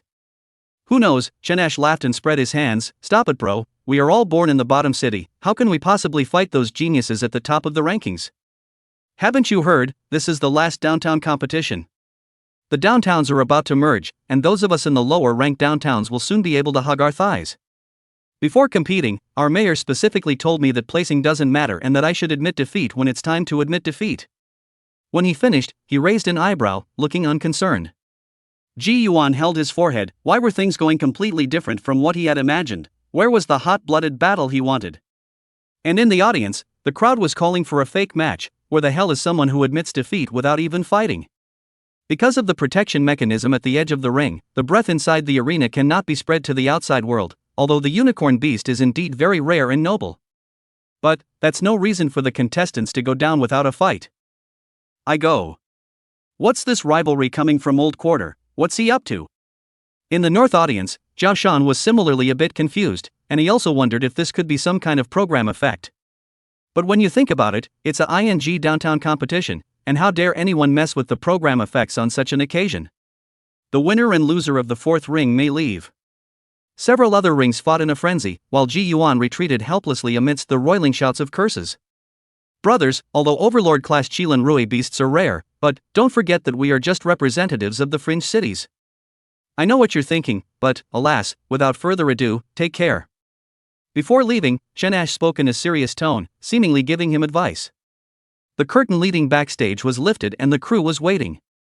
Returning to the small room from which he had come, he closed the door and produced a trance of consciousness. In returning to his senses, he had appeared in the basement of his own housing. Too late to do anything about it, his phone vibrated like crazy. It opens, and it's a group chat between the four of them. Zhao Shan.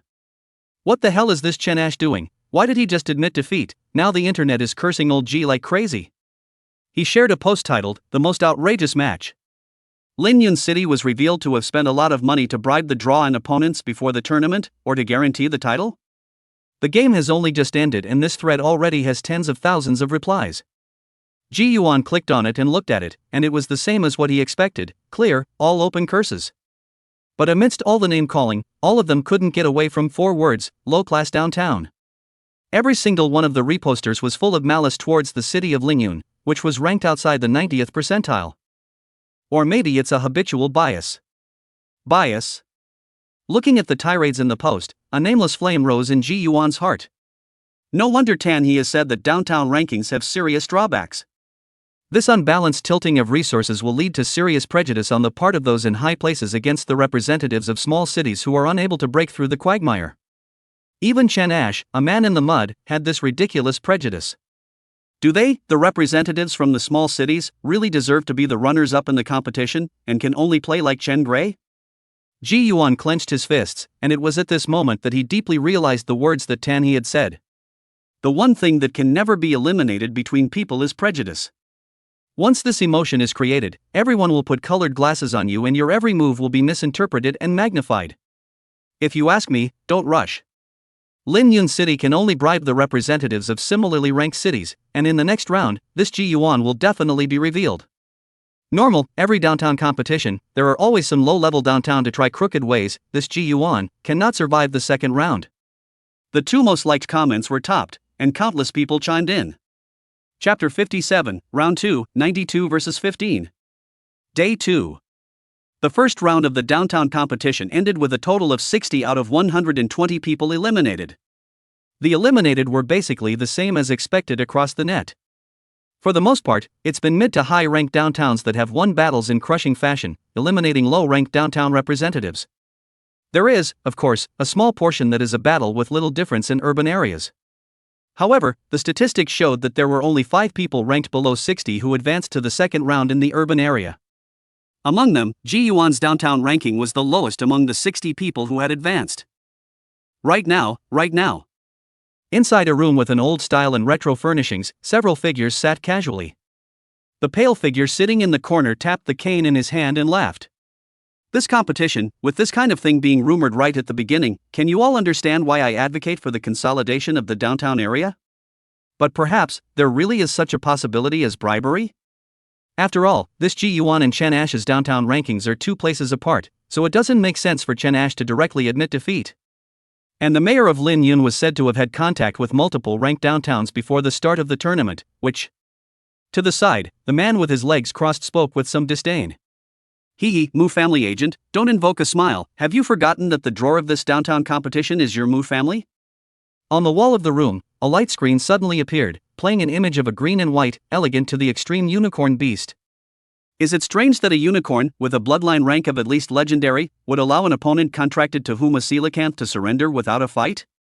At this time, a languid woman with a slender figure and long hair like a waterfall got up. Furthermore, the Mu family agent, everyone is clear about who the mayor of Lin Yun City is. The alliance didn't intervene in the matter between your Mu family and Tan He in the first place, and you, now, don't fall on your sword here. Jiang Wanqiu. Don't you slander people, that Tan He has been at the 4th rank unable to break through since he left my Mu family. This kind of person doesn't deserve for us to target him. I'm just being matter of fact. Dang. In the corner, the old man with a walking stick in his hand gently tapped the ground. His identity seemed to be extremely special, and the Mu family agent closed his voice at once. Agent Mu, this is within the alliance, so please be careful how you address yourself. Seeing that the scene was quiet, the old man continued, there is no need to deliberately clarify public opinion, as long as this Ji Yuan encounters a strong opponent in the second round, no matter what the outcome is, at the end of the second round, the rumors will not be able to break. The old man's gaze coalesced above the Qilin Rui beast in the curtain of light, flickering vaguely. Zhao Xiaomei. It's all because of your crappy banner that Ji Yuan was scolded.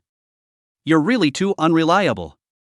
In the crowd of 4, Mu Shuxin had been crusading against Zhao Shan since the end of the match, scolding him for a day and a night, with more than 100 messages, and Zhao Shan had no way to refute them.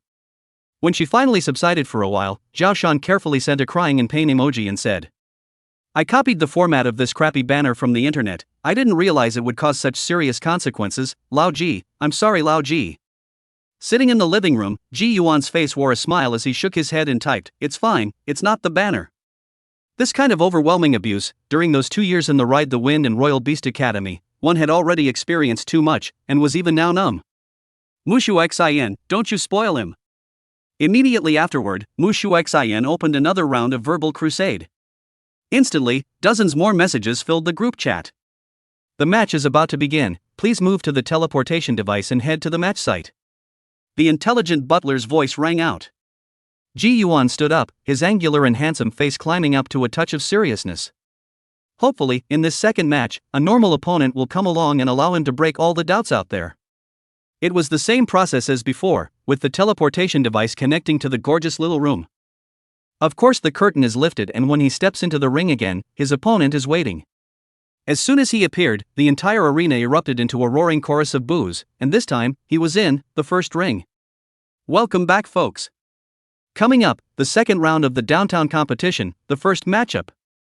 After yesterday's fierce battle, a total of 60 contestants advanced to the second round. Today, 30 people will be eliminated, let's wait and see. And now, let's introduce the contestants for the first matchup. First up, the first ring, the red side, Ji Yuan from Lin Yun City. The audience instantly boiled, and all of them chanted in unison, fake match. Fake match. Fake. A mountainous roar resounded through the entire arena, and today, Zhao Shan was still mortared in the north side of the audience, and he was still pulling the banner. Only, this time, the content was much more normal, with only 4 big words repeated, Ji Yuan will win. At this moment, amidst the group taunts from the audience, Zhao Shan stomped on a chair and yelled with his neck, Ji Yuan is great, Ji Yuan will win. Around him, the others were thumbing down at him, making few noises. Ring 1. The light red light hit his face. Ji Yuan closed his eyes and listened to the booing of the whole court. His heart was without waves. The moderator was silent and allowed the gallery to vent their emotions. It took a moment before he spoke up to control the scene. I can see that the red player's victory yesterday has left everyone a little disconcerted, and as the host, I understand. However, it's still important to state here that for the downtown competition, there can't be any fake matches, bribes, or internalization. Alright, let's move our attention to the blue player, from Wind River City, Haojin. Let's take a look at the rankings of the downtown areas represented by the two players. Linyun City, ranked 92. Wind River City, ranked 15th. Wow! The downtown gap is so far apart on this one. It's worth mentioning that Haojin player in the previous round eliminated his opponent in only 30 seconds, the first ring of the victory or defeat in the end. How, please look forward to it. As the host introduced the other rings, Ji Yuan opened his eyes and looked at his opponent for this round. It was a man in a blue trench coat with a cold stare. His eyes swept over Ji Yuan, contempt in his eyes unconcealed. In his opinion, it was a waste of time to fight against these ranked downtown representatives. Okay, this contestant has been introduced, and the first battle is about to start. The host's words fell, and the moment the battle bell rang, the atmosphere was once again on fire. Several other rings were instantly in chaos, while in the first ring, Haojin clasped his hands and slowly stepped forward. Giggle! As a dark black seal of the imperial beast emerged from the crook of his arm. On his side, a black flame emerged, and the flame continued to expand, eventually transforming into a giant bear covered in burning black flames. Ha ha ha! Haojin didn't use his first round's imperial beast and summoned his Inferno bear. Kill Haojin. Tear this fake Sai King's Qilin Rui beast to shreds. The people following the battle shouted at the top of their lungs. Haojin's face was indifferent as he gave an order in his mind: Black Soul, use hell boiling, and just end it. Hoo-hoo! The giant bear let out a muffled, wild roar, and the black flames on its body poured out. Chapter 58. I admit defeat.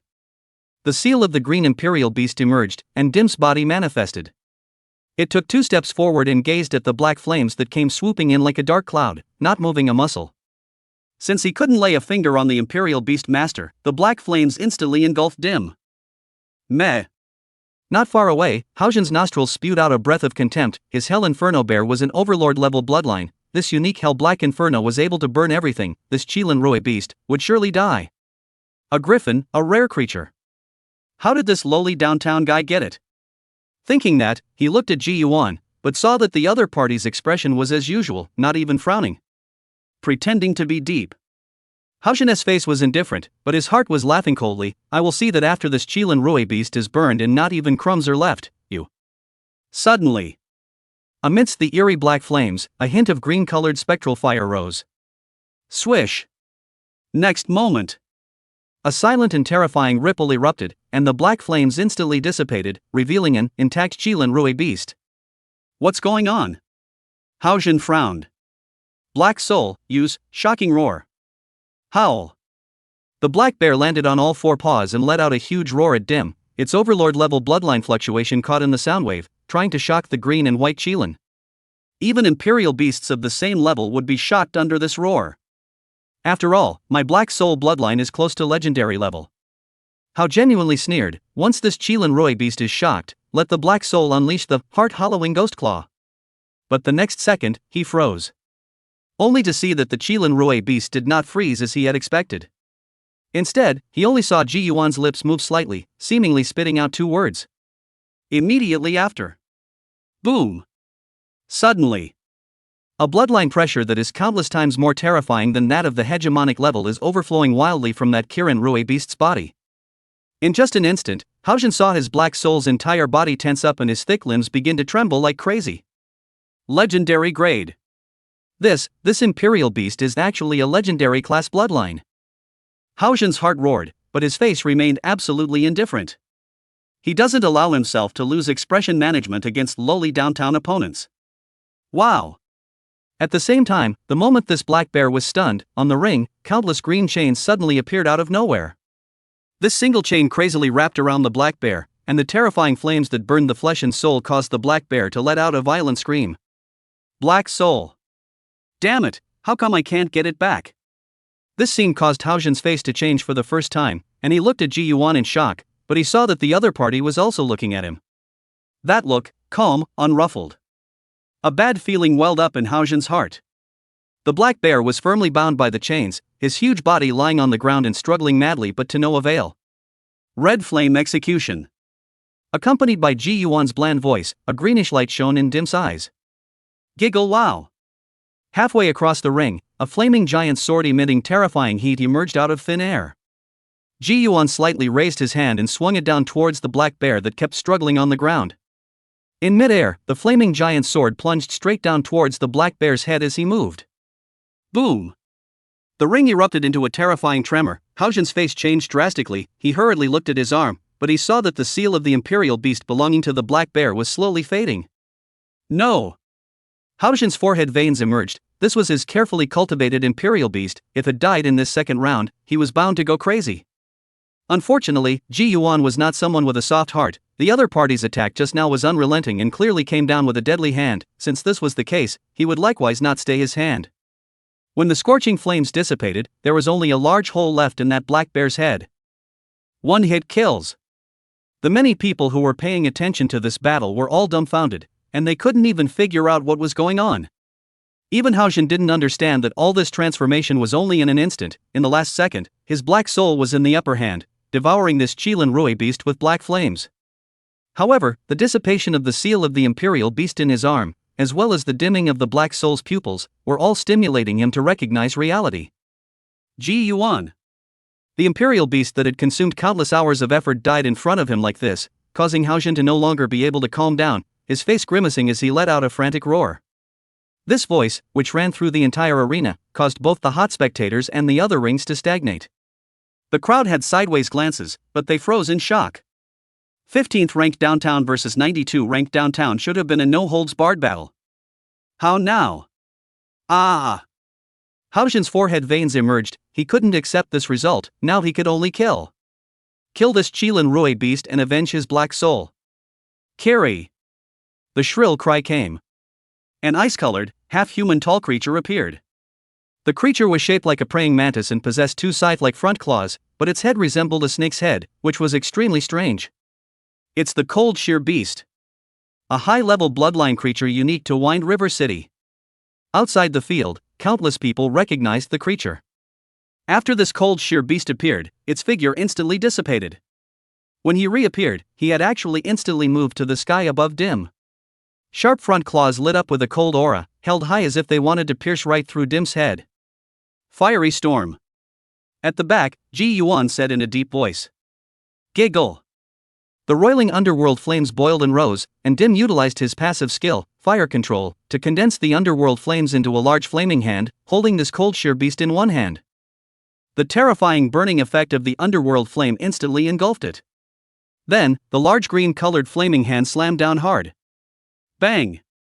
Experiencing the double burning of its soul and flesh, and being viciously dropped on the ground, this Cold Shear Beast almost instantly lost its combat power.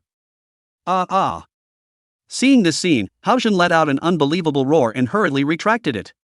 Ice Soul, come out! Immediately, Haojin waved his arm again and summoned his last imperial beast.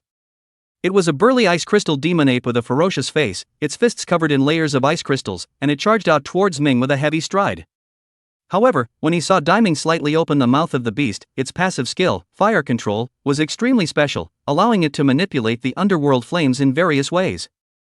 For example, at this moment, the underworld flame condensed into a ball in its mouth, and with a slight exhale, this hot ball of fire shot out. Roar! The ice crystal demon ape swung out with a fist and shattered this fireball. The high temperature caused the ice crystals on its fist to melt, but it did not cause too much damage. Use Angry Ice Frenzy Strike. Whack it! At the back, Haojin saw the situation as if he saw hope and hurriedly shouted. But the next second. Wow! The green-colored chains once again appeared out of thin air, and in the blink of an eye, they crazily wrapped around this ice crystal demon ape's body. The ice crystal demon ape screamed miserably and tried to struggle, but the underworld blaze was too terrifying, and this double torture of the soul and flesh was simply too difficult for it to break free from the chains. Its entire body was bound to its knees, making it difficult to move. The smile that Haojin had just surfaced disappeared in an instant. He was scared out of his wits by this scene. Giggle! The moment a sharp flaming giant sword appeared in midair, Haojin could no longer care about any image and shouted in panic towards Ji Yuan. Don't do it! I concede!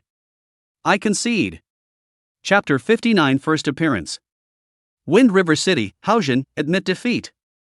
Raising his arms high, Haojin, whose face was distorted, shouted with his whole body trembling.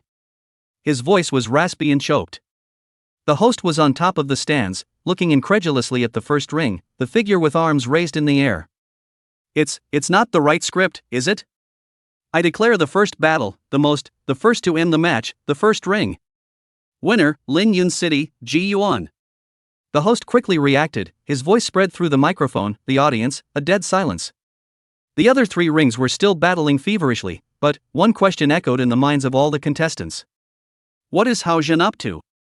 What right does he, a 15th ranked representative, have to lose to a guy in the 90th percentile? Ow. Jibyuan. Jibyuan. Jibyuan. Shasta. The silence was broken. Countless people followed the voice, but they saw a man with a backcomb and a flag in his hand waving it frantically. At the same time, he was accompanied by an extra long banner that took up 10 seats. Zhao Shan was ecstatic, the booing from the entire stadium had just made him hold his breath, and now, finally, he could vent it. Jibyuan. Nice win! Zhao Shan pulled his neck and shouted wildly, as if he had won a prize. This guy.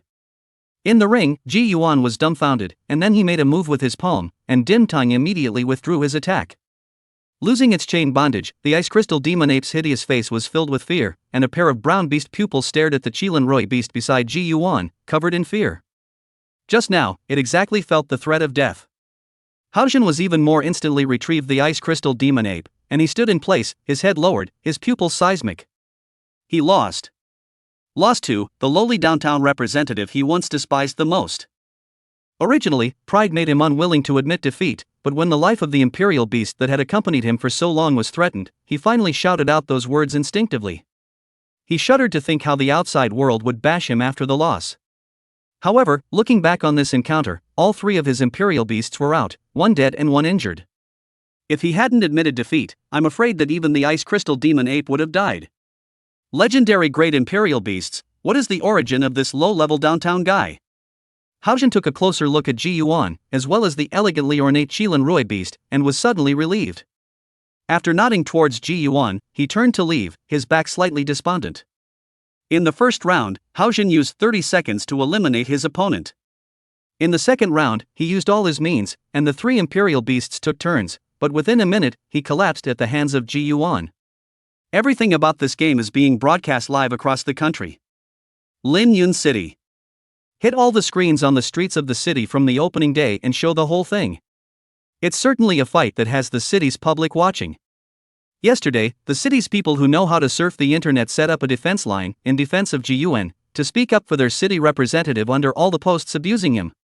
And today, when Ji Yuan won this battle with a huge difference in a decisive, clean, and sharp manner. The city, whether it was traffic, pedestrians, or people watching the livestream at home, all froze. 92/15. After many downtown contests, the citizens, who had been disappointed for a long time, exploded the moment the moderator announced the results. On this day, Lin Yun City was abuzz. In the streets, a banner soon went up. Its upper content, unified and regular. Tremble, contestants, you're about to face the number 1 rising star in Lin Yun City, the number 1 fierce man in Lin Yun City, the number 1 imperial beast master in Lin Yun City, Ji Yuan. Undoubtedly, this is the whole live banner from Zhao Shan's first day of support. Is this all a stretch? Actually, no. Lin Yun City, since its inception, through several mayors, the representatives of the successive participants, has never broken through the 85, and the urban area ranking has been in the 90s, never broken through. But this time, as the representative of Lin Yun City, Ji Yuan not only won 2 rounds, but also defeated the unattainable, top 20 ranked representative of Fengchuan City. This kind of victory spanning close to 70 places was a spectacle that the citizens of Lin Yun never dared to envision. Ji Yuan's victory today wasn't just his personal, it was a victory that belonged to everyone in Lin Yun City. Some even felt that it was worth it for him to be eliminated in the next round. Being able to eliminate a top 20 ranked player was enough.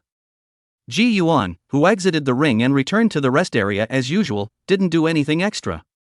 He just quietly pulls out his cell phone, opens up a crowd of 4, and types out 2 words, how? Awesome. Great. Nice win. Jiashan, Mu Shushin, and Su Ziyin have returned in seconds. A smile appeared on Ji Yuan's face. It was still fun to have a little skin once in a while. On this day, the second round of the tournament, with 60 people fighting, lasted from 8 o'clock in the morning exactly until 6 o'clock in the afternoon. On the internet, the popularity rating for Ji Yuan instantly reversed. The major social media apps are polarized between cursing and praising. 2 days, all over the net, siding with Ji Yuan, tongue-in-cheek, is a mysterious person with the ID, Nightfall Silent. He is active in all major websites. Every angry spray Ji Yuan post, you can see his fight for Ji Yuan's figure. In the chat group. Zhao Shan, old G, is this, Nightfall Silent, your trumpet? This language is also too sharp. In just 2 days, it's been more than 2,000 floors against others. He comes with a surprised look. Mushu Xian, this person is indeed a bit raw, but I think it's more like a water army that old Tan found, right? Ji Yuan was also very strange. Thinking about it, either the other party was a citizen of Lin Yun, or it was Tan He's mercenaries. After all, it's hard to imagine a person who would spend all day on their cell phone yelling at someone over 2,000 floors. At this time, Jiashan typed, at Su Ziyin, Miss Su, why did you suddenly go silent after the opening round? I didn't see you at the site yesterday in the first round either at. Su Ziyin replied in a second, your banner is so racy that I don't dare to come near it. Jiashan, Aya, you guys just spare me, I really know I'm wrong, I won't dare to do it again. Mushu Xian, at Ji Yuan, hey. Since the second round is over, let's have a little get-together. Zhao Shan, good. I've heard that the Footwash City in Merktrace City is famous and has a special Imperial Beast service, so I happen to want to try it out. Su Ziyin, I also happen to be free. Seeing the 3 of them rise, Ji Yuan smiled and looked to the ceiling. Smart butler, I'm going to go to the city. I'm sorry, but during the competition, the only contestants who can leave the rest area are those who have been eliminated. Only when the competition reaches the 6th round can the contestants move freely. Right now, your range of motion is limited to the area around your residence. Repeat that again. Ji Yuan raised his cell phone and sent the smart butler's reply to the group chat by voice. Jiashan, I'm going to, why is it like being in jail? Old G, let's forfeit tomorrow's match. This way, the 2 of us can experience the special beast service. Mushu Xian, Jiashaomei. Ji Yuan, get lost. Su Ziyin, Jiashan, get lost. Chapter 60 Opponents in the 4th round. When the 3rd day came and went, on the internet, there was already a noticeable change in public opinion about Ji Yuan. The strongest dark horse of all the downtown competitions is born, Lin Yun City Ji Yuan, or will he kill his way into the quarterfinals? Is it a dark secret or is it the chosen one, and what is the hidden message of the Imperial Beast of Ji Yuan in Lin Yun City? Latest post-match interview. Haojin of Fengchuan City personally admits that he didn't beat Ji Yuan, there was no blackmail, he was beaten by hard power. Some people were still skeptical about Ji Yuan's victory, but when a paragraph spread all over the internet, everyone, by default, agreed that Ji Yuan's victory didn't have any shady tricks or water. For those of you who say Haojin is a fake race, you should know that Haojin represented Fengchuan City in the downtown competition at the age of 18. This 18-year-old beast royal genius has brought Wind River City from the 30th place, all the way to the 15th place. This is the last tournament he'll participate in, he's bound to go all out to fight for the title, but you guys are actually saying that he intentionally lost to Ji Yuan? This passage, when it was sent out, was endorsed by countless netizens. Back then, Haojin had already been able to enter the 3 major super academies, but he let slip that he wanted to enter the super academy as the champion of the competition. Just unexpectedly, in the end, he was defeated in the 2nd round of the new tournament system. And, this passage, it was even liked by Haojin himself.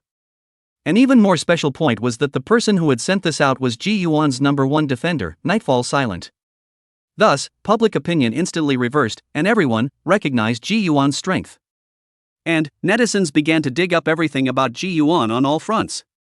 Including Daiming, who was also being targeted, everyone was curious as to what the race of this Qilin Rui beast was, and where the limit of the bloodline level was. And in today's 3rd round, Ji Yuan's fight was highly anticipated. His opponent was a girl who was ranked 77th in the urban area. The girl was ranked 79th in terms of eliminated opponents during the 2nd round. There was no suspense in this fight, and Ji Yuan easily won. In the 3rd round, 30 people fought against each other, 15 were eliminated and 15 advanced. Among them, the top 10 cities each accounted for one person, and the remaining 5, all of them, were also above the 20th place. The only one who ranks lowest downtown is Jibyuan. Gradually, the citizens of those N downtowns, whether they were contestants or not, began to speak on social software. Support Jibyuan. Urban areas ranked, after the 70th, are collectively referred to by others as low-level urban areas. Round 4, throwing out one person who advanced out of the round.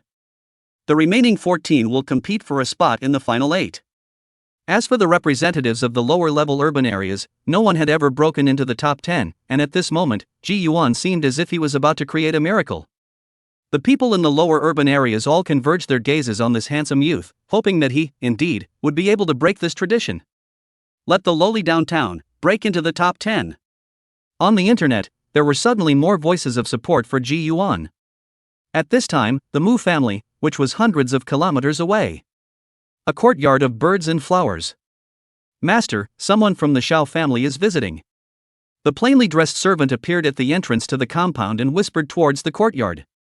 Tell him to wait for me in the main room. Inside the courtyard, a pale voice rang out. A moment later, an old man with white eyebrows and hair stood up from the flowers, lightly patted the soil on both hands, and with a light smile on the corner of his mouth, he went forward to the main hall. Master Mu, excuse me. As soon as the old man appeared, the Shao family members who had just sat down with hot tea in their hands hurriedly got up to welcome him. Lin Shen, have something to say. The Mu family lord waved his hand, signaling the other party to sit down.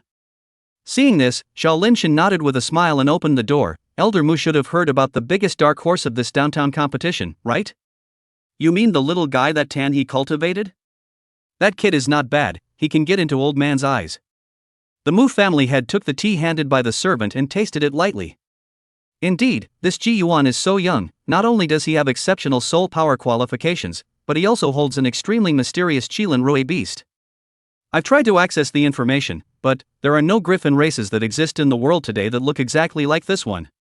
Xiao Linshan laughed. It seems that Tan He has come prepared this time, and I'm afraid that the result of the bet from 10 years ago will come out today. You came, just for this matter? The Mu family lord smiled faintly. No. Xiao Linshan shook his head. This time I came to the door because I want Elder Mu to make things easier for my son. Oh? Before the start of the tournament, I had heard that brat Xiao Lingjie had to compete. What? Who has a problem with him among those who made it to the 4th round this time? All of them were extremely familiar with each other, and as soon as the words left his mouth, the Mu family head immediately guessed his purpose. Indeed. Xiao Linshan graciously admitted, the result of the draw for the 4th round has to be Ji Yuan facing Xiao Lingjie. That's easy. The Mu family lord lightly blew on the surface of the tea, but what if your boy can't win? It's basically impossible. Xiao Linshan got up and prepared to leave after his words. Before walking away, he laughed. Doesn't the Mu family quite want him to stop at this round? After my son wins, does the Mu family count themselves as owing him a favor? Downtown contest, 4th day of the opening round. As we move into the 4th round, the schedule is changed a bit. Early in the morning, inside the arena, the live draw is held. No longer will the opponents be known until after they take the field, as was the case in the first 3 rounds, and from the 4th round onwards, the draw will be broadcast live each time. Soon, out of 15 people, there was a lucky one who had an empty draw and bowed out of the top 8. Zhang Bao. Ji Yuan sat in front of the TV, and the name made his eyes narrow slightly. 5 great imperial beast families, a member of the Zhang family, Zhang Bao. He is the recognized favorite to win the title and has the shortest length of time to end the race this year.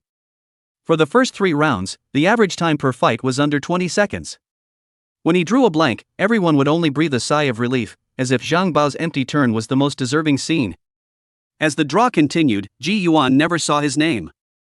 All the time he was yawning and was about to get up to go to the bathroom. Inside the TV, a name came.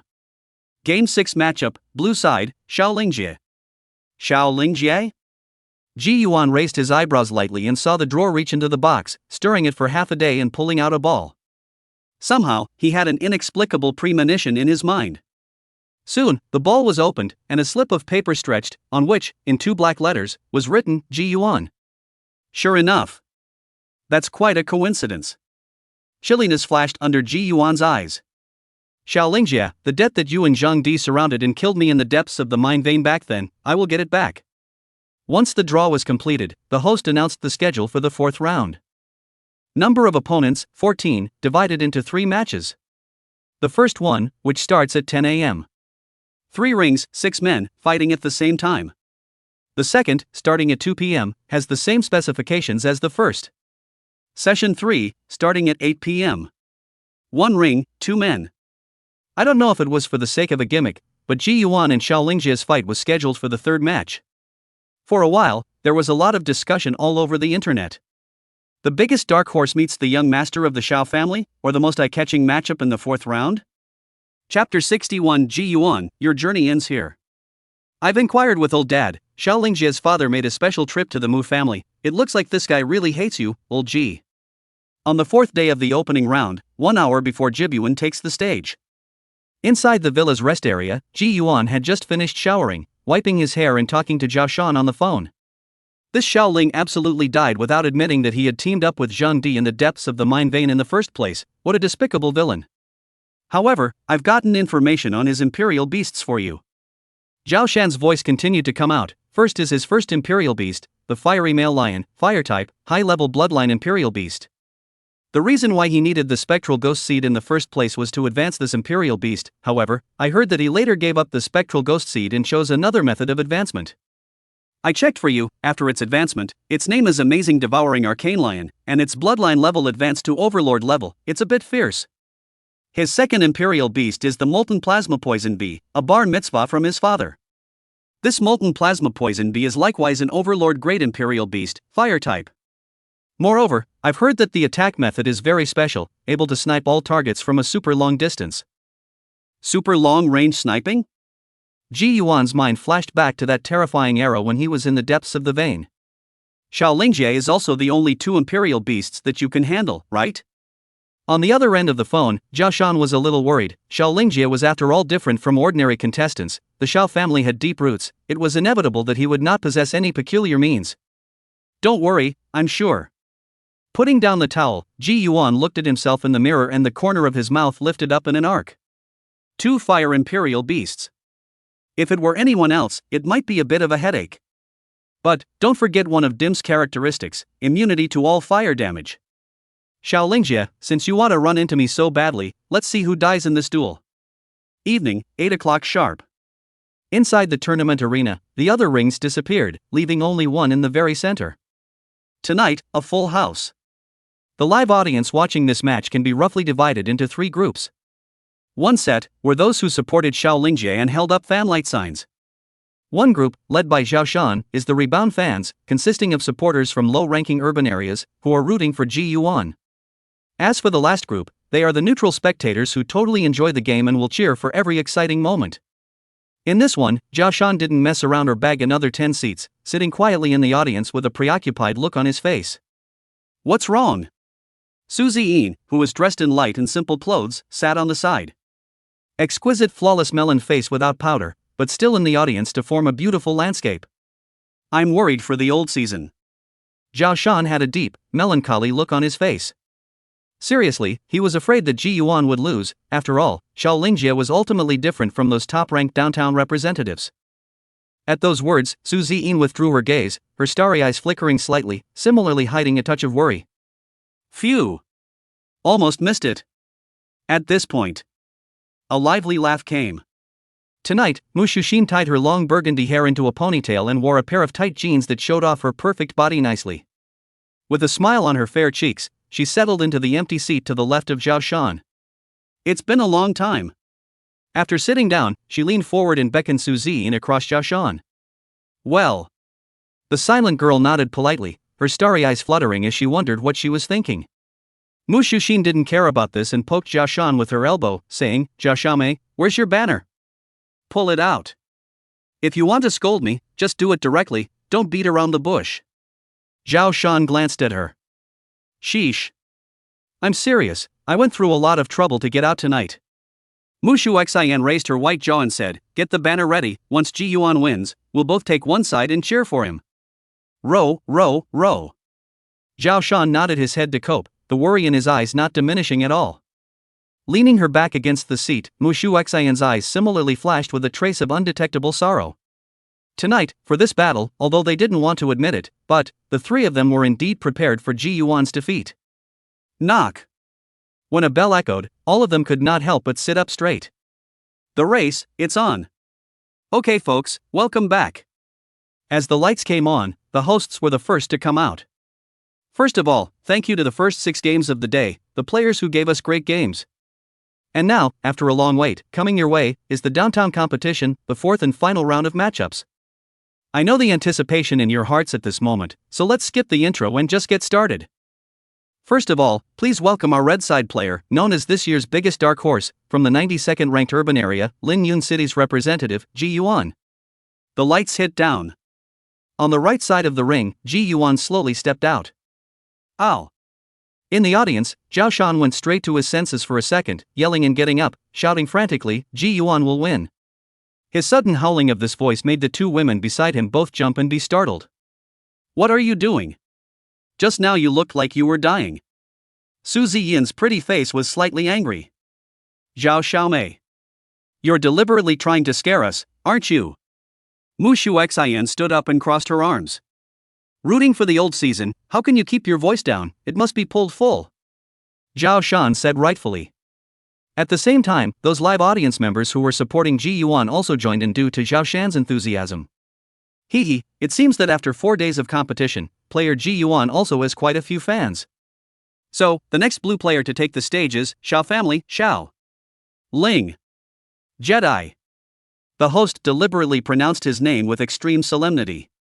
After all, this was a young master from one of the 5 great imperial beast families. When the white-clothed Xiao Lingjie appeared, the audience similarly erupted in loud cheers. Seeing that his voice was overpowered, Zhao Shan expressed his defiance and directly rolled up his sleeves, waving his hand and inciting the surrounding Ji Yuan supporters to let out a chant. And Xiao Lingjie's supporters were equally unwilling to show weakness. And so, before the battle even began, there was already a contest going on outside the arena, a contest to see who was louder. Quiet, everyone, please. The host wiped his cold sweat at the stands. I can understand how you all feel, but please watch the game in a civilized manner and don't disturb the discipline of the field. Before we begin, allow me to present you with the urban ranking gap between the 2 players, as is customary. On the red side, Ji Yuan of Linyun City, ranked 92 in the city. On the blue side, Xiao Lingjie of Fenghui City, ranked 2nd in the city. Before we begin, there is one more rule that needs to be emphasized to both players. Please remember, no matter what the situation, never lay a hand on an Imperial Beastmaster. Alright, please prepare both contestants. In 3 seconds, when the bell rings, the match officially begins. The moderator finished in one breath. The ring.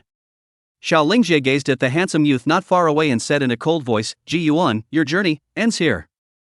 Chapter 62 Showdown. Emperor, show yourself. When the battle bell rings. The air beside Xiao Lingjie appeared distorted to the naked eye.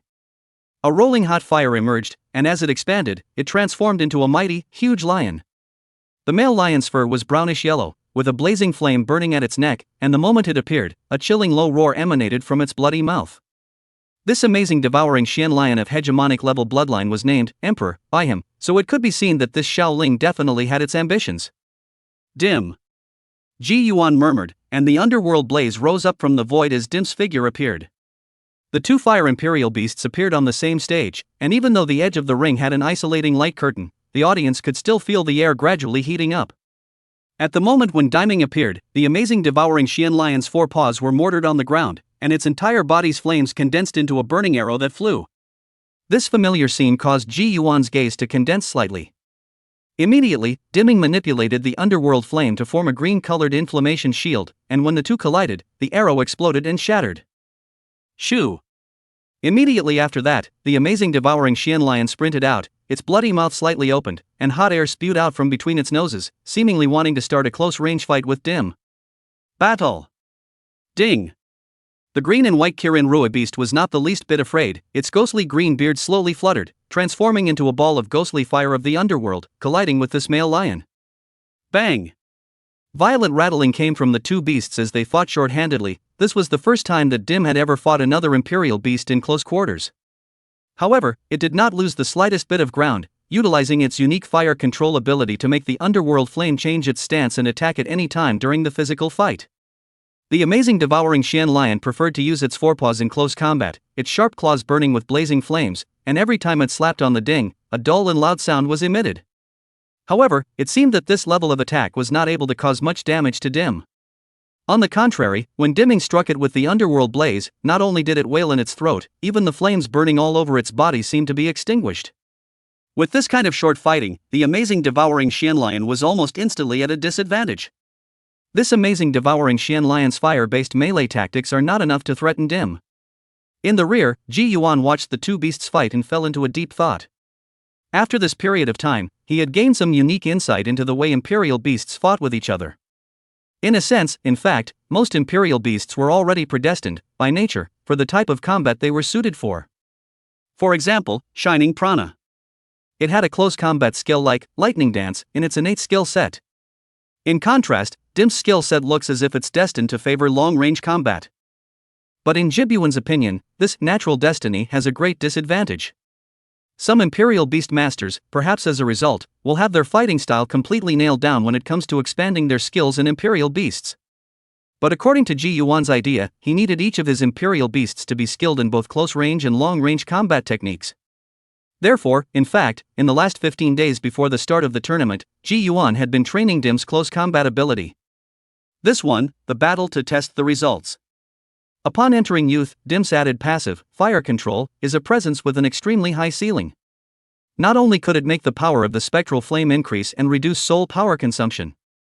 What's more, it could make the underworld blaze coalesce into various forms according to Dim's ideas, and attack in various unexpected ways. Vom!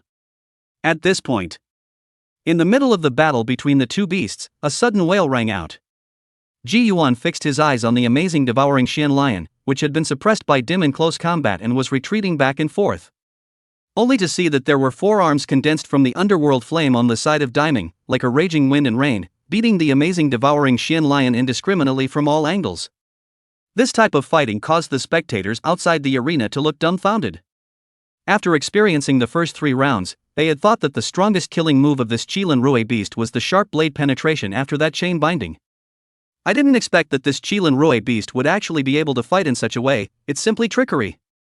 The amazing devouring Xian lion was continuously defeated as these punches struck its body. Not only were they extremely forceful, but they also contained a touch of soul-stabbing pain. However, this way of attacking seems to be very consuming for Dim as well. It lasted for a few moments before the 4 arms united and the frequency of the attacks dropped a lot. It's now! In the distance, Xiao Lingjia's tightly clenched hand clenched fiercely as he shouted, "Emperor, release the dark walking ghost claw." Roar! Shasta! The amazing devouring Xian lion, which was originally losing ground, suddenly had a hint of black aura surging from the beast's eyes. At the same time, its front paws climbed up into the shadowy force, and its entire body lunged forward. The fist transformed by the underworld flame ruthlessly smashed on top of its large mouth, and several broken teeth fell off, but this amazing devouring Xian lion did not stop moving, and both of its claws were swung out, tearing towards Dim's body. Stab! Ow! Dim let out a low roar of pain and retreated back and forth. In the ring, scarlet blood flowed, interspersed with white scales that reflected the light. With the entire audience watching, the amazing devouring Xian lions pounced tore out several eye-catching blood marks on the left and right sides of Ming's body. This is the first time Dim has been injured. The intense pain made its mouth roar lowly, and the wound stung and itched, as if there was some kind of residual power lurking about. Ding! Ji Yuan rushed forward, his brows furrowed into a ball, his eyes filled with heartache. Immediately, he raised his head to look ahead, only to see that amazing devouring Xian lion similarly had a mouth full of blood and was panting heavily. On its front paw, it contained a hint of dark black ripples. Dark attributes. Ji Yuan's pupils contracted. Once a dark attribute attack cut through a wound, it would bleed profusely and be extremely difficult to heal. Thumbs up. However, it was fortunate that Dim's spectral flame was not an unusual flame, and it happened to be able to dispel the negative effects of the dark attribute. Outside the arena, this sudden transformation caused Xiao Lingjia's supporters to erupt into violent chants. Damn! This Xiao Lingjia actually hit a hand. On the stands, Zhao Shan's face changed slightly. He didn't expect that this amazing devouring Xian lion was actually hiding a second attribute. Surprise Jibyuan! I'm going to make you watch your own imperial beast die in front of you. Xiao Lingjie laughed coldly as the amazing devouring Xian lion's claws were covered with dark attributes as it pounced out once again. At the same time, Xiao Lingjie clenched both fists and ran out together. He wants to engage Ji Yuan in close quarters. Come on. A ferocious light flashed under Ji Yuan's eyes, and without dodging or avoiding, he met him head-on. At the same time, Daiming pulled himself together and pulled away before the amazing devouring Xian lion pounced. Wow! Blazing chains appeared out of nowhere, firmly locking onto each other. But the moment the chains just touched the amazing devouring Xian lion, a flaming wave erupted from its body surface, shattering the chains. Roar! The amazing devouring Xian lion let out a roar and pounced, but this time, the prepared dim instantly coalesced a protection to block its murderous claws. The two beasts were once again in a fight. On the other hand, Ji Yuan and Xiao Lingjie were similarly engaged in a struggle. Not only were the Imperial Beasts fighting, even the Imperial Beast Masters were beginning to exchange blows. The whole field, moreover, have erupted strong whistling. Both sides' supporters are not the same, waving the flag and shouting. Scenes like this certainly pushed the game to its climax. Chapter 63 Blood Battle. Ah! Xiao Lingjie roared in anger and slammed his fist out, hitting Ji Yuan squarely in the chest. But in the same way, Ji Yuan's left foot swept across the room and impacted on top of his ribs. With one blow, both men stumbled back. It was a battle that had been going on for 10 minutes. At the start of the fourth round, the match is no longer timed, and the only way it will end is if one side loses the battle or voluntarily admits defeat.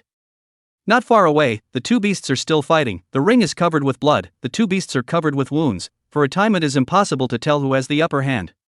The side of the two Imperial Beastmasters was much more peaceful, and although the punches landed on the flesh, neither of them basically caused the other to inflict fatal wounds. The moment. Ji Yuan breathed heavily. It was fortunate that he had been practicing his fighting skills with Tanhe, otherwise, he would have been knocked out after only 3 rounds of sparring. And Xiao Lingjie was equally out of breath, his fists trembled. 10 minutes had passed, and this duel still hadn't been divided into winners and losers. This was not the result he wanted. This Ji Yuan, what made him able to fight him to a draw? To say that the Imperial Beast is just, after all, the other party's Imperial Beast bloodline is very high grade. But, even the close combat, which he was usually most proud of, the other party was able to invoke. On what grounds? Xiao Lingjie took the time to look at the battle between the two beasts, a trace of bitterness rising in his heart. It's not yet time. Taking a deep breath, Xiao Lingjie rushed out once again. Ji Yuan didn't dodge and swung his fist in the same way. Bang! Another clash. Ji Yuan seized the opportunity and threw a punch at Xiao Lingjie's left ribcage. The attack that contained soul power caused cold sweat to overflow from the opponent's forehead, and the intense pain nearly caused him to turn his back. Ah! Xiao Lingjie rose with a smooth hook. Ji Yuan hastily leaned back, but was still caught by the wind of the punch and a hint of his jaw. Put! Almost at the same time, both of them had a sweetness in their throats, and blood spilled out from the corners of their mouths. Outside the arena, the crowd was still abuzz. Zhao Shan stopped shouting and grabbed his thighs with both hands, his face tense. Su Ziyin lightly pinched the corner of her coat, her willow eyebrows slightly wrinkled as she looked at the blood spilling from the corner of Ji Yuan's mouth, her eyes flashing with heartache. Go Jibyuan! Fight! Beat him to death! Mu Shuxin was the only one still waving her arms and chanting, but the worry in her heart grew stronger. Old Ji Ah! Why don't you summon the Shining Spirit? Dim is dying. Zhao Shan's heart raced as he kept an eye on the battle between the two beasts. After releasing the dark attribute, the amazing devouring Xian lion practically pressed Dim at melee range. Dim could only be forced to return fire, losing in succession. This scene is the complete opposite of the very beginning. Inside the field, Xiao Lingjie impacted the face with another straight punch. Ji Yuan inclined his head to avoid it and grabbed his wrist, while his right knee lifted up and ruthlessly pushed into his abdomen. Bang! Xiao Lingjie's face blanched, but then ruthlessness flashed in his eyes as he swung out his right fist and smashed it at Ji Yuan's right shoulder. The two of them retreated once again, and Xiao Lingjie stumbled on his feet, covering his abdomen as he stared dead at Ji Yuan. Ji Yuan was also a bit shaky, his entire right arm numb. Both of them were close to the limit of their physical strength. At the same time, covering the soul power in the limbs for use in combat, along with the combat consumption of the Imperial Beasts, were all extremely great. Xiao Lingjie had been promoted to the 6th grade for 2 years, while Ji Yuan was a month old, and if it wasn't for the special grade qualifications to back him up, it would be impossible for him to fight the other party to a draw. Phew. Worthy of being the young master of a great family. Ji Yuan shook off his numb right arm and suddenly roared lowly, dim. Release the flame storm. Almost simultaneously, Xiaolingjie yelled, Emperor. Use the red flame buster blade. Both men realized that their respective stamina was no longer enough to fight against each other, and that they would have to maneuver the imperial beasts to end the match. In an instant, two raging flames then ignited in the middle of the ring. The flames in the amazing devouring Xian lion's body poured out, converging above his head to form a long flaming blade that swung down violently. The blade of this flaming long knife concealed a strong dark attribute, and once it was cleaved, it was more than a little vicious. However, he saw Daiming exhale with his head held high, a green light blooming in his eyes, and the underworld flame surging madly, eventually transforming into a green blazing giant blade that met the front. The world seemed to fall silent the moment the two blades formed by flames met. Next, blinding light erupted, and deafening terrifying explosions came out.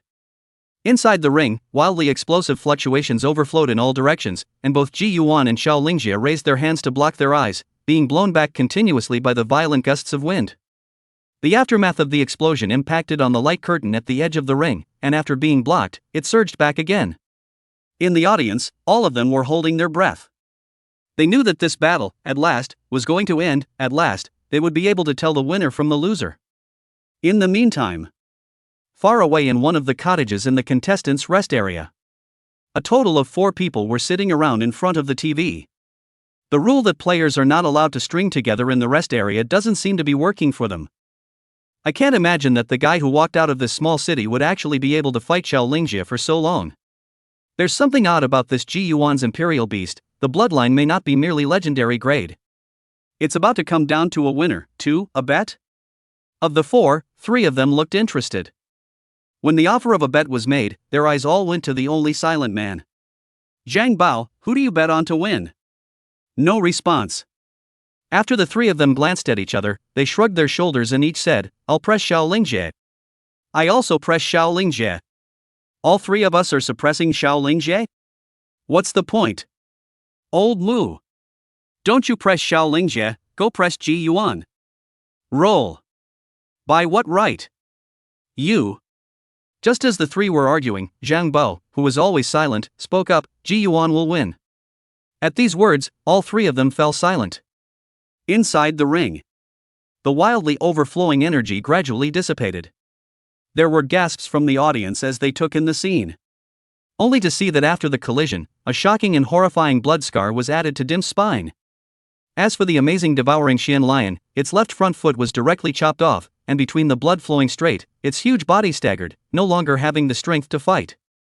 Overlord-class creatures, in this clash, were ultimately no match for Emperor-class creatures. Seeing this result, Xiaolingjie's pupils contracted. Red flame, execute. Next moment, he violently saw countless chains appear, bundling towards the amazing devouring Xian lion. The power of this move has been tested.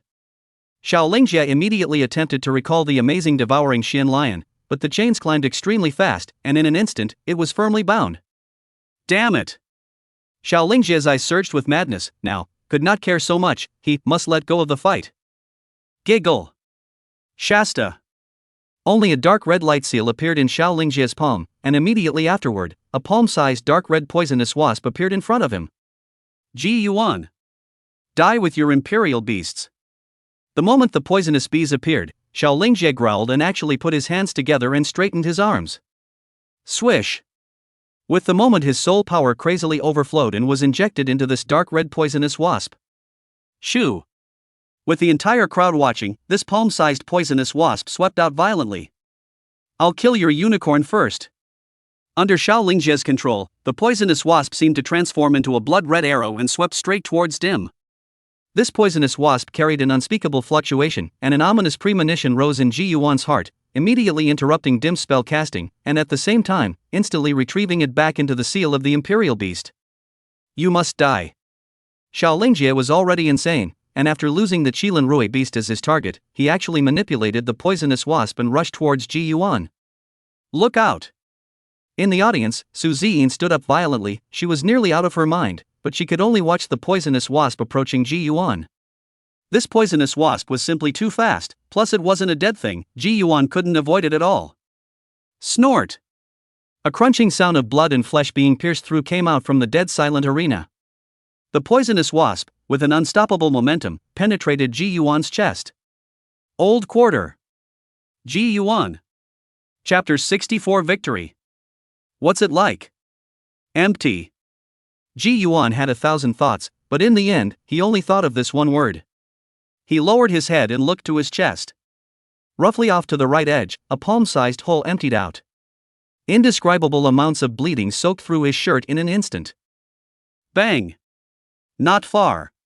Xiaolingjie collapsed to the ground, his face was bloodless and his lips were pale. This strike had consumed everything he had. He struggled up the upper half of his body and dropped to his knees, the corners of his mouth twitching as if trying to surface a smile, but never quite managing to do so.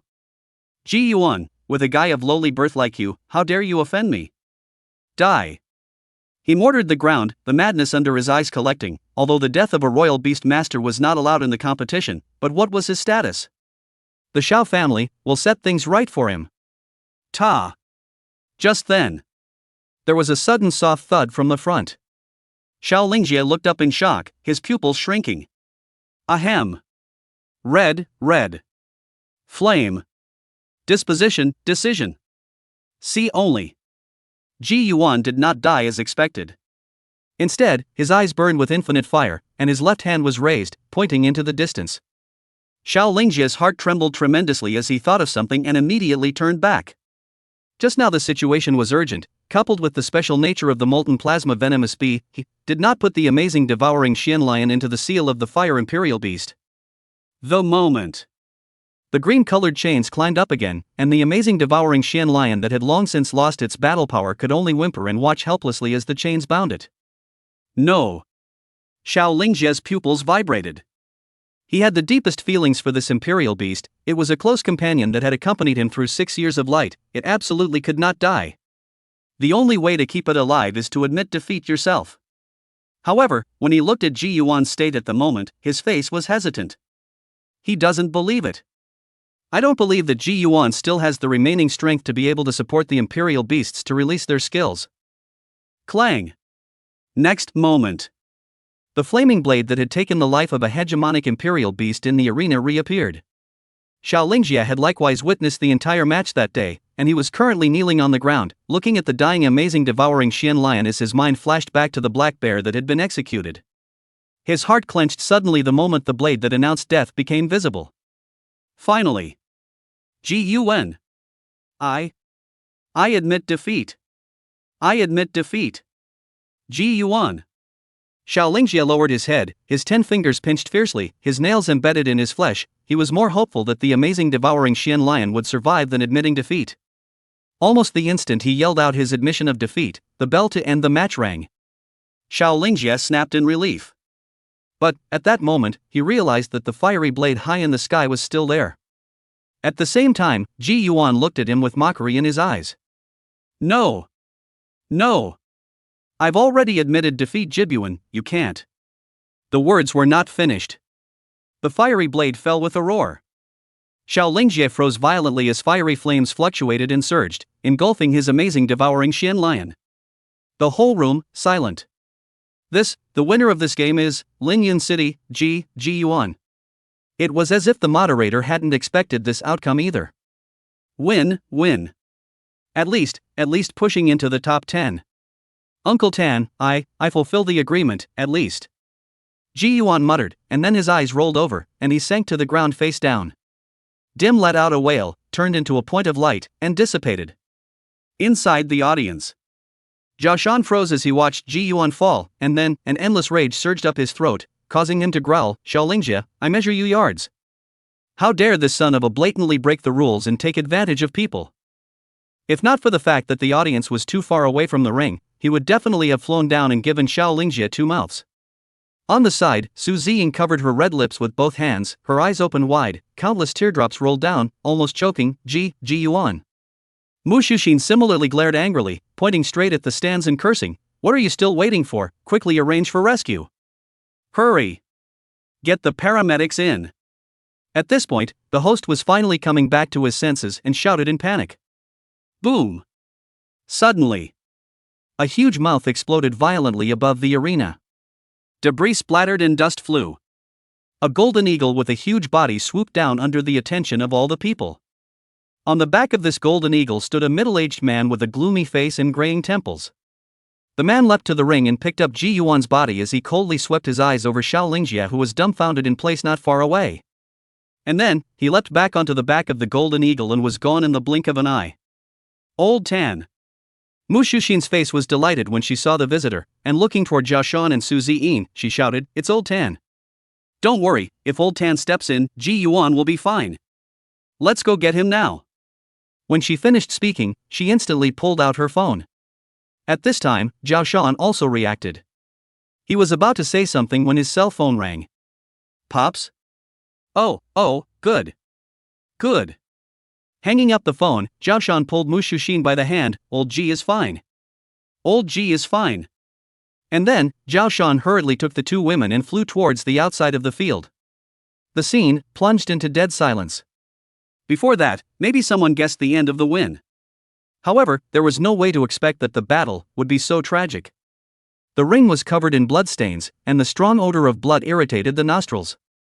Xiao Lingjie knelt on the ground, staring blankly at the amazing devouring Shen lion whose head had been burned down as much as possible, and eventually, the feeling of weakness could no longer be resisted, and his eyes rolled over as he fainted to death. It's over. Jibyuan, another win. This lowly downtown representative was the first to be blasted with rage all over the internet. Then, after facing off against the 15th ranked Hao Jin and winning the second and third rounds cleanly, in this fourth round, when he met the young master of the Xiao family, who the entire network felt was bound to lose. This representative of a small city not only fought with the towering young master of the Xiao family, but in the end, even killed the other imperial beast, forcing it to bow its head and admit defeat. This is unbelievable and unbelievable in the eyes of lowly downtowners who only go against the grain. It was a night that was not destined to be peaceful. An hour after the game, all over the internet, everyone is talking about tonight's showdown. Some people even began to vocalize against Xiao Lingjie. Does the imperial beast family have privileges? To be able to ignore the rules of the alliance and kill people at will at the competition? All the representatives of the lower class urban areas, who have been discriminated against by the upper class, unite to speak out for Ji Yuan.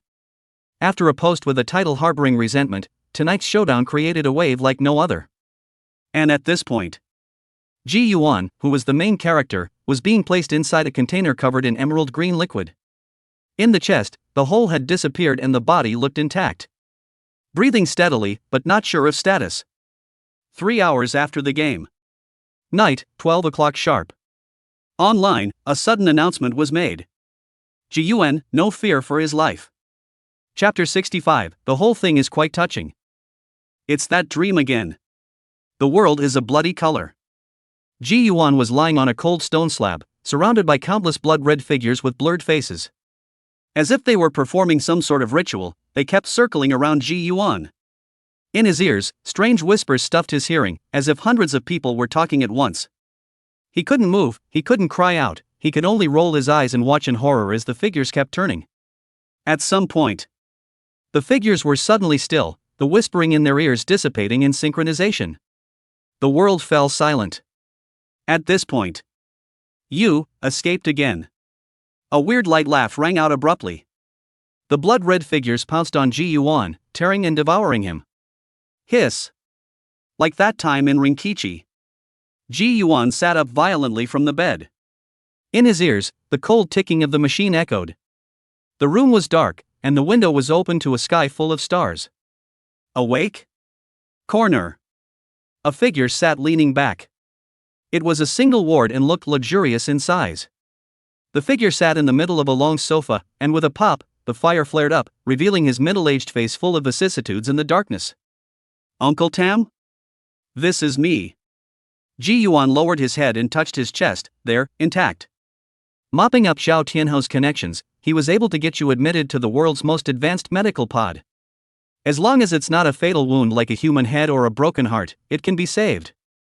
Tanha exhaled a mouthful of fog and sat in the darkness, with no intention of turning on the lights.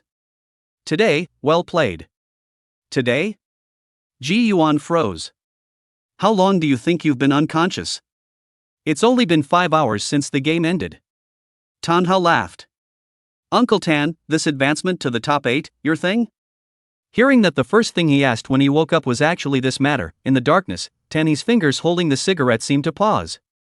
A moment later, he said softly, hard work, kid. An hour ago, the current head of the Mu family contacted me, and the other party sort of admitted that the bet had failed. Then Mu Shu Xin and their mother and daughter. Naturally, the grounding restriction was completely lifted. Tan He inhaled a cigarette and said leisurely, however, the Mu family has proposed a new bet. This Mu family, they are all gamblers, right? Ji Yuan spat in his mind. Do you want to know what this bet is about? Tanha smiled. Good lord, you're still selling it. Ji Yuan similarly laughed, don't whet my appetite. After taking a hard drag on his cigarette, the old handsome man said, champion. That old man and I bet on you to win the championship. Guess what the old man bet? He's betting that you'll win in the end and become the first ever lower downtown champion.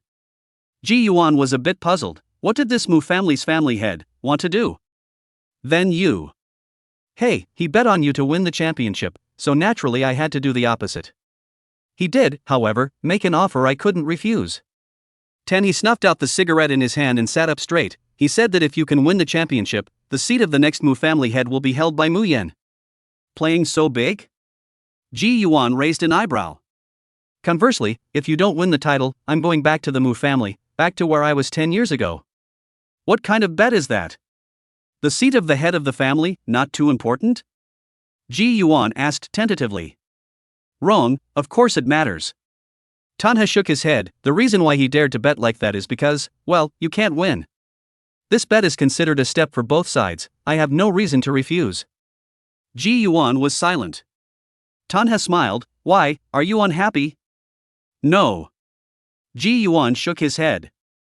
Don't bother thinking about the championship.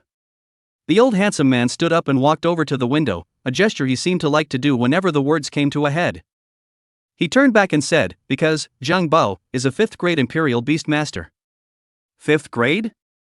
Ji Yuan was slightly stunned. He remembered that this Zhang Bao was only 24 years old. Is that weird?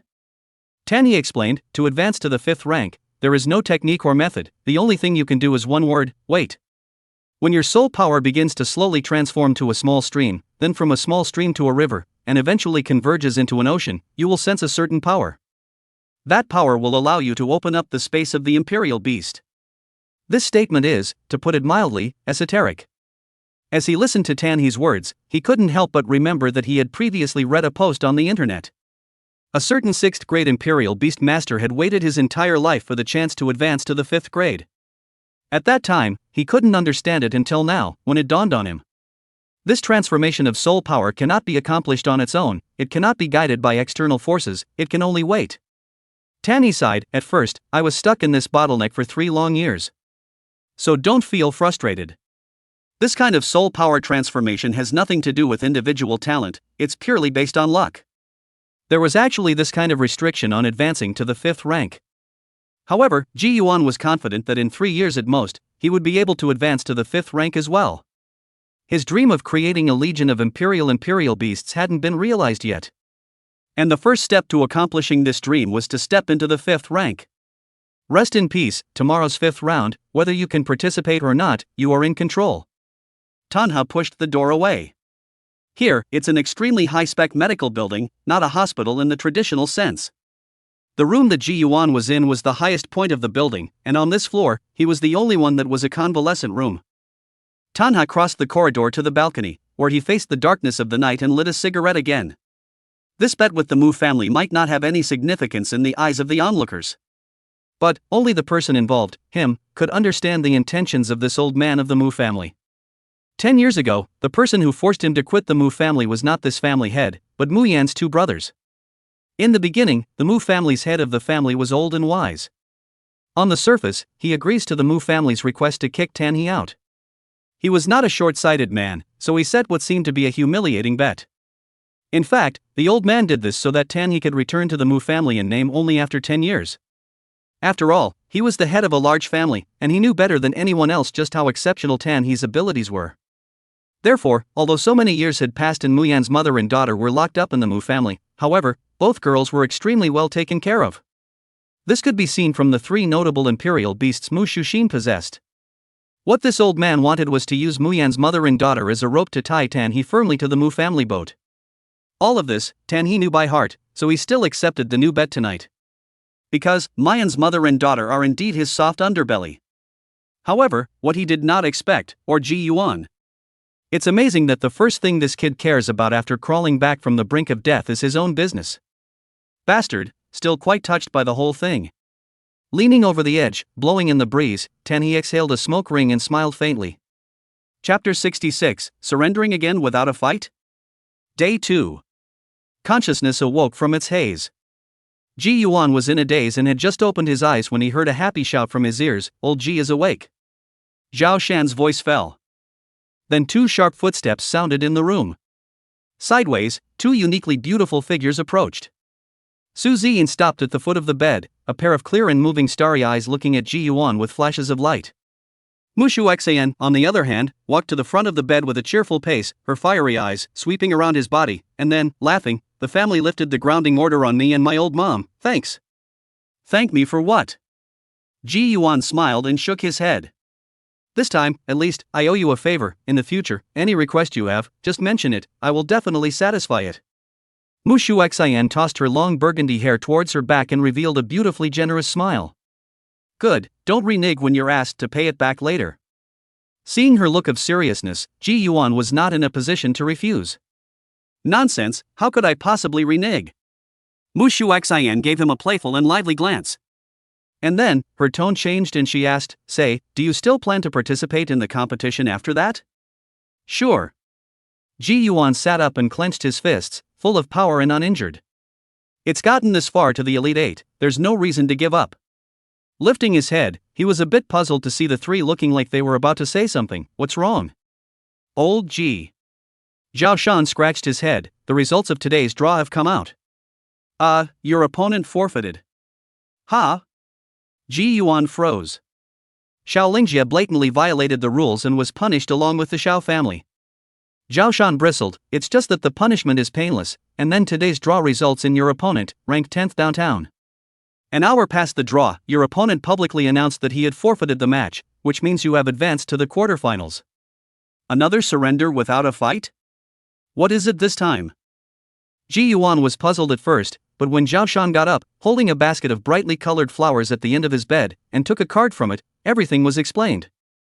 "Apologize to Ji Yuan for my son Xiao Lingjie, please recuperate at ease and look forward to your performance in the final four. Signed, Xiao Linshan." This basket was delivered early in the morning, see. Zhao Shan said. Well. Ji Yuan nodded his head. This was clearly telling himself that his opponent's abandonment of the match was operated by the Xiao family. "Alright, I see that you don't have any big deal, let's go to the center of Inkbrand City, relax and unwind?" Good. Afterwards, when Ji Yuan left this medical establishment, he realized that the original scale of Mochuan City was not just the little bit that he had overlooked from the sky at first. Just like the competition arena that he had been arriving at through the teleportation device was actually dozens of kilometers away from the rest area, but it still fell within the boundaries of Inkbrand City. The four of them came to Inkbrand City in a group, strolling and eating as they went. During this time, when passing by a store with an extremely large number of girls, Mushu Xian and Su Ziyin similarly stopped in their tracks. Ji Yuan and Zhao Shan stood outside the street waiting for the two women, and in the midst of their casual conversation, they got a piece of news. What? At the end of the match yesterday, Uncle Tan smashed the roof of the arena and paid out $1 million? He looked at Zhao Shan with some surprise. Yeah, but after Mayor Tan compensated for it, he suggested that the league kick the host out. I heard that the host was a connection and not very professional. Ji Yuan was a bit teary-eyed. What was all this about? This is beautiful. Suddenly, Mushu Xian's shocked cry rang out. Looking along with the voice, she saw that she was holding a fallen leash-shaped green hairpin in her hand. So ugly. Zhao Shan blurted out. Mushu Shin's willow eyebrows went up and she glared angrily. Zhao Shan hastily shrunk his head and hid behind Ji Yuan. Very average indeed. Ji Yuan, the old straight man, walked up and swept his eyes over the various types of hair cards on the stall, finally choosing two to hold in his hands. He paid directly, and afterward, handed one of the black bow hair cards to Mushu Shin. Here, why don't you pick this one? Then, he looked at Su Ziyin, who looked puzzled on the side, and with the same smile, he handed over his hand and said, "This light blue maple leaf hair card should be suitable for you." The two women looked at their hands, the hair card that Ji Yuan had picked out, and both froze. What's wrong? The two women's appearance made Ji Yuan a bit strange. During his orphanage days, he took care of the little ones around him from time to time. Now, seeing that both women seemed to have the intention of buying something, as if they were back in the time they once had, he picked out two hair cards that he felt were more nice as a gift for the two women. Not that there was anything else on his mind. At this moment, seeing their expressions, they thought their vision was not working, and awkwardly rubbed their noses and said, if you don't like it, just return it. Joy, love it. Su Ziyin shook his head repeatedly and withdrew his palms to his chest in one go. Ah, yes, it's not bad. Think, I can't believe you're quite good at picking things out. Mu Shushin also tightened the hairpin in her hand, her eyes fluttering as she said. Under Ji Yuan's puzzled gaze, the tips of the two women's ears flushed a hint of red. Subsequently, the four of them strolled for a while. Somehow, Mushu Xian, the lively and pretty girl who loves to get together, suddenly became quiet. Like Su Ziyin, he silently walked behind Ji Yuan and Zhao Shan. I probably shopped for about 2 hours, ate, drank, and bought a lot of stuff. Eventually, the four separated outside the rest area. Walking through the rest area, many of the contestants who had already been eliminated came up to him when they saw him and clamored for a photo. Inevitably, he stayed an extra half hour. With a respectful cheer, it was always time to return to his cottage. Just as he walked into the yard, he once again saw the big, thick-browed man with the tigers back in the next yard. The big man flashed himself a naive smile and nodded without saying a word. Ji Yuan responded politely, and then, after returning to the residence that belonged to him, he first took a painful shower. After blow-drying his hair, he turned on the television, on which the final fight of the 5th round was being broadcast live. Nestled in his bed, he swiped his phone in boredom, noticing the growing number of his supporters online. Some of them even put a picture with themselves in the post, and good lord, some of the supporters were eliminated contestants. With that, he surfed the internet while chatting with the 3 Zhaoshan people. Time rushes by. Ji Yuan put down his cell phone when the TV came out about the draw for the 6th round. Okay, for those of you who are following the draw live, the first player about to be revealed to you is Linyun City, Ji Yuan. The live feed was clear with his name reflected above the note. Next, the one who will fight Ji Yuan is. When the note was pulled back, 2 words appeared in the eyes of all the viewers. Su family, Su Su. Chapter 67, Slammer Ji Yuan, Banner. Grandma, old season signing luck is a bit too bad, isn't it? On the contrary, that Zhang Bao, the opponent he drew, ranked 7th in the downtown area, is still a woman? Downtown competition, day 6. The final 4 draw has been announced. There are 2 games in the tournament. Scene 1, 10 a.m. sharp. It's Chen Xinha from Dongye City, facing the strongest player of the session, Zhang Jia, Zhang Bao. This is a battle that can be considered without any suspense. Scene 2, 6 p.m. sharp. Ji Yuan once again faced off against the young master of the 5 great Imperial Beast clans, Su Su. The battle, as viewed online, actually turned out to be equally unsuspecting. The basically overwhelming choice believes that Jibyuan can win the fight. After all, in the 4th round, his duel with Xiao Lingjie was still fresh in his mind, and even the replay of the match was the most clicked on during these 2 days. Moreover, compared to Xiao Lingjie, the Su Su of the Su family was relatively weak. At this moment, Zhao Shan was indignant in the group. Su Su has 3 Imperial Beasts. This time, Su Ziyin, who had always been relatively silent in the group, took the initiative to speak. Zhao Shan, 3? I looked back at his previous battles and the Imperial Beasts were all the same wolf, right? Couldn't that be the case? Su Ziyin, he is more obsessed with the wolf Imperial Beasts, so his 3 wolf Imperial Beasts are from the same clan and bloodline, their bloodline grades are all on the upper side of advanced, and their elemental attributes are ice, wood, and electricity respectively. Mushu Xian, at Ji Yuan, is Dim's injury okay? You're not going to hide your moves this round, are you? In front of the screen, Ji Yuan smiled when he saw Mu Shushin's words and typed, "There's no hidden moves. I've been using Dim to fight because there's still a skill that needs to be consolidated in Shining Prana. Don't worry, Dim is recovering well from his injuries. However, it's about time to pull the Shining Spirit out of the skids this round." Mushu Xian, don't I know you? Just like to hide your bottom card and then give your opponent a big surprise. She couldn't help but think back to that time in Apocalyptic Valley, where a near-desperate situation was hardened and brought back by this guy. Ji Yuan didn't reply and only sent a, hey, emoji. The other side. Suzy Ian, who was nestled on the sofa with her long hair casually spread out, stared at the screen of her cell phone. At the sight of Ji Yuan and Mu Shushin's interaction, her starry eyes dimmed slightly, a little lost. Their relationship, it's really good. At this point, the cell phone suddenly vibrates. There's a new message from the group. Ji Yuan, at Suzy Ian, thanks. The intel you provided was very useful. I'm definitely going to win this. After saying that, he also accompanied a picture containing an emoticon of Zhao Shan showing his teeth and laughing. Seeing Ji Yuan replying to himself, Suzy Yin's petite body violently stiffened, and then a charming smile surfaced on her pretty face, as if she had eaten honey. Her heart was sweet and incomparable. She went back and forth looking at the short sentence over and over again. It was only a moment later that he suppressed his excitement and typed, "Go for it." After sending it, she flipped around on the couch holding her phone. Ji Yuan put down his cell phone. Lifting his head, the first match of the quarterfinals, which pitted Zhang Bao against the 7th-ranked female Imperial Beastmaster in the downtown area, was broadcast on live television, and the result had already appeared. From start to finish, it took a total of 2 minutes. As a result, naturally, Zhang Bao won. 5th grade Imperial Beastmaster, the enchantment of Imperial Beasts had a qualitatively general increase. Based on the point of soul resonance alone, a 6th rank would never be able to fight a 5th rank. However, no one seemed to know about this matter of Zhang Bao being a 5th grade. For the very first round of the tournament, at the opening, Shang will introduce the Royal Beastmaster grades of both sides. Ji Yuan had deliberately gone through the replay of the Zhang Bao's matches, but he had never heard the host introduce his rank. Is it because you think it will discourage the contestants? It is indeed possible. Lightly softening his eyebrows, Ji Yuan suddenly felt a little sleepy, and after setting his alarm clock, he took a nap. Time passes. Evening, 6 o'clock sharp. Good evening, gentlemen, ladies and gentlemen in front of the television. I don't know if you all have this feeling that time passes quickly, and in a flash, it's the final 4 advancement stage.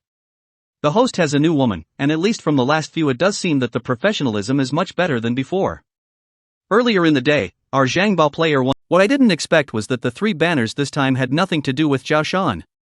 Rather, the new supporters, autonomously pulling up. Right now. Zhao Shan, Mu Shuxian, Suzy Ian. The 3 of them were sitting in the north audience, and beside them, the incomparably crazy Ji Yuan supporters were waving their flags. This level of enthusiasm made the 3 men shiver. Even Zhao Shan and Mu Shushin, the 2 old self-taught friends, had a feeling of being inferior to themselves. It's you! Suddenly, the frantic supporters saw Zhao Shan hiding in the crowd and pulled him out as soon as they could. Crap! From the crowd, several hands instantly ripped Zhao Shan out of his seat, forcing him to join these people in waving the "Slammin' Ji Yuan" banner. Gradually, Zhao Shan was also infected by this atmosphere, and from the initial fearfulness, he suddenly let go, pulling his neck and shouting with more passion than anyone else. In the meantime, in the ring, Ji Yuan appeared as he wandered around, dressed in black. Opposite him was Su Su, who had a thin figure, short pants and short sleeves, and a smile at the corner of his mouth. What a hoot! Su Su didn't show any displeasure as he listened to the audience's chants of cheering for Ji Yuan. He was young-looking and had, shall we say, a youthful baby face. With his childish voice and thin bulk, it's easy to mistake him for a high school student in school. Unbeknownst to him, this Su Su was likewise 25 years old. After getting on stage, he circled around the arena, and then, looking towards Ji Yuan, who was not far away, he smiled and said, "You deserve everyone cheering for you like this." Ji Yuan froze. Ha! I like making friends the most. How about this Final 4 battle? I know I can't beat you, just think of it as a friendly match, how about it? Su Su's childish voice kept coming, and paired with his appearance, it suddenly gave off a feeling of innocence. In fact, the reason he said that was because he was afraid that Ji Yuan would kill his Imperial Beast. There's a statistic ranking on the internet about killing an opponent's Imperial Beast. And only 2 people made the list for this statistic. In the first place, it's Ji Yuan. As for the second place, it is Ji Yuan's opponent in the second round, Haojin. In other words, after 6 rounds, only the 2 of them had killed their opponent's Imperial Beasts. Chapter 68. Whatever you want me to do. Su Su smiled and summoned his Imperial Beast. It was a wolf that was less than 2 meters in size, with emerald green vitality permeating its body. As he looked at Ji Yuan, he thought in his heart that the other party's imperial beast was a fire Qilin, and whether it was in terms of race or bloodline, it suppressed him by a lot. And I don't know how long it will last. Ji Yuan, on the other hand, was a bit surprised, not expecting that this young master of the Su family would so greatly admit that he was undefeated. In my impression, shouldn't these young masters be arrogant and domineering, rampant in their appearance? Preempted. Ji Yuan sighed in his heart, because for some reason, he was also prejudiced against these family young masters. Immediately, he stopped thinking about it and clenched his right fist, and the thunder on flashed. The moment.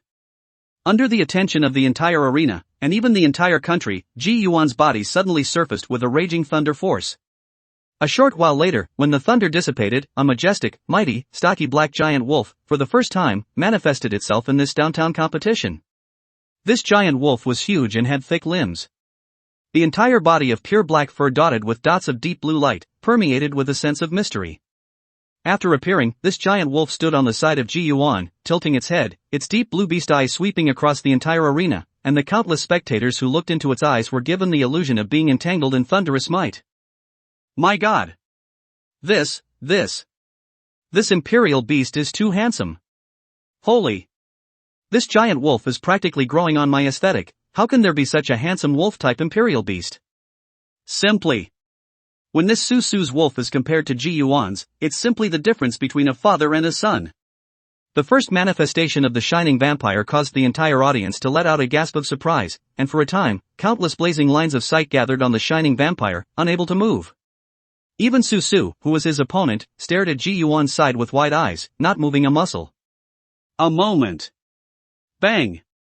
Su suddenly ran out, his excitement hard to hide, his eyes penetrating with unrivaled astonishment. As he ran, he cried out, Ji Yuan! As long as you can let me take a good look at this imperial beast of yours, I'll do whatever you want me to do. Behind him, his timber wolf followed his master's pace closely, and when he looked at Flash Prancer, this timber wolf's pupils flashed with intense fear. After all, Shining Prana itself was the head of the wolf lineage, not to mention the bloodline level, but in a single round of race, it was a Thunder Wolf Lord. The wolf imperial beasts on the side could not be compared to it at all, and only other wolf clans of the same imperial level could be compared to the Shining Spirit.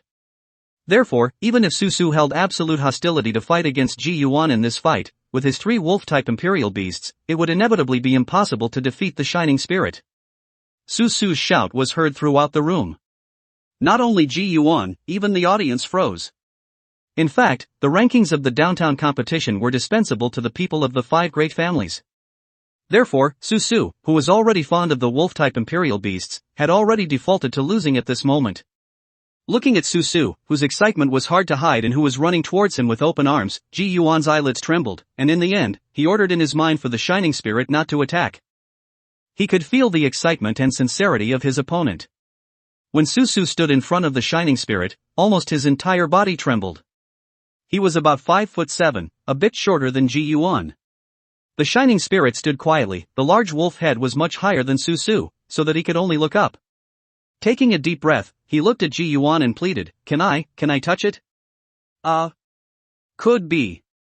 Receiving his master's consent, Su instantly stretched out his hand tremblingly, and when his fingertips touched the smooth and soft fur of the shining vampire, his entire body was jolted for a moment. This performance was too exaggerated, like a big man who had never seen a beauty before, with enjoyment and admiration in his expression, gently stroking the fur at the neck of the shining vampire.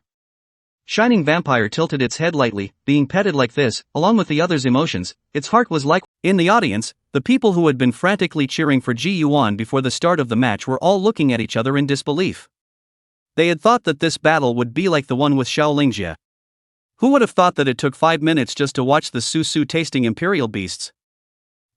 I never thought that the second half of the quarterfinals would be so harmonious. Then, let's congratulate Lin Yun City's representative, Ji Yuan, for advancing to the finals. That's it for the downtown competition, the final 4, ladies and gentlemen. For those of you in front of the TV, see you in 3 days at the finals. After the host's standard closing remarks, the arena lights up in all directions. Jibyuan. Go for the finals. Mu Shushin stood up at this time, and with her 2 hands together in the shape of a trumpet, she shouted towards the handsome young man inside the ring. Off to the side, supporters shouted along with her. This time, the Su family's young master's initiative to admit defeat no longer set off a public opinion storm like the first time. On the internet, the most talked about thing is the lanky giant wolf that made its debut this night, Shining Vampire. At first, everyone thought that Ji Yuan only had a Qilin Rui beast. After all, in the fourth round, when his battle with Xiao Lingjie went that far, he hadn't even summoned a second Imperial beast. No one would have thought that aside from the green-colored fire-type Qilin Rui beast, he actually possessed a thunder-type giant wolf. At this time, the Xiao family, somewhere. Here, it appears to be a bedroom. But, the wide area is about 40 square meters, I'm afraid. The bedroom was fully furnished, the curtains were closed, and the only light, a television embedded in the wall. On it, what was playing, was precisely the image of Su observing the flash prana. Thunder, wolf. In front of the TV, on a large bed, Xiao Lingjie's handsome face was slightly grim. His eyes locked onto Ji Yuan's face as he gritted his teeth. Ji Yuan. You killed my emperor, don't let me catch a chance in the future, otherwise, I will make you pay back 100 times over. Knock. At this time, the door to the room was suddenly knocked on. Young master, the matter you asked me to inquire about has yielded results. Speak. Xiao Lingjie drank. The three major colleges have a very positive attitude towards Ji Yuan, I heard. I've heard that it's already being fought over in secret. If Ji Yuan wins the championship, I'm afraid, the three great academies will have deans who will personally come out to recruit. Bang! A black mass slammed onto the TV screen. A loud noise came out, and the screen wasn't completely damaged, but rather the location of Ji Yuan's face cracked. Champion? He wants to win against Zhang Bao? It's simply a fool's errand. Chapter 69, your favorite. Cheers! Inside an ornate private room, the table was set with a wide array of dishes. Ji Yuan, Zhao Shan, Su Ziyin, and Mushu Xayan sat around the four of them.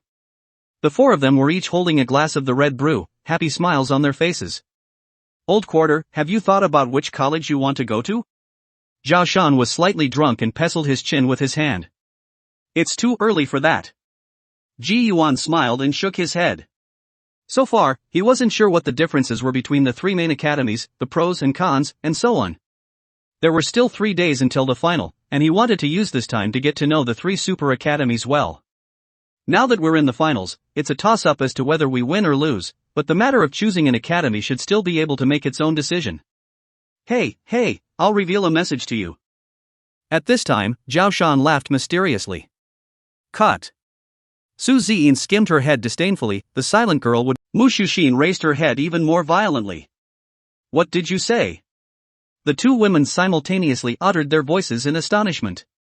The phrase 5 pints woke both of them up from their wine.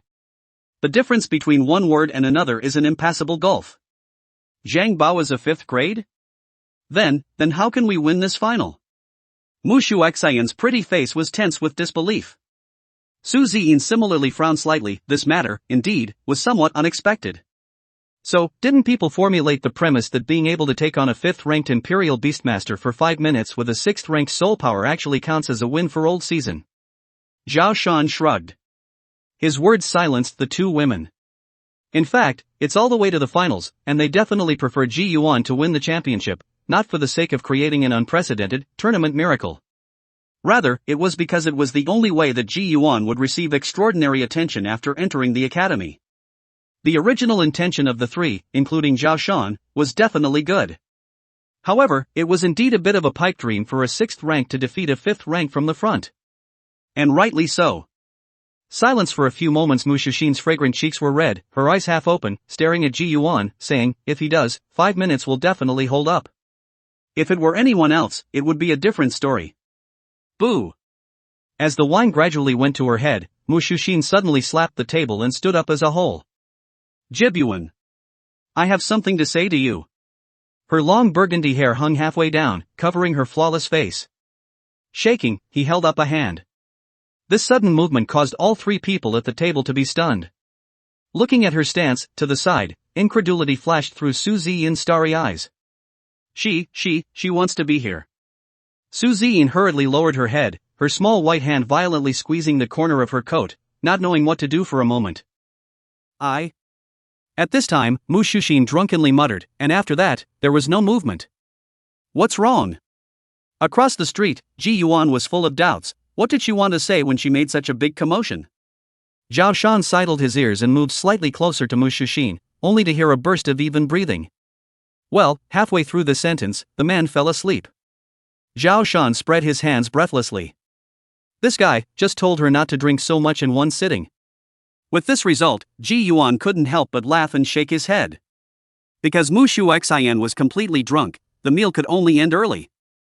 After reaching this stage of the final, the contestants in the rest area had already left one after another. The previous rule about the rest area within the rest area was also naturally invalidated, plus Zhao Shan insisted on clamoring to see the scenery of the cottage. Eventually, Ji Yuan then brought the three of them along to his 92 villas. The three-story cottage was quite capable of accommodating the four of them.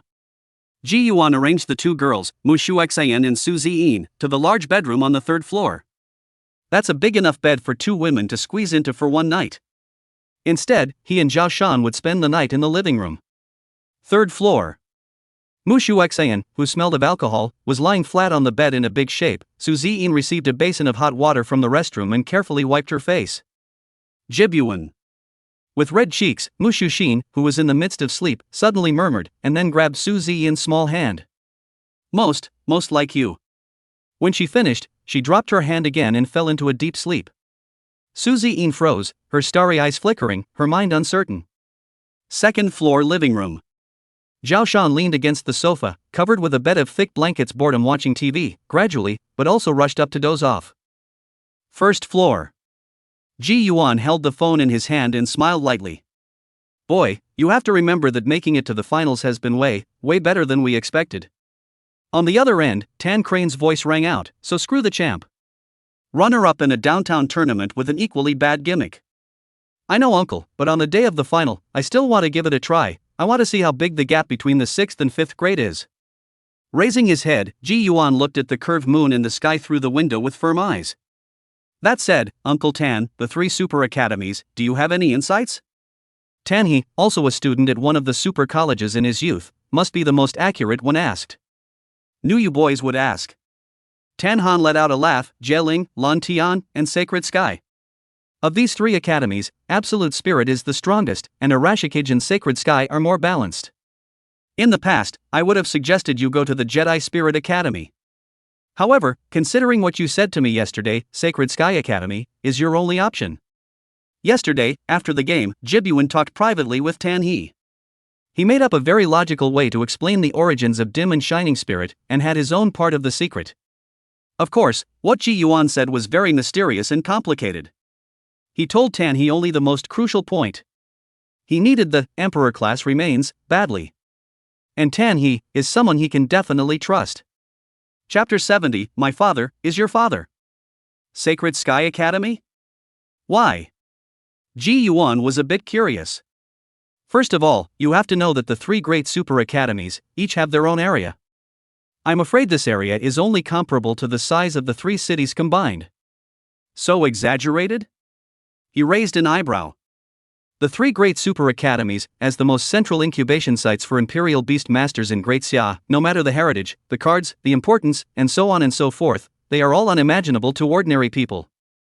Also, the Imperial Beast Alliance is made up of the top echelons of the 3 great academies. This is something I remember already telling you, right? Well, Ji Yuan responded. On the phone, Tan He continued, within the area of the Sacred Sky Academy, there is a lost land, and rumor has it that it was once a battlefield in the ancient centuries, with countless skeletons buried there. So, you should understand, right? Ancient century battlefield? Wouldn't he get a kick out of sucking on remains and developing like crazy?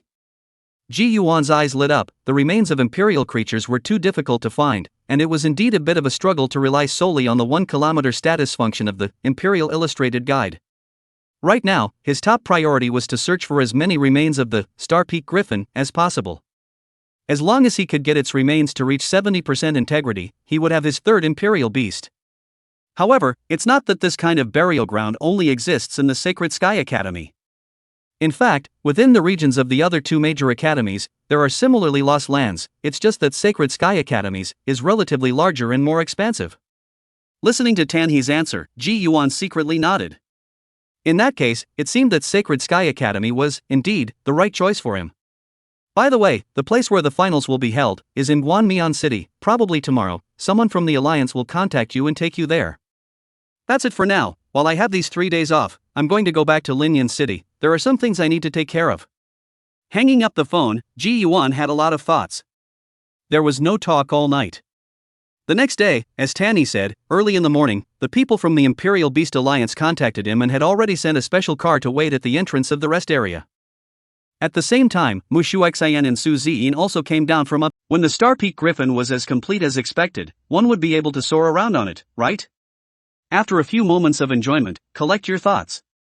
As you walk to the entrance of the rest area, a black commercial vehicle pulls up. Beside the car, stood a flat man in a suit and sunglasses, in standard bodyguard attire. Mr. Jibuan, please.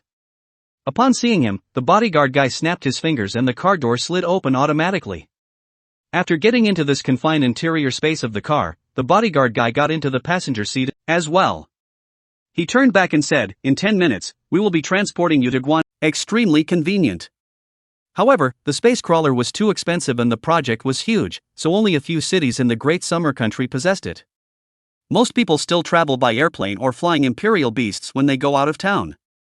As Ji Yuan embarked on his journey to the final city, he didn't realize that today's Linyan City had completely set off a Ji Yuan frenzy. Punching the 15th ranked representative and kicking the young master of the Shao family. This time, he of the downtown competition can be said to have surprised and delighted the citizens of Linyan City. Those businessmen who had previously signed endorsement contracts with Ji Yuan had their mouths cracked with laughter. Ever since he broke into the finals, not only the locals, but even some fans from the next city over, had flocked to Linyan City, almost buying the items endorsed by Ji Yuan until they were out of stock. Even the Blue Sky Orphanage has become a hit spot for these crazy fans. Slowly, on the internet, the mystery of Ji Yuan's identity began to circulate. An orphan raised in an orphanage, he awakens his special qualification at the age of 18, then goes through 2 years of lows and finally returns strong. Representing the city of Linyun, which is ranked 92 in the metro area competition. Though 3 of the 6 in the tournament have been against unbeaten opponents. But Ji Yuan's cleanliness when he won against Chen Ash, his performance when he fought Xiao Lingjie without losing, and even defeated him, undoubtedly earned the respect of audiences across the country. Now advancing to the final, the whole country is watching this final showdown, and they all want to see whether the strongest dark horse can go to the end and create a miracle. At first, the crowd felt that way. It wasn't until a day before the finals that a piece of heavy news, out of nowhere, came out. The champion has already been chosen. Zhang Bao is a 5th grade Imperial Beast Master. Chapter 71, Battle. The Final. Gwanmyeon City. As the nation's #1 ranked prosperous capital, there were countless large and small Imperial Beast families standing amidst the thousands of high-rise buildings.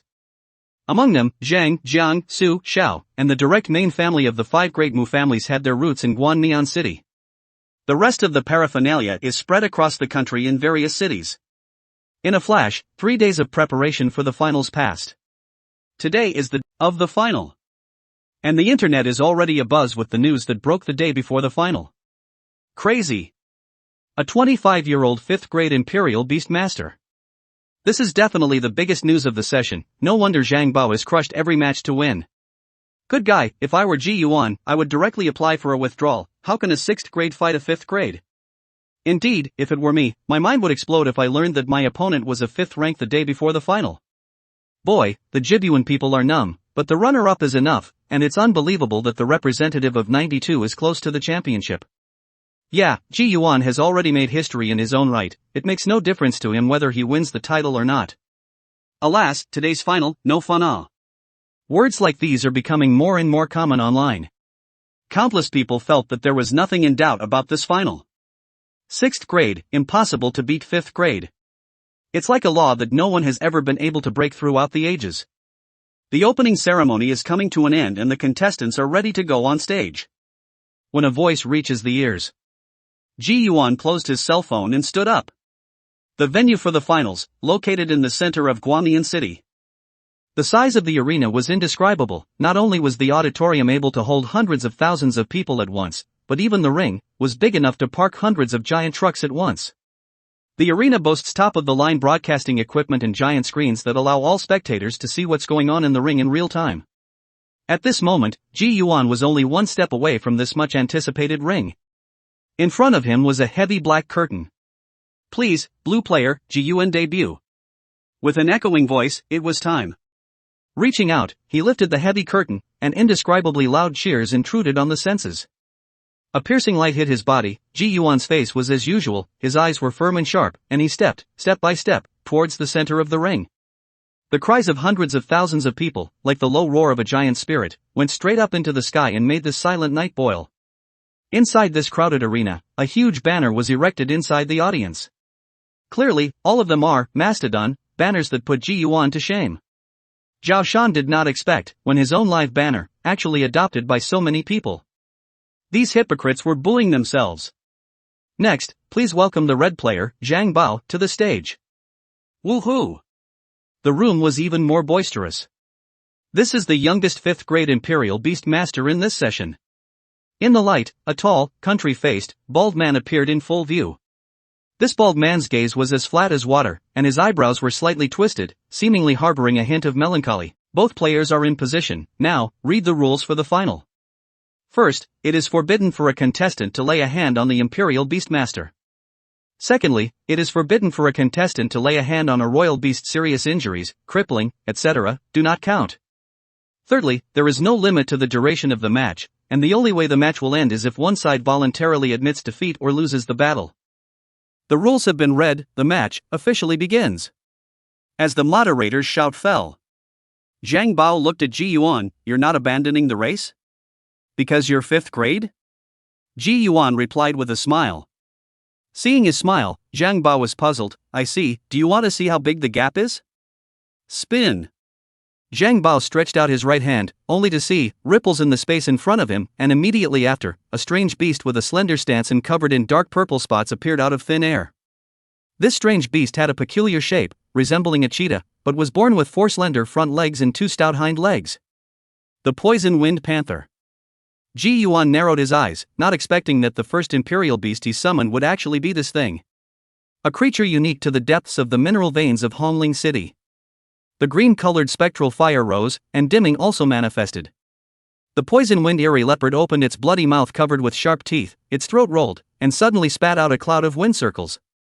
And then, with a wave of Zhang Bao's palm, a ball of light blue light fused with it. Bang! Only an ethereal loud sound was heard, and invisible ripples that were enough to shake the soul swept towards Ji Yuan in dim. This familiar scene caused Ji Yuan to smile, not dodging or avoiding, still letting this resonating ripple wash over him. A soul force resonance that can only be performed by those who have reached the 5th grade. Zhang Bao's contestant is ready to give Ji Yuan a hard time in the opening round. The host commentated, "In fact, he is very confused. In his own point of view, Ji Yuan should fight is completely unnecessary, can directly surrender, take a runner-up home is also enough." Countless people in the audience watched the scene of Zhang Bao utilizing his soul force resonance and flashed with longing. The population base of 6th grade Imperial Beastmasters was quite large, much larger than even the 9th grade who had just been initiated. They were all waiting for the moment of advancement that belonged to them for a long time, and the 5th rank was the thing that these people longed for the most, the thing that they longed for the most. Its figure hidden behind the whirlwind suddenly flashed out, and in its mouth, it spewed light gray liquid towards the ding. Snort! Fortunately, Diming reacted in time, and the attack was neutralized between the rising flames. Roar!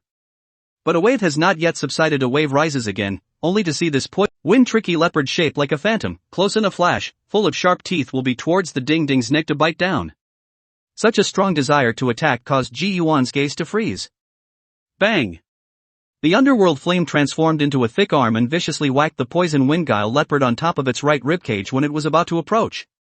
Chapter 72 Wind-cracking explosion plus for the Great Lion. Bang!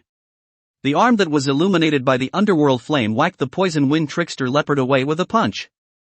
But only to see its backward flying out of the figure suddenly flashed, actually directly stabilized. His figure appeared not far away.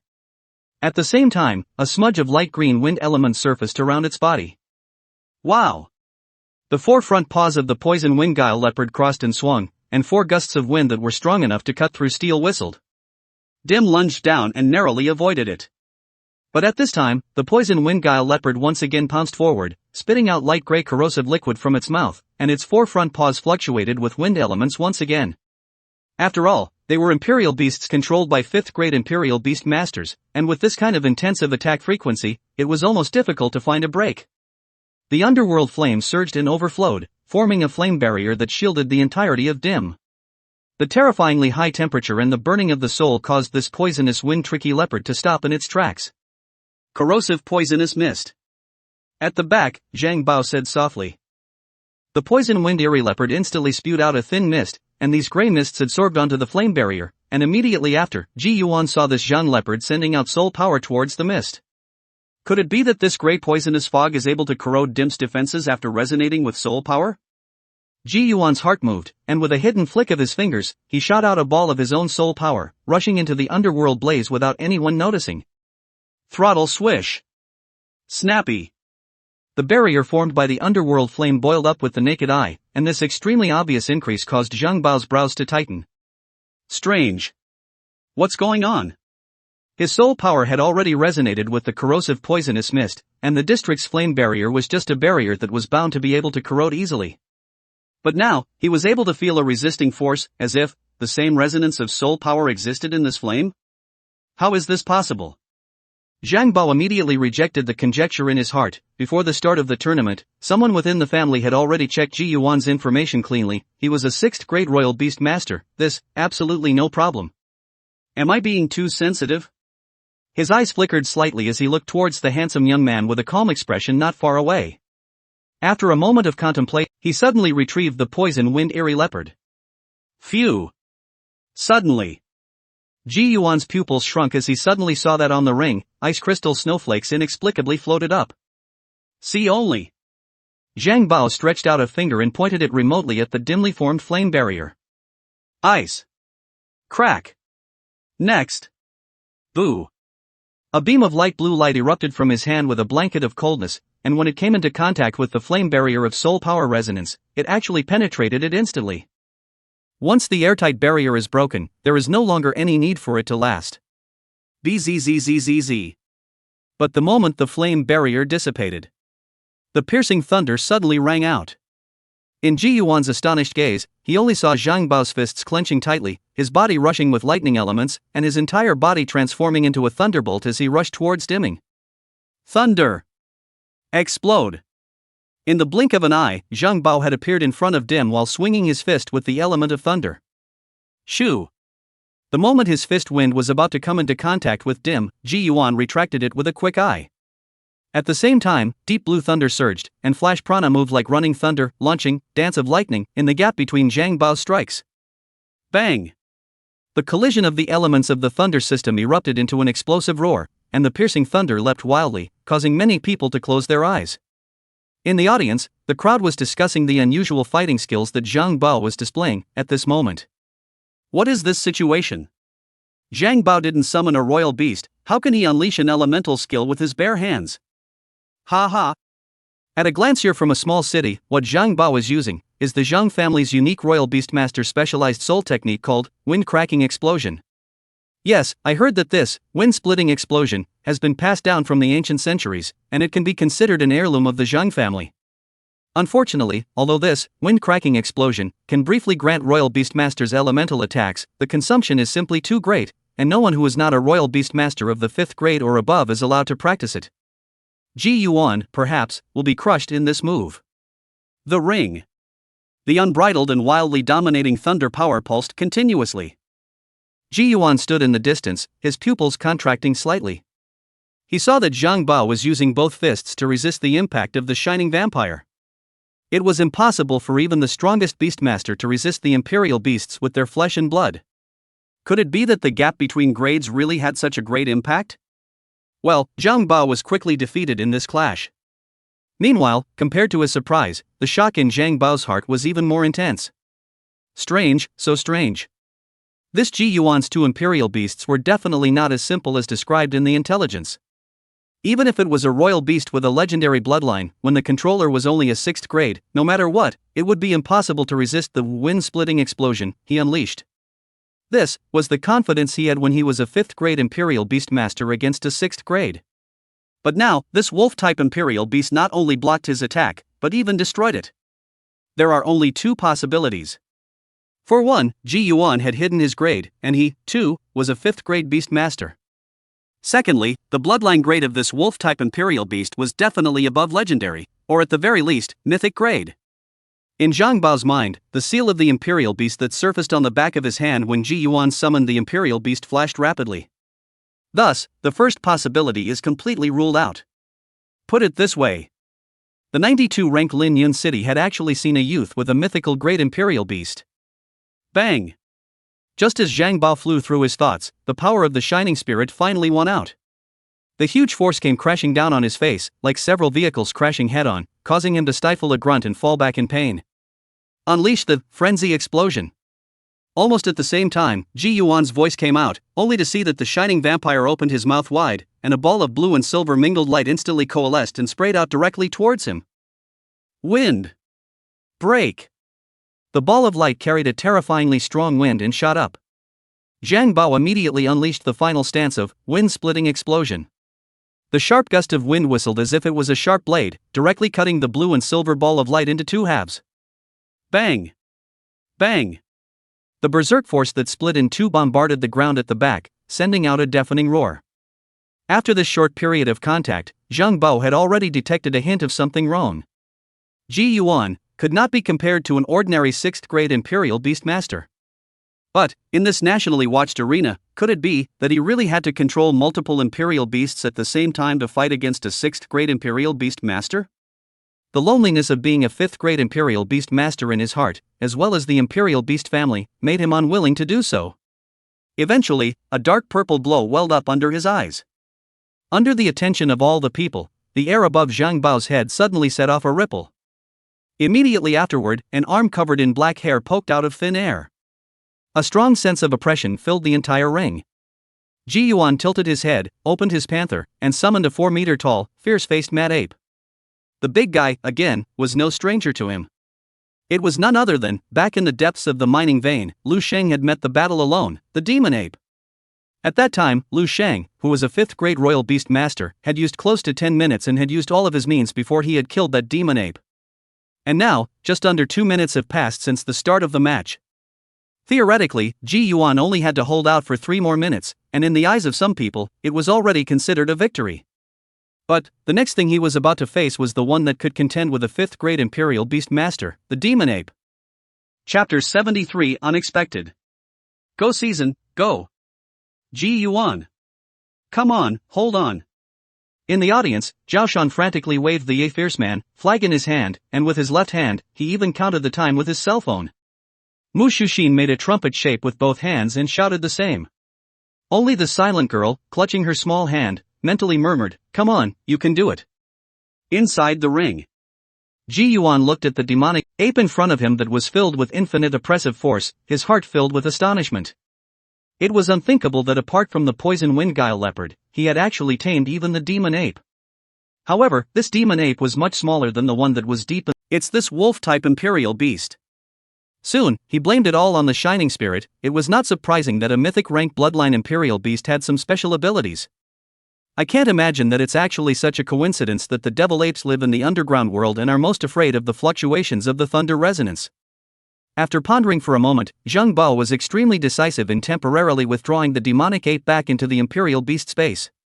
In the battle of imperial beasts, once a weakness was restrained, even if one had the greatest power, it would be difficult to utilize it. First, we'll beat this wolf-type imperial beast until it loses its combat power, and then we'll summon the demon ape to clear out that Kirin Rui beast. I don't know if this Ji Yuan has a 3rd imperial beast. In a dark thought, he reanimated a giant stone statue. This stone statue was covered in cracks all over its body, shimmering with oodles of vitality and emerald green light all over it, a wood-based stone statue.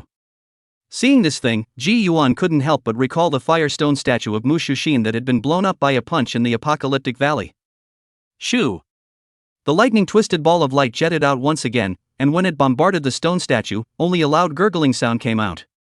It could only be that much. He had heard Mu Shuxin explain that this kind of stone statue was almost indestructible. It's hard to hurt a big guy like that. And for that reason, a lot of people really like to deed these big guys. What to do? Ji Yuan looked at the approaching wooden stone statue and fell into deep thought. Give it a try, Shine Paw. Immediately, the flash vampire's body resembled electricity and made a rapid impact towards the stone statue. Lightning dance. Clang. The robust giant wolf carrying thunder and lightning slammed headlong into this wooden stone statue, but the other party didn't move at all, and even raised his arms high and slammed down. Bang! The ring trembled, and Shining Spirit quickly pulled away from it, sidestepped it, and shook its head at Ji-Yuan. This big guy was too sturdy, plus the person who was controlling it, a 5th-grade Imperial Beast Master, was too difficult to break through. What should he do? If he couldn't handle the giant stone statue, he had no choice but to admit defeat. Ji-Yuan frowned slightly, his mind quickly recalling all the information about this giant demonic statue with Mushushin back then. Meanwhile, somewhere in the corner of the audience. The people sitting here are relatively quiet compared to the rest of the audience, which is full of enthusiasm. Sitting in the front row on the left side was a gentle, middle-aged man with a smile at the corner of his mouth. Beside this middle-aged man was a large man with a serious face and a tall bull. Wood grain demon statue, it is indeed considered to be a restraint against lightning system Imperial beasts. The middle-aged man laughed, inclined his head to the side, and said, "Old Lu, how long do you think it will take for this little guy to react and find a way to cope? It should be quick." The large man's voice was dull and his tone held no emotion. His griffin beast flames are uniquely effective, and happen to be the nemesis of these demonic statues. In the ring, Zhang Bao manipulated the wood grain demonic statue to continuously launch attacks towards the Shining Spirit, during which the demonic statue also spawned vines out of thin air in an attempt to bind the Shining Spirit. Luckily, Shining Vampire was agile enough to pull and spit berserk balls of light at the same time. At the moment, the length of the match, unbiased, was exactly 5 minutes. Took it. Ha ha. In the audience, Zhao Shan looked at the timing of his cell phone and laughed continuously, and on the side, the two women also breathed a sigh of relief. As long as he lasted 5 minutes, theoretically, it wouldn't hurt Ji-Yuan even if he conceded defeat. However, this kind of secretive matter was only known to a few of them after all, so the surrounding spectators cast confused gazes towards Zhao Shan. In their opinion, Ji-Yuan's Imperial beasts were simply unable to break through this giant statue, and if they wore it out like this, Ji-Yuan would definitely be the first party to be consumed. And at this point, Ji-Yuan, who was caught up in a brainstorming session in the ring, suddenly had a flash of light. Right. Mushu Xian had said that the magic statues in the world were infused with natural souls and given life. Though impenetrable on the outside, it can be dismantled with the use of attacks that wound the soul. Back in the Apocalyptic Valley, Secretary Lin had utilized some sort of peculiar means from the Cursed Soul Kingdom in order to shatter her flaming giant statue with a single punch. Immediately, Ji-Yuan retrieved the flash prana. And then, the underworld flame surged once again. Release the red flame execution. The moment Dim showed up, he instantly passed out instructions. Wow! Moment! The roiling chains resembled a green snake, twining towards the wood grain demon statue. These tactics, they don't work. Zhang Bao stood at the back holding his hands, quietly watching. His wood grain magic statue had blocked many strong attacks, and he was confident that this time would be no exception. As the chains coalesced from the underworld flame and bound the demonic statue, the unique ability instantly scorched a gust of blue smoke. This wood grain demon statue sensed the abnormality and struggled in panic. But once the chains are bound, it will be difficult to break free. Almost at the same time, Zhang Bao detected a hint of something wrong. The mind communication that the wood grain demon statue returned to him actually contained pain and fear. What's going on? He hastily looked into midair. A hot, sizzling blade had taken shape and stabbed down hard at the moment he was paying attention. Since the rule, in midair, the ice sky cicada's wings vibrated and swept out. A triple attack, instantly covering Dim in all directions. The scene of 3 Overlord-level Imperial beasts attacking at the same time caused countless people to let out gasps of surprise. This final, it's coming to an end. Because everyone simply couldn't imagine how Ji-Yuan should maneuver the Qilin Roi beast to defuse this wave of triple attacks. But, at the back, Ji-Yuan's eyes sank and he roared lowly, "Unleash, shock and awe. Don't forget, drizzling, it's an Imperial creature." In an instant. Buzz. Daiming stood tall, the green beast eyes flickered with green aura, and then, looking down on everything, the wild and raging monstrous bloodline breath erupted from the body. An invisible ripple spread out across the ring, and the moment the 3 hegemony-level Imperial beasts came into contact with the aura at the same time, they all stopped in their tracks. Next moment. The scene that made the whole crowd gasp again, happened. only to see that the poison wind guile leopard was the first to stoop down, its eyes staring at the unicorn beast not far away as it slowly backed away. In midair, the ice sky cicada even landed on the ground, its wings closed, not moving. Only the devil ape's huge body was vaguely trembling, as if it was fighting against the fear in its heart. And Jibyuan didn't stop there. Although Dim's shock and awe was instantly effective, this bloodline suppression skill was more often used over wild creatures. It was also yesterday that he learned. After the 5th rank, because of the generation of the Imperial Beast space, the Imperial Beast Master could deliberately use his soul power to cover the perception of the Imperial Beast, thus allowing one's Imperial Beast to avoid being intimidated by an opponent whose bloodline level exceeded it. Therefore, he hadn't let Dim release the shock from the beginning to the end. For this moment. Fiery storm. Ji Yuan seized the moment when the 3 Imperial Beasts were shocked at the same time, dimly stepped forward and monstrous green flames swept across the entire field, instantly engulfing the 3 Imperial Beasts. Bloodline shock. Zhang Bao did not expect that he would actually break the game again so easily. The 3 Imperial Beasts were simultaneously incinerated by the underworld flames, and their miserable roars were transmitted telepathically to Zhang Bao's heart. What a Gun! Zhang Bao clenched his fists and immediately retrieved the 3 Imperial Beasts. The fiery storm slowly dissipated, and on the field, Zhang Bao gazed at Ji Yuan for a moment before a new trio of Imperial Beasts flashed out beside him once again. After advancing to the 5th rank, the number of contracted Imperial Beasts was no longer restricted. The first one to appear was the wood grain demon statue that hadn't recovered from its serious injuries. The second one, a unicorn that looked like a dazzling and glittering ice sculpture. This unicorn was eye-catching with ice crystals and had a pointed horn with a flowing 7-colored luster on its forehead, but its attributes could still be seen from the frosty aura emanating from its body. At the same time, Ji Yuan could see that this unicorn was nearly of the same origin as the one that Zhang Di had once surrounded and killed him. And the 3rd Imperial Beast was a strange giant wolf with a surface covered in rocky soil. At this point, the 6 Imperial Beasts that Zhang Bao had contracted after entering the 5th grade had all appeared. The bloodline grades of the 6 Imperial Beasts were all at the Overlord level, enough to crush most ordinary Imperial Beast Masters. Zhang Bao's soul power spread out, covering the senses of the 3 Imperial Beasts, and this time, the bloodline pressure would no longer be effective. On the stands, everyone's eyes were focused on Ji Yuan. The shock that this youth had brought to them this night had been too much. However, at this moment, along with Zhang Bao summoning 3 different Imperial Beasts once again, everyone knew that this duel was about to end. Nobody loses out on the same thing twice. Zhang Bao, who was a 5th grade Imperial Beast Master, was even more so, and in everyone's thoughts, there was only one possibility for Ji Yuan to break the game this time. He was able to make both the Qilin Beast and the Thunder Wolf fight together. Unfortunately, Ji Yuan was only a 6th rank, and this possibility was non-existent. Phew! What a great fight, Ling Yun City Ji Yuan, I'll remember this person. I can't imagine that after the battle began, every time Zhang Bao took the initiative, this Ji Yuan was able to find a way to neutralize it, only, perhaps it can only go so far. Isn't Ji Yuan's performance enough? Which 6th grade Imperial Beast Master can engage a 5th grade for such a long time? This Ji Yuan is simply a supernova. Snort! From my point of view, Ji Yuan was just lucky and happened to have an advantage over the Imperial Beasts. That's right, in the end, it's still because Zhang Bao was gullible. In the first round of the 3 Imperial Beasts linking up, Ji Yuan luckily relied on his Imperial Beast bloodline to crack it, so I'll see what he'll do in this second round. There are voices of support, and naturally there are voices of opposition. The entire crowd, and not all of them, were in favor of the lowly downtown guy. These people, compared to Jibyuan's making history. They needed Zhang Bao to win in a crushing fashion more than anything else to keep the prejudice in their minds against the lower urban areas. For a while, the two groups of people directly quarreled. After all, a large portion of Ji Yuan's supporters were all downtown citizens who ranked low. Outside the arena, there was a lot of bickering, while inside the arena, Zhang Bao stared at Ji Yuan for the first time as coldness surfaced in his eyes. He had wanted to gain enough attention by showing off his status as a 5th grade Imperial Beast Master on the final stage. It hadn't occurred to him that this opponent exceeded his expectations.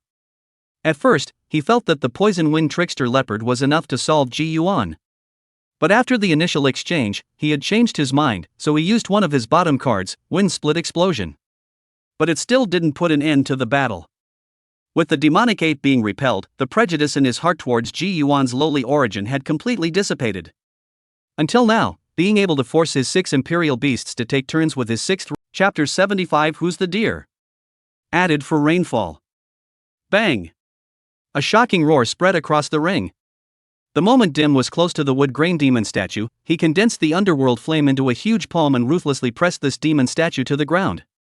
The soul-scorching flames caused the demon statue to struggle frantically, but the palm made of flames didn't budge.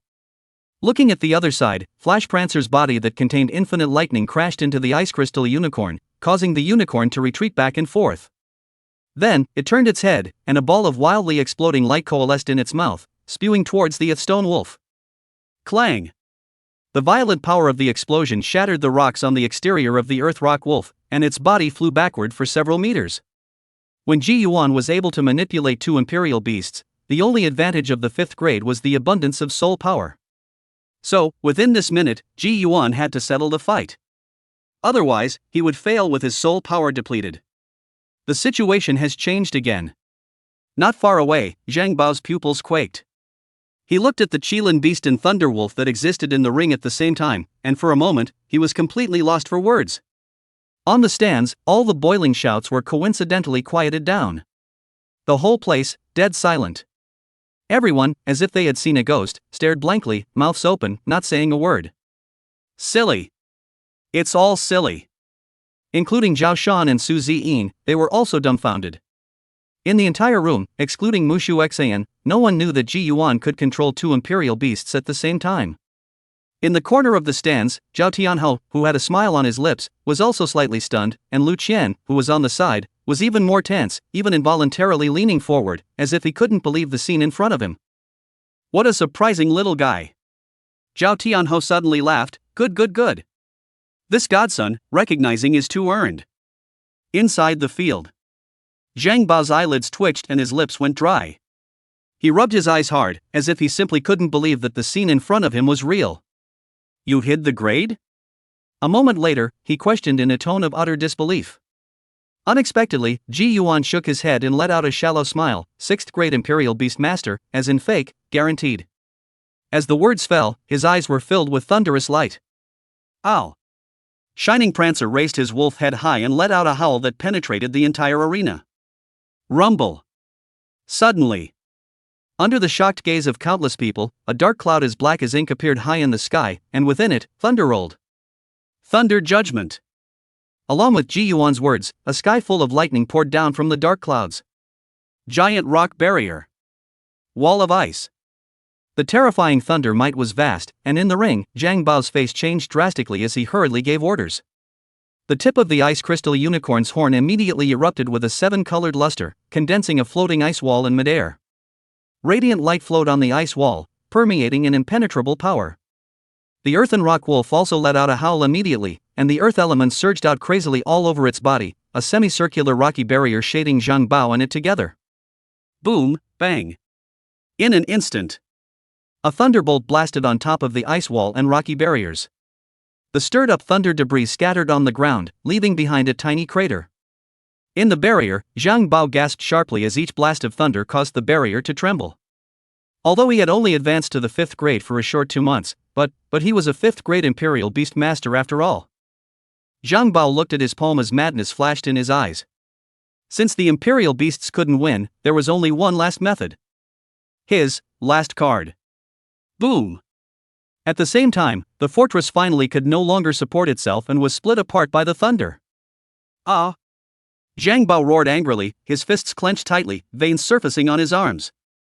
High above, the dark clouds gradually dissipated. It's getting close, Jibyuan, and it's getting close to the limit. After all, it wasn't the 5th grade, and manipulating 2 beasts at the same time, he could only last for a minute at most. Ji Yuan. Next, will be my last strike. If you can take it, this final counts as your win. Zhang Bao's roar resounded through the clouds, and Ji Yuan's gaze was grave as he recalled Shining Spirit and Dim to his side, struggling to adjust his final state. Only to see that the wood grain demon statues, ice crystal unicorns, and earth rock wolves on the field had turned into a ray of light and drilled into Zhang Bao's chest. Boom! At first glance, an extremely terrifying soul power fluctuation erupted within Zhang Bao's body. It's the Zhang clan's resonant battle technique, soul melting lead. My goodness! Ji Yuan actually forced Zhang Bao into such a situation. I've heard that this soul-melting lead is an extremely rare, resonant battle technique jointly initiated by a royal beast master and a royal beast, and it's a real treat to be able to see it with my own eyes today. However, this soul-melting lead seems to have a not-so-small after-effect. As I recall, after casting it, it will make the Imperial Beast Master's entire body weak and paralyzed for 7 days and 7 nights. TSK, to be able to force Zhang Bao to use this move, Ji Yuan, though defeated, is still honored. In the corner, Zhao Tianho's smile remained the same as his eyes swept over Zhang Bao and, finally, coalesced on Ji Yuan. Godson, how would you take this last move? In the ring. The rampant and raging soul power fluctuated. However, what he didn't expect was that his well-timed charge had directly penetrated the bodies of the two beasts. Phantom.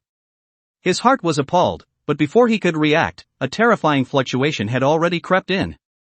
You. Only to see, Ji Yuan's face was pale and the corner of his mouth lifted up in an arc as he appeared in front of him at an unknown time. Soul shock. In his defenselessness, Ji Yuan's palm pressed against his chest, and terrifying soul power fluctuations exploded. At this final moment, Zhang Bao was ultimately a 5th-grade Imperial Beast Master, and he quickly reacted by similarly pouring out his internal soul power madly at Ji Yuan. Bang! A shocking roar. Chapter 76 Victory and Defeat Undecided. The ring. The obscuring mist created by dimming and shining spirit was slowly dissipating. The entire audience, hundreds of thousands of spectators, all stood up in unison. They knew that this was the last wave of the two to clash, and who was the deer in the headlights? Zhao Shan grabbed his hair with both hands, not daring to breathe. Mu Shuxin gripped the edge of the bleachers, her beautiful eyes flashing. Su Ziyin's small hands clenched tightly, her heart constantly praying. When the last of the fog cleared, on the field, one man stood and one man fell. The man standing is Zhang Bao. Shasta. A portion of cheers went up. Zhao Shan, Mu Shuxin, and Su Ziyin, the three of them sighed deeply when they saw this scene. However, it was soon released. After all, the other party was a 5th-grade Royal Beast Master, and it was already very good for Ji Yuan to be able to fight like this. Those who supported Ji Yuan similarly fell silent, listening to the cheers of Zhang Bao's supporters, even though they also knew that a 6th rank defeating a 5th rank was simply a pipe dream. But, in the hearts of the Ji Yuan supporters, there was still some disappointment. Put. Suddenly, Zhang Bao, who was standing in the middle of the field, spat out a mouthful of blood. And then, his body sank down straight backward. At the same time, the handsome youth lying on the ground made a move. He was seen rolling up, struggling, on his hands and knees, and staggering to his feet. A strong sense of dizziness and weakness continued to assault the entire body. Ji Yuan's eyebrows twisted into a ball, covering his mouth and coughing violently a few times. The palm of his hand trembled slightly, and the coughing he had just done brought out a pool of scarlet blood. His eyelids trembled, and at this moment, a terrible sharp pain came from his left rib. In the clash just now, his soul shock strike had broken Zhang Bao first, causing his opponent to not fully strike his attack. But even so, based on the way the slightest breath now produces a sharp pain, I'm afraid his left rib is not in a good condition. That's all. Ji Yuan covered his ribs with one hand while staggering over to Zhang Bao. The palm of his hand lightly beckoned, and the shining prana figure appeared. Because of Ji Yuan's current bad condition, along with the fact that there was very little soul power left, Shining Spirit looked sickly as well, and the beast's eyes were slightly drooping. Nevertheless, the shining vampire complied with his thoughts, slightly opening his large mouth. A tiny ball of wildly exploding light coalesced, pointing directly at Zhang Bao's head. Good. Zhang Bao lay on the ground, panting heavily, his sight firmly locked on Ji Yuan. I, for one, recognize. Before the words were finished, Zhang Bao seemed to have reached his limit. His eyes rolled over and he lost consciousness. Even if he didn't say the third word, but, with the current scene of Ji Yuan still being able to summon the Imperial Beasts, victory or defeat, there was no need to say anymore. The last breath hanging in the air was let out by Ji Yuan in a long exhale. Finally, he couldn't carry on either, and with two black eyes, he lost consciousness. Winning. The whole room, silent. No one could believe that the ultimate winner of this battle of the 5th rank against the 6th rank would be Ji Yuan. Ow. In the meantime, Zhao Shan in the audience seat had red eyes and directly let out an indescribable howl. Immediately afterward, a huge banner appeared in his hand with a flash of the royal ring. Mu Shuxin's similarly pretty face excited to the extreme, the two old self-taught one-person pulled a corner, directly open this banner. At the same time, Zhao Shan read the content of the banner out loud like a madman. Tremble everyone, you're facing the number one rising star of Linyan City, the number one fierce man of Linyan City, the number one imperial beast master of Linyan City, Ji Yuan. Jibyuan is the champion. Ji Yuan. Mu Shuxin was also holding up the banner, not caring about the image of a beautiful woman, jumping and shouting. The enthusiasm of the two instantly set the others ablaze. In a split second. This scene struck the crowd as strange. There is another way. Inside a room. Several people sat casually, and in front of them was a huge screen. A scene from before Zhang Bao's coma was repeated on it. I, for one, recognize. His words were clear and repeated over and over again. This is the only point we can capitalize on. A woman stood in front of the screen, her eyes sweeping across the rest of the room as she said, Zhang Bao didn't admit defeat. And Ji Yuan has fallen into a coma, so this final is considered a draw. It's just that, in that case, I'm afraid the others won't buy it. Indeed, those ranked downtowns already have grievances, if they make such a mess, will they? Gentlemen. The woman said in a cold voice, I don't think you guys have understood what the consequences will be once you let this Ji Yuan win the title. First, his winning the title will put no more obstacles in the way of Old Man Yang's plan to merge downtown. Do you really want to merge with those lousy low-level urban areas and share resources with them? This Ji Yuan came from a low-level urban area, and now he has countless supporters. Once Ji Yuan wins the title, the merger of the downtown area will also be completely finalized. Incorporating the downtown area, not only will our wealth suffer, but even our business will take a serious hit. Gentlemen, please think carefully about the consequences of this. After the woman finished speaking, the remaining few people in the room were silent. A moment later, a man spoke out, this Yang Qing is cold and unsympathetic. If this matter of merging the downtown area really materializes, I'm afraid that part of our business will not be able to continue. Muli, what are you going to do? The other few were silent, as if they were acquiescing to the man's words. Seeing this, a cold smile spread across the corner of the mouth of the woman named Muli as she said, it's very simple, utilize the rules and change the winner of this match to Zhang Bao. There have been previous finals of the downtown competition, and there have been instances where both sides were unconscious. And the final result of the contest will be voted on by 120 municipalities, and the one with the most votes, the winner. Well, this is within the rules, and the key point is still because Zhang Bao didn't personally say he admits defeat. Her words caused the people present to nod their heads after pondering for a moment. Go ahead and run it like you said. Chapter 77 What's the math? Shame on you. Guanmian City, a certain upscale restaurant, inside the box. Zhao Shan was furious. Mushu Xian and Su Ziyin also frowned slightly. At the moment, it's the night after the final. After all, it was the number one ranked city, the medical level naturally needed no introduction, and after only one night, Ji Yuan recovered as before. Only, he did not expect that the next morning, the final result would be a draw. What's the count if it's a tie? Ji Yuan played with the cutlery in front of him and looked at the three. They were all young masters of the Imperial Beast family, so they naturally knew a bit more about this situation than he did. It has happened before, and the final result will be voted on by the 120 municipalities, the 5 great clans, and some specific people from the Imperial Beast Alliance. Then, the winner is decided by the number of votes. Su Ziyin spoke softly, and just as she finished speaking, Zhao Shan immediately cursed, Aiba. Letting old Ji and Zhang Bao compare votes? On the side, Mu Shuxin said, there's no need to be in a hurry. The rules state that if both sides involve personnel from the 5 great families, to avoid suspicion, the 5 great families cannot participate when voting. That's true, but there's no guarantee that they'll do anything in secret. I'll have to contact Pops. With that, he immediately got up and went to the phone. At this moment, Su Ziyin suddenly said softly, I will think of a way for you. No need.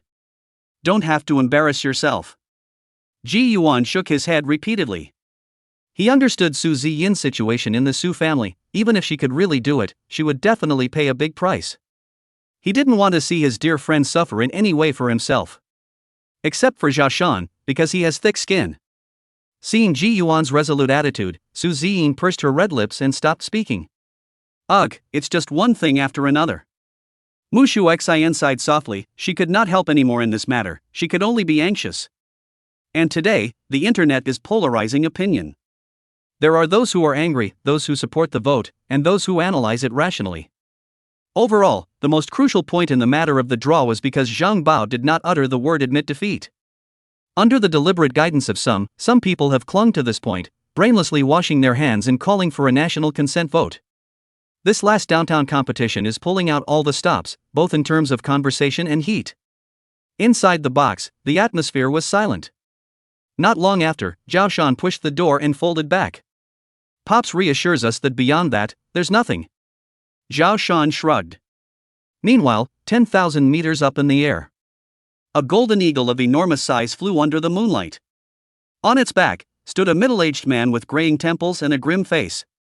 The golden eagle didn't know how long it had been flying, and at a certain moment, it suddenly swooped down.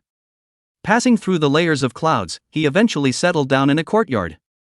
It landed silently, and the middle-aged man leapt down to retrieve it. Tanha. Just as he stood still, a pale male voice sounded from the corner of the courtyard. Tan. He looked over and saw an old man with a cane in his hand and a stooped figure walking slowly forward. I know what you came for. The old man laughed. Come inside and sit down? Tan. He seemed to be in a bad mood, and after nodding his head, he nonchalantly walked into the house.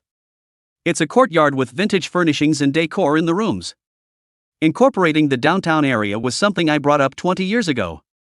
The old man sat down in his chair with his cane, trembling, and said, at that time, you were the only one who supported me. Some people, who have been in high places for too long, so long that they think everyone in the world is living the same, paper-thin life as they are. The good thing is, over the years, someone finally woke up and started supporting my program. The old man spoke to himself, his wrinkled pale face seeming to be gathering some sort of emotion. What good is a support program? Tan. He grunted coldly. Why would they suppress such a beast royalty genius like Ji Yuan? Why would they rule this match as a draw? After all, isn't it because of the word, prejudice?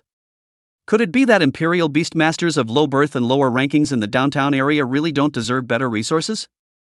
You need to calm down. This kind of thinking has been ingrained for a long time, and it's not something that can be fixed with a flick of both hands. The old man let out a long sigh. I've been trying to change for so many years. Change? The prevalent anger under his eyes filled the room, but Tan. He remained calm. If you really want to change all this, you should stop this farce from being created. Tanha. The old man shook his head. You should know that this matter is within the rules. Moreover, those who support Zhang Bao are not a few. Take a moment, Mayor Tam. He said leisurely, a tie vote is not a bad thing. Perhaps it will be able to bring this Ji Yuan's reputation to the next level. That's only if someone doesn't tamper with it. Tan. He grunted coldly. Isn't that what you came to say? The old man glanced at him. Don't worry, I will supervise. The words fell. In that case, I'll trouble the teacher. Tan. He changed his face in a second and stood up, bending his head slightly as a sign of respect. It's getting late, so I won't disturb the teacher's rest. I'll go first. After saying that, Tan. He pushed the door out, came to the courtyard and summoned the golden eagle, disappearing in a flash.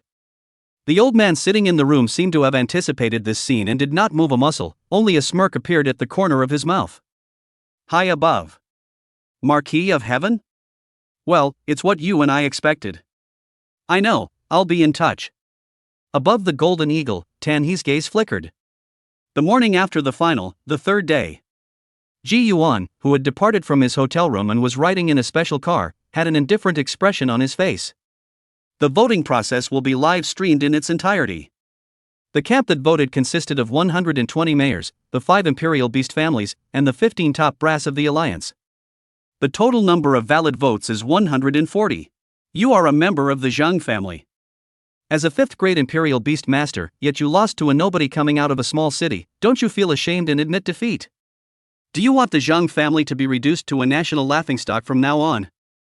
Asshole, if you don't go today, get out of the Zhang family and never come back. Chapter 78 Determining Victory Plus for the Great Lion. The voting venue, located in the northern part of Guamian City, a huge hall in a circular shape. Compared to the vibrant atmosphere of the final site, here, it seems depressing. 120 mayors were neatly seated in the circular hall. The 10 top executives of the Imperial Beast Alliance were seated at the front position of the hall. As for the central figures of this scene, Ji Yuan as well as Zhang Bao, the two were arranged in the center of the hall, with 2 simple tables and chairs, and the two were seated facing each other. The whole atmosphere of the meeting was depressing and serious. There were no hangers-on. Due to the final day, there was a scene where both players were unconscious, resulting in a tie. According to the rules, today, the voting process will be held, with the mayors of all the cities in the country and the senators of the Imperial Beast Alliance voting together. The voting process will be streamed live in real time and under national scrutiny. At the top level of the Imperial Beast Alliance, a middle-aged man with a beard spoke in a serious tone. When he finished speaking, he simply sat down. Click. The mechanical voice sounded. A translucent screen was projected behind Ji Yuan and Zhang Bao. At the same time, two buttons popped up in front of the mayors present and the senators of the Imperial Beast Alliance, one red, one blue. The screen also split in two at this point, changing to blue and red. Blue, for Jibyuan. Red, for Zhang Bao. I ask all participating mayors and senators to begin voting for your favorite winner by combining the performances of this year's competition. The cold mechanical voice did not contain a trace of emotion, as if it were an intelligent butler in a rest area. Almost as soon as its words fell, all those involved in the voting pressed the buttons in front of them. One time. The screen behind Ji Yuan and Zhang Bao floated out the downtown area represented by the voters. Outside, Zhao Shan, Mu Shuxin, and Su Ziyin were each at home, while keeping in front of the TV, watching the live broadcast. The hearts of all three were in their throats as the real-time vote counts appeared as well as changed. On the live feed, it could be seen that Ji Yuan and Zhang Bao's votes were increasing at nearly the same rate. Jibyuan 20, 21, 25. Zhang Bao 23, 24, 26. The votes between the two bit off more than they could chew, and it was a moment that had the whole internet talking. Holy, look at the momentum, it's not going to be another tie vote, is it? Can't say for sure. 10 senators haven't done it yet, the votes are now contributed by 120 mayors, can't tell. Alas, the votes of the two have come to 50, so close that it's not good to say it's a tie. What is this? 120 cities split in half? No. Zhang Bao's vote count stopped. Stopped at 56. And Ji Yuan's is still going up. Pop-ups flew across the air, and in an instant, exclamation points nearly took up the entire screen in the live broadcast. Inside the venue. As the soaring votes gradually slowed down, or even stopped. In the end, Ji Yuan's vote count was at 64. The number of votes for Zhang Bao, on the other hand, is 56. Between the two, there is a difference of 8 votes. But everyone wasn't happy. Because, that's just the votes of 120 mayors. When the 10 alliance senators pressed the voting button with expressionless faces, Zhang Bao's votes, once again, began to change. In the blink of an eye, Zhang Bao's vote count soared to 64. Tied vote. But, it's not over yet. As the red and blue screens, two names surfaced at the same time, the votes for Ji Yuan and Zhang Bao, rolled simultaneously. Double-double, eventually settling at 65. At this point, all 130 people have finished voting. Of these, out of 120 mayors, Jibyuan received 64 votes. And of the 10 alliance senators, Jibyuan had only 1 vote. Asshole. How dare someone turn against us? Inside one of the houses, the sound of a glass breaking rang out. A woman screamed and cursed in exasperation, "Asshole! Asshole! Asshole!" Immediately afterward, she instantly dialed a phone number. Inside the meeting hall, Tan He, who was sitting on the side, had a calm expression, and a hidden light flashed under his eyes. His gaze swept over the bearded man among the senators, the one who had cast his only vote for Jibyuan. This was unexpected from Tan He. According to the plan, Ji Yuan should lose this vote by 1 vote. The other mayors exchanged eye contact. They, too, hadn't expected it to be so dramatic. Vote count complete. The mechanical voice sounded, due to the tie vote between both sides, in accordance with the additional rules, the 4 Imperial Beast families will be notified to head to the venue for the final vote.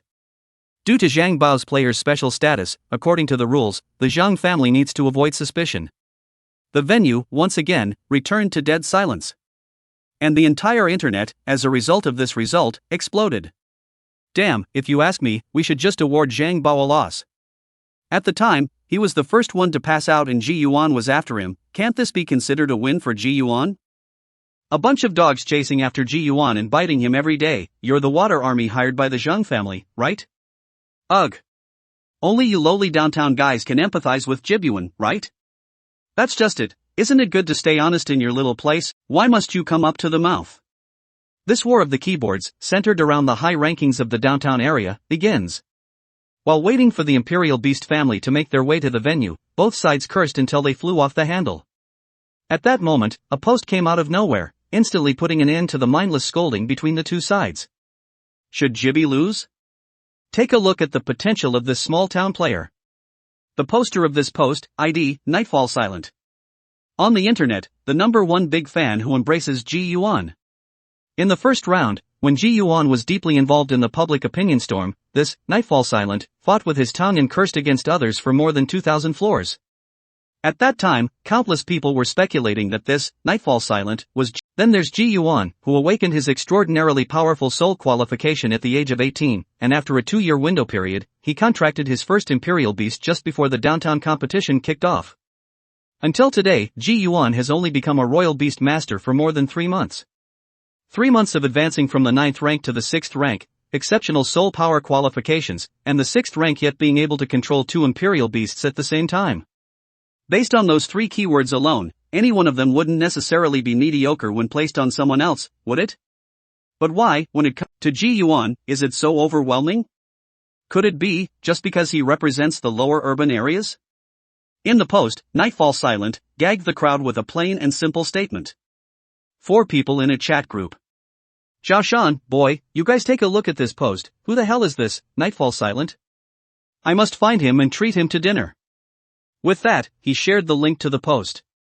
Mushushin, I'm reading it, it's so well said, I'm getting the feeling that this is the water army that Old Tan spent a lot of money to hire for Ji Yuan.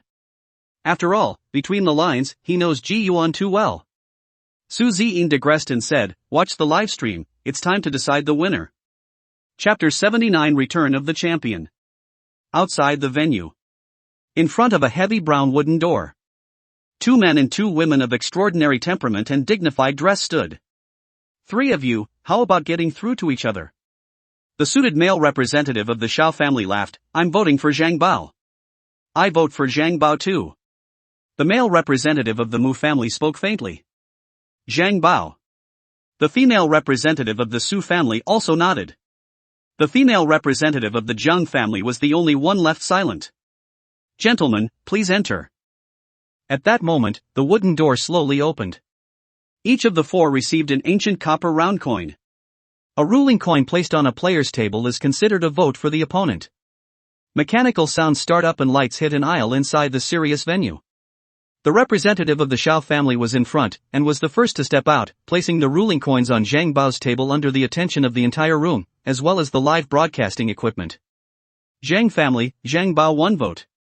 The Mu clan's representative followed closely behind, taking the same steps and walking to Zhang Bao's table without hesitation, gently putting down the ruling coins.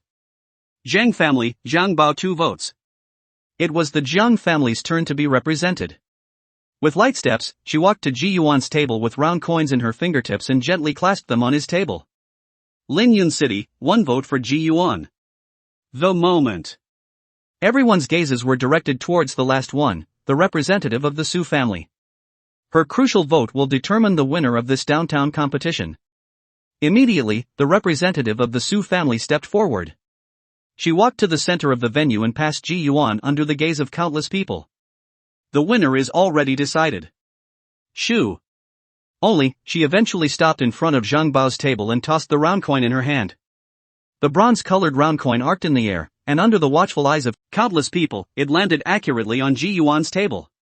The sound of round coins hitting a wooden table rang out, and the representative of the Su family flashed a grin at the camera. Flat again. The representatives of the Shao and Mu families who retreated from the scene all had a heavy expression on their faces, and of the 5 great families, their 2 families were closest to the Zhang family. The Zhang family was so powerful that their socialization with any family was just right, not too deep and not too shallow. Only the Su family, withdrawn, quiet, do things as they wish, such as now, no one can know what these Su family members are thinking in the head. There was silence. I don't know if the crowd was again surprised by this result. The votes are tied, and according to the additional rules, it will be the 3 alliance senators who will make the final decision. A mechanical voice broadcasted while 3 uniformly sized screens were projected in the center of the venue. The screen flickered like a splash screen, as if some sort of remote connection was being made. At the same time, somewhere inside a quadrangle, Let's not let this farce go on any longer. How about abstaining, gentlemen? You mean, keep the end result a draw and share the title?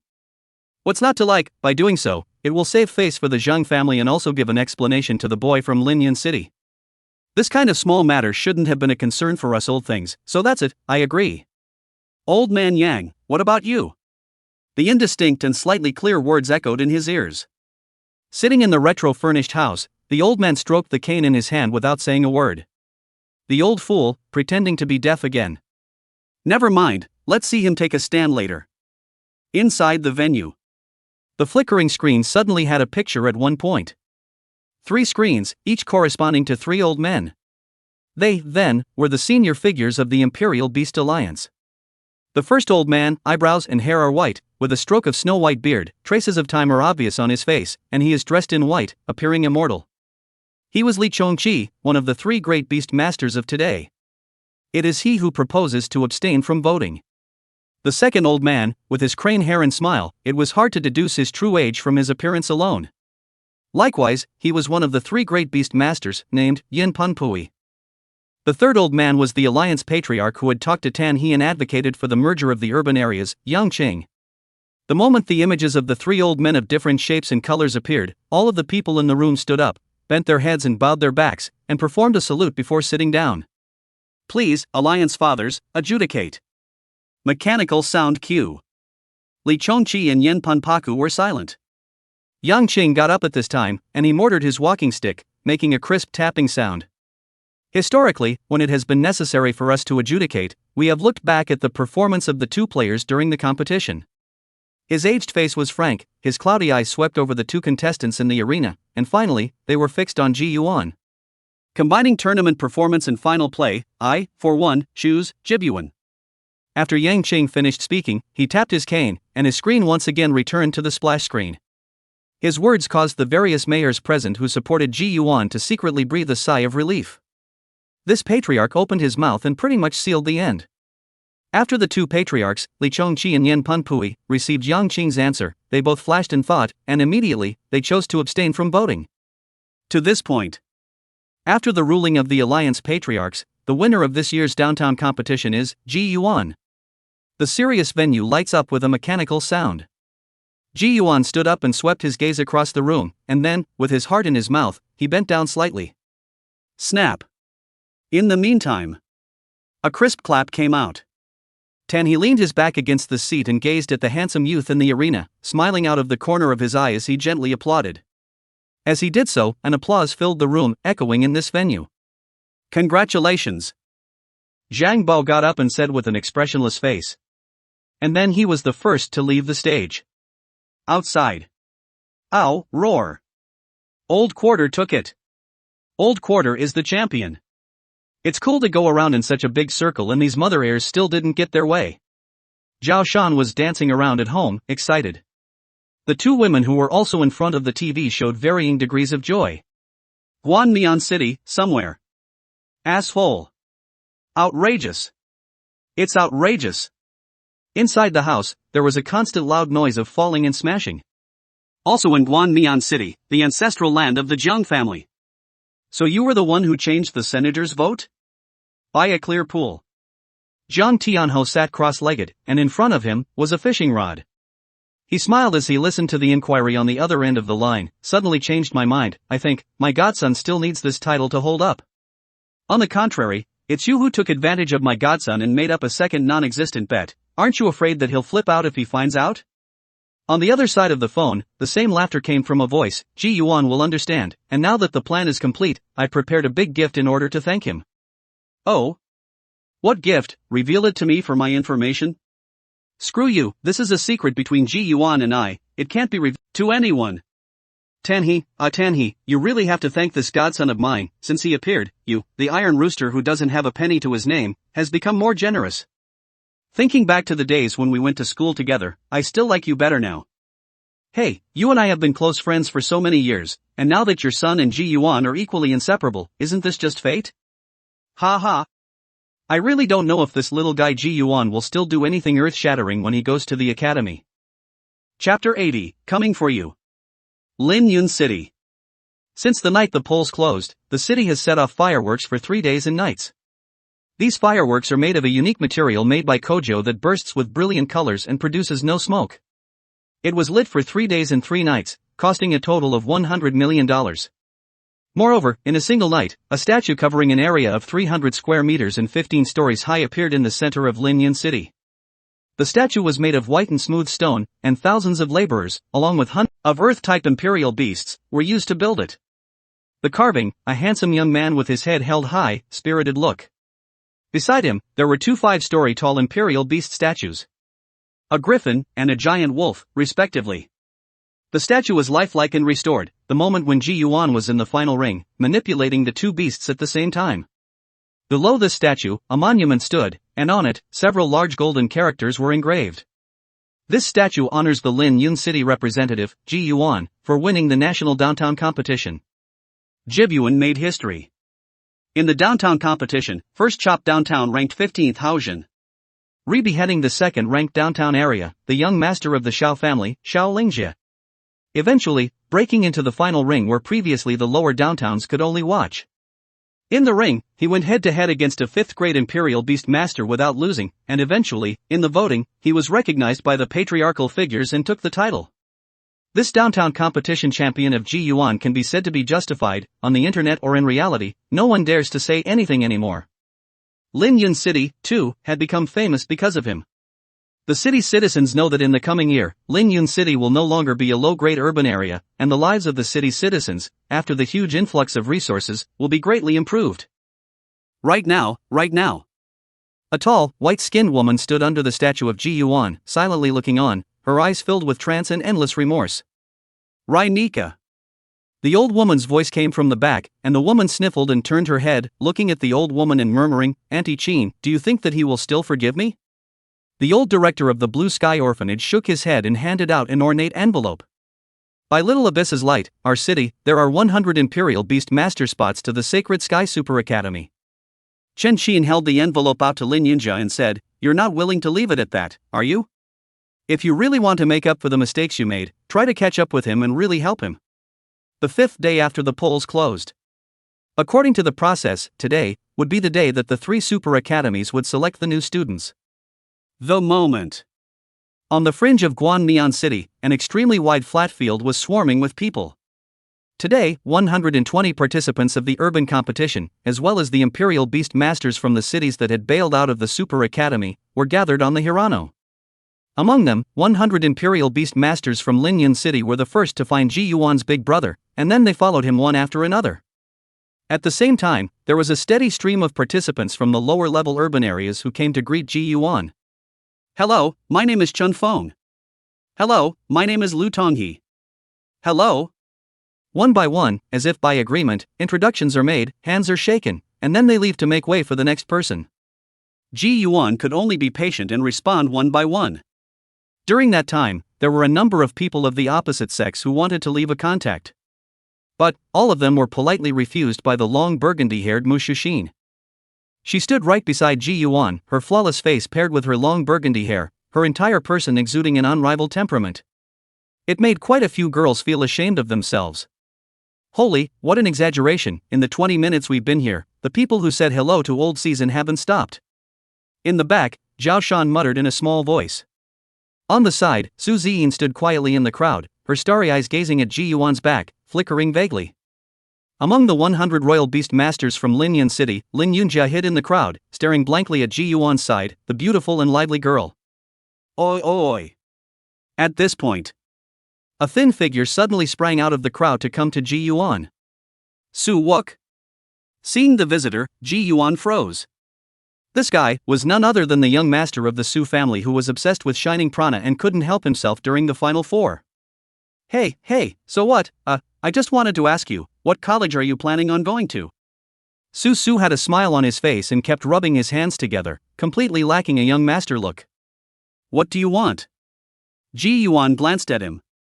Following your lead, of course. Su hemmed and hawed. Poof. You're eyeing Ji Yuan's imperial beast, aren't you? Suddenly, a cold grunt came from the back. Susu's smile froze, and his eyes widened when his sight crossed over Ji Yuan's right shoulder and saw the melon-faced, ice-colored girl. Sister? Sister. Kissing sis?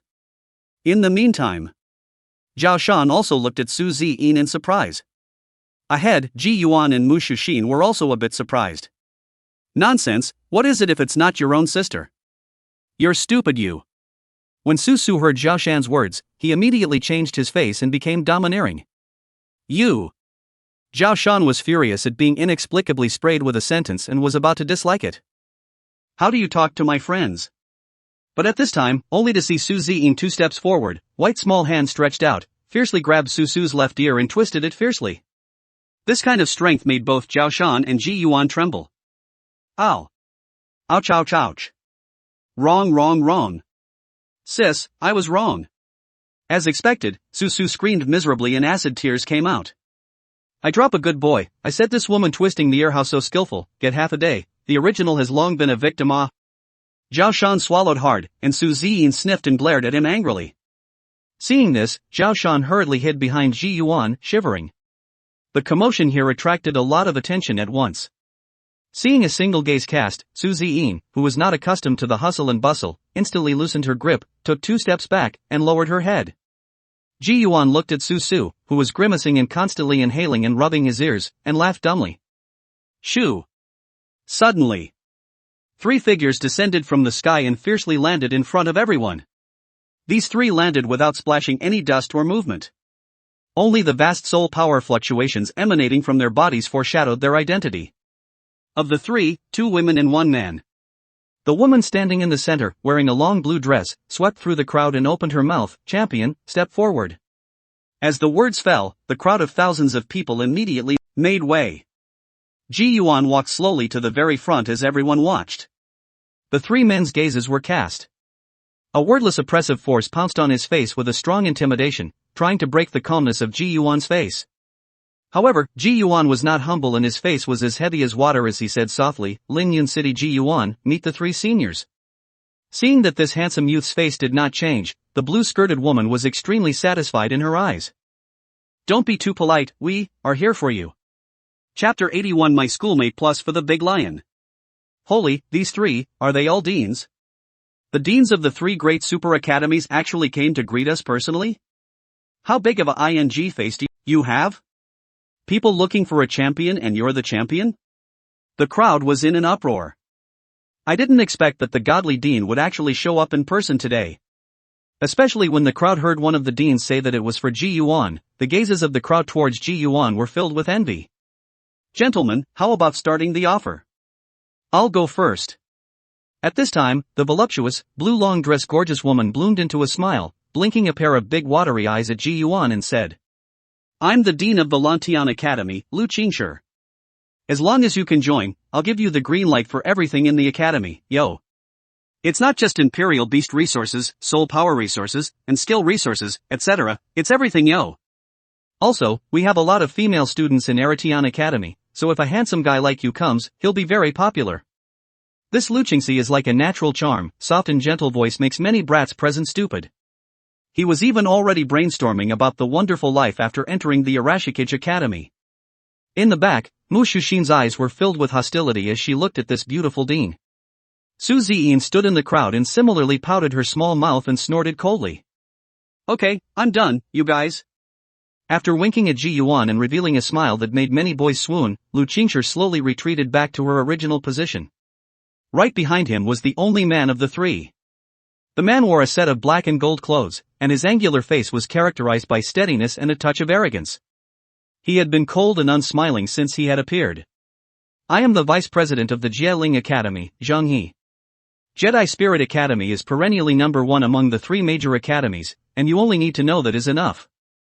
Zhang He's tone was flat. In fact, this trip was meant to be for show, a champion of the downtown competition only, although this... Do you understand the ing choice? The cold and colorful Tang Yi didn't have any scruples at all and directly retorted for Ji Yuan in cold words. Ch.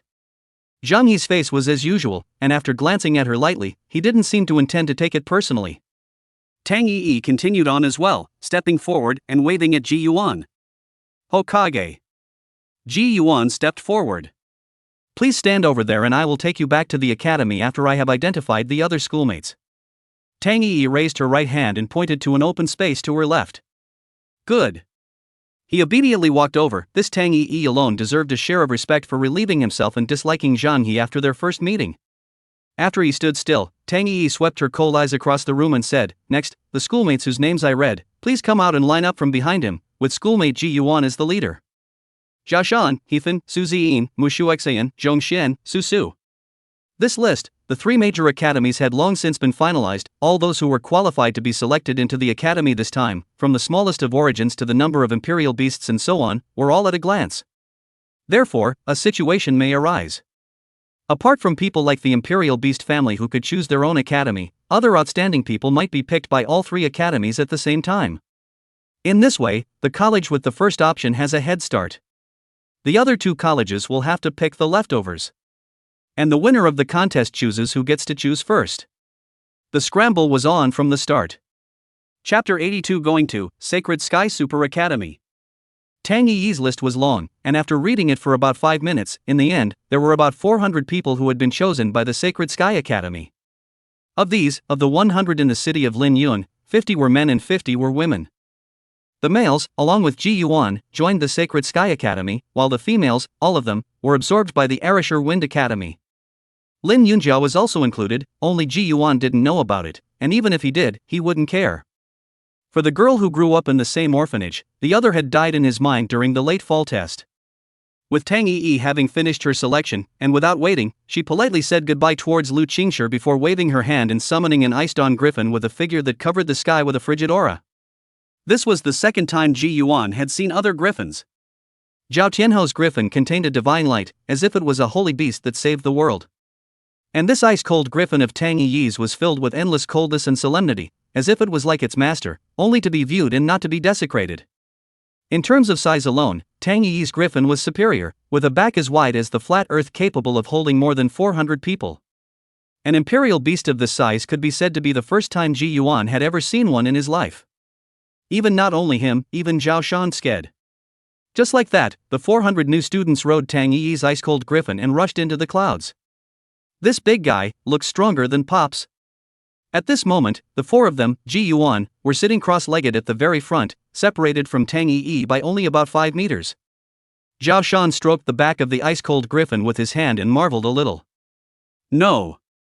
Su Ziyin lightly shook her head, her starry eyes gazing at Tang Yi's back as she whispered, "The strongest of the only remaining griffin races in the world today is Uncle Zhao's Sacred Peak Griffin. Then there is the Yen Peak Griffin and the Dark Peak Griffin. As for this Cold Peak Griffin, it can only be ranked last. However, the upper limit of the bloodline of these griffin races are all of the mythic level, already belonging to the topmost imperial beasts in the world."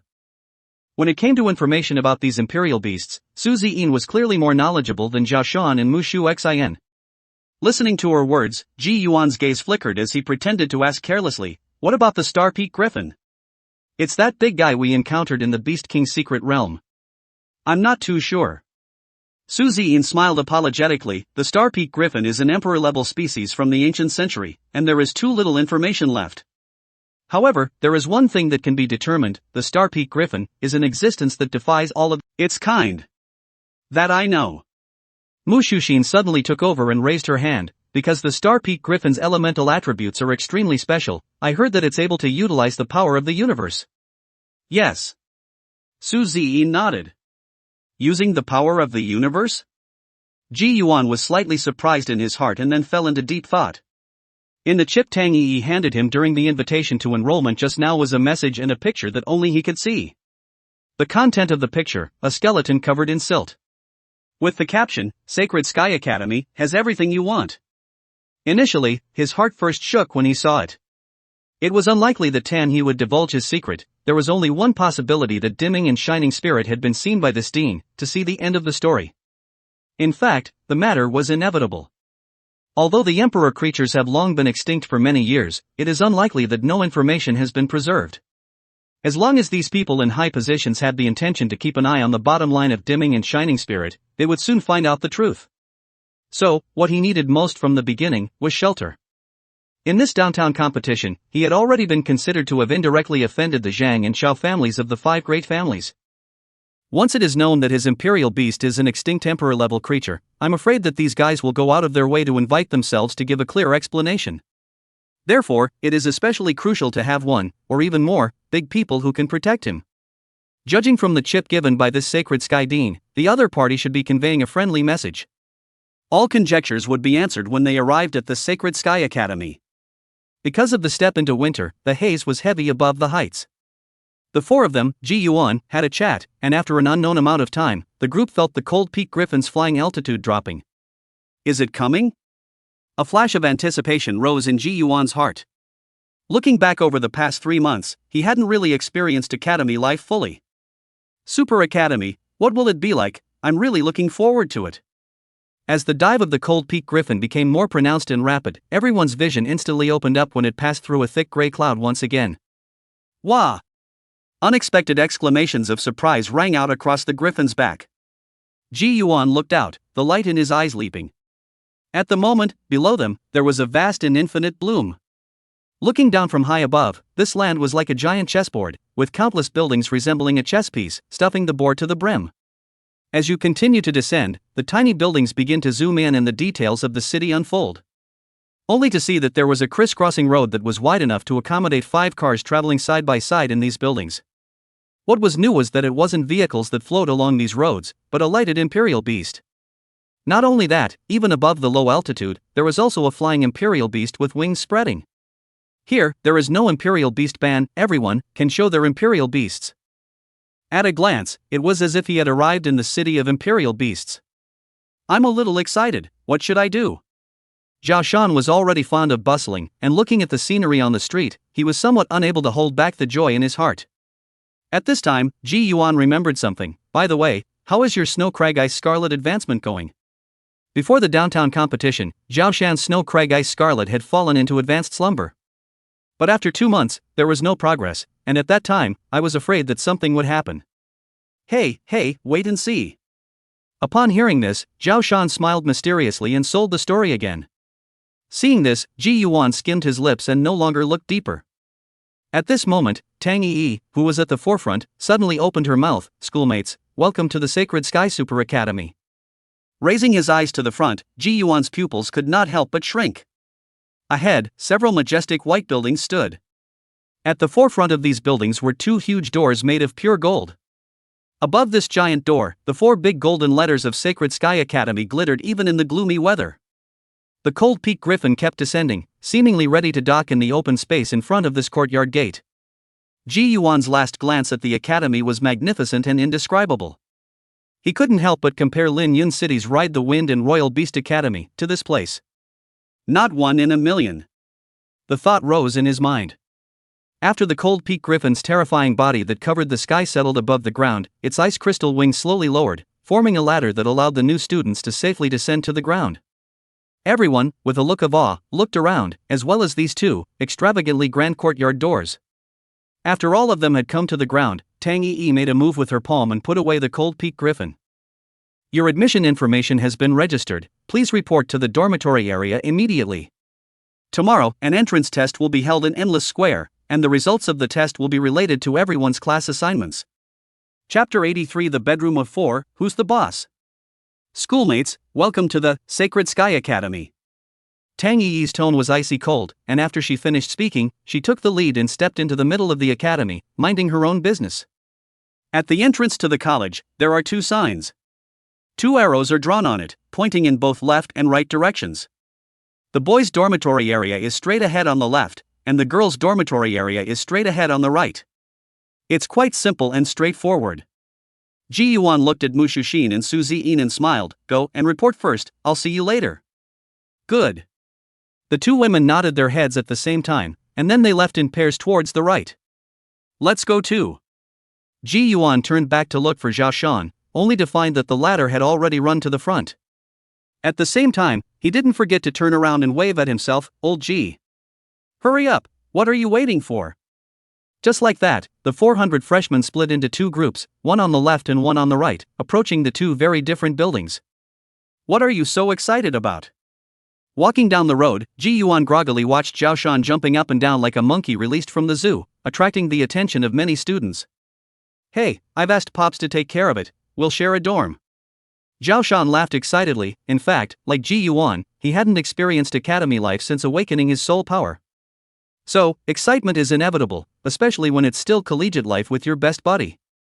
When they arrived at the boys' courtyard, both Ji Yuan and Zhao Shan couldn't help but stop in their tracks. The building in front of him, 10 stories high and hundreds of meters wide, was shaped like a sharp giant sword, sticking upside down above the ground. The building is painted gray and white with a whimsical texture. Walking into the courtyard, the wide and incomparable courtyard was empty, as if it was specially designed for the new students to report and purposely avoided the old students completely. At the entrance to the first floor of the dormitory, a balding man with a cold face and black-rimmed glasses sat. When Ji Yuan and Zhao Shan took the lead and approached, the bald man raised his head with a swish. Sharp eyes shot at the two, causing Zhao Shan to involuntarily shrink his head. Brush your face first. The bald man raised his hand and pointed to a machine hanging in mid-air off to the side. Ji Yuan walked over and a blue light shot out, sweeping across his face. A little while later, the light retracted and a female mechanical voice broadcasted, "Freshman Ji Yuan, dormitory 8th floor, room 811. Pop." To one side, a small drawer suddenly popped out of the wall, and then, Ji Yuan and Zhao Shan took the lead in taking the elevator to the 8th floor. The aisles are wide and definitely not bad compared to the size of the dorms. Walk to room 811 and the door locks clear for facial recognition. With the heavy entry door opening, the scene that came into view made Ji Yuan freeze in the doorway. Seriously? On the side, Zhao Shan was similarly a bit surprised. This so-called 4-room dormitory not only has a living room, kitchen, and balcony, but even their respective rooms are separate. Is this what the Super Academy is all about? This condition is also fantastic. The two men closed the door and looked through all 4 separate rooms. The dormitory is fully equipped, not only with home furnishings, but also with small items such as household goods. And the one room against the innermost was the largest of the 4 in comparison. Old quarter. You're staying in the biggest room, right? Zhao Shan pointed across the street and said, "How about I live across from you?" Seeing Ji Yuan somewhat hesitant, he went on to say, "What's there to think about? The two of us first come first served. Anyway, there are still 2 empty rooms, Before the words were finished, the door to the dormitory was suddenly opened. "So you have a wolf-type imperial beast too? Holy, why don't you let me see it later then?" At the same time, a voice entered the room as the door swung open. Ji Yuan and Zhao Shan were both stunned when they heard this voice and looked along, and as expected, the lean Susu pushed his way in. He was similarly stunned when he saw that there were people standing in the room, and then, when he saw the appearance of one of them, he directly let out a scream, "I'm going to." Ji Yuan. You live here too? Holy. What kind of luck am I in? Susu flew to the house at once, and that look almost made him cry with joy. Ever since he had seen Shining Spirit at the Final Four, he had thought about it day and night, wishing every day that he could observe this king of the wolf-type imperial beasts up close and personal again. Before he was admitted to the hospital, he had begged and pleaded in his heart for the desire to be assigned to the same dormitory as Ji Yuan. I didn't expect that to actually materialize. At that moment, he looked to the side where Zhao Shan was surveying himself with a strange look. Why are you here? What, I live in 811 too, you have a problem with that? As soon as the two met, they were at swords drawn. Well, a figure walked in the doorway once again, and Ji Yuan froze when he saw the visitor. The last member of this 4-person dormitory was a strong man with a tiger's back and thick eyebrows. When this burly man walked in, he was the first to look at Ji Yuan and revealed a naive smile, "Hello again." This person was none other than Zhong Xian, who lived in Villa 93 within the rest area of the downtown competition. What a coincidence. Ji Yuan smiled and nodded. The man had made a pretty good impression on himself, smiling every time he encountered him. So far, all 4 people from dormitory 811 had arrived. Su, who was good at messing things up, played straight with permutations. Since we have all the people in the dormitory, the first thing to do is to discharge the oldest, the second, the third and the fourth. Su tilted his head as if he wanted to run rampant and say that he was in charge. But when the line of sight swept over Ji Yuan, he couldn't help but feel a little weak. Ahem. Su pretended to cough a few times and looked at Zhao Shan and Zhong Xian. Eventually, he locked his target and stared at Zhong Xian. "Brother, you tell me, who's the right person to be the boss?" Zhong Xian sniffed, scratched his head, and said in a simple and honest muffled voice, "I don't know either." "How about this, I'm the youngest, I'll be the 4th oldest." You're young? You look just like my Uncle Lu. Zhao Shan said incredulously. Zhong Xian's looks were indeed mature, but it was also true that he was only 21 years old. Once he was told off by Zhao Shan, he didn't get annoyed and just giggled. Seeing that this guy did not fall for it, but instead recognized the oldest four directly, Su cursed in his heart, looked at Ji Yuan, scratched the tip of his nose and said, "So what, brother Ji Yuan, do you think that the boss this position? You want to be the boss?" Ji Yuan smiled lightly and said, "Can you beat me?" Chapter 84 Who's the Dick? Su froze in place, wanting to retort, but couldn't, and could only say 3 good words in his heart. With this tournament winner, the boss position is kind of out of the question. Pop. At that moment, a hand rested on his shoulder. Su turned his head, but he saw Zhao Shan smiling brightly. "Lao San, you're a good arranging combination, so that the few of us are even a lot closer in terms of address." Cut. What did you think? Su immediately smiled with his eyebrows when he was complimented by this, but in an instant, he sensed that something was wrong. Who the hell is the third? If I can't be the boss, I'm the second. Of the 4 of us, I have no problem with Season being the oldest, but the second has to be me.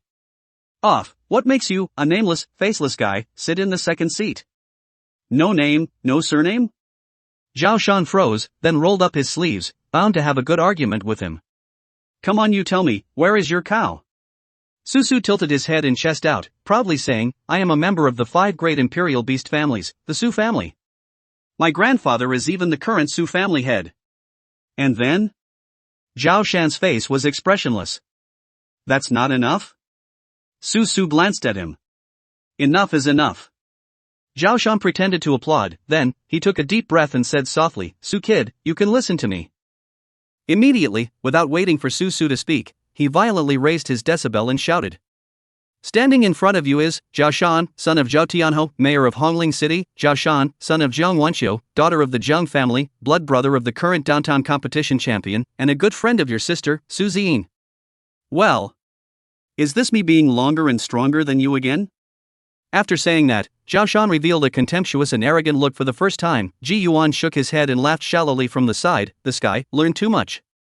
As for Su, he obviously didn't expect Zhao Shan to actually have such a background, and then, he seemed to catch something and looked at Ji Yuan and Zhao Shan in astonishment. You two are brothers? Don't listen to his bull. Ji Yuan waved his hand. Zhao Shan grunted, we're closer than blood brothers, we're iron brothers who were born and died together. How about it, what else do you have to say? I defy you. I'll fight you. Su obviously didn't want to give up the second oldest position so easily. Fine, let's fight tomorrow after the entrance test. What's the point of fighting? You rude ass. Su snorted, walked to the round table in the living room and crouched down, stretched out his right hand and said, Dare you? I'll serve you if you lose. Zhao Shan was happy to hear that. This guy's small body still want to arm wrestle with himself? With a rolled-up sleeve, he walked directly across to Su. Ji Yuan stood by and watched with interest when Zhong Xian came over and whispered, Big brother, who do you favor? The big man had adapted quite quickly, and the epithet almost made him not react. Whirling around, he laughed, all have a chance. Soon, their hands were clasped together. Zhao Shan and Su stared at each other. Both of their eyes were filled with imperative determination for the position of the second oldest. Begin! Accompanied by Ji Yuan's order, the two of them immediately showed their teeth, their arms tightened at the same time, and for a while, neither of them would let the other stand still. Little thing, can't see that it's quite strong. A few words popped out of Zhao Shan's teeth. Su's eyelids twitched as he seemed to focus all his attention on his right hand. In this way, the two men's contest lasted for 5 minutes before remaining motionless, and only the hands of the two men could be seen trembling frantically without being seen tilting to either side. 10 minutes later. Both of them gripped the table's legs firmly with their left hands at the same time, their eyes staring at each other with deadly precision, not letting go of each other in the slightest. 15 minutes later. Su, whose teeth were clenched, popped out a few words and said, You, still, don't, let go, hand? On the opposite side, Zhao Shan similarly gritted his teeth and said, Whoever, first, releases his hand, whoever, stupid, chance. 20 minutes later.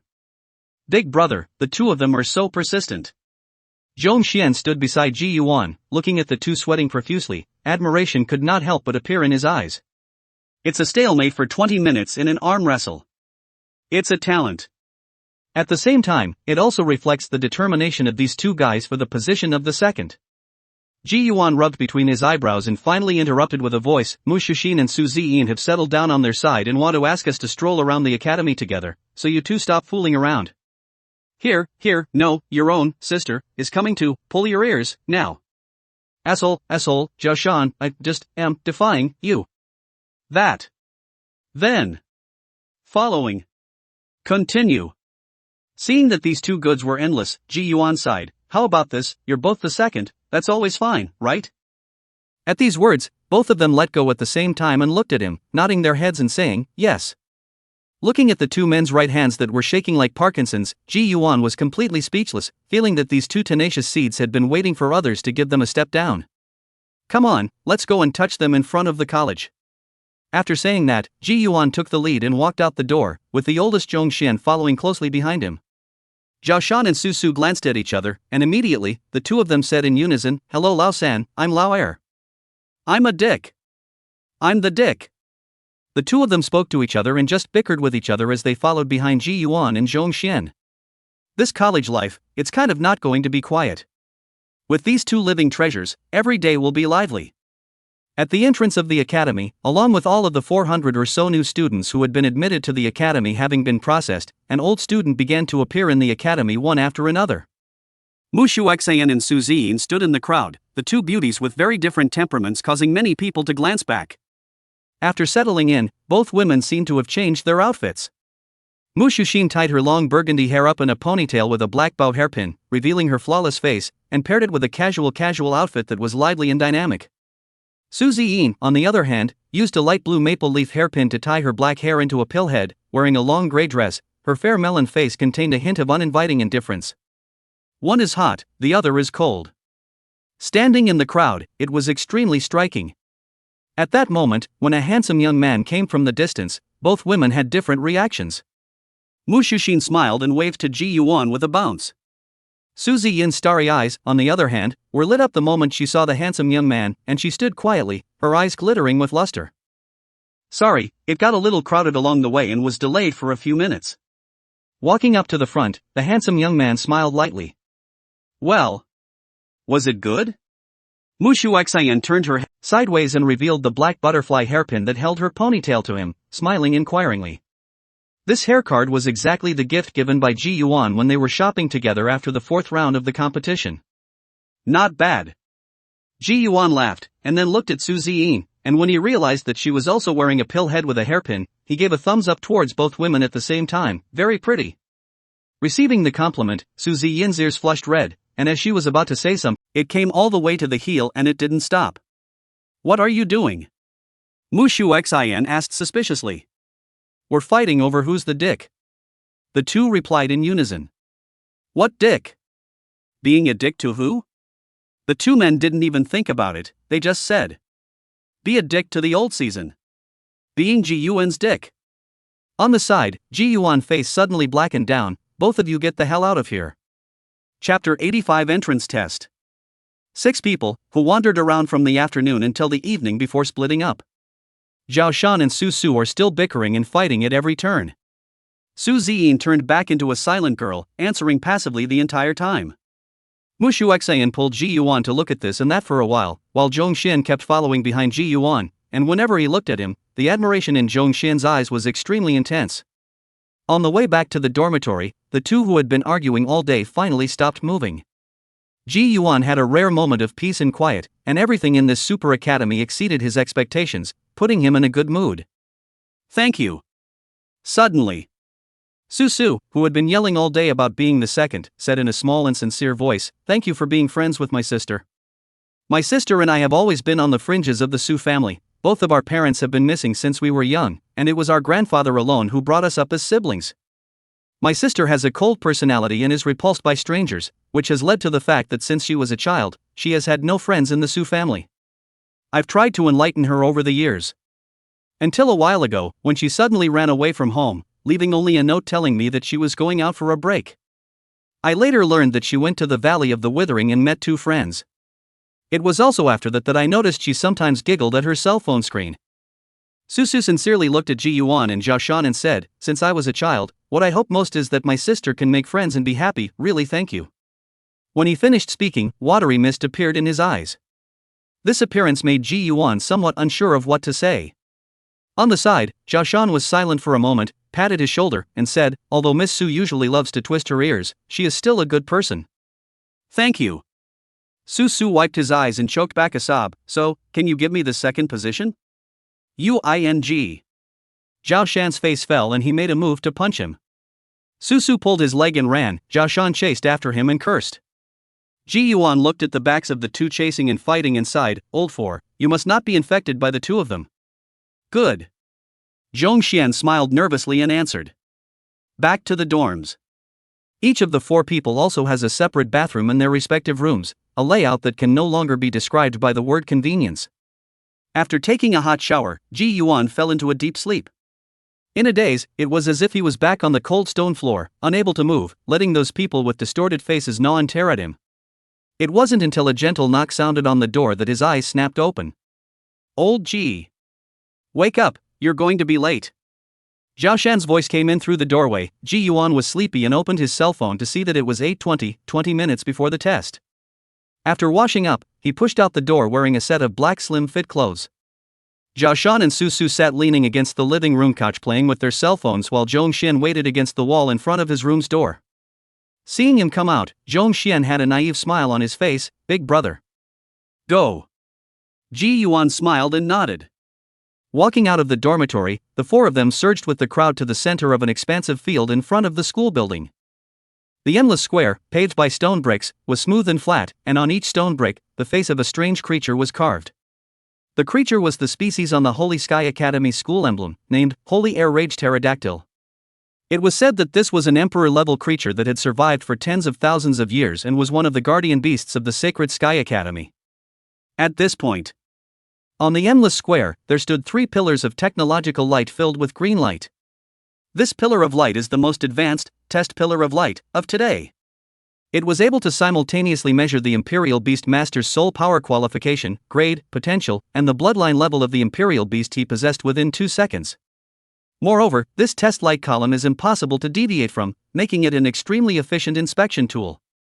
With more than 400 new students, I'm afraid that if the 3 light pillars were activated at the same time, all of them could be tested within a day's time. The moment. On the endless square, excluding more than a dozen tutors from the academy, as well as the senior management, the remaining people were all new students who were waiting to be tested.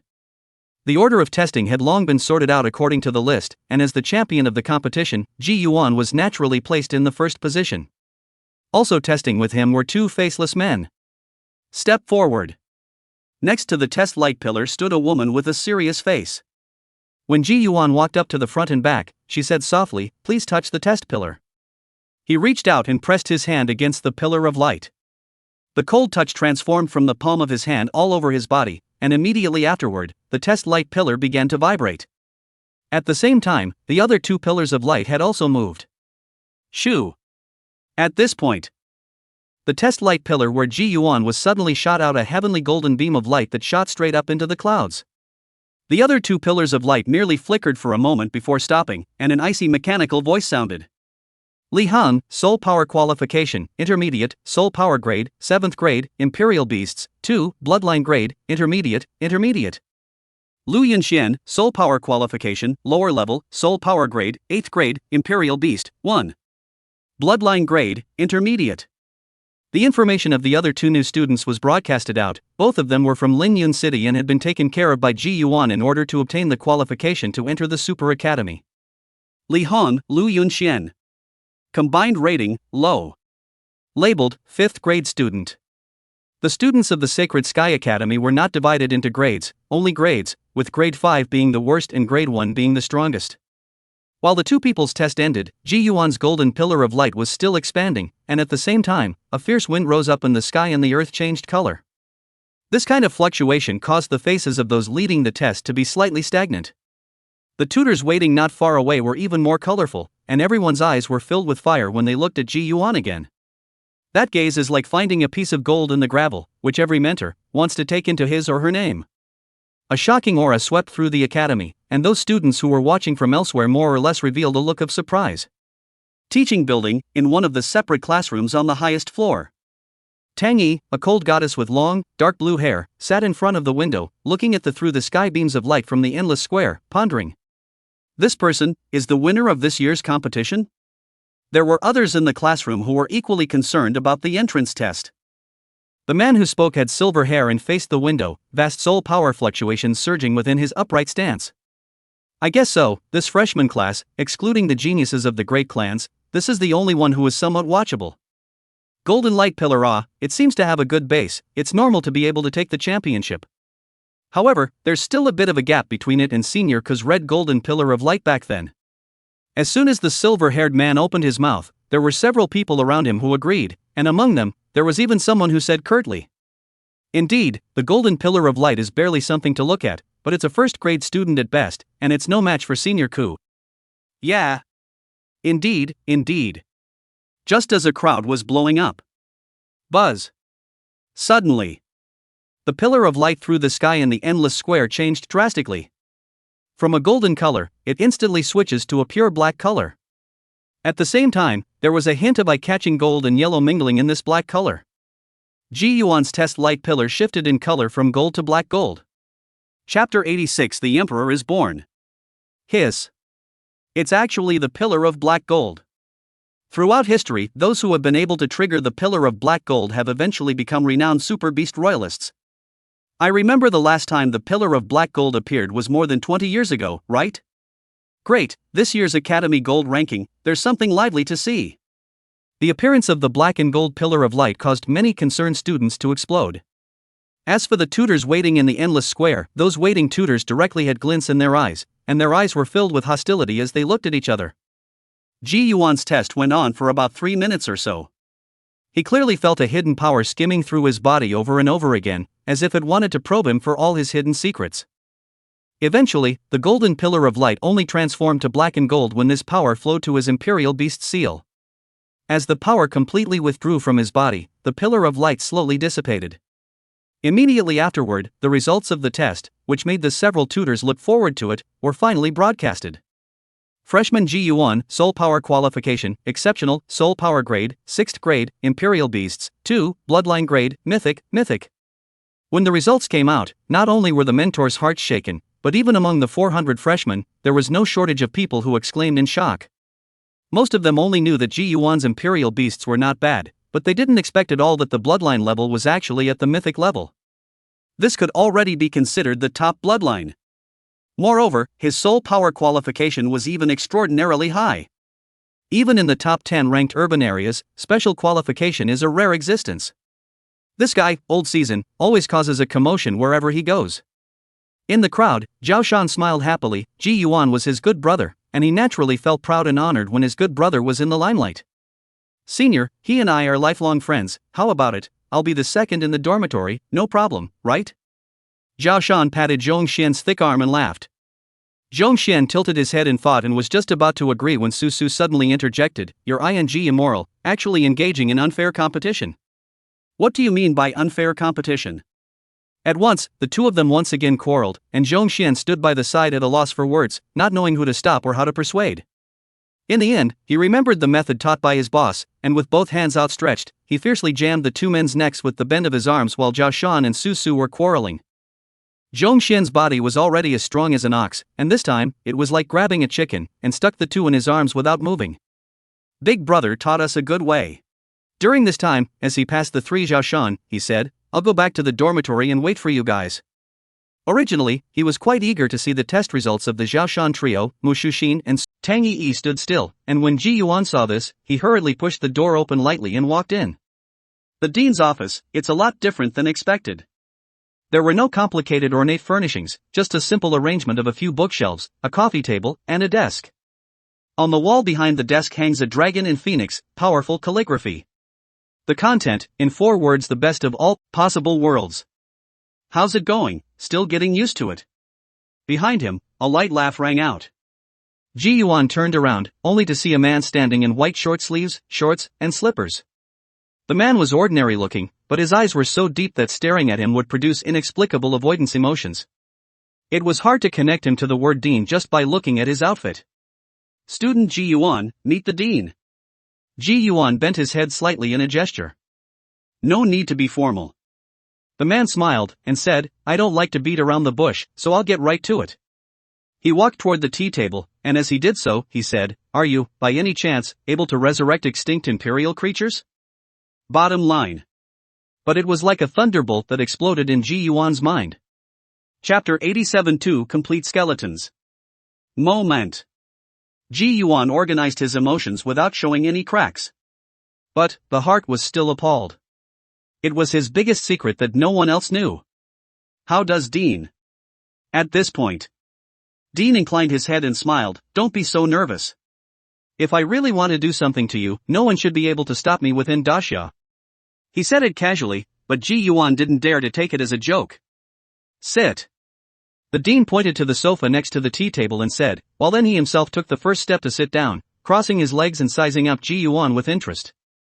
Ji Yuan sat down and was silent. If the other guy wasn't aiming for a deeper look, then he was aiming for Shoo. Suddenly, Dean threw out a round gray ring. Ji Yuan hastily caught it, and the moment he touched it, his consciousness entered a strange space. This is... In front of him lay an immense skeleton. From the shape, it looks like it should be some kind of reptile. Ding! Complete imperial creature remains detected. A long-lost system beep sounded. The dean had given him an imperial ring containing the remains of an imperial creature. Exiting the imperial ring space, Ji Yuan looked at the other party. Oh, Tanha asked me to give it to you, he said it's a gift for when you win the title. Dean spoke softly and smiled. Tan-he. That said, he hadn't been in touch with him in a while. So it seems that Tan-he is also conveying some kind of message to himself. Is this Dean, can trust the meaning of it? Ji Yuan pondered for a moment and put the imperial ring away. Dean, how can I help you? Who knows, the other party merely waved his hand and laughed. It's still too early to talk about this, you only need to answer one question for me. Are you, by any chance, capable of resurrecting Emperor-class creatures? Hearing this, Ji Yuan no longer hid it and nodded his head, yes. However, there is a prerequisite for this matter, and it can only be done if the skeleton of the Emperor creature is intact. At this moment, hearing him personally admit it, an imperceptible glint flashed in the dean's eyes. Yes. Dean exhaled deeply, as if relieved, and said, I do need your help, but not now. I'll tell you when I advance to the 5th rank, otherwise knowing too early will only add to the trouble. Don't worry, from now on, no one within the Great Xia can take your life. When he finished, he got up. Seeing this, Ji Yuan followed and stood up. The dean walked over to his desk, pulled a dark gold card from the bottom, handed it to him, and said, This is the highest authority card, excluding a few individual places, inside the academy, you can come and go as you please. Ji Yuan didn't move and took it, but in his heart, he was happy. After strolling around the academy yesterday, he had long ago locked down a few must-see places. These include, among others, a skills core room, a reading room, and a simulation training room. These places, divided into permission levels, the higher the level, the better it is naturally. And this. The dean again gave a royal ring. Inside, a more complete skeleton. He looked to the second one, the imperial ring given by the dean. Among them, stored was a half-man tall, skinny humanoid skeleton. Ji Yuan was first taken aback, thinking that this was the bones of some ancient human. But on closer inspection, the skeleton not only had a long tailbone, the head was also non-humanoid. Imperial remains detected. The system alert sounded, and he instantly inhaled it. Remains absorbed, data panel being generated. Frigid mandrill. Race, devil ape. Bloodline, imperial. Attributes, ice, dark. Characteristics, demon spirit body ignores all attacks of ice, darkness, and fire attributes. Remaining data, lost. Remains intact, 100%. The integrity of the remains of the phantom cold demon elf detected, 100%, is the perfect hatchling to be copied immediately? Looking at the prompt box, Ji Yuan was suddenly in trouble. In fact, after learning that advancing to the 5th grade would require a long wait, Ji Yuan had hesitations about his 3rd imperial beast. Since he didn't know when he would advance to the 5th rank, this last imperial beast slot was especially important. Looking into his heart, neither the angry wood lizard nor this phantom cold demon were options that could move him. Though if it could reach the emperor level, it certainly wouldn't be a mundane imperial beast. But, these two imperial beasts were really not in his preferred range. If only it was 5th grade, I wouldn't have to be so torn up about it. Sighing, Ji Yuan ultimately chose to put away the emperor's illustrations. Let's keep the two big guys asleep for now. Exiting the imperial ring space, and not knowing how long he had been dwelling on it, he vaguely heard Jia Shan laughing outside the house. Pushing open the door, Jia Shan, Su Su, and Zhong Xian all turned their heads in surprise. Old Ji, so you're here. Jia Shan ran over to him triumphantly, put his arm around him and looked at the other two, shouting, Lao Si, who's the second brother of this dormitory. Zhong Xian honestly said, you. To the side, Su Su pulled his head in a shrug, melancholy and disheveled. Seeing that he didn't retort, Ji Yuan looked at Jia Shan with some surprise. What happened? Hey, guess what grade I'm rated as? And without waiting for an answer, Jia Shan said without precedence, level 2. Ji Yuan raised an eyebrow and then looked at the other two. What about you guys? Zhong Xian held out 3 fingers and said, I'm a 3rd grade student. Then, he patted Su Su on the back and said, 3rd brother is a 3rd grade student just like me. So it is. Ji Yuan laughed dumbly. The feelings were like this, even the rating was pressed head-on. This time Su Su was completely speechless. Chapter 88 Classmates. Added for the Great Lion. Night. 4 people in a chat group. Mu Xuxin, nervous, tomorrow will be the official start of academy life, so nervous. After all, Sais is confined to the home with no chance of getting out. But the thrill and excitement, for her old self, certainly outweighed the nerves. Jia Shan, what a fun day, I'm the oldest. Ji Yuan, what ratings do you all have? I heard that you can't have classes together if you have different ratings. Mushuhin, I'm a 2nd grade student, why can't we have classes together? Jia Shan, hey, I'm also a 2nd grade student, at Mu Xuxin, I can't say we'll be in the same classroom. Mu Xuxin, Zhao Xiaomei. I don't want to share a classroom with you. Suzy, I'm a 3rd grade student. Level 3? In front of the screen, Ji Yuan frowned. Immediately, it occurred to him that Su Ziyin's soul power qualification was only at the lower level, and the only imperial beasts he possessed were a flame-devouring sparrow that he had seen. However, Su Su and Zhong Xian were also 3rd-level students, so they hoped that the 3 of them would be placed in the same class, so that they could take care of each other. Mu Xuxin, at Su Ziyin, don't be discouraged, cheer up. You'll definitely be able to be promoted to a 2nd-level student soon. Suzy, thanks. Ji Yuan, at Su Ziyin, go for it. Jia Shan, at Su Ziyin, I'm the 2nd oldest now, and there's the 3rd and 4th oldest underneath me, so whoever dares to bully you just tell us, and I'll tell my brothers to clean him up. Mushu Xan, at Jia Shan, hey.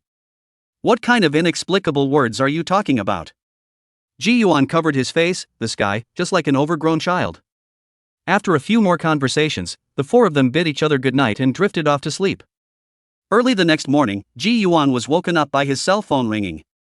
A quick glance at the time showed that it was 8:30. The caller ID showed an unfamiliar number, and when he picked it up, a boy rang out, Hello Ji Yuan. I'm your tutor, Lair, are you up yet? Hello tutor Ray, I was just about to leave for the school building. Ji Yuan, who was lying under the covers, replied. Okay, why don't you go downstairs now, I'll meet you downstairs in the dormitory. The phone hung up, Ji Yuan fiercely climbed up, and after quickly washing up, he took a gentle step and appeared at the entrance of the dormitory. It was 8:30, and at that point it was already class time. The entire dormitory building was empty. At the entrance, a man in dark blue attire stood upright. The man looked middle-aged, with short hair exquisitely combed back and a pair of gold-colored, single-rimmed glasses over his right eye. At first glance, it looked like a gentle, scholarly air. Mentor Ray. Jibyuan approached. Come on, I'll take you to the logistics office first to get your costume. Lair stepped forward, and during that time, looked sideways at Ji Yuan, from top to bottom. Once he went to the warehouse-like logistics office, Lair quoted a list of sizes and such to the warehouse manager. After about 10 minutes or so, the janitor turned back with a sheet of loaded vehicles. Within it, there was a blue and white costume. This is the Academy's uniform and a symbol of your identity. In the future, you must wear it properly in the Academy. Pointing to a dressing room off to the side, Lair said, Go ahead and change. Walking into the locker room, Ji Yuan changed in a second. The collar of the uniform was embroidered in gold silk with a silent, roaring head of a ferocious beast, a logo unique to the emperor's life. The uniform was just the right size, adding a touch of vigor belonging to the youth to Ji Yuan's handsome face. Walking out of the locker room, Lair nodded, "Not bad." Then, he walked up and tapped Ji Yuan on both shoulders. Swish! Suddenly, a silver-white cape extended from the shoulders of the uniform just a short distance off the ground. Ji Yuan was surprised and observed sideways. The cloak material was extremely delicate. Under the light irradiation, one could clearly see a strand of special texture. And in the very center of this cloak, outlined in gold silk, was a beast's claw, which was in the shape of a half-grip, clutching the word, Emperor, firmly in the palm of his hand. This is the Holy Spirit cloak that only Imperial-born can possess. Don't underestimate it. At critical moments, it can withstand the full force of a hegemonic great Imperial beast. Lair packed the other things and handed them to Ji Yuan. Resisting the full force of a hegemonic royal beast? Ji Yuan didn't hide his surprise. Let's go to class. Follow Lair and go straight to the school building. During this period, Ji Yuan also probably knew something about the emperor's birth. In the entire academy, there were over 100 Imperial students. There are 6 classrooms. The class that Lair was in charge of had a total of 18 students, 19 in total after adding Ji Yuan this time. Take the elevator all the way up. When the topmost floor is reached, the elevator doors open. A strong, agitated aura came over the surface, a wave of soul power that was deliberately outwardly emitted. This welcome ceremony is held for every new emperor. Ji Yuan stood inside the elevator as if he was being gazed at by countless pairs of eyes. If one's mind is not firm, I am afraid that he will be paralyzed by fear on the spot. Unfortunately, Ji Yuan was not intimidated. What's more, the concentration of these soul powers, which varied from high to low, was bluffing, but it was not yet comparable to the concentration of an extraordinary qualification. Buzz! On the side, Lair, who was watching, suddenly saw a layer of dark gray light patterns emerge on the surface of Ji Yuan's body. Shasta! The light pattern spread out violently, and the aura of soul power that had tried to suppress him was instantly washed away. In the corridor, several cries of alarm rang out. Extraordinary qualifications, truly extraordinary. Thoughtful in his eyes, Lair stepped out of the elevator first. Ji Yuan followed behind with his face as normal. The top floor, the exclusive teaching floor for Imperial students, 6 classrooms, equally divided on this floor. Therefore, the size of each classroom is frighteningly large. Along the way, the number of people in these classrooms varies. However, Ji Yuan observed that at the podium position of each classroom, there was a huge drawbar placed, not knowing what purpose it served. By the time he passed 4 classrooms, Lair finally stopped. He stood in front of an open door, a steady stream of noise coming through it, and the moment he stepped into the classroom, there was instant silence. "Come in!" Thunderstone shouted. Ji Yuan stepped into the classroom, and instantly 18 men and women of various shapes and colors cast their gazes. With a quick glance, he suddenly saw a cold-as-ice blue-haired woman sitting still in the corner by the window.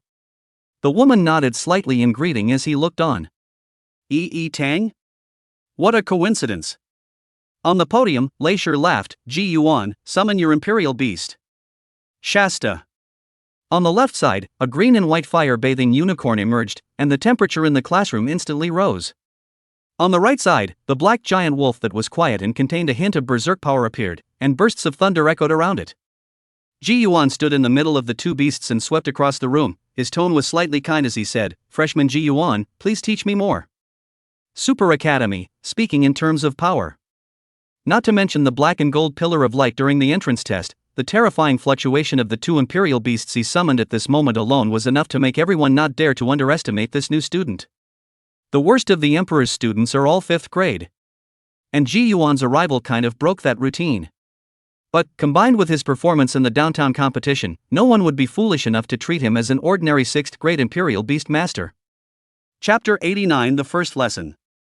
Just in case some of you are behind on information, let me tell you that our new student is the winner of this year's downtown competition. Lair said with a smirk, but his gaze lingered on Dim and Shining Spirit. As early as during the live broadcast of the competition, he had been curious about these 2 Imperial beasts, and now that he was in close contact, he was able to feel that unique bloodline fluctuation. Worthy of a mythical Imperial beast. It's just a competition champion. Senior Ko was also the champion of the downtown competition back then. Below, 3 male students laughed, dismissive. In the classroom, student desks and chairs are interestingly positioned, not neatly arranged as they traditionally would. In the large classroom, the very center seat was occupied by the silver-haired man and his 3 lapdogs.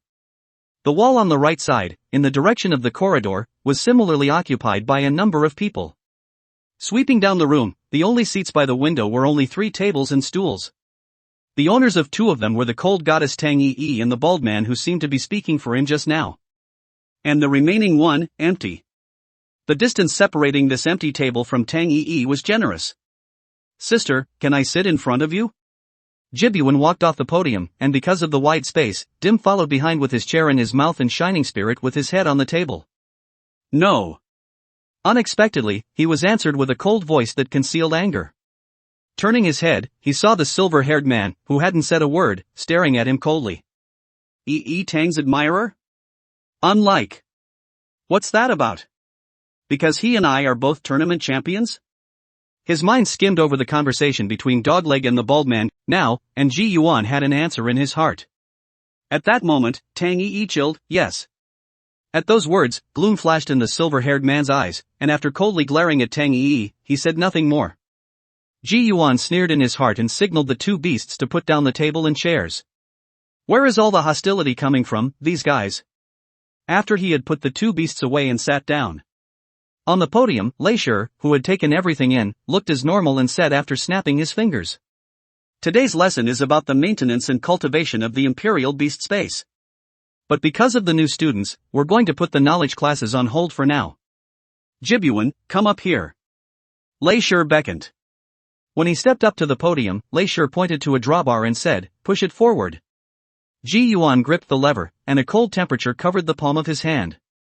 As he pushed forward. In an instant, a jaw-dropping scene appeared. As the lever was pushed, a beam of technological light began to emerge from the walls of the classroom.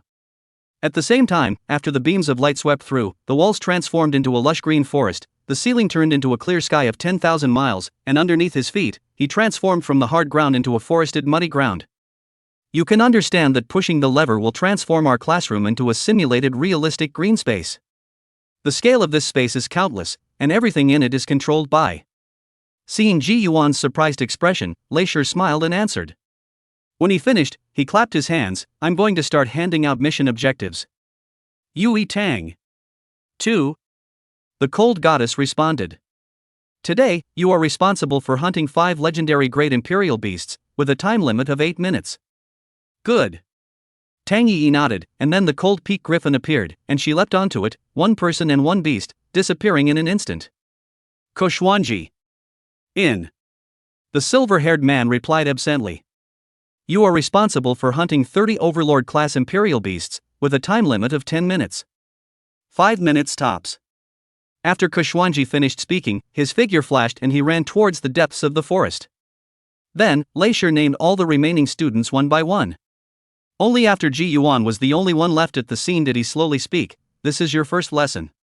As per the past, I will set you up to hunt 5 Overlord-class Imperial beasts, with a time limit of 10 minutes. But, combined with your performance at the downtown competition, and the black and gold pillar of light during the entrance test, I, for one, want to see your limits. As the words fell, a cursor suddenly appeared before Ji Yuan's eyes. This cursor was pale blue, shaped like an arrow, and pointed deep into the forest. Go on, follow the directions, and I'll prompt you when you reach the location. Lair clasped his hands and raised his chin. Interesting. Ji Yuan's palm clenched, and Dim's figure instantly emerged, carrying him, transforming into a ball of blazing fire and speeding along the arrow. Soon, they followed the guide to a circular clearing surrounded by green forest. Around the clearing, the woods were thick and almost impenetrable. Let's start with the easiest. Thunderstone's voice rang out in all directions. At the same time, Ji Yuan was surprised to see a line of yellowish fonts appear in his field of vision. Wave 1, low-level bloodline beasts, number 50. Roar. Shasta. A wanton roar suddenly rang out, followed by a fierce beast showing its teeth leaping out of the woods. In all directions, it instantly surrounded Ji Yuan. Dim. Boom. The terrifying pressure of an emperor-level bloodline spread instantly, and these little guys with low-level bloodlines had their hearts directly shattered by this bloodline pressure. One of the fallen imperial beasts dissipated into dots of blue light. In front of his eyes, the yellowish numbers jumped rapidly, and in the blink of an eye, they went from 50 to 0. Wave 2, medium and high-level bloodline imperial beasts, number 100. The imperial beasts that were much stronger than before once again emerged from the forest. Interesting. Ji Yuan smiled, and at that moment, fiery flames churned in the eyes of the dim beast. Giggle.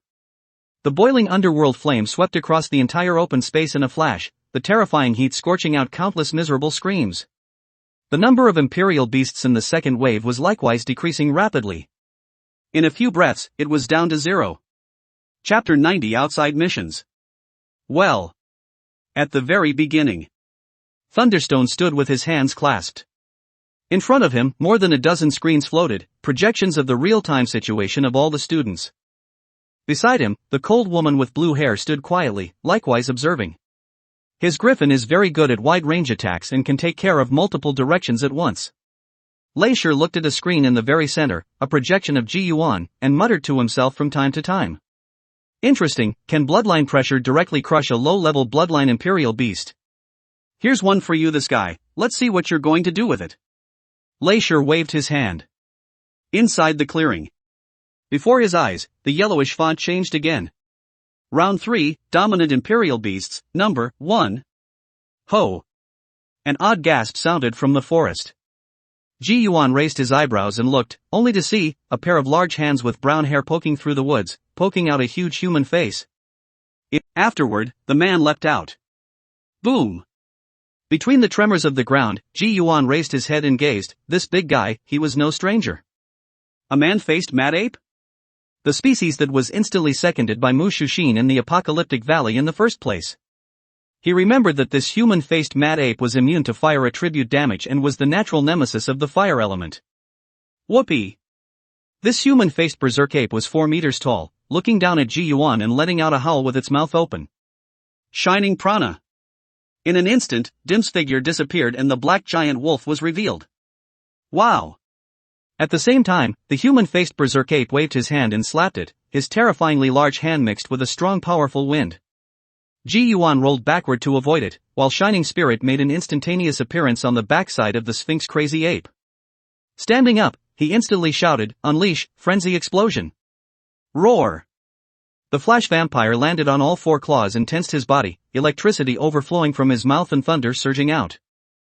Bzzzzz boom! Basketball-sized balls of lightning light shot out in quick succession, exploding on the back of the human-faced berserk ape's head. The violent shockwave caused the Sphinx berserk ape to stagger on its feet and eventually fall to its knees. Lightning dance! Between the blossoming of the electric light, the flash vampire slammed into the spine of the human-faced mad ape, causing its huge body to flop to the ground. Then, at Ji Yuan's signal, flash prana swept to the head of the human-faced mad ape, and the ball of wildly exploding light in his mouth spewed out again. This time, the ball of light mixed with a hint of soul power exploded to stir up the fluctuation of the soul, and after several rounds, the human-faced mad ape gradually stopped struggling. In 1 minute, end the fight. It was decisive and good. Lair looked at the screen, at the human-faced mad ape that disappeared as a point of light, and murmured, added to him, 3 hegemonic great imperial beasts. In his opinion, this should be the limit of what Ji Yuan could handle. Soon, 3 peculiar creatures with thick bloodline fluctuations appeared in the open space. One is shaped like a bison, but with a pair of sharp horns. One is like a lizard, but bears the head of a snake with an inverted triangle. The last one, a giant frog with a rounded body. These 3 imperial beasts were of a type that Ji Yuan had never seen before. Thunder Judgment! The clear sky suddenly became dense with dark clouds. In front of the screen, Lair carefully watched Shining Prancer's every move. The 3 hegemonic imperial beasts were shattered by the thunder without a doubt. Seeing this, he didn't pause as he continued to generate 3 overlord great imperial beasts and attack Ji Yuan. Then, he glanced to the cold figure on the side and said, well? He should be competent for tomorrow's outing, right? His fire-type unicorn and thunder-type wolf beast are just enough to make up for your elemental gaps, and for tomorrow's mission, he'll be on a team with you. Anything. Tang Yi's tone was flat, it made no difference to her who her teammate was. Most of the tasks, she alone was enough to handle. Well, remember not to let him get hurt when the time comes, after all, he's the one the dean personally instructed to take care of. Tomorrow's mission is slightly tricky. If not for the high rank of his Imperial Beast bloodline, I honestly wouldn't be willing to let him risk participating. Lair raised his head and saw that the students had arrived back one after another, and took another look at Ji Yuan's condition. The 3 newly generated Overlord-class Imperial Beasts were similarly annihilated. For minutes, 7 Overlord-class Imperial Beasts? Not bad. This, I don't think, is your limit yet, Jibyuan. Immediately, he then said in a low voice, Ji Yuan, come back, today's lesson ends here. Inside the clearing, Ji Yuan, who had just passed the halfway point of consumption, heard Thunderstone's voice. Immediately, he leapt onto the back of the shining prancer and sped towards the way he came. Back at the very beginning, everyone was already waiting. When Ji Yuan arrived, Lair pushed the lever on the side, the light flashed, and they were, again, back in the classroom. Thinking back to the simulated space he had just been in, he couldn't help but somewhat admire the technology of today's world. Tang Yi, Kushwanji, Zhang Wen, Lai Chong, Ji Yuan, those students who were named, stay for a while. Everyone else, you may leave. On the podium, after Lair finished speaking, someone immediately got up and left. Before long, there were only 6 people left in the classroom. Tomorrow, our class has a commissioned assignment that requires a trip out of town. Delegating tasks? Ji Yuan's heart fluttered. There was actually such a thing. Interesting, this academy life, it's nothing like it was imagined. Mentor Ray, I have a question. Ko Genji, the silver-haired man, raised his hand. Thunderstone gestured for him to speak. Only to see, Kushwanji pointed at Ji Yuan and, word for word, said, it's a bit inappropriate for him to take part in a commission when he's only just enrolled in school, isn't it? As soon as he finished speaking, in the corner, the bald man named Zhang Wen laughed darkly, idiot. Then, from the podium, Lair made a thoughtful face and nodded, yes, oh, you're right. In that case, you don't have to participate, let's go. Lair waved his hand toward the door. You. Kushwanji got up with a slightly angry face, but then he seemed to think of something, clenched his fists, stopped talking, and took a big step out of the classroom. After he left, Lair looked at Ji Yuan, it's your first time participating in a mission, there are a few things you need to explain first. First, any commission mission that involves leaving the academy has a certain degree of danger when you go out, you must follow the arrangements and not act without authorization. Secondly, Tang Yi is your squad leader for this operation. During the mission, if you have any matters or thoughts, you must tell her first. Third, any commission mission that involves leaving the academy is classified as confidential, and whatever you encounter or do while participating in the mission cannot be disclosed to anyone. That includes the people closest to you, okay? Lair's tone was incredibly serious and earnest. When Ji Yuan saw this look on his face, he immediately nodded his head solemnly in response as well, I know. Very well, tomorrow morning at 8 o'clock sharp, meet in front of the academy. After leaving the teaching building, Ji Yuan returned to the dormitory, only to find that Zhao Shan and the others were not there. Is class over yet? Exhaling, he sat down on the living room couch, thinking about tomorrow's mission. Looking at Lair's appearance, I'm afraid that this so-called mission is not as simple as imagined. A classified level mission, what would it be? All that can only be revealed tomorrow. Chapter 91 The Grey Forest. Zhao Shan and the 3 of them came back very late, and I heard that because of the first day of classes, the curriculum was very full. All 3 of them acted tired, which surprised Ji Yuan. Imperial students, not only did they go to and from class at random times, even their permissions were quite a bit higher than ordinary students. The next day, early morning. Jibyuan left the dormitory at 7. Thanks to the wide area of the academy, the students could summon their royal beasts to ride for the journey. When he arrived at the entrance of the academy on his elegant green and white griffin, he found that someone had arrived earlier than him. A huge griffin shrouded in coldness lay prostrate on the ground, its huge eagle head slightly lowered, allowing the cold beauty in front of it to caress it. Hokage. Jibyuan leapt off of Dim's back. Tang Yi nodded as a sign. In fact, he had a lot of questions, however, he knew that others would not take care of him for no reason, so he did not make a fool of himself. After a while, Lair, the bald man Zhang Wen, and the short-haired woman Lai Chong arrived in company. Morning. After a few people greeted each other, Lair looked at Tang Yi and said, set off when you're ready, and proceed as planned. Tang Yi let out a hum and leapt onto the back of the griffin before signaling Ji Yuan to follow. The griffin was much smaller than when they first met. It would probably only hold 3 or 4 people. It was a nice day, early in the morning, but the winter sun had risen early. flying high above the ground in a cold peak griffin, just in time to soak up the soft sunlight. The flight was fast, almost blinking away from the academy's range. "You're from Linyun City?" After an unknown amount of time, a cold voice rang out. Ji Yuan opened his eyes, somewhat surprised that the other party would take the initiative to speak. Spinning around, he replied, "Yes, if there's anything senior sister wants to know, I should be able to answer." Tang Yi shook her head, and after a long moment of silence, she said, "In our class, there's also a Linyun City person." "Oh?" But according to the information he had learned, no one should have entered the Super Academy in the 10 years Tan he had served. Could it be that this person joined the academy 10 years ago? That's not right, the age is definitely not lower with this conversion. But think back to the class, from the looks of the students can be called old, only bald man Zhang Wan looks like an estimate of 30 years old. "It's Zhang Wan?" After thinking about it, he asked. "No." Tang Yi denied, she is on an outgoing mission. "So it is." Ji Yuan nodded, and the atmosphere once again returned to silence. After about half an hour, the griffin suddenly began to dive downward. Looking down, what comes into view is a gray earth. "Arrived."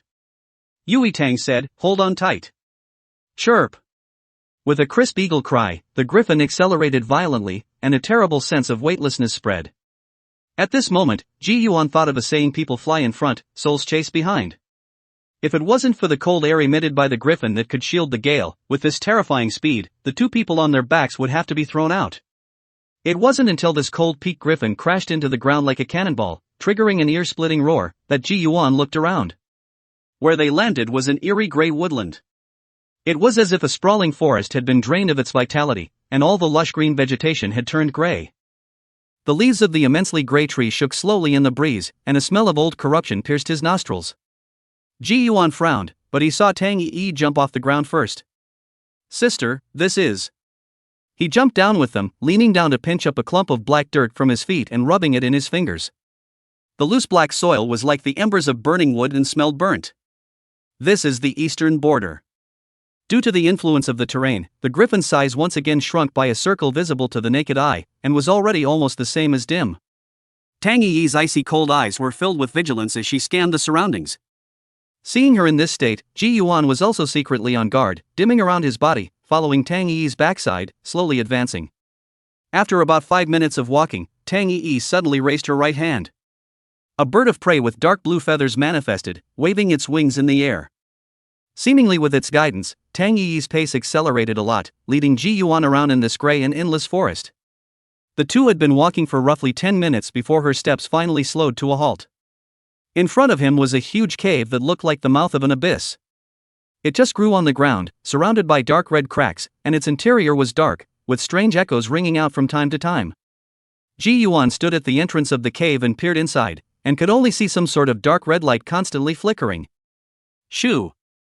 Suddenly, the dark blue bird of preceding ascension swooped down and broke headlong into the cavern. Dozens of seconds later, Tang Yi made a move. "Keep up." With a wave, she and the cold peak griffin jumped right in. Seeing this, Ji Yuan hurriedly greeted Dim to follow along. Darkness enveloped the area instantly, and the fall didn't last long, touching the ground almost instantly. Bang! Just as it landed, the muffled sound of an explosion rang out ahead. Ji Yuan hastily looked up and saw the cold peak griffin waving its wings as a sharp ice cone shot out. Beyond it, you could barely make out some strange-looking creatures being cleared. Without even having to think about it, Dimming swept out, alongside the cold peak griffin, and unleashed an attack together. It was then that Ji Yuan took the time to look around. Beneath the cave, an underground cavern was hidden, and at the moment, the space in front of them stretched all the way down. The rock walls around them cracked, and a dark red light flowed through the cracks. Ji Yuan stepped forward, only to see Tang Yi's pretty face ice cold as she eyed the imperial beasts pouring out their attacks. When he came to the front, he could see the strange creatures, a wide variety of species, and the weirdest thing was that all of them showed deformities to a greater or lesser extent. Either the body is huge with a tiny head, or it has 3 heads and 6 arms and is hideous in appearance. I'm afraid those with low tolerance will have nightmares just looking at it. What kind of species are these? Ji Yuan's brows furrowed into a frown as he muttered. These creatures were screaming under the dual attack of the spectral flame and the ice and fire of the cold peak griffin. Not long after, under the high temperature and extreme cold, they all turned into flying ash and ice chips. Tang Yi continued to move downward, during which she replied in a cold voice, "These are test subjects." "A monstrous test subject? Good lord, the alchemist is here?" Ji Yuan spat in his heart, but his footsteps did not stop. The two made their way down, encountering many more monstrous creatures in the process. He watched carefully and realized that the creatures had one thing in common. In the forehead position, there is a dark red mark carved. That mark looks strange, but also through a trace of familiar, cannot recall for a moment. As the downward slope leveled off, they, at last, came to the deepest part. Here, it was a hollowed-out underground space filled with oddly shaped glass containers, as well as some unintelligible bottles and jars. The entire space, lit in blood red, was filled with oppression and strangeness. When Ji Yuan's line of sight moved to the deepest part, his face changed slightly. Cursed Soul Country? Chapter 92 Goodbye Cursed Soul Remnant. See only. In the deepest part, near the wall, 5 huge glass containers were erected. Inside, there are 5 people with blood-red skin, clad in blood-colored veils. This kind of styling, Ji Yuan couldn't be mistaken. It was none other than that remnant of the Cursed Soul Country that had attacked him in Mushushin at the Apocalypse Valley back in the day. Bang! Almost the moment he realized the glass container exploded. "Guard the perimeter, I'll deal with them." Tang Yi snorted coldly, and the cold peak griffin instantly exerted its wings. Buzz! Light blue soul power fluctuations surged out from Tang Yi's body, attaching to the cold peak griffin's attack and generating soul power resonance. Only to see that the ice cones released by the cold peak griffin became more and more glittering after resonating, and around each ice cone, a faint aura of soul power coalesced and crashed into those 5 people. Clang! Unexpected layers of soul power horns surfaced, parrying all of the cold peak griffin's attacks. I'm afraid that these 5 people's soul force corner layers were even stronger than Secretary Lin's back then. Ho! Suddenly, a figure shot out from the clutter on both sides, pushing straight at Tang Yi. Fiery storm. In the nick of time, Dim maneuvered the underworld flame to form 2 flame barriers, stopping all the sneak-attacking creatures. Tang Yi wasn't distracted by this, and after she saw that the cold peak griffin's attack didn't work the first time, she immediately summoned 2 more imperial beasts at the same time. They were a deer-shaped creature with radiant ice crystals, and an athletic, half-human tall ice-blue snow hare. Swish! In an instant, the 3 ice-type imperial beasts crazily poured out splendid skill attacks towards those 5 remaining members of the Cursed Soul Kingdom in the distance. And Ji Yuan also simultaneously maneuvered Dim to clear out the monstrous creatures hiding in the shadows. Within this underground space, the loud sounds of fierce battles echoed. After clearing out all the hiding monstrous creatures, Ji Yuan hurriedly looked at the front battlefield. However, the indiscriminate bombardment of the 3 ice-type imperial beasts only cut down the spell Soul Remnant's soul power corner layer to a translucent state, and there was still a considerable gap from being completely broken. Seeing this, Ji Yuan immediately summoned the Shining Spirit. Just about ready to make an attack. Clang! Suddenly, a scarlet luster lit up, and almost as a reflex, Ji Yuan shouted, "Be careful, senior sister." Swoosh! But as soon as the words fell, 5 scarlet spears pierced through the skills of the 3 ice imperial beasts and shot towards them. The spear was extremely fast, several times faster than in the beginning. Ji Yuan was considered to have dodged away with early defense, but Tang Yi and her imperial beasts not far away were not so lucky. Only to see that ice blue snow rabbit was lying on its back on the ground, with a tiny bloody hole in its left abdomen. The other deer-shaped creature had its entire body penetrated and fell to its knees, its head hanging low. On the other hand, the cold peak griffin as well as Tang Yi only received a few scratches. A large amount of bloodstains filled the air, and those 5 cursed soul remnants seemed to be attracted by the scent of the blood of the 2 imperial beasts, and their pupils suddenly turned blood red. Stars! Bunny! Tang Yi looked at the 2 life-threatening imperial beasts, and for the first time, her cold-as-ice face revealed a look of heartache, and then she hurriedly took them back into the imperial beast space. As long as it wasn't a fatal injury, it could be warmed over within the imperial beast space. When she looked at the 5 cursed soul remnants again, the coldness under her eyes was incomparably intense. Miso! The ice crystal glow flickered, and beside her, a tall figure with a stocky build and rugged muscles emerged. The figure was shaped like a human, but the head was a hideous wolf's head. The thick right arm carried an ice crystal long stick, and when it appeared, the huge wolf head let out a growl, as if carrying all the anger in Tang Yi's heart at the moment, and ran out towards those 5 spell soul remnants. These cursed soul remnants had a dull attack style, and even their movement style wasn't considered flexible. Since the beginning, Ji Yuan had never seen them make a run or dodge. After coming out of the glass container, merely walking slowly, the look was as if he was unfamiliar with the body. When the stocky werewolf charged forward carrying a long stick, the 5 cursed soul remnants merely tilted their heads, their blood-red eyes staring at the werewolf, not moving a muscle. Wow! The werewolf held a long stick in his hand and swept it out from right to left. Boo! Violent muffled sounds spread throughout the entire space, and as soon as the stick went down, the 5 spell soul remnants flew out backwards, crashing countless empty glass containers. Shoo! At the same time, the remnants of the fallen spell souls seemed to have been completely awakened by this stick. The 5 of them climbed up quickly, transforming into blood-red residual shadows, and instantly climbed on top of the werewolf. Only to hear the werewolf let out a howl as these 5 remnants of the cursed soul were actually tearing and devouring its flesh and blood. Their attacks were primitive and frantic, and the werewolves continued to emit wails. Tang Yi instantly cried out when she saw this, released the wild hostile chi. The wailing werewolves burst into a violent murderous rage. The strong aura fluctuations shook the 5 spell soul remnants away, but before they could catch their breath, these guys climbed up once again and once again engaged in frantic biting. This was a scene that Tang Yi had obviously not expected. She immediately wanted to let the cold peak griffin go to relieve herself, but she was afraid that its attack would accidentally injure the werewolf, and for a while, her eyes were tangled in uncertainty. Release, frenzy explosion. Suddenly, a whisper came from her side. Bang! Shasta! An explosive sound wave that made the soul tremble rang out. Immediately after that, there was a ball of blue and silver mingled lightning light bursting out, and in the blink of an eye, it impacted on the back of the werewolf. After resonating with psionic energy, a ball of wildly exploding light creates a soulquake when it is fired and explodes. The moment this ball of light exploded, all 5 cursed soul remnants had their souls go down. The werewolf was similarly stunned for a split second, but immediately it reacted, and once again a strong fluctuation of breath emanated from its body, shocking the 5 people lying on top of it and biting them away. A short while later, it retreated back to Tang Yi's side in a few dodges, gasping deeply for air, its body strewn with a blood-red wound. At this time, Tang Yi turned her head to look at Ji Yuan. She would not forget that this schoolmate's imperial beast contained a hint of soul power resonance in the attack he had just unleashed. Thanks. And then, she indifferently said thank you, only, her tone still did not contain any temperature. If it wasn't for Ji Yuan's decisiveness just now, I'm afraid her werewolf would have been injured even more. Just then, those 5 cursed soul remnants stood up once again and swept out. Frost spit. Ice trace annihilation. Seeing this, Tang Yi chimed in a cold voice. On the side, the werewolf pestled the ice crystal long stick in his hand on the ground, and spewed out extremely cold ice breath from his mouth, mixed with terrifyingly low temperatures that froze everything, and wherever it passed by, a layer of frost instantly surfaced.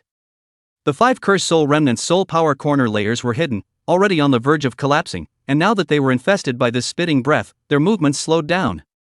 Chirp! At the same time, an eagle cry echoed. Only to see the cold peak griffin's wings vibrate and swing down in a flash. Clang! 2 cold awns appeared smoothly, harboring a terrifying fluctuation that was enough to annihilate any object, and swept towards the throats of the 5 remaining cursed souls who were already unable to dodge. Ka-ching! The psionic corner layer shattered, and the cold aura was unstoppable, shooting backward and embedding itself deeply into the wall. Chapter 93: A Call from the Deep Woods. Blood spurted like a fountain. The 5 cursed soul remnants' heads were separated from their bodies, and their bodies collapsed helplessly to the ground. There was a hint of sticky black liquid in their blood. On the ground, it converged into a swirling mass that slowly turned. You, after all, will join us. In the meantime. A bizarre and indistinct whisper appeared in both Ji Yuan and Tang Yi's ears. The voice appeared suddenly, and after the 2 of them exchanged glances, a flutter suddenly arose in Ji Yuan's heart. He turned his head in a hurry, but he saw that the blood of the 5 remaining cursed souls had actually given birth to a black sphere that radiated evil ripples. Go! Ji Yuan felt fear for no reason, and when he only heard Tang Yi's slightly frightened voice, the cold peak griffin transformed into a cold light, carrying Ji Yuan and Tang Yi at breakneck speeds towards the passageway they came from. Just in time. Ji Yuan took one last look at the black sphere as it ruptured. Bang! The terrifying explosion shockwave that was enough to make the soul tremble spread out instantly, and wherever it passed, the ground or the air, even the light was swallowed up by it. The speed of this shockwave was extremely fast. Fortunately, Ji Yuan had long ago retrieved the flash spirit back to the seal of the Imperial Beast in time. But just as the Cold Peak Griffin was about to rush out of the cave with the two of them, the black blast wave accelerated violently. Clang! The final aftermath triggered a violent tremor, and the Cold Peak Griffin had just swept out of the cave when it was sent flying by the aftermath. Staggering, its beastly claws clamped around Ji Yuan and Tang Yi loosened, and the two fell sharply in different directions. The Cold Peak Griffin reacted as soon as he was in a trance, swinging his wings toward Tang Yi. Ji Yuan, on the other hand, sprayed blood mist from his mouth during his rapid descent. The power contained in the final aftermath was not weak at all, causing both him and Tang Yi to suffer injuries of varying degrees. Grinning, in the nick of time, Ji Yuan called out the dim, a ball of fiery flames instantly wrapped and crashed into the grey woodland. A few moments. Ahem. Ji Yuan only felt that his internal organs had shifted, and an unspeakable sharp pain spread through his body. Roar! Suddenly, several beastly growls emanated from the surroundings. A bitter smile spread across the corners of Ji Yuan's mouth. What a disaster! Luckily, Dim was right beside him. Shock and awe was activated, and these beasts that suddenly appeared were shocked, but they didn't leave. Tang Yi was even closer to the impact of the blast aftermath than I was, and her injuries shouldn't be small either. The sharp pain left him lying on his back, and his consciousness was drifting.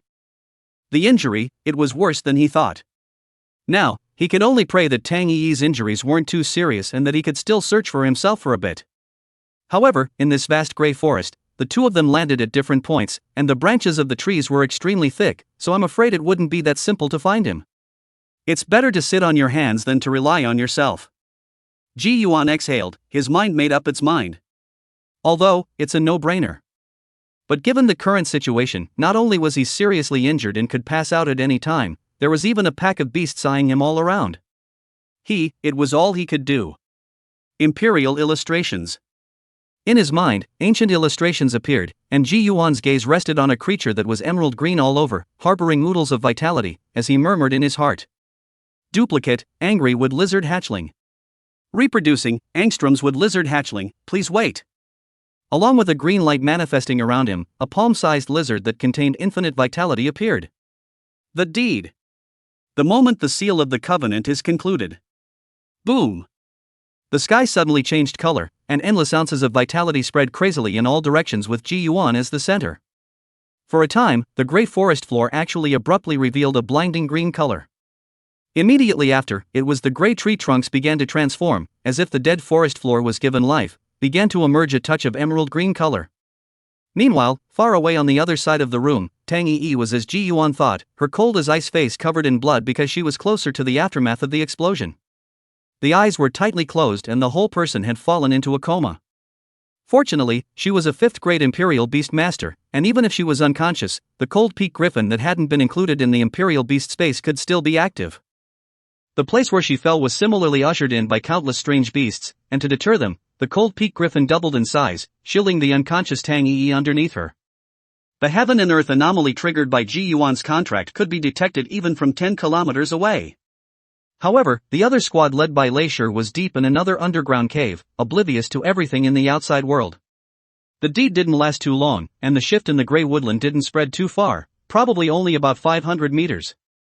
Ji Yuan was lying on the ground, and on his chest, lying a lizard with soulful eyes. The little lizard emitted a soft aura that flowed into him, healing the injuries. The sharp pain thus gradually subsided, and consciousness was no longer blurred. Creature, angry wood lizard juvenile. Race, giant spirit lizard. Bloodline, imperial slightly flawed. Attribute, wood. Characteristics, wild growth exudes vitality, causing vegetation to grow quickly, also heals all non-lethal wounds. Talent, insect nemesis emits an aura of fear to insect-like creatures. Aura eyes wide field of vision, able to observe the situation in any direction without any dead angle. Passive skill, flexible volume able to control the size of the body on its own, maximum, 2 meters, minimum, 5 centimeters. Skill 1, swallowing spitting out the tongue, sticking to smaller prey and then retracting it to swallow it. Skill 2, enlivening emits healing light patterns, easing wounds, and sharpening mental focus. Through the panel attributes, it could be seen that this was an imperial beast that favored the assist class. The surrounding beasts had long since been scared off by the commotion at the time of the deed. At this moment, after the injuries in his body were basically healed, he put away this angry wood lizard. Dim reappeared. Ji Yuan recognized the location and immediately took out his cell phone, ready to dial Leisher's number. Save. Suddenly, a weak, ethereal whisper inexplicably sounded. Ji Yuan's movements lurched as he jerked his head up and looked ahead. The moment this whisper appeared, the angry wood lizard, which had only just been contracted, emitted a strong responsive wave in the seal of the imperial beast. It looked as if it had been guided by some strange guidance. Come to. The ethereal whispers continued, but they gave him the creeps, and he was ready to leave at once. But in the seal of the imperial beast, the angry wood lizard was strongly lamenting as it begged Ji Yuan to advance along with the whispers. What's that?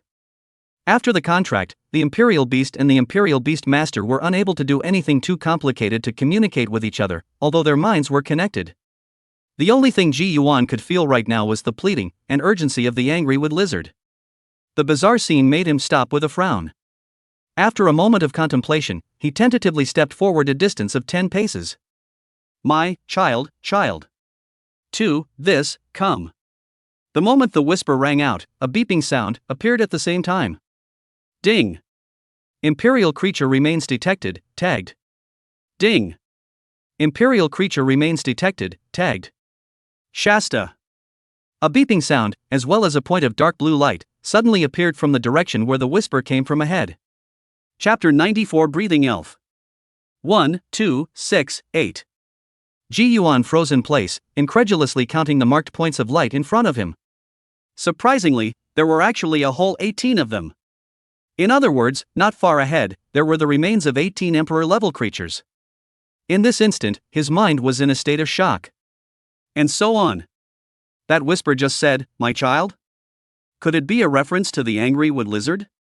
Please come over, I won't hurt you. At that moment, the ethereal whisper rang out once more. The weakness contained in the voice was extremely real. Ji Yuan frowned and pondered, and in the end, he chose to turn around and leave. But after just a few steps, he paused in his tracks. In his mind, the voices of the 18 emperors remains echoed frantically. Damn! Coupled with the fact that the angry wood lizard had been pleading and hissing, he turned around again and looked into the depths, gritting his teeth and ultimately choosing to go. Rich and famous, as soon as there was any kind of wind, he bailed.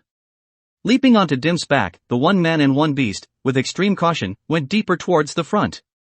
Soon they were out of the woodland, which had been brought back to life by the deed, and stepping once more into the gray, dead forest. This way. Along the way, ethereal whispers called out. Dim stops in his tracks when he comes to a dead-end road with dense gray tree trunks that make it impossible to move forward. Watch out. Ji Yuan looked around vigilantly. Crossing over to? The whispers came out once again. This time, it was extremely close, as if it was right in front of them. But in front of Ji Yuan and Dim, there was no road at all.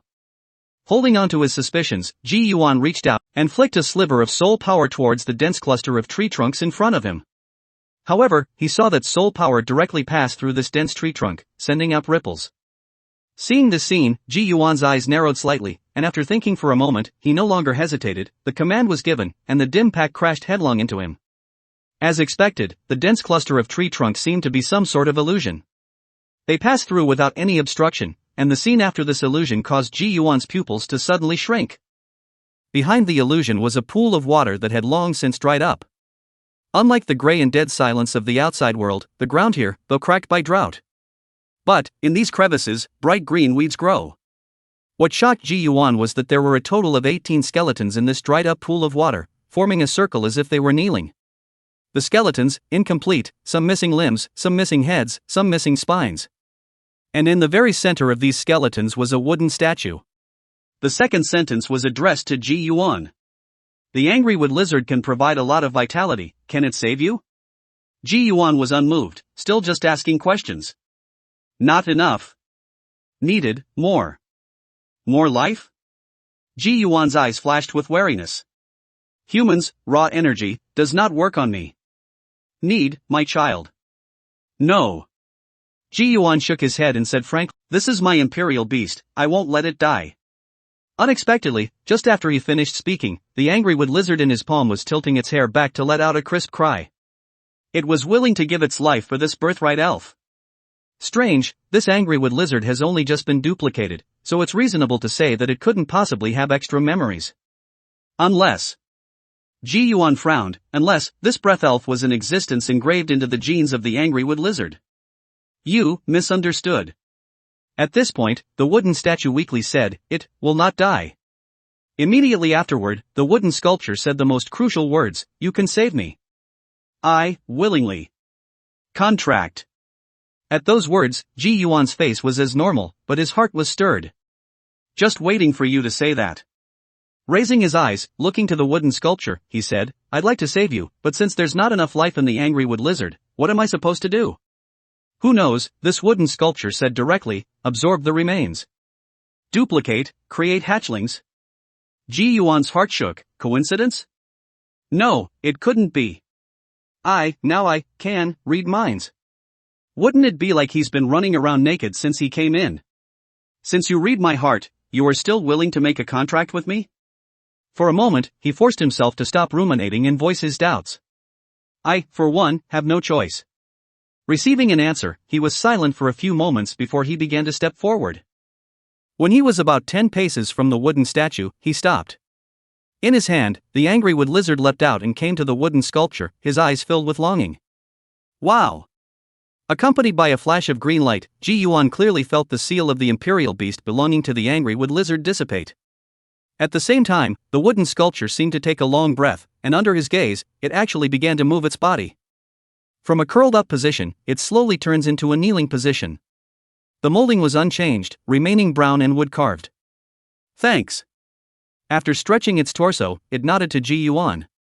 Immediately afterward, a strange rune with a greenish color suddenly floated out from its brow.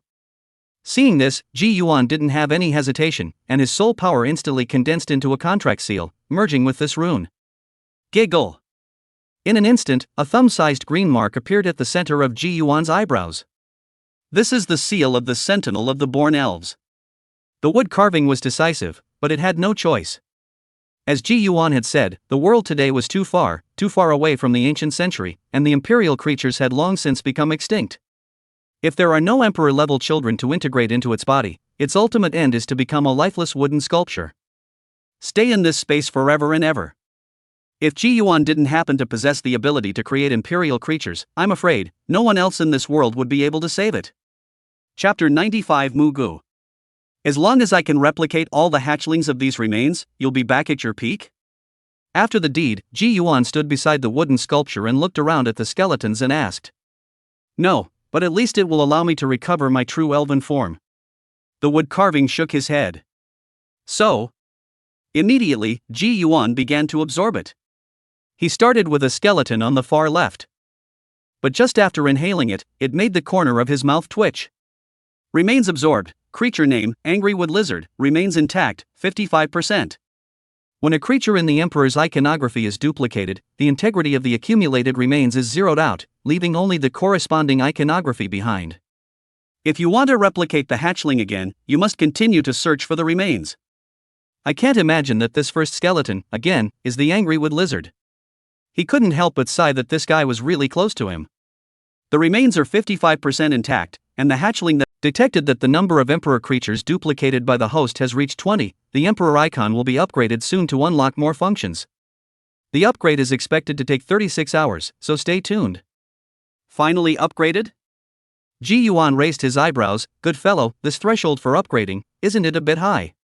He was almost taken aback when he withdrew from his mind and turned around. Only to see, in front of him, a white-skinned and beautiful woman standing in a pavilion. That long light yellow hair hung like a waterfall, and under the curved willow eyebrows was a pair of clear and moving eyes. The fair and flawless skin was glowing, and on the pink cheeks, the thin lips that looked like rose petals were slightly pursed, and the corners of the mouth held a hint of delight.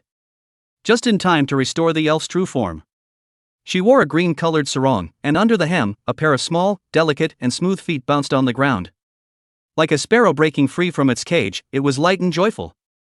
Ji Yuan just stared blankly. This so-called elf real body, some beyond his expectations. After sizing him up, he finally rested his eyes on the other man's pointed ears. There, it's the only thing that's different from humans anymore. All of a sudden. Just as she was immersed in the joy of regaining her true body as an elf, in front of Ji Yuan's eyes, an information panel surfaced. Creature, born elf. Type, elf. Bloodline, unknown. Attributes, unknown. Characteristics, unknown. Talent, unknown. Skill 1, unknown.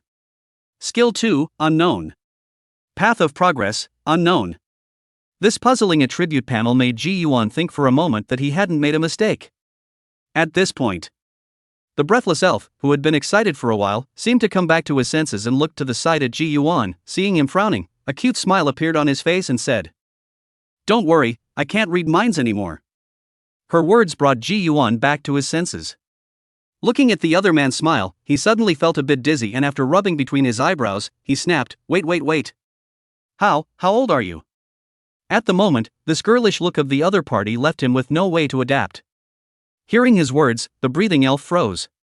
Whirling around, she replied, "Not used to it? I thought you'd prefer to spend time together in this position." After saying that, under Ji Yuan's gaze, she suddenly seemed to have changed into a different person. In just an instant, the childish cuteness on his face disappeared, transforming into calmness and high spirits. "In the future, do you want me to spend time with you in a mature manner?" Her tone was flat, with a vicissitude of experiencing the changes of the world. It was very different from the lively young girl's appearance before. "You can still play like that?" Ji Yuan man was dumbfounded. "Of course, I have harsher gestures." With that said, she seemed to change again. Seeing this, Ji Yuan waved his hand repeatedly. No, it's better to change back to the way you were just." "Yes, master." In an instant, she was back to her innocent and cute self. "What did you call me?" "Master." Why does that sound weird? Call it something else." "Okay, what would you like me to call you?" Ji Yuan opened his mouth and lost his mind for a moment. Scratching the tip of his nose, he said, "Better think of a name for you first." No. Unexpectedly, the guy's head shook like a rattle. "I have a name." "Oh? What's it called?" The hibernation elf cocked his little head and thought before saying, "Muge." "Mu-ji?" Ji Yuan repeated it and nodded. "Alright, Mu-go, how old are you?" "Well, there should be 4,880. Mugo seriously recalled, but the numbers that came out of her mouth almost made Ji Yuan's jaw drop in shock. "Can't remember, my memory is fuzzy right now, I need to get some rest, maybe I'll remember." When she finished speaking, she stretched out, her perfect body on display in front of her. Ji Yuan avoided the sight and said, "Then you should go back into the seal of the royal beast to rest first."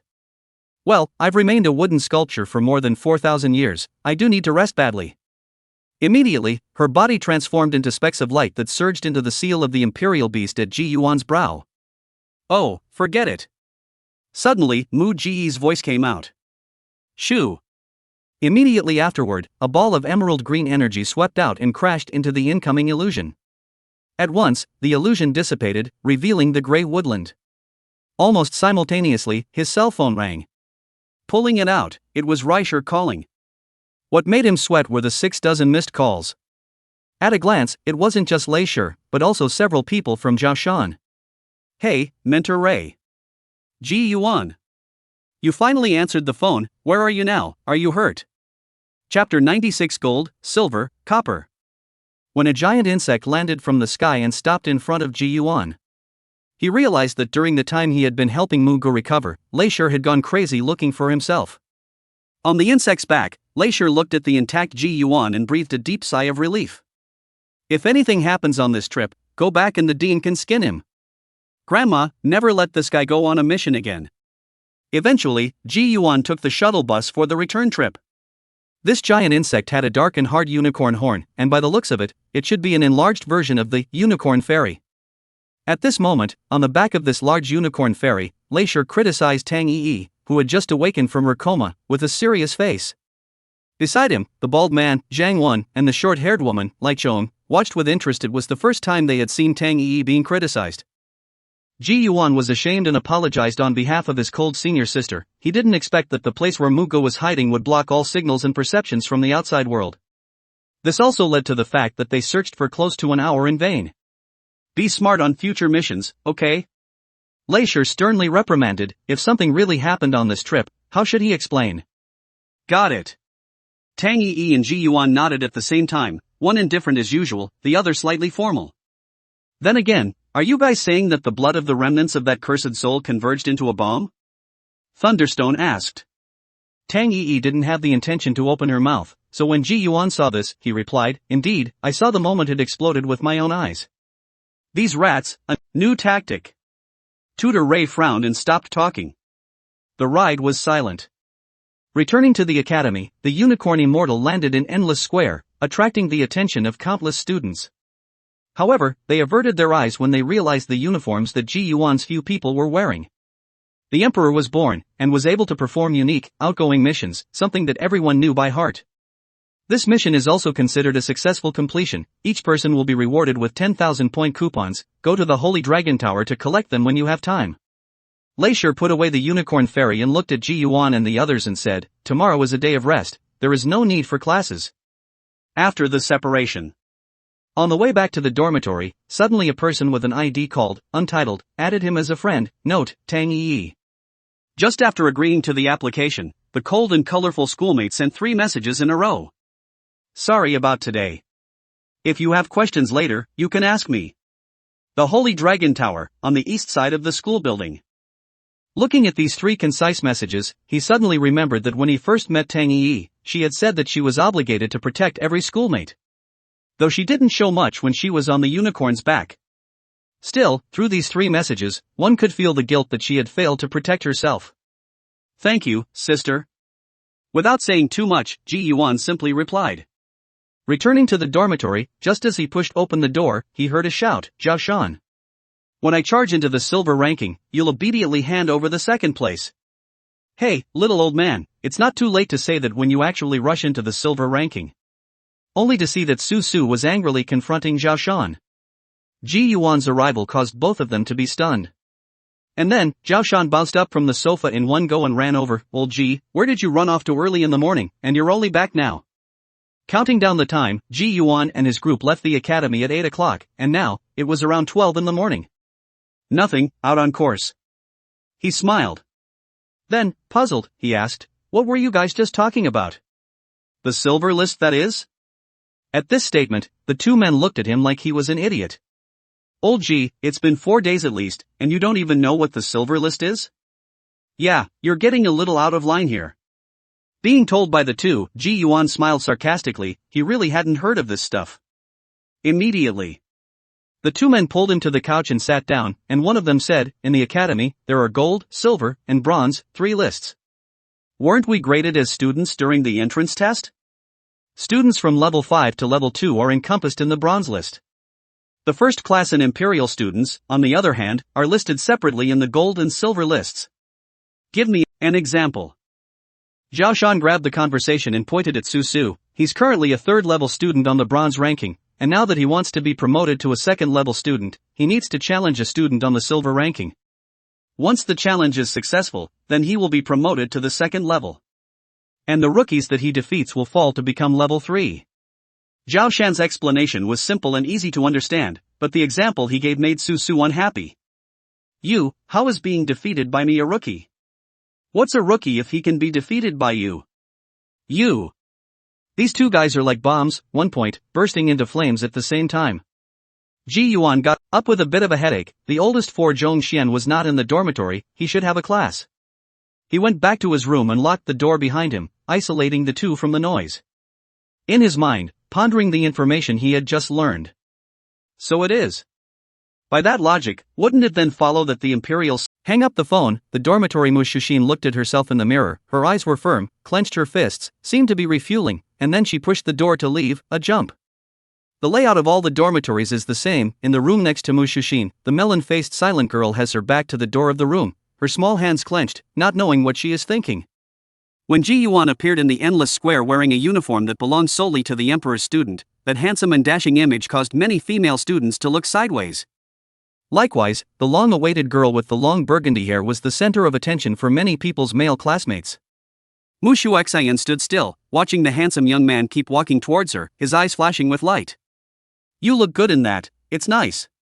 When he approached, Mushu Xian blossomed into a beautiful smile. Really, I think so too. Ji Yuan jokingly raised his eyebrows. Gee whiz, not modest at all. Mu Shushin skimmed her lips, outwardly no different from usual, but only she herself knew that her heart was beating violently at this moment. A flash of nervousness welled up more and more, especially when he thought about what he had to do next. Okay, down to business, what's the point of calling me out? Jibyuan smiled. What about? Mu Shushin took a deep breath. Her character is supposed to say what she has to say, at that moment, raised her volume and said, Ji Yuan, I. Buzz. The moment she had just opened her mouth, 2 rays of light, 1 gold and 1 silver, suddenly appeared in the sky above the academy. At the same time, a voice that spread throughout the entire courtyard rang out, silver-ranked first-grade student, Kushwanji, challenges gold-ranked imperial student, Ji Yuan. Chapter 97 Deliberate Sniping Additional for Enchanting Dragon King. Ko-NG? Isn't he an imperial sang? What's the situation? On the endless square, Ji Yuan raised his head. Only to see that high in the air, his own name and Kushwanji's name were 1 gold and 1 silver respectively, slowly flashing. On the opposite side of him, Mu Shushin's courage that she had managed to muster up was even more completely dissipated because of this sudden interruption. She closed her eyes, clenched her teeth and stomped her foot, cursing what a hell of a situation to come by such a coincidence. At this point, Ji Yuan thought about it and dismissed the possibility of renaming. This Kushwanji held inexplicable hostility towards himself, and he was smart enough to immediately think of a possibility. Kushwanji intentionally lost to a certain first-class student, and then challenged himself as a first-class student to disqualify him from the Imperial Sangha. Except, it's still operating like that? And what's the point of doing so? But before that, what did Mushu Xin just want to say? Raising his eyes, he looked before him. Mu Shushin's eyes were lowered, her brows slightly furrowed, her expression somewhat displeased. I'm sorry, what did you just say? Seeing her like this, and thinking that it was his own distraction that had angered her, Ji Yuan smiled. Mu Shushin looked into his eyes, but found it hard to say anything more, and could only sigh, it's nothing. Who is this Kushwanji? You've only enrolled in school and you've pissed him off. Glancing at the 2 names on the sky, she was a little puzzled. I don't know. Ji Yuan shrugged his shoulders, he really didn't know where this dude's hostility was coming from. You should be careful then, most of the first-class students are not simple. That's it for now, I have class this afternoon, so I'll go back first. Mu Shushin's interest was gone, and with a light step, she turned to leave. Meanwhile, above the sky, many more names appeared, basically 1 gold and 1 silver. At that exact moment, his cell phone vibrated and he scratched it open. Tang Yi, Kushwanji isn't an ordinary 5th rank, it's only stronger than the Zhang you defeated in the competition. A word, but he read the other man's meaning. Let me get out of the way. Indeed, the main reason why he was able to defeat Zhang Bao in the first place, excluding the fact that his imperial beasts happened to be restrained by Ming and Shining Spirit, was the difference in information. And with the entire battle of the downtown competition broadcast live, he, arguably, has no secrets left. Although today, an extremely special imperial beast was contracted the breath elf Mugu. However, her panel clear, unknown, is a mystery. After a while, seeing his delayed reply, Tang Yi sent another message, if you want to answer the battle, go to the Holy Dragon Tower. Thanks, sister. After a moment of silence, Ji Yuan replied, and after that, he walked towards the east side of the teaching building. The Sacred Dragon Tower, the only building within the Sacred Sky Academy that towered over the clouds. The surface of the tower was chiseled with uneven diamond-shaped patterns, matched with dark yellow lacquer, and under the sunlight, it was like a piece of dragon scale, extremely dazzling. Traditionally, the higher the tower, the smaller the area. The Holy Dragon Pagoda, however, was layered as one, with the top sticking straight up into the clouds, as if it was a bridge connecting heaven and earth, with no end in sight. It was rumored that the Academy's guardian beast, the Sacred Air Fury Winged Dragon, was perched at the top of this Sacred Dragon Tower. Ji Yuan stood at the entrance, withdrawing his upward gaze, and along with the surrounding crowd, entered the tower. The first floor lobby, in the shape of a ring, has a strong sense of technology that hits you just as you enter. Virtual screens covered in data and content were projected everywhere, and inside the hall, there were many counters, each manned by a specialized staff. In a corner, Ji Yuan found the promotion challenge stage. Compared to other overcrowded counters, here, there are much fewer people. This student, do you wish to initiate a challenge, or respond to it? The staff at the counter were full of youthful energy and wore college uniforms that looked like part-time student jobs. Responding to challenges. Jibyuan said. Okay, please say your name, class. Jibyuan. Okay, the relevant challenge information has been retrieved. The person who has challenged you is 1st grade student Kushwanji, 5th grade Imperial Beast Master. Would you like to choose to answer the challenge? I shall fight. Alright, the challenge is in effect. Time tomorrow morning at 8 o'clock sharp, dueling arena number 1, looking forward to your performance. Because of the mechanism designed to move students up and down the hierarchy, the flow of all challenges in this area is spot on. There were a total of 20 small dueling arenas built in Sacred Sky Academy, as well as one giant dueling arena. Aside from promotion challenges, any personal grudges students have can be dealt with by dueling. After answering the challenge, Ji Yuan didn't choose to leave and looked at the part-time student and asked, "Do you have to be here to initiate the challenge?" Of course not, you can also choose to spend 500 points on the challenge order device. The part-timer smiled and pulled out a coin-sized item from under the counter. Produced by Tech Era, it projects the rankings of the 3 major lists, gold, silver, and bronze, at the touch of a button. He operated it as he spoke, and instantly, 3 moderately sized virtual screens appeared in front of Ji Yuan. After purchasing the challenge order, you'll be able to view the list and initiate or respond to challenges from anywhere in the academy. It's very convenient, classmate. Do you want to buy one? Only 500 point coupons. The part-time student instantly transformed into a master salesman and looked at Ji Yuan expectantly. 500 point coupons. Ji Yuan fell into deep thought. Only earlier, lair had said that there was a reward of 10,000 points per person for this outing mission. At first, he didn't know the purpose of this thing, but now it seems that the point coupons should be the common currency in the academy. It just so happened that the 10,000 point coupons rewarded by this quest were collected at the Holy Dragon Tower. Keep it for me, I'll come get it later. After saying that, Ji Yuan looked around and found the counter of the Quest Reward Settlement Center, and quickly walked there.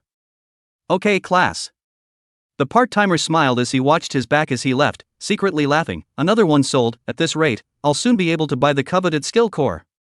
According to the rules, as long as he could sell a challenge order for 500 points, he would get 100 commission. In the end, Ji Yuan obtained the first money he earned in the Sacred Sky Academy at the Reward Settlement Center. With this huge sum of money, he shopped around, and then embarrassingly realized that he could not afford what he wanted. In the end, he had to leave the Holy Dragon Tower with a challenge order in his hand. Back in the dormitory again, Zhao Shan and Su Su were still arguing. Zhong Xian had already returned and was sitting on the sofa, looking at the arguing two, revealing a silly smile from time to time. Big brother. Seeing Ji Yuan, Zhong Xian hurriedly greeted him. I heard someone sniped you on purpose? The two bickering men both lurched at the words. Then, rushing around, he stared at Old Four and said, What did you just say? Who's going to snipe him? A promotion challenge, a first-class student challenging an imperial student will be broadcasted throughout the academy, didn't you hear? Zhao Shan and Su Su were puzzled. Could it be because the two of them had just gotten too involved in the quarrel and neglected it? Chapter 98 Opportunity comes added for Enchanting Dragon King. Dormitory 811. So, this Kushwanji deliberately dropped a level and then challenged you again just to squeeze you out of the Imperial Sangha? Zhao Shan frowned, incomparably confused. This motherer is fine, isn't it just bullying softness and fear of hardness based on the fact that you haven't advanced to the 5th grade yet? Words can't be said like this. Su Su shook his head. I've learned about this Kushwanji's reputation. On the entrance test 3 years ago, he triggered a pillar of red golden light and was assessed as a first-class student. Then, he spent a year advancing from the 6th rank to the 5th rank, and after consolidating for a week, he challenged an Imperial Sangha and won. This guy doesn't look like a bully. Whose ing side are you on? Zhao Shan cursed angrily. Tisk. Su Su glared at him. Can you let me finish my sentence? In normal times, the two would have launched a new round of verbal warfare. But now that it was about Ji Yuan, Zhao Shan could only hold back. Seeing him quiet, Su Su then looked at Ji Yuan. I heard that there is a silver-haired beauty in your class? A silver-haired beauty? Ji Yuan frowned as he recalled, but had no impression. So many people are rumoring that Kushwanji is one of the silver-haired beauty suitors, and doesn't he have silver hair? Dyed it. I thought you said you weren't sure where his hostility was coming from. Could it be because you're too close to this silver-haired beauty? Su Su's words suddenly reminded him, in the classroom, of his own front desk. The empty table and chairs. No wonder Kushwanji looked furious when he chose his seat that day. He hadn't even met this silver-haired beauty in person, and he could get a grudge just for picking a seat? What is this, a bully? A god of pure love? More or less outrageous. So, you chose to answer the war? Of these three, the one who understood Ji Yuan the most was Zhao Shan. Why not? Ji Yuan laughed. It's been 2 years since the other party advanced to the 5th rank. I don't need to remind you of that, do I? Susu looked at him with surprise. Could it be that this guy is hiding some big tricks again? Are you sure you can win? He asked tentatively. Thinking too much. Ji Yuan shook his head. The other party is a genuine 5th grade. No matter how heaven-defying I am, I don't have a chance of winning. Then you're still. Losing is losing.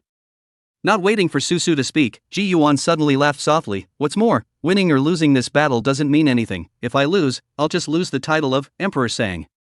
I chose to answer the battle, not with the certainty of victory, but because I will not run away from anything.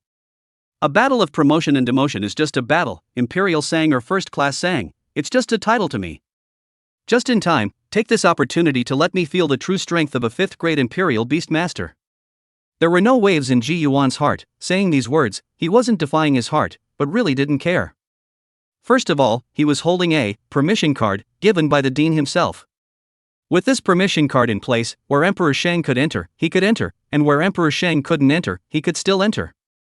Secondly, nowadays, one's soul power grade was indeed a hard injury. Even if one said it in a flowery manner, it would not change this fact.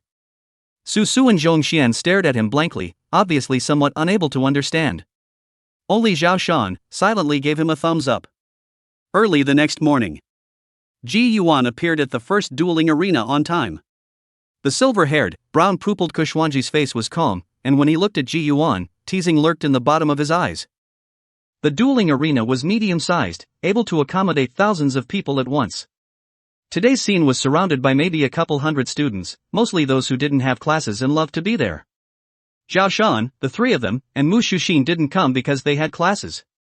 Only Su Ziyin, who had a petite and delicate figure, stood silently in the crowd. Most of the people gathered around were discussing the fact that Kushwanji would defeat Ji Yuan within a few minutes. It was a duel without suspense. The moment the whistle blew, Kushwanji had intended to humiliate Ji Yuan a bit and only summoned one imperial beast. Unexpectedly, Ji Yuan used his full strength the moment he came up, manipulating both dimming and shining spirit at the same time, catching the cocky Kushwanji off guard. Unfortunately, after all, there was too much of a difference in grade, and this duel ended with Ji Yuan's defeat. However, he had fought against Kushwanji with a 6th rank and still lasted for 5 minutes before losing, which was already pretty good. Just ask, how many 6th grades can fight against 5th grades for such a long time? Basically, they were crushed. After failing to retire, because of the excessive consumption of soul power, Ji Yuan's face was slightly pale. The crowd of onlookers dispersed and he blended in, his steps unhurried. Suddenly, a small pale blue glass bottle was handed to him. Ji Yuan froze and looked sideways, only to see a fair and flawless melon face. Su Ziyin? No classes today? He laughed. Su Ziyin nodded with concern. This is soul power replenishing liquid. No need to waste it, I'm fine. He waved his hand, and seeing this, Su Ziyin pursed her red lips and took the glass bottle back. Grasping the corners of his coat with both hands, he followed him, walking side by side. At the back, Leisure pushed his single-rimmed eyes, gazed at Ji Yuan's departing back, and said softly, once he advances to the 5th rank, there will be no opponents amongst the same rank in the entire academy. He turned his head sideways to Tang Yi, who had long blue hair beside him, and said, believe it or not? Maybe. Tang Yi said indifferently before stepping away. That. Walking through the academy. Su Ziyin, whose eyes flickered, was silent for a long time before she suddenly spoke out. Are you alright? Ji Yuan turned back and laughed. I'm fine, losing to a 5th grade Imperial Beast Master, I can accept it. He looked down at his hands, and to be honest, after clearly recognizing the gap between him and the 5th grade, he did feel a bit lost in his heart. Oh, chance of advancement, come quickly. Yesterday. At this time, Su Ziyin whispered, did Shuxin say anything to you yesterday? During her speech, she carefully glanced at Ji Yuan's expression. Ma Shuhin? Didn't say anything. Ji Yuan froze. What did she mean by that? Just as he wanted to ask a question, in his mind, a mechanical beep suddenly came out. Ding! The Emperor's Illustrated Book has been upgraded and the new function is online. Please call out the Emperor's Illustrated Book has been checked. In the meantime, right at the moment when this Emperor's illustration finished upgrading, Ji Yuan suddenly felt that the soul power that was recovering in his body began to transform in a peculiar way. It felt as if a gully had appeared within his body, causing the soul power to converge and merge into a stream. Moreover, the stream is gradually expanding in size, and it seems that in a short time it will be transformed into a rushing river. For a moment, the soul power began to stir inexplicably, as if guided by some strange guidance, and frantically converged towards the abdomen. This feeling. Just kidding. This Emperor's Illustrated Guide had just finished upgrading, and his 5th grade chance came? Chapter 99 Impacting the 5th grade, Cosmic Star River. What's wrong? On the side, Su Ziyin was a bit puzzled when she saw him suddenly stop. I've got some sudden things to do, how about dinner tonight when they're out of class? Good. Ji Yuan looked impatient, and seeing this, Su Ziyin nodded her head obediently. Go away. Shining Prana. The black giant wolf appeared, and after Ji Yuan waved to her, he leaped up and his figure instantly disappeared. Su Ziyin stood in place, staring blankly at his departing back, her red lips slightly opened, seemingly saying something. Ji Yuan returned to the dormitory as fast as he could, rushed into the room, locked the door, and after that, the whole person flung himself onto the bed. He sank his mind into his body, and gray soul power was converging towards his abdomen in a steady stream. In just a short while, the soul power had already converged into an indescribably terrifying ocean. Raging power was brewing in it, but Ji Yuan detected a hint of abnormality. According to Tan He's original statement, when the soul power converged into an ocean, it would slowly stop, and eventually, he would feel a nebulous connection. This connection would prompt him to open up his own imperial beast space. However, right now, in his body, the soul power in the abdominal position had converged into an infinite ocean, with huge waves of gray soul power churning, and the water surface was not calm in the slightest. At the same time, the soul power continued to converge in a steady stream. A swelling sensation was beginning to intensify from the abdomen.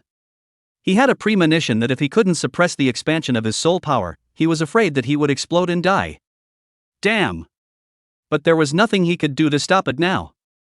As the ocean formed, he had lost control of his soul power. Well, just when he was at a loss and could only watch the soul power ocean expand wildly, a lazy ethereal voice suddenly sounded from his heart. Immediately afterward, Ji Yuan was surprised to see that in his consciousness space, the figure of the breath elf Mugu actually appeared. She was haunted by a greenish-yellow sheen all over her body, looking like a delicate ceramic doll. What a majestic sea of soul power, Master is breaking through the 5th grade. It was as if she had just woken up and almost jumped out of her skin at the scene in front of her. Not caring about how she appeared in his space of consciousness, Ji Yuan hurriedly shouted, I can't control my soul power right now, the situation is bad, what should I do? This. Muga seemed a bit surprised by his question, then hurriedly said, sink your mind, feel the flow of soul power, and try to become one with the sea of soul power. Hearing this, Ji Yuan immediately complied. He took a deep breath, discarding all thoughts and stabilizing his mind as he descended towards the gray ocean. Gradually, he began to feel the control of his soul power return, and the flow became slower, but still continued. Master's soul power concentration is complex and special. If it's an unusual imperial beast master advancing to the 5th rank, the sea of soul power should stop after it converges. Gray soul power. Master's qualification is extraordinary? No, even if it's an extraordinary qualification, such a vast sea of soul power should be enough. Mu Ji's figure drifted recklessly in Ji Yuan's space of consciousness. After a moment, she made a pensive face. Master, when you merge with the sea of soul power, please visualize as much as possible. Imagine? Imagine what? Well, I vaguely remember that there is a special situation that occurs when an imperial beast master advances to the 5th rank, just like the master is doing now, and once upon a time, this phenomenon was known as uncapped. Imperial beast masters with no upper limit soul power will have their sea of soul power expand endlessly after advancing to the 5th rank. It can be understood in this way, the ocean is not enough to satisfy you, it must be bigger and more infinite than the ocean. So, Master, imagine to your heart's content, harness the power of the soul with your imagination, and let it expand to some form that can hold all things better than the ocean. Mu Ji's words echoed in his heart as Ji Yuan came to a realization. Spinning around, he began to frantically recall what form in this world is more vast than the sea. Desert. No. One nation. It's still not right. Planet? Yes, the infinite sea, too, can't compete with a planet. Even the oceans still exist within the planet. For a moment, a planet constructed from a blanket of gray began to emerge in Ji Yuan's mind. In his abdomen, the sea of soul power also began to gradually coalesce, expanding in the direction of the sphere. Wait. At some point. Although the shift from ocean to planet made the distending pain much weaker, his soul power was still raging in a steady stream, as if it wasn't satisfied. If that's the case, why not be more daring? Open your eyes. Ji Yuan gazed at the planet of soul power that was about to form within him. Boom! Shasta! The planet crumbled and exploded into countless gray dust. Master! Muga was startled by the sudden scene, thinking that something had happened to him, and hurriedly looked over. However, he saw a ray of madness and determination on Ji Yuan's handsome face. His eyes, endless soul power swept through them. At the same time, the countless soul power dust that had exploded began to reorganize once again. As Muga witnessed everything, her gaze shifted from confusion to disbelief, and then from disbelief to shock. The gray soul power was frantically converging according to what Ji Yuan's mind was thinking, as if the imagery of this moment was more in line with their thoughts. Time passes by. When a strand of intense exhaustion rose in Ji Yuan's eyes, the soul power, finally, gradually returned to calm. And within him, it presented itself, not as an ocean, not as a planet. It is that which is full of infinite possibilities, contains infinite mysteries, and no one has ever known its full picture, the cosmic river of stars. What's an ocean? How huge is a planet? In the cosmic stars, everything is so small. Why limit the upper limit of imagination when it is harnessed by imagination? Other people's 5th grade soul power converged to become an ocean. And Ji Yuan's 5th grade soul power transformed into a radiant starry sky, transformed into a vast starry dome, transformed into an endless universe of stars and rivers. Just like no one could explore the limits of the universe, this moment's Ji Yuan, even he himself, didn't know where his limits would be. The moment this star river of soul power formed, unspeakable fluctuations raged within him. This was it a sign that from now on, his soul power reserves would be as inexhaustible as the cosmic firmament. He was, right now, just looking for someone to strike out with all his might for once. The moment. He was incredibly eager to find out where his limits were. Cosmic stars and rivers. To the side, Muga stared blankly at this shocking scene made from the convergence of soul power. The gaze that looked at Ji Yuan could not help but have a trace of extra happiness in it. This youth, not only does he possess the power to resurrect extinct creatures, he also carries uncapped soul power. To be able to expand the sea of soul power into a river of soul power stars, this youth's ambition and perseverance were far from extraordinary. Chapter 100 Opening up the Imperial Beast Space, Big Surprise. Looking at the cosmic star river formed by soul power in front of him, Ji Yuan's heart surged. His ultimate goal, the dream of forming an army of exterminating creatures, could finally be carried out. After exiting the space of consciousness and returning to reality, the first thing you do when you open your eyes is grab your phone and check the time. Afternoon, 3 o'clock sharp. It was only about 9 a.m. when he got back to his dorm. I didn't realize it had actually been so long. He didn't forget what he said when he parted with Su Ziyin in the morning, and immediately sent out applications to eat together in the dormitory group and the group of 4. Soon, the crowd issued extremely uniform words: classes don't end until 9 p.m., have a snack instead. Seeing this, Ji Yuan could only helplessly return a good. Putting down his cell phone, his heart, abruptly, gave birth to a strand of throbbing. It was a marvelous sensation, caused by the river of soul power stars within his body. Opening the space of the Imperial Beast. Ji Yuan murmured, sinking his mind once again, following the throbbing wisp and gradually drifting towards a certain mysterious space. Half an hour. 1 hour. 3 hours. When the time moved to around 7 in the evening, Ji Yuan abruptly opened his eyes. Raising his hand, he murmured, dim. Snort. Space rippled, and the green and white unicorn beast slowly appeared stepping on the blazing flames. Dim was no longer manifesting from the seal of the Imperial Beasts, but, rather, coming out of space. Imperial Beasts, space. Thanks to Ji Yuan's elevated soul power grade, the underworld flame around its body became even hotter and hotter. Shining prana. Bzzz. Electricity surged and the giant black wolf was revealed. The blue accents on the shining vampire's fur likewise grew brighter and brighter, strong fluctuations closing in and out as it breathed. Looking at the two beasts, a soft smile surfaced on Ji Yuan's face. Mugatu. Immediately after that, there was his third imperial beast, the breath elf. The lively and cute elves show up in style. Opening her eyes, she looked around curiously before, only then, resting her eyes on Ji Yuan. Perhaps it was because of the promotion to the 5th rank. His eyes were as if they contained infinite rivers of stars, becoming deep and ghostly. This is where you live? Mugata stepped forward and unashamedly collapsed onto the bed, reveling in the softness of the mattress. Who? Without waiting for Ji Yuan to say anything, she suddenly sat up in a flash, her eyebrows furrowed and she pouted with an angry look. What's wrong? Ji Yuan was stunned by her inexplicable look. Who knows? Muga stood up, walked over to Dim and Shining Spirit, stretched out his hands, pinched the hair of the two beasts, and said angrily, both of you, who just said that I was rude? Ha? Ji Yuan was confused. But the next second, he saw Dim arching his head towards Shining Spirit, in a manner that seemed to be pointing out. For his part, a low growl emanated from his throat, and his large mouth opened and closed as if he were speaking. You cursed it, so it must be you. Mugo let go of Dim at once, and both hands grabbed Shining Spirit's mane fiercely, shaking it left and right. The scene of Shining Spirit prostrate on the ground, whimpering for help towards Ji Yuan, made him stand in place, dumbfounded. In a few moments, the giant wolf, who had been tidied up by the elf, lay on the ground, burying its large head in its chest, with its two front paws covering its eyes, as if to say, oh, no face to see anyone. Ji Yuan looked at the clapping, smug Mugo and said incredulously, you can communicate with them? Of course, it's an elf power. Mugo slightly raised her chin, with a look of, there's more you don't know. Seeing this, he was dumbfounded.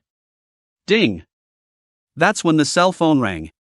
Grabbing it, he saw a ghostly face from Zhao Shan's private message with the caption, come on out, everyone's waiting for you. Waiting for me? Where? Endless Square. Good. Putting away his cell phone, he waved his hand and retrieved Dimming and Shining Spirit back into the Imperial Beast space. Do you want to come along? Ji Yuan looked at Mugu. Though technically, she was a sentinel. But seriously, a talking, thinking elf with a mind of her own, can you really just think of her as a royal beast? I want to sleep. Mugo replied after carefully thinking about it. At those words, Ji Yuan was about to take her back into the Imperial Beast space immediately. I want to sleep here. Whoops, she said, pointing to the big bed behind her. This is my bed. Ji Yuan was a little hesitant. What's wrong? Doubt and naivety in the eyes of the hibernation elf, you're the only one who gets to sleep in your bed? Sleep, sleep, sleep. Ji Yuan waved his hand and had to let her be. Anyway, now that he had opened up the Imperial Beast space, he would be able to recall Mugu at the first opportunity no matter where he was. After receiving the consent, Mugu laid down on the bed with a flying leap, her perfect cheeks surfacing with comfort. For the first time in her life, she slept in a bed. Maybe it was so comfortable that she went from laying down to falling asleep in 3 seconds. Seeing this, Ji Yuan shook his head helplessly and prepared to go to the appointment. But just the moment the door to the room was opened. Surprise! A white, clean male face suddenly swooped in. Ji Yuan was so agitated that he almost swung his fist out on reflex. But when he saw clearly the person in front of him, he uttered in shock, Zhao Shan? It wasn't just him. In the dormitory living room, Su Su, Zhong Xian, Mu Shuxin, and Su Ziyin. All of them. This. I can't even wash myself by jumping into the Yellow River. Chapter 101, Warmth for Enchanting Dragon King. Tisk. Right now. Dormitory 811, in the living room. Ji Yuan was sitting on a bench, and in front of him, the 5 Zhashan people were seated neatly, and were looking at him, and the sleepy-eyed elf beside him, with a critical eye. This is the Imperial Beast, you say? Su Su looked at Mugu, and after surveying her from head to tail, her eyes were stunned and unabated. In terms of looks and stature alone, Mugu was more outstanding than both women present. What a lie! It was really hard for him to associate this kind of beauty with the words, Imperial Beast. Su Su came to Zhong Xianzir and whispered, Fourth, learn from your oldest majority, in the future when you are caught red-handed doing something bad, just say that the other party is an Imperial Beast. Off. Ji Yuan's face darkened. Then, he looked helplessly at a few people and said, she's an elf, so naturally she can't be considered an Imperial Beast in the traditional sense, understand? Elves? Only after these words came out did the five people come to a realization. At the same time, the five had just noticed the girl's pointy little ears. Phew! You scared the out of me. Jashan breathed a long sigh of relief. I told you, how could the old Gi know be that kind of random person? The two women also breathed a sigh of relief in their hearts at the same time. Mu Shushin got up and came to Mu Ji's side, blinking her big eyes and continuously surveying. She couldn't help but say, worthy of being an elf, it's really beautiful. After she said that, Su Ziyin hesitated for a moment before she also stood up and came to follow her, taking a closer look. Being surrounded by two women like this, Mugu was a bit uncomfortable, so she beamed and looked at Ji Yuan and said, Master, I want to sleep, I want to rest. Before the words were finished, Ji Yuan immediately waved his hand to take her back inside the Imperial Beast space. But, her words were still heard by the five people present. What did she call you?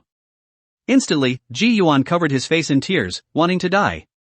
For more than 10 minutes, in order to avoid any more misunderstandings, Ji Yuan briefly talked about the process of meeting Mu Gu.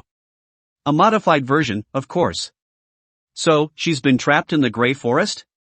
Mu Shushin's eyes were filled with pity. This elf was also too pitiful. Su Ziyin also pursed her lips, her pretty face filled with heartache. How else can I say it, girls do have a great capacity for empathy. Only, what Ji Yuan did not expect, there is another person was also moved. Big brother, you're actually willing to let her suck your vitality, you are really a reliable and good man. The thick-browed, large-eyed Hanyu Zhongxian likewise listened with reddened eyes. This is more or less an exaggeration. Ji Yuan waved his hand, finally clearing up the matter of this heavenly misunderstanding.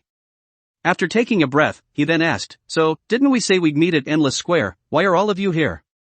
A surprise party for you, of course. Mu Shushin said, and immediately, the light of the imperial ring in her hand flashed, and immediately after, a huge cream cake appeared on the table. On the top of the cake, written crookedly in colored jam, was go for it, you're the strongest. Ziyin made the cake, and I drew the characters, so don't be ugly. Mu Shushin pinched her waist with both hands and smiled brightly.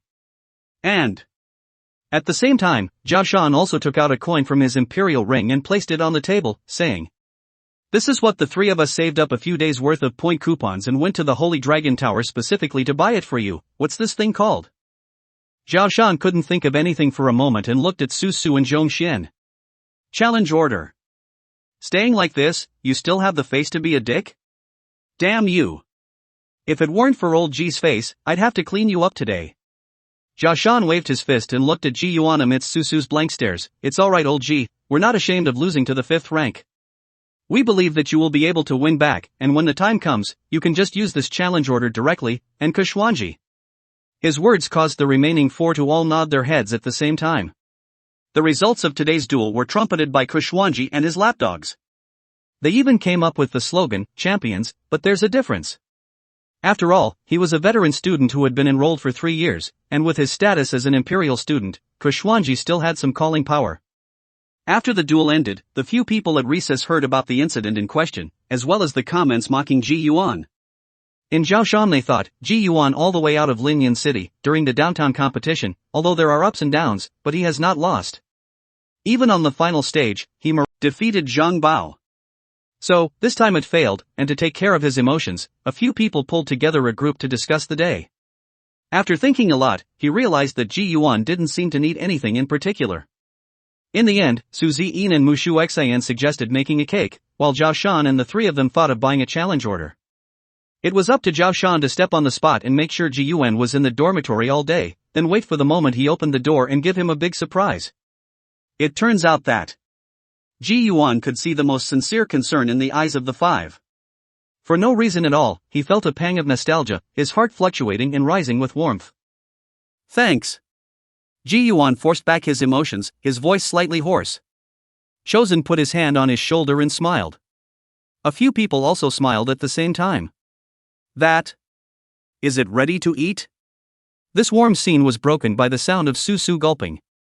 Noticing the gazes of the crowd, he hurriedly explained, you guys don't know, my sister's cakes are delicious. Besides, it's almost 8 o'clock and I'm so hungry. Rolling eyes. Each of the 6 held a piece of cake and ate it while chatting in a harmonious scene. So, Miss Su actually carries a full range of equipment with her?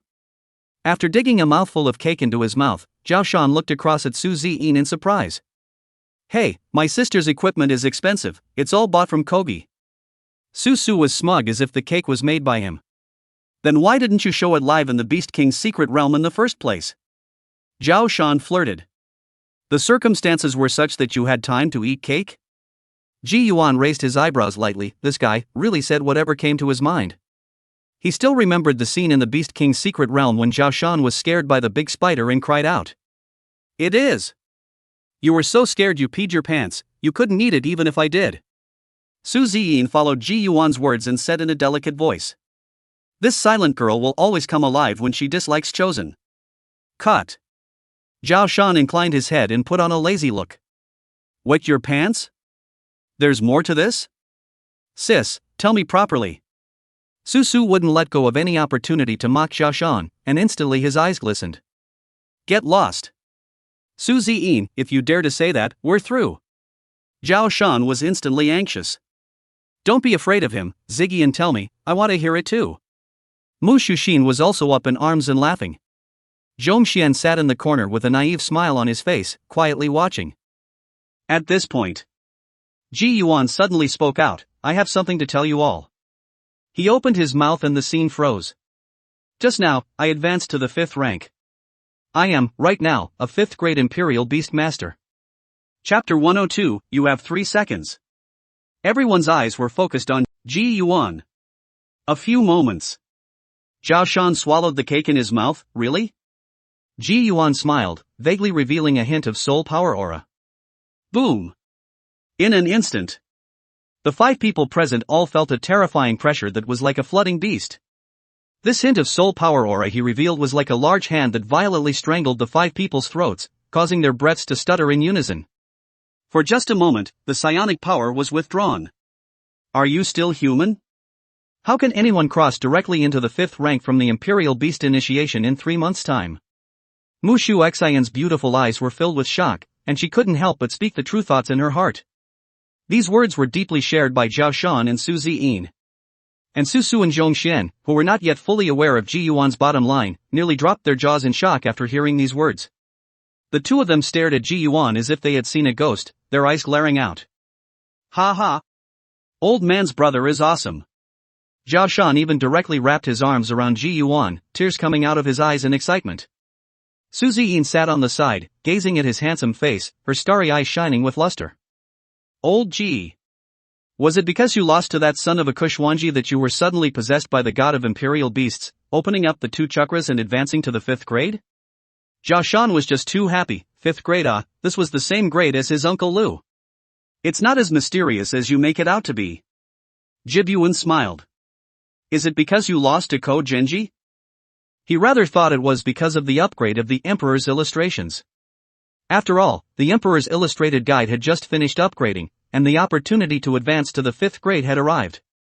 At this point, Su Su returned to his senses and grabbed the challenge order. What do you want? He moved a great deal, leaving the crowd puzzled. Of course it's a war letter to Kushwanji. Su Su said excitedly, didn't the son of a bully G 6th grade, now let's see who's afraid of who. Crazy you. Zhao Shan snatched the challenge order as soon as he could and angrily rebuked, what, are you going to go on the field and fight Kushwanji when the time comes? Old G just advanced, he's not even solid yet, what's the point of fighting? Being scolded by him, Su Su froze. Inside the room, Mu Shuxin and Zhongxian looked at him with puzzlement in their eyes. His sister, Su Ziyin, was even more furious with anger embedded in her brows, and if it wasn't for the fact that she was in the way of the crowd, she was afraid that she would have just harshly reprimanded him. Yeah, sorry. Su Su shrunk his head and whispered, it's all because of the arrogant remarks that this Kushwanji exuded in the academy after winning, it's too suffocating. Son of a, it's obvious that he won the duel by taking advantage of the grade, and he's still villainously saying that there's also a gap between the champions of the tournament. I can't help it. Zhao Shan sneered, where is this? Have you forgotten everything that happened at the downtown competition? Wasn't it much harder to hear them than now? However, this Kushwanji's dog legs were indeed extremely detestable. At the end of the duel, a few of them were still sitting in the classroom, and they had already heard a series of comments such as, there is a gap between the champions of the competition and the black and gold pillar of light is nothing more than that. If they really wanted to say they hated it, a few people only hated that they were the same 6th rank and couldn't fight back for Ji Yuan. Don't worry, I'll get this debt back. Now, well, let's not talk about such things, isn't it a surprise party, let's be merry. Ji Yuan smiled and held up the cake in his hand, sidetracking the topic. Seeing this, all of them put the unpleasantness behind them, and inside the house, the pleasant atmosphere was restored. There was no talk all night. The next day, early morning. Ji Yuan, class starts at 9:30 today, don't forget. Early in the morning, Lair took the initiative to call him. With yesterday's duel coming to an end, there was no longer a place for Ji Yuan among the 100 or so emperor students of the Golden 100. He who had become a first-class student should have reported to the transition class, by all rights. But the academy has had a hidden rule since ancient times. Students of the Black and Gold Pillar of Light, even if they aren't imperial students, can enjoy the same everything. The reason why it was a hidden rule was solely because the 6 Black and Gold Pillar of Light triggers in front of Ji Yuan were all enrolled with the strength of the 5th rank. Even when challenged, it is impossible to fail. So, this rule was never activated, and it faded into oblivion. Lair called him today as a sort of reminder. The moment. Instructional building, Emperor's birth floor. Ji Yuan was 10 minutes ahead of schedule, and he walked into the classroom, causing the noisy atmosphere to go abruptly still. Huh? Didn't he lose to Senior Ko? Why is he still here? Couldn't have, gone to the wrong classroom blah blah blah. A single glance swept across the room. While Kushwanji was away, his 3 lapdogs were active. Tang Yi's blue hair was draped over her shoulders as she looked out the window, seemingly not wanting to pay attention to the noise within this classroom.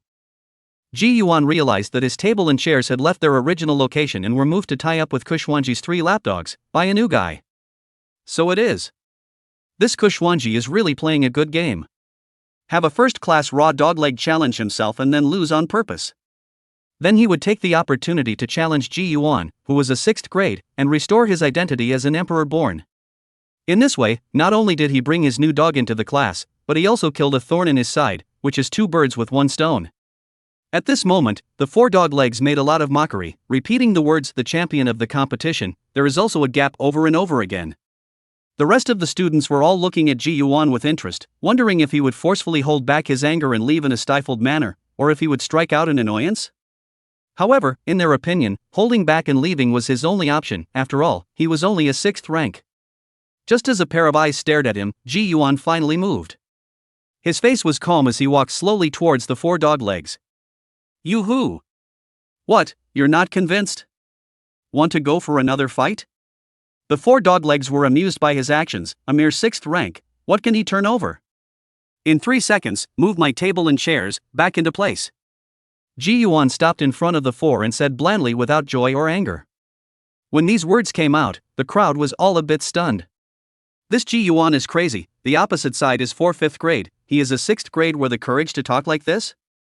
At the same time, Tang Yi, who was always gazing out the window, also withdrew her sight and looked at him. The 4 dog legs even looked at each other in dismay, then unanimously let out an exaggerated laugh. 1. No need to count, just tell us what you want to do, ha. You didn't lose your mind after losing to Senior Ko, did you? 2. Humph. Giving face, not to mention the 4 of us, just the fluctuations emanating from my sea of soul power can crush you to death. That newly promoted dogleg, desperate to perform, immediately smiled fiercely and unleashed his soul force fluctuations without reservation. 3. Boom. When Ji Yuan's words fell, a soul power fluctuation that caused the entire emperor Sang to change their faces drastically erupted. This kind of pressure. Both the bald man, Zhang Wan, and Tang Yi's pupils shrank. Chapter 103 Maintenance of the Imperial Beast Space. The newly minted dogleg's originally smug smile instantly changed to horror. The moment his soul power touched Ji Yuan, it was as if it was dragged by some force into a strange space. In front of him, there was the boundless, cosmic starry sky made from the convergence of countless grayish soul powers.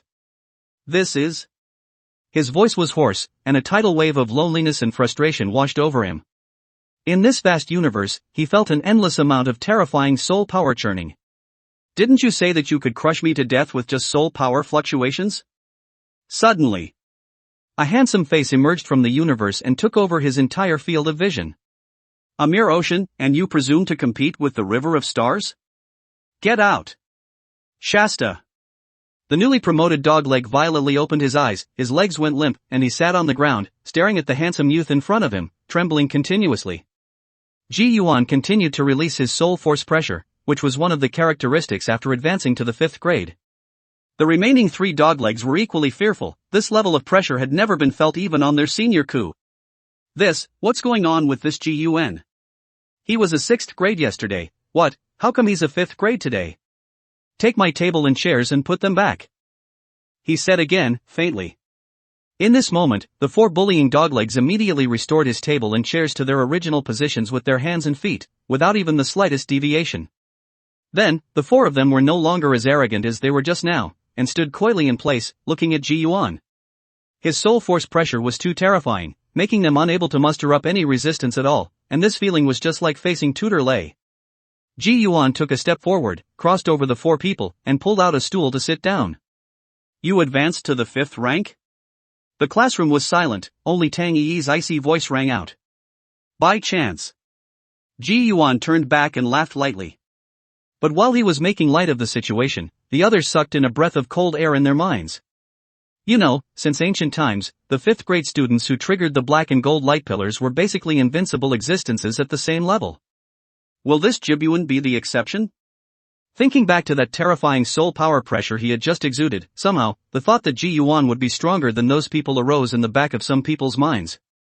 After all, in addition to the title of 5th grade Imperial Beast Master, he could still possess Imperial Beasts with extraordinary qualifications as well as mythical bloodline. 4-word setter. Once a person of this level stepped into the 5th grade, he or she would be as invincible and unstoppable as those seniors and sisters of the past. Nice. Receiving his answer, Tang Yi nodded and didn't say anything else. Just then, a handsome man with silver hair and brown pupils walked into the classroom.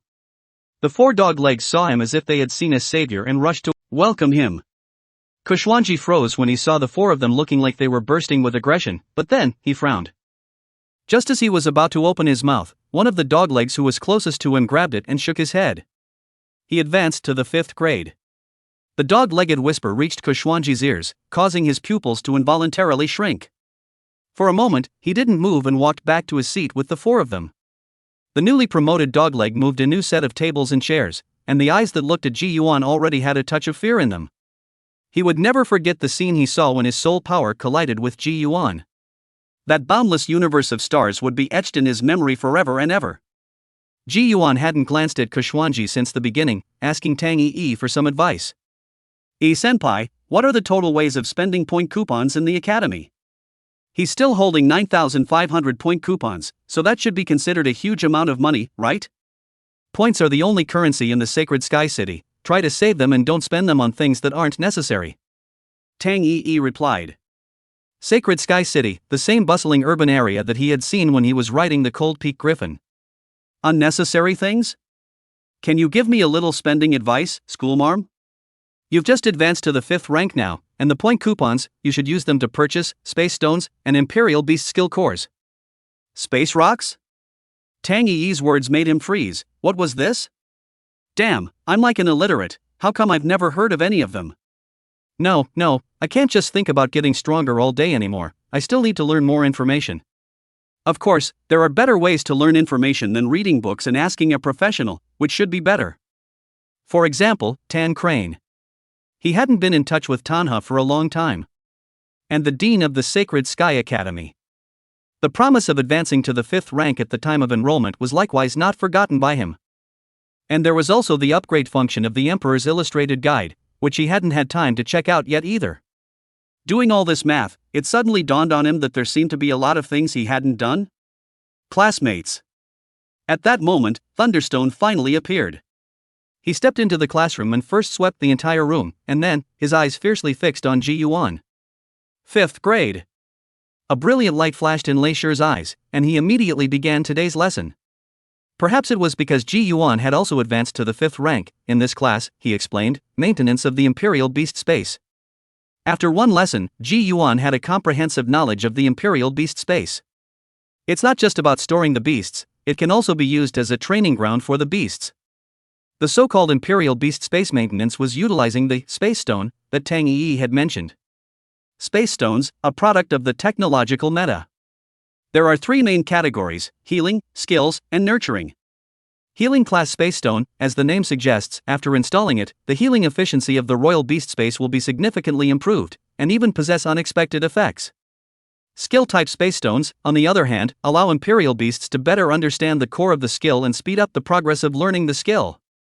As for the cultivation of Space Stones, the aspects involved are more complex. According to Leishur's words, it is more inclined to scientific researchers, it is not useful to them, do not need to understand. Simply put, Space Stones are maintained every once in a while when their energy dries up and needs to be replenished. The selling price of this thing has high and low, a penny, the higher the price is the corresponding effect is also stronger, and vice versa. As the lesson drew to a close, everyone was distracted, minus Ji Yuan. After all, it was a class specifically for Ji Yuan, and this kind of basic knowledge, they had all already learned. Seeing this, Leishur knocked on the blackboard and prepared to end the day's lesson.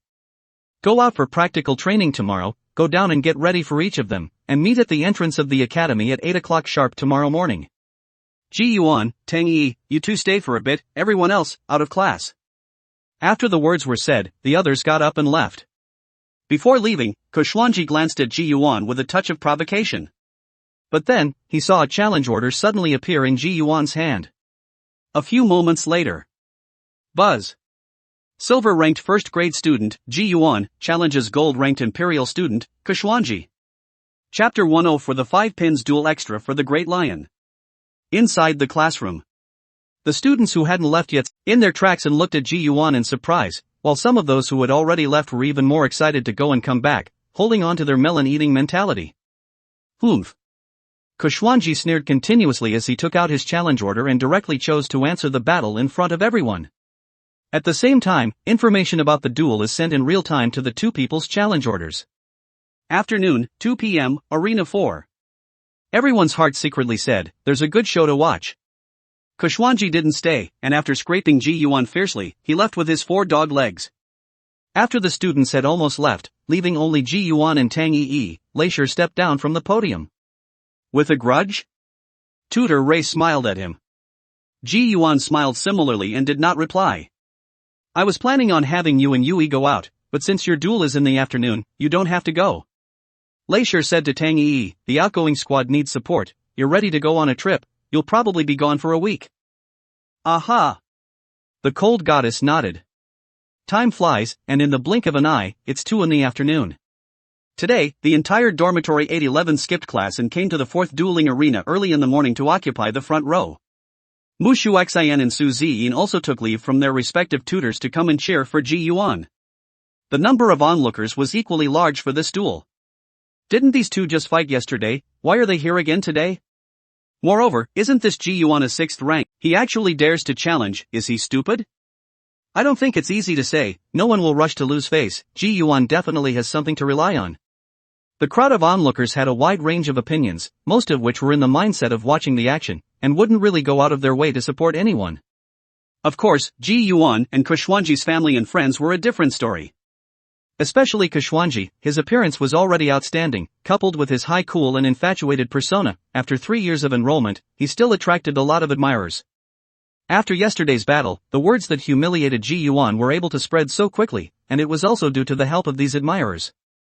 At the moment, a group of female students were holding flower bouquets as if they were a complete cheerleading squad, cheering for Kushwanji in the crowd. This scene. It made Zhao Shan and Su Su look red in the eyes, pulling their necks and chanting for Ji Yuan, while Zhong Xin utilized his burly size to wave the flag Zhao Shan gave him.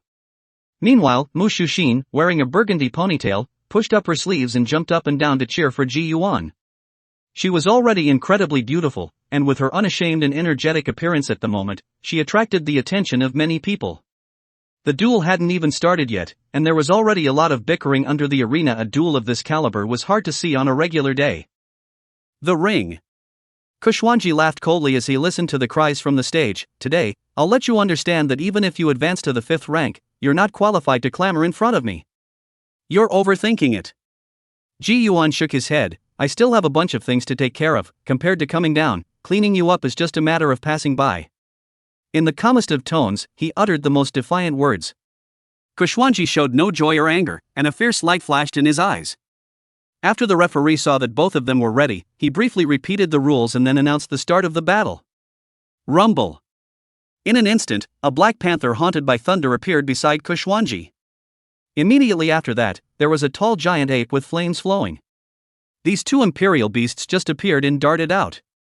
At the same time, there seemed to be a strange imperial beast lurking in the shadow of the flaming giant ape. Once you strike, you have no reservations.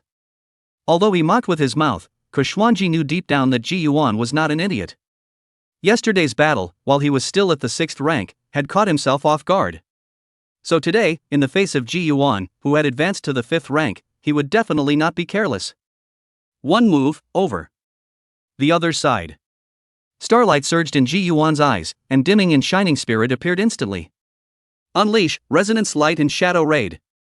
Howl. Ow. The Qilin Rui beast and the Thunder Wolf Lord howled, and then, the two beasts rushed out at the same time. Under everyone's gaze, the green and white unicorn beast suddenly split into two. At the same time, the robust Thunder Giant Wolf's figure began to become extremely blurry, and in the blink of an eye, it similarly manifested several identical figures. Snort wow! Boom! Along with the mingling of the underworld flame as well as electric lightning and thunder, it formed a bizarre mist that was impenetrable to perception, shrouding the entire ring. What kind of move is this? Kushwanji's pupils contracted, and in his line of sight, the dim and shining spirit split into two, and then into three, endlessly. Moreover, the split individuals are so incredibly real that they are not recognizable as real. In all the years he had become a royal beast master, he had never seen such a bizarre and unpredictable move. Which royal beast's skill was it?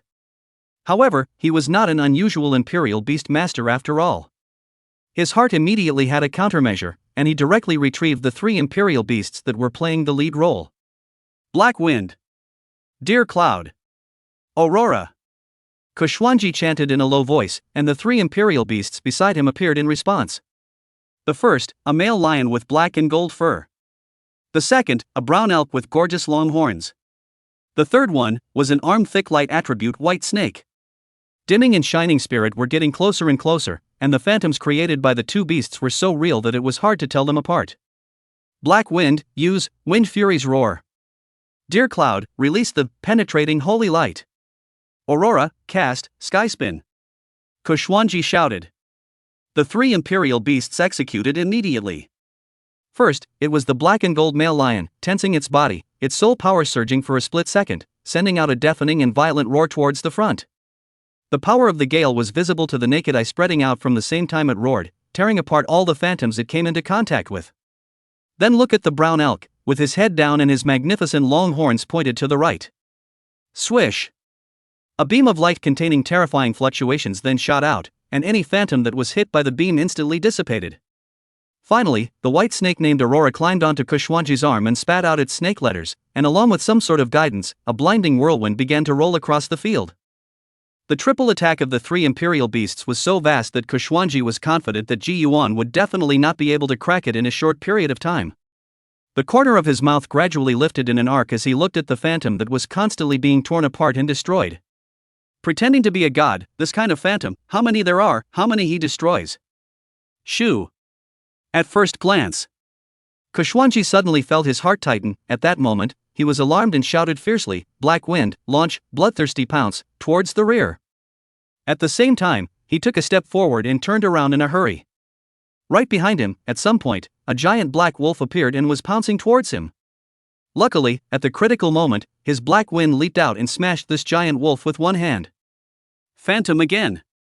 Seeing this scene, Kushwanji's pupils shook tremendously. At the same time, terrifying fluctuations that caused his soul to tremble suddenly surfaced from the right side. Oh no! In his field of vision, a handsome young man with a calm gaze gently rested his right palm on his chest. Immediately after, he only heard Ji Yuan's cold voice ring out. Soul shock. Bang! Chapter 105 Crazy Cheerleaders Plus for the Big Lion. Inside the fourth dueling arena. Because of the resonance light and shadow raid, the people on the stage couldn't even see what was happening inside. One could only feel a strong elemental wave raging.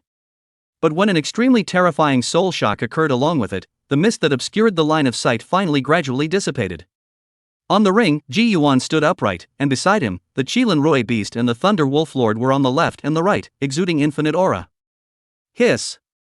And when their eyes looked at another person, everyone was dumbfounded. only to see Kushwanji kneeling on the ground, his hands drooping helplessly, his head tilted back, his mouth slightly open, both eyes white, in this unspeakable position, losing consciousness. Winning. The first to react was Zhao Shan. He turned around violently, grabbed Susu, and yelled, "Old G1." Susu also raised his hands, and with an ow, the two of them got straight up high and crazy. Big brother. Zhongxian was even more excited beyond words, and could only wave the flag in his hand frantically. Wow! Ha, Jibyuan is great, Jibyuan is the best. Mu Shushin even went straight into taunting mode, making faces at Kushwanji's cheerleaders. Su Ziyin was the only one who stood quietly behind the cheers of Zhao Shan's few people, her starry eyes focusing on Ji Yuan's back. He's getting better. Can one still keep up with him? The other side. Kushwanji's four dog legs all looked at each other in disbelief. They didn't expect it to end this way. Ji Yuan is a first-class student. He defeated Kushwanji. Just like yesterday, he will replace Kushwanji's status as an emperor student. A more crucial point was that Kushwanji was not a student of the Black and Gold Pillar of Light, and after he lost his status as an imperial student, he would have to leave the top floor and go to the transitional class. And without Kushwanji, the four of them mustn't be bullied to death by Ji Yuan? What to do? The four men were dumbfounded and lost their minds for a moment. The cheerleaders for Ko Genji were dumbfounded at the awkwardness of him kneeling in the ring. Suddenly, they felt that the silver-haired handsome man wasn't that handsome anymore. Looking again at this handsome young man who possessed two dazzling imperial beasts, it was instantly smooth. Ji Yuan. Less inclined. One of the cheerleaders hesitantly raised his hand. But I didn't realize that one person raised his hand and the crowd responded. In an instant, the winds of this cheerleading team changed, and they all held up flower balloons in their hands, chanting, "Ji Yuan! Ji Yuan! Ji Yuan!" This scene caused Zhao Shan and the others to freeze. Old Season beat the cheerleaders across the street? Zhao Shan and Su Su were dumbfounded. Mu Shushin, on the other hand, had a displeased face and cursed in his heart, swearing dirty. Zhongxian, on the other hand, continued to wave the flag, but because he was so excited, the flagpole was finally overwhelmed and violently snapped. The top half of the banner with the wooden pole attached to it drew an arc in mid-air and smashed into the crowd with unerring accuracy, hitting Kushwanji's dogged face just in time. The four men were startled by the sudden attack, and their anger flared up. But just as he was about to break into a rage, he saw that the banner read, "Ji Yuan Invincible." For a while, a few people directly lost their temper. As the duel came to an end, the watching students dispersed. Ji Yuan leapt down from the ring, and his heart warmed slightly when he saw all five of Zhao Shan's men behind him. Jibyuan Sr. Suddenly. Before he could say anything, enthusiastic screams suddenly rang out from the back. He turned around in surprise, only to see a group of heavily made-up female classmates throwing fiery looks at him. What are these people? Ji Yuan winced. Humph. Ji Yuan just finished his match and needs to rest. What do you guys want? Unexpectedly, Mu Shuxian took a step forward and directly stopped the group of cheerleaders.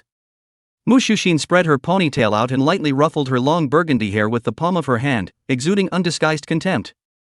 Her body and appearance is already extremely outstanding, at this moment exudes the palace aura, so that the cheerleaders' footsteps stop. A few moments later, the slightly more attractive cheerleader standing at the front of the line asked tentatively, "Are you his girlfriend?" Ha! The aura Mu Shushin had just created instantly collapsed and said awkwardly, "No, it's not." Then who are you to stop us? The cheerleaders instantly rolled their eyes and crossed over her to Ji Yuan. Senior Ji Yuan, you're so handsome. Yes, senior, can I add you as a friend?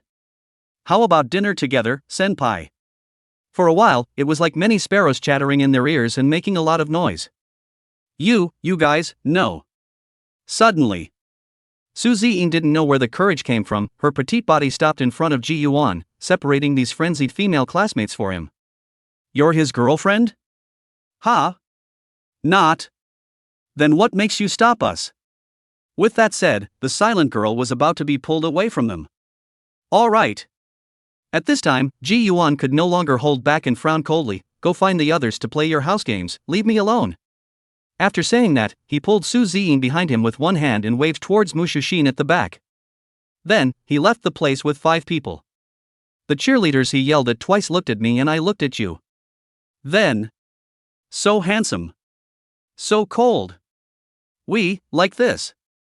Walking back to the dormitory, Ji Yuan covered his forehead, extremely helpless. On the side, Zhao Shan and Su Su laughed up and down, and from time to time, the two would clip their voices and learn Ji Yuan Sr. with me. Put. Ha ha. Mu Shuxian and Su Ziyin, on the other hand, simultaneously sank their faces, very depressed. I'm really convinced old Ji has only been enrolled for a week, right? And he's already the headmaster? Zhao Shan couldn't stop smiling. Su Su wiped his tears and said, "You're silly, here, it's not about how long you've been enrolled, it's about your strength. It is the strong who deserve to be called schoolmates. What do you say, Ji Jiyuan senpai?" Put. Ha ha ha. Su Su, you learned that sound like? Zhao Shan and Su Su laughed endlessly, and Ji Yuan's mouth twitched slightly as he angrily said, "Lao Si." Yes, big brother. The unsmiling Zhong Xin immediately took one left and one right, using his thick arms to jam the necks of the two men, like catching a chicken, so that they could no longer laugh. Ahem. Wrong. When they parted, Mu Shuxin and Su Ziyin seemed to be in low spirits, to which the emotionally slow Ji Yuan didn't think much about. Returning to the dormitory and walking into his room, Ji Yuan sank his mind into the black gold imperial ring. He'd have to look for the point cards, and while it was still early, he planned to wander over to the skill core later. But just as he was rummaging around, he suddenly realized that in the corner, there was a white envelope. This is? Where's the envelope? With a wave of his hand, the envelope appeared in his palm. In the lower right-hand corner, 3 small, crisp letters were written. Jiangqin Ruo. Come to think of it. In the beginning, within the Blue Sky Welfare Center in Linyun City, Chun Xin handed him this letter. I was so busy with dimming advancement at the time that I forgot to open it and read it. Thinking, Ji Yuan gently opened the envelope. The first line that caught his eye made him stiffen. Chapter 106, a letter from 6 years ago. Abuchi, I'm leaving. Today is the 3rd day since you left the orphanage, and I miss you. Lin Yunjia said that she didn't want to go to school. She felt that instead of wasting 3 years in high school, she should learn about imperial beasts beforehand. As long as she could enter the Ride the Wind Imperial Beast Academy in the future, she would be able to soar and become an Imperial Beast star and make lots and lots of money. Her ideas, I beg to differ. More than being famous, or making money, or anything else, I want to be able to stay by your side all the time. I missed you. You've only been gone for 3 days, but for me, it's like years. I remember growing up, we always sat around fantasizing about how nice it would be to have a cozy home. Today, a couple who frequents the orphanage decided to adopt. Check out the number of skeletons of imperial creatures. That said, how many remains of the Star Peak Griffin are left in the world that he can now view? It's a feature that's a bit of a cockamamie.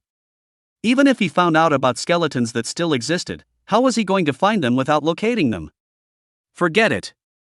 Sight swept across the Emperor's iconography, and so far he had unlocked the icons of 23 Emperor-class creatures. In total, it occupies 2 pages of the illustrated book. Apart from the 18 that recovered from Mugo, the rest were the Dim, Shining Spirit, Star Peak Griffin, Spectral Cold Demon Elf, Nine-Tailed Demon Fox and the most mysterious Void Lord. Search. A comprehensive search is underway. Ding. Search complete, Void Lords. Number of remains to be absorbed, none. Ha. If I remember correctly, the creature is only 1% complete, right?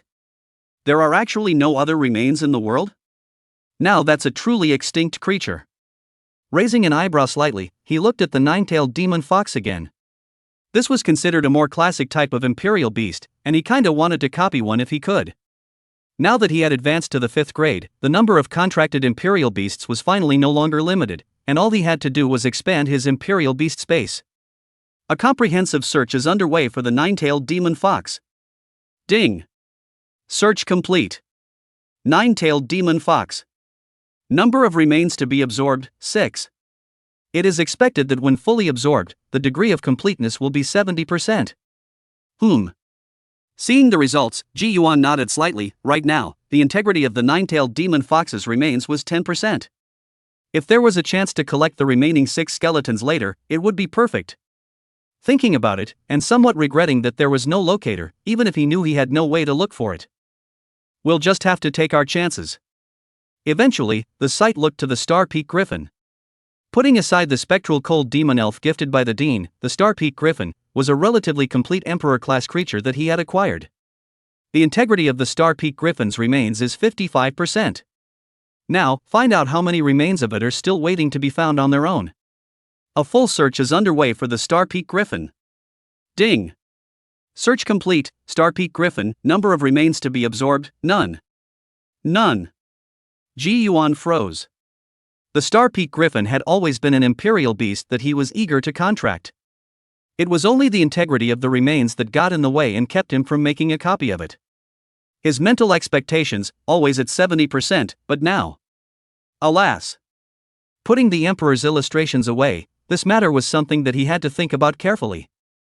Well, I want to come out. Suddenly, Mu Ji's lazy voice rang in his head.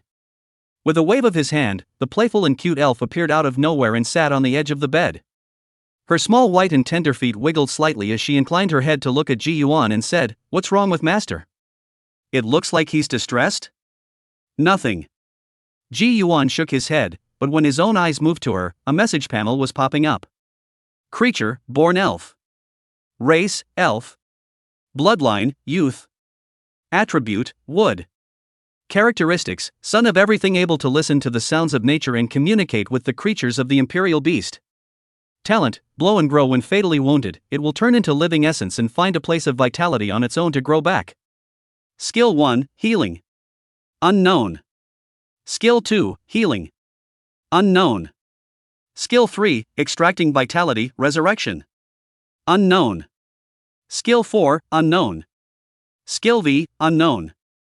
At first, her attribute panel was normal. But the further down the page you look, it's like the system has created a mess and it's all garbled. What's wrong? Thinking back to all the unknowns when he first contracted her, this panel, obviously, was better. Could it be because of the Emperor's icon upgrade? So, only when the Emperor's illustrated guide was upgraded again would he be able to completely understand Mu Ji's information? Why are you looking at me like that, Master? Mugu was filled with doubt. At those words, Ji Yuan immediately moved his eyes away. After a few moments of contemplation, he said, "So what, how about changing your name from now on? Called Young Master or Master?" Well. Mugu pouted, the tips of her eyebrows furrowing slightly as she thought for a moment before saying, "All right, Master." Aha! That makes it sound less weird. Mugu wasn't like dim and shining spirit after all. Her thinking and habits were definitely closer to those of humans. Leaving her in the imperial beast space all the time was definitely not staying. That's why Ji Yuan planned to free her completely. Unless he encountered some special circumstances, let's just keep her with him all the time. That's why she was told to change her call sign. Taking such a beautiful elf in the academy, being called by her with a mouthful of masters, people who don't know, still think they have some kind of weird fetish. Chapter 107, Finding the Skill Core. In the days that followed, Ji Yuan began to immerse himself in academy life. He contacted the dean, and the other party was extremely surprised to learn that he had advanced to the 5th grade. Only after a few compliments did the dean inform him that he was away from the academy, agreeing on things and waiting until he returned. Since this was the case, Ji Yuan was happy to take a short break. Other than attending classes on time, the rest of the time was spent either hanging out with the Zhao Shan trio or being called out by Mu Shushin to wander around the academy for various reasons. Of course, it's not every day. Because of Kushwanji's defeat, he left the top floor and entered the transition class. As for his lapdogs, they were scared to death every day in class, afraid that Ji Yuan would bully them. After all, there was also a gap between the 5 products, especially a perverted and strong 5 product like Ji Yuan. But, these 4 doglegs were used to bullying the weak, and at a certain time, it just so happened that Ji Yuan caught them bullying a few secondary students.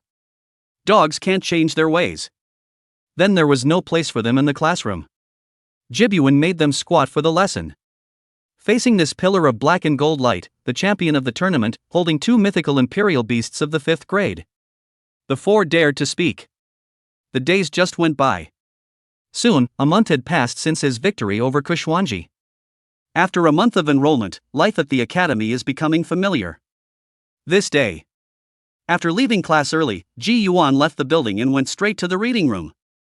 The reading room, not the library, was where the countless skill cores were stored, and was one of the most densely trafficked places in the entire academy, in terms of foot traffic. The reading room is divided into 4 areas according to student ratings. Tertiary area, accessible to all students. Tier 2 area, only students in Tier 2 and above can enter. First class areas, naturally, are first class students and above. The Imperial Zone, on the other hand, is exclusive to Imperial born. However, there is another area after the Imperial area. Inside, stored as a reward, was the ultra-rare skill core, which could not be compared to even the Imperial district. This area, excluding some instructors, is only accessible to the top brass. Ji Yuan, on the other hand, possessed a permission card given by the dean, and he was likewise able to enter and exit at will. For a month, he spent more time searching for skill cores. Out of caution, he didn't go straight to the last area. Instead, the search begins in the first class area. The keywords for the search are fire, lightning, electricity, and wood. Although Mugu was a royal beast, due to her uniqueness, she was not like ordinary royal beasts, which had a skill grid restriction. There is no limit to how many skills she can learn as long as she wants. Unfortunately, after looking down this month, from the Tier 1 area to the Imperial area, Ji Yuan didn't find a skill core that fit his mind. Today, he decided to check out the last area. Passing through the layers of guards, eventually, he came to a huge black door. At the entrance stood a tall stone statue. At the bottom of this stone statue, there is a swipe area. Pull out the permission card and gently press it on. Ka! The huge black door immediately slowly shrunk towards the right side. It stopped when the open slit was large enough for him to enter. Ji Yuan followed the gap and went in. The space behind the door was wide, giving the impression of a library. Several rows of wooden shelves filled the space, and on the shelves, at intervals, sat a skill core. These skill cores shimmered with golden light, and each piece was of the highest grade. As the giant door closed, under the warm light, Ji Yuan summoned Mugu out. Another day of looking for skill cores. Mugu yawned and moved his body slightly before stepping forward. Don't forget to prioritize finding Dim's fire core. After giving a command, Ji Yuan also buried his head and examined it. Got it, master. With that, the two of them, one on each side, went through 4 or 5 rows of bookshelves in an hour's time. Inflamed souls surge wildly, the description is poor. Putting down a piece of skill core again, Ji Yuan rubbed his tired brow and yawned. Master, come see this. At this moment, the elf's voice rang out, and Ji Yuan hurriedly walked quickly. Only to see that Mu Singer was holding a diamond-shaped skill core in his hand. This piece was different from the other golden ones, and on it, a dark red sheen flowed. What properties? He narrowed his eyes and took it. Fire. Receiving an answer, he dispersed his soul power and probed into it to see what was going on. Heaven burns and earth destroys. Fire beast skill. Requirement 1 Fire attribute Imperial Beast bloodline level requirement, legendary.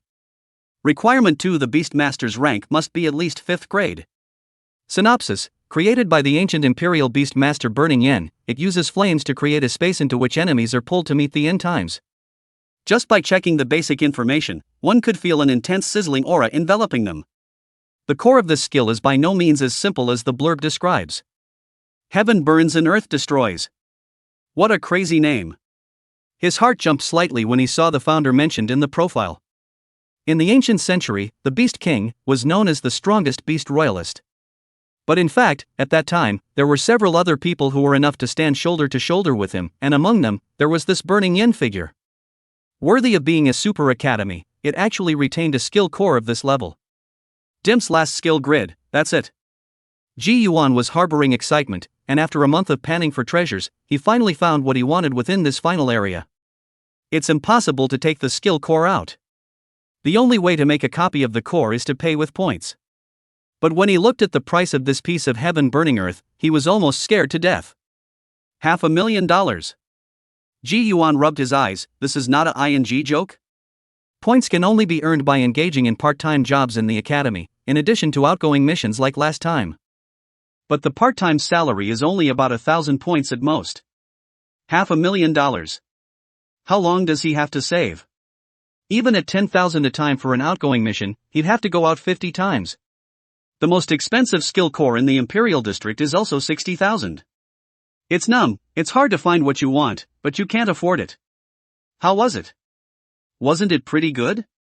Off to the side, Mugata blinked at him. Pretty good, pretty good.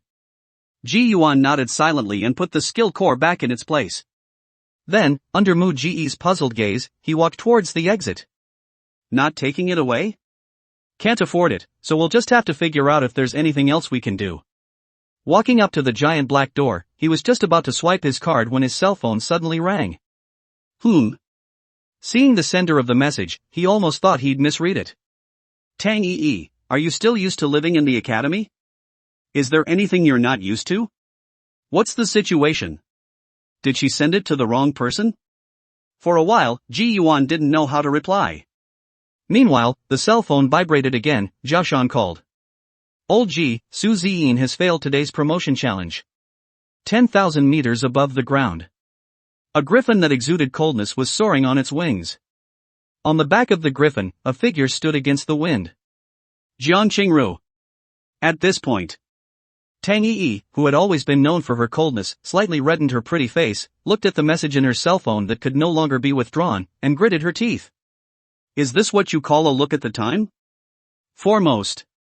Silver hair flying, the tall woman lightly ruffled the hair around her ears, the corner of her mouth, lifting a smile. Abuchi, finally, I can see you again. Chapter 108 The One I Love Plus for the Enchanting Dragon King. Su Ziyin failed the promotion challenge? Yeah, she looks pretty upset. We're in the playground, you want to enlighten us too? Okay, I'll be right over. The Academy's playground, on the southeast side. The playground is large, with a standard green soccer field paired with a track layout. There is a large shade of green against the west side. The three men from dormitory 811 were sitting in the shade of the green, waiting. What's the situation? Ji Yuan rushed in on the shining spirit and leapt in front of the trio. Here. Zhao Shan raised his chin toward the audience stage on the other side. Mu Shuxin has been with her for a while now, still burying her head and ignoring people. Alas, you guys don't know. Susu sighed, this sister of mine looks soft and weak, but she's actually strong inside. This promotion challenge, we all passed, but she didn't. This incident, it must have hit her hard. The academy holds a promotion challenge every 3 months. The goal is to get the students from level 3 to level 5 to advance in a uniform manner. Susu, Zhongshen, and Mu Shuxin all won their advancement challenges. They are, now, second level raw. Su Ziyin, on the other hand, was still stuck at the third level student position because he failed to defeat his opponent. Audience stage. Su Ziyin hugged her legs and buried her head. Mu Shuxin sat next to her, and the words of comfort had already been said. At that moment, she glanced across the room and saw that a handsome young man was walking towards her, and said softly, Ji Yuan is here. As soon as the words left her mouth, her afterglow saw Su Ziyin's small hand tremble. LOL. Mu Shuxian had her hand on her chin and said, what do you think of Ji Yuan as a person? This sudden question caused Su Ziyin's body to stiffen, slightly turning her head sideways, revealing her reddened starry eyes, as if she didn't understand why she was asking. I like him. Seeing the other party looking at herself, Mu Shuxin laughed extremely spontaneously. However, after this period of time I've already discovered that this guy is a complete block of wood. All that's on his mind all day long is Mikado Mikado Mikado. I've hinted at him so many times in the past few days, but he's like a little cutie. Like. The most infuriating thing about it is that it's just that you can sense that he really isn't playing dumb on purpose. Mu Shuxin's red lips revealed a bitter smile. I was going to confess that day, but I was interrupted by his challenge with Kushwanji. Now, I realize I'll never find the courage I had that day. Silent Girl listened quietly. A few moments later, she broke off and said in an extremely weak voice, me too. Right? Mushovin smiled. Technically, we're considered love rivals. But I'm actually happy to have met you, so why don't we shake hands, play fair, and take turns confessing? With that, she held out her hand. Ah. Su Ziyin slowly sat up and looked at her smile for a moment before reaching out his small hand to shake hers. Then it's a deal, but we're all good friends in the end. This was considered to be the first time the two women had talked this topic away. Su Ziyin was in by Mu Shuxian's vigor and nodded her head vigorously. Okay? At this point, Ji Yuan finally walked up to the two women. There was some uncertainty when he saw the hands they were holding. After Mu Shuxian blinked his right eye at Su Ziyin, he let go of his hand and walked around Ji Yuan, leaving. The look made the silent girl purse her lips and laugh lightly. It doesn't look like I need to be enlightened anymore. Ji Yuan sat on Su Ziyin's left side and said jokingly. Did Zhao Shan and the others ask you to come here? Su Ziyin asked as she curled up her petite body. He's been busy looking for skill cores all this time, something everyone knows. Yes. Ji Yuan scratched his head, the promotion challenge as well, if you can't do it once, you can do it again. At this point, he suddenly realized that he seemed to be a little short of words and didn't know what he should say. But... Unexpectedly, Su Ziyin buried her head and laughed softly. She smiled happily, as if some knot in her heart had suddenly been opened. I'm fine. She looked up, her delicate melon face as beautiful as ever. Starry eyes flickered, quietly looking at Ji Yuan. In the bottom of his heart, the raging sentiments had already set off shocking waves. She noticed her heartbeat involuntarily speeding up, like a deer in the headlights. Ji Yuan. What's wrong? Su Ziyin's pretty face instantly rose a reddish hue, and in the end, she said, let's go. After all, her character was not as greatly generous as Mushu Xian's. In the moment of opening her mouth, she considered too much. She's scared. Fear of destroying this relationship because of my momentary abruptness. Thinking back to the many TV episodes as well as fictional plots I've read, the results of confession are not always all comedic. Once the tragedy ends, she and Ji Yuan will drift apart and won't even be able to maintain their current friendship. Compared to this outcome, she might be more inclined to choose silence and continue to care for and accompany Ji Yuan as a friend. As long as she could stay by his side forever, she herself would be satisfied. He is indeed an elm who doesn't make sense without a point. But, what kind of person is he or she who dares to love and hate and is generous and lively? Just like that, she believed that one day, Ji Yuan would definitely notice that she had already fallen in love with him for a long time. At that time, she will give everything without reservation. As she silently followed behind Ji Yuan and met up with Zhao Shan and the others, she noticed Mu Shuxin casting an inquiring gaze. Su Ziyin smiled and shook her head. Let's go, in order to celebrate your success in advancing to the next level, and at the same time comfort Su Ziyin. I'll treat you all to dinner today and take you to the 4th floor cafeteria. As soon as Ji Yuan waved his hand, Zhao Shan and Su Su instantly glowed with both eyes. Really, you mean the 4th floor cafeteria with 500-point coupons per capita? When have I ever lied to you guys? Big brother. Righteous father. The two big eaters immediately wrapped themselves around Ji Yuan like octopuses, causing him to break into a fit of rage. Old four. You're still laughing on the side, quickly come over and help me pull the two of them apart. The group was noisily making their way towards the cafeteria.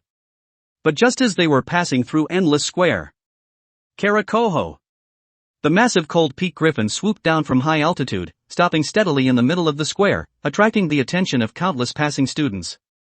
It's the top 10 expatriate squads of the Golden Ranking that have returned. Sky. They went on this mission for 2 months. The few people in the middle of the scuffle, Ji Yuan, also stopped as a result. Everyone's gazes were unanimously directed towards the imposing figure on Griffin's back. Top 10 on the golden list?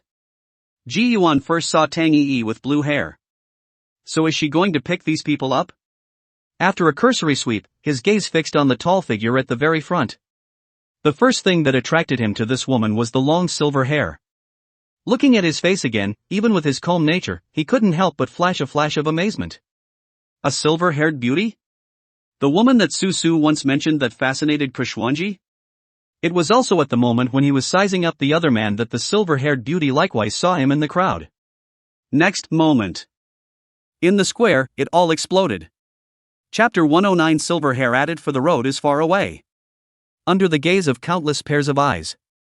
On the back of the Cold Peak Griffin, the figure that attracted the most attention, with silver hair that looked like a river of stars, moved. She lightly moved her slender legs, and the moment her paws stepped in midair, the crowd let out a gasp.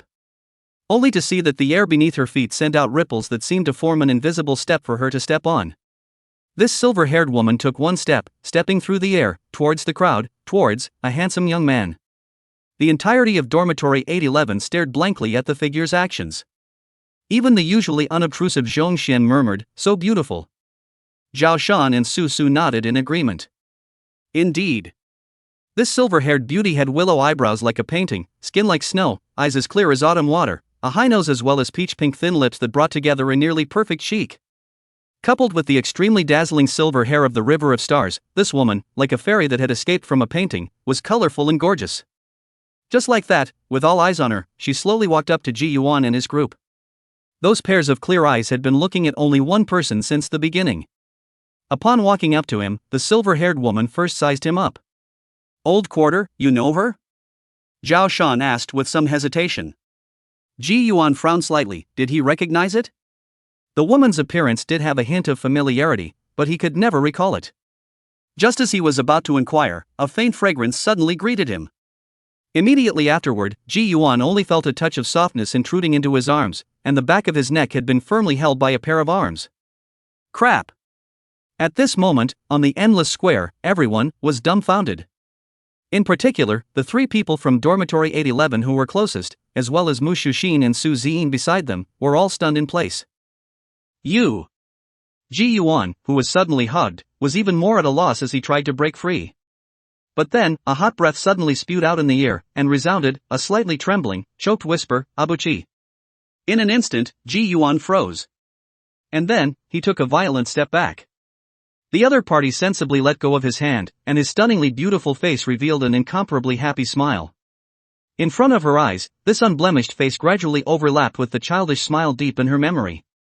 Ji Yuan opened his eyes and said incredulously, "Jiang Qingruo?" Hearing him call out his name, Jiang Qingruo smiled, and her clear eyes actually rose to a watery mist. "Abuchi. It's me, finally, will you meet?" This time, Jiang Qiuyo spoke very loudly. Her voice that sounded like a warbler's cry spread throughout the entire square, causing everyone to be shocked once again. "It's really you!" Ji Yuan's heart also flooded with excitement. A scene from the past surfaced in his mind, making him unable to control it any longer, and went forward to hug the other party. Jiang Qiuyo hugged him equally tightly, her eyes filled with tenderness. "What's going on, old season he?" Zhao Shan froze in the back, not for any other reason, it was really because this Jiang Qingruo was not an ordinary person. Several years ago, he happened to hear from his mom that his uncle's missing daughter had been found in an orphanage in Linyun City. His aunt was a vicious woman, and back then, tried to blackmail his uncle with a baby girl, doing exactly what he wasn't sure. All I know is that later, the reckoning didn't work out, and the wicked woman took the baby girl away without a trace. It wasn't until years later that it was found. When she was first taken back to the Jiang family, Zhao Shan had even gone to meet her. But now, his own cousin is cuddling with his own buddy. What am I then? Brother-in-law? Or a great-uncle cousin? At this moment, Zhao Shan was messed up. Equally messy were Mu Shuxin and Su Ziyin. Also equally messy were the entire institution, the countless male students who adored the silver-haired woman. Eventually, when it came to the words about her identity, Ji Yuan looked incredulous. "You mean, Zhao Shan, he's your cousin?" "Aha!" Jiang Qinglu pursed her thin pink lips and nodded, looking towards Zhao Shan who was sitting beside the two, "Right, cousin?" Zhao Shan had an odd expression. "You're right about everything, cousin." "Woohoo! I can't believe they even have this dish, this fourth-floor cafeteria is fantastic too." On the side, Su Su held the menu with an unseen look. He couldn't be blamed, after all, the meals in the academy cafeteria did get a bit tiresome after eating too much, and they, the freshmen, couldn't leave the academy. Now that I've finally seen a different kind of cuisine, I can't even think about calming down. The price of these dishes, however, is, again, a bit unusual. "Third brother, all these dishes are so expensive, will we empty out big brother Zhong Xian was originally a straight shooter and said whatever he had to say. "Emptying?" At that, Ji Yuan took the menu and took a look. Damn! A fried rice actually costs 2,000 point coupons. What about the promised 500 per capita? I'll do it. At that moment, Jiang Qingruo took it and smiled lightly. She was sent to the Sacred Sky Academy when she was 18 years old, and now, she was the deserved #1 on the Golden Ranking, the best of the Imperial students. In terms of the amount of vouchers, I'm afraid that only a mentor could compare to her, and not even close. Finally, a meet and greet of sorts. 4-digit dishes she ordered as single digits. This kind of bold handwriting convinced the young master of the Su family. The atmosphere in the box was a bit odd, and it was divided into 3 parts. Ji Yuan and Zhang Chang Ro's long goodbye reunion. Mu Shuxin and Su Ziyin silence. As well as, the 811 trio who buried their heads in dry food. It looks like it's kinda so harmonious,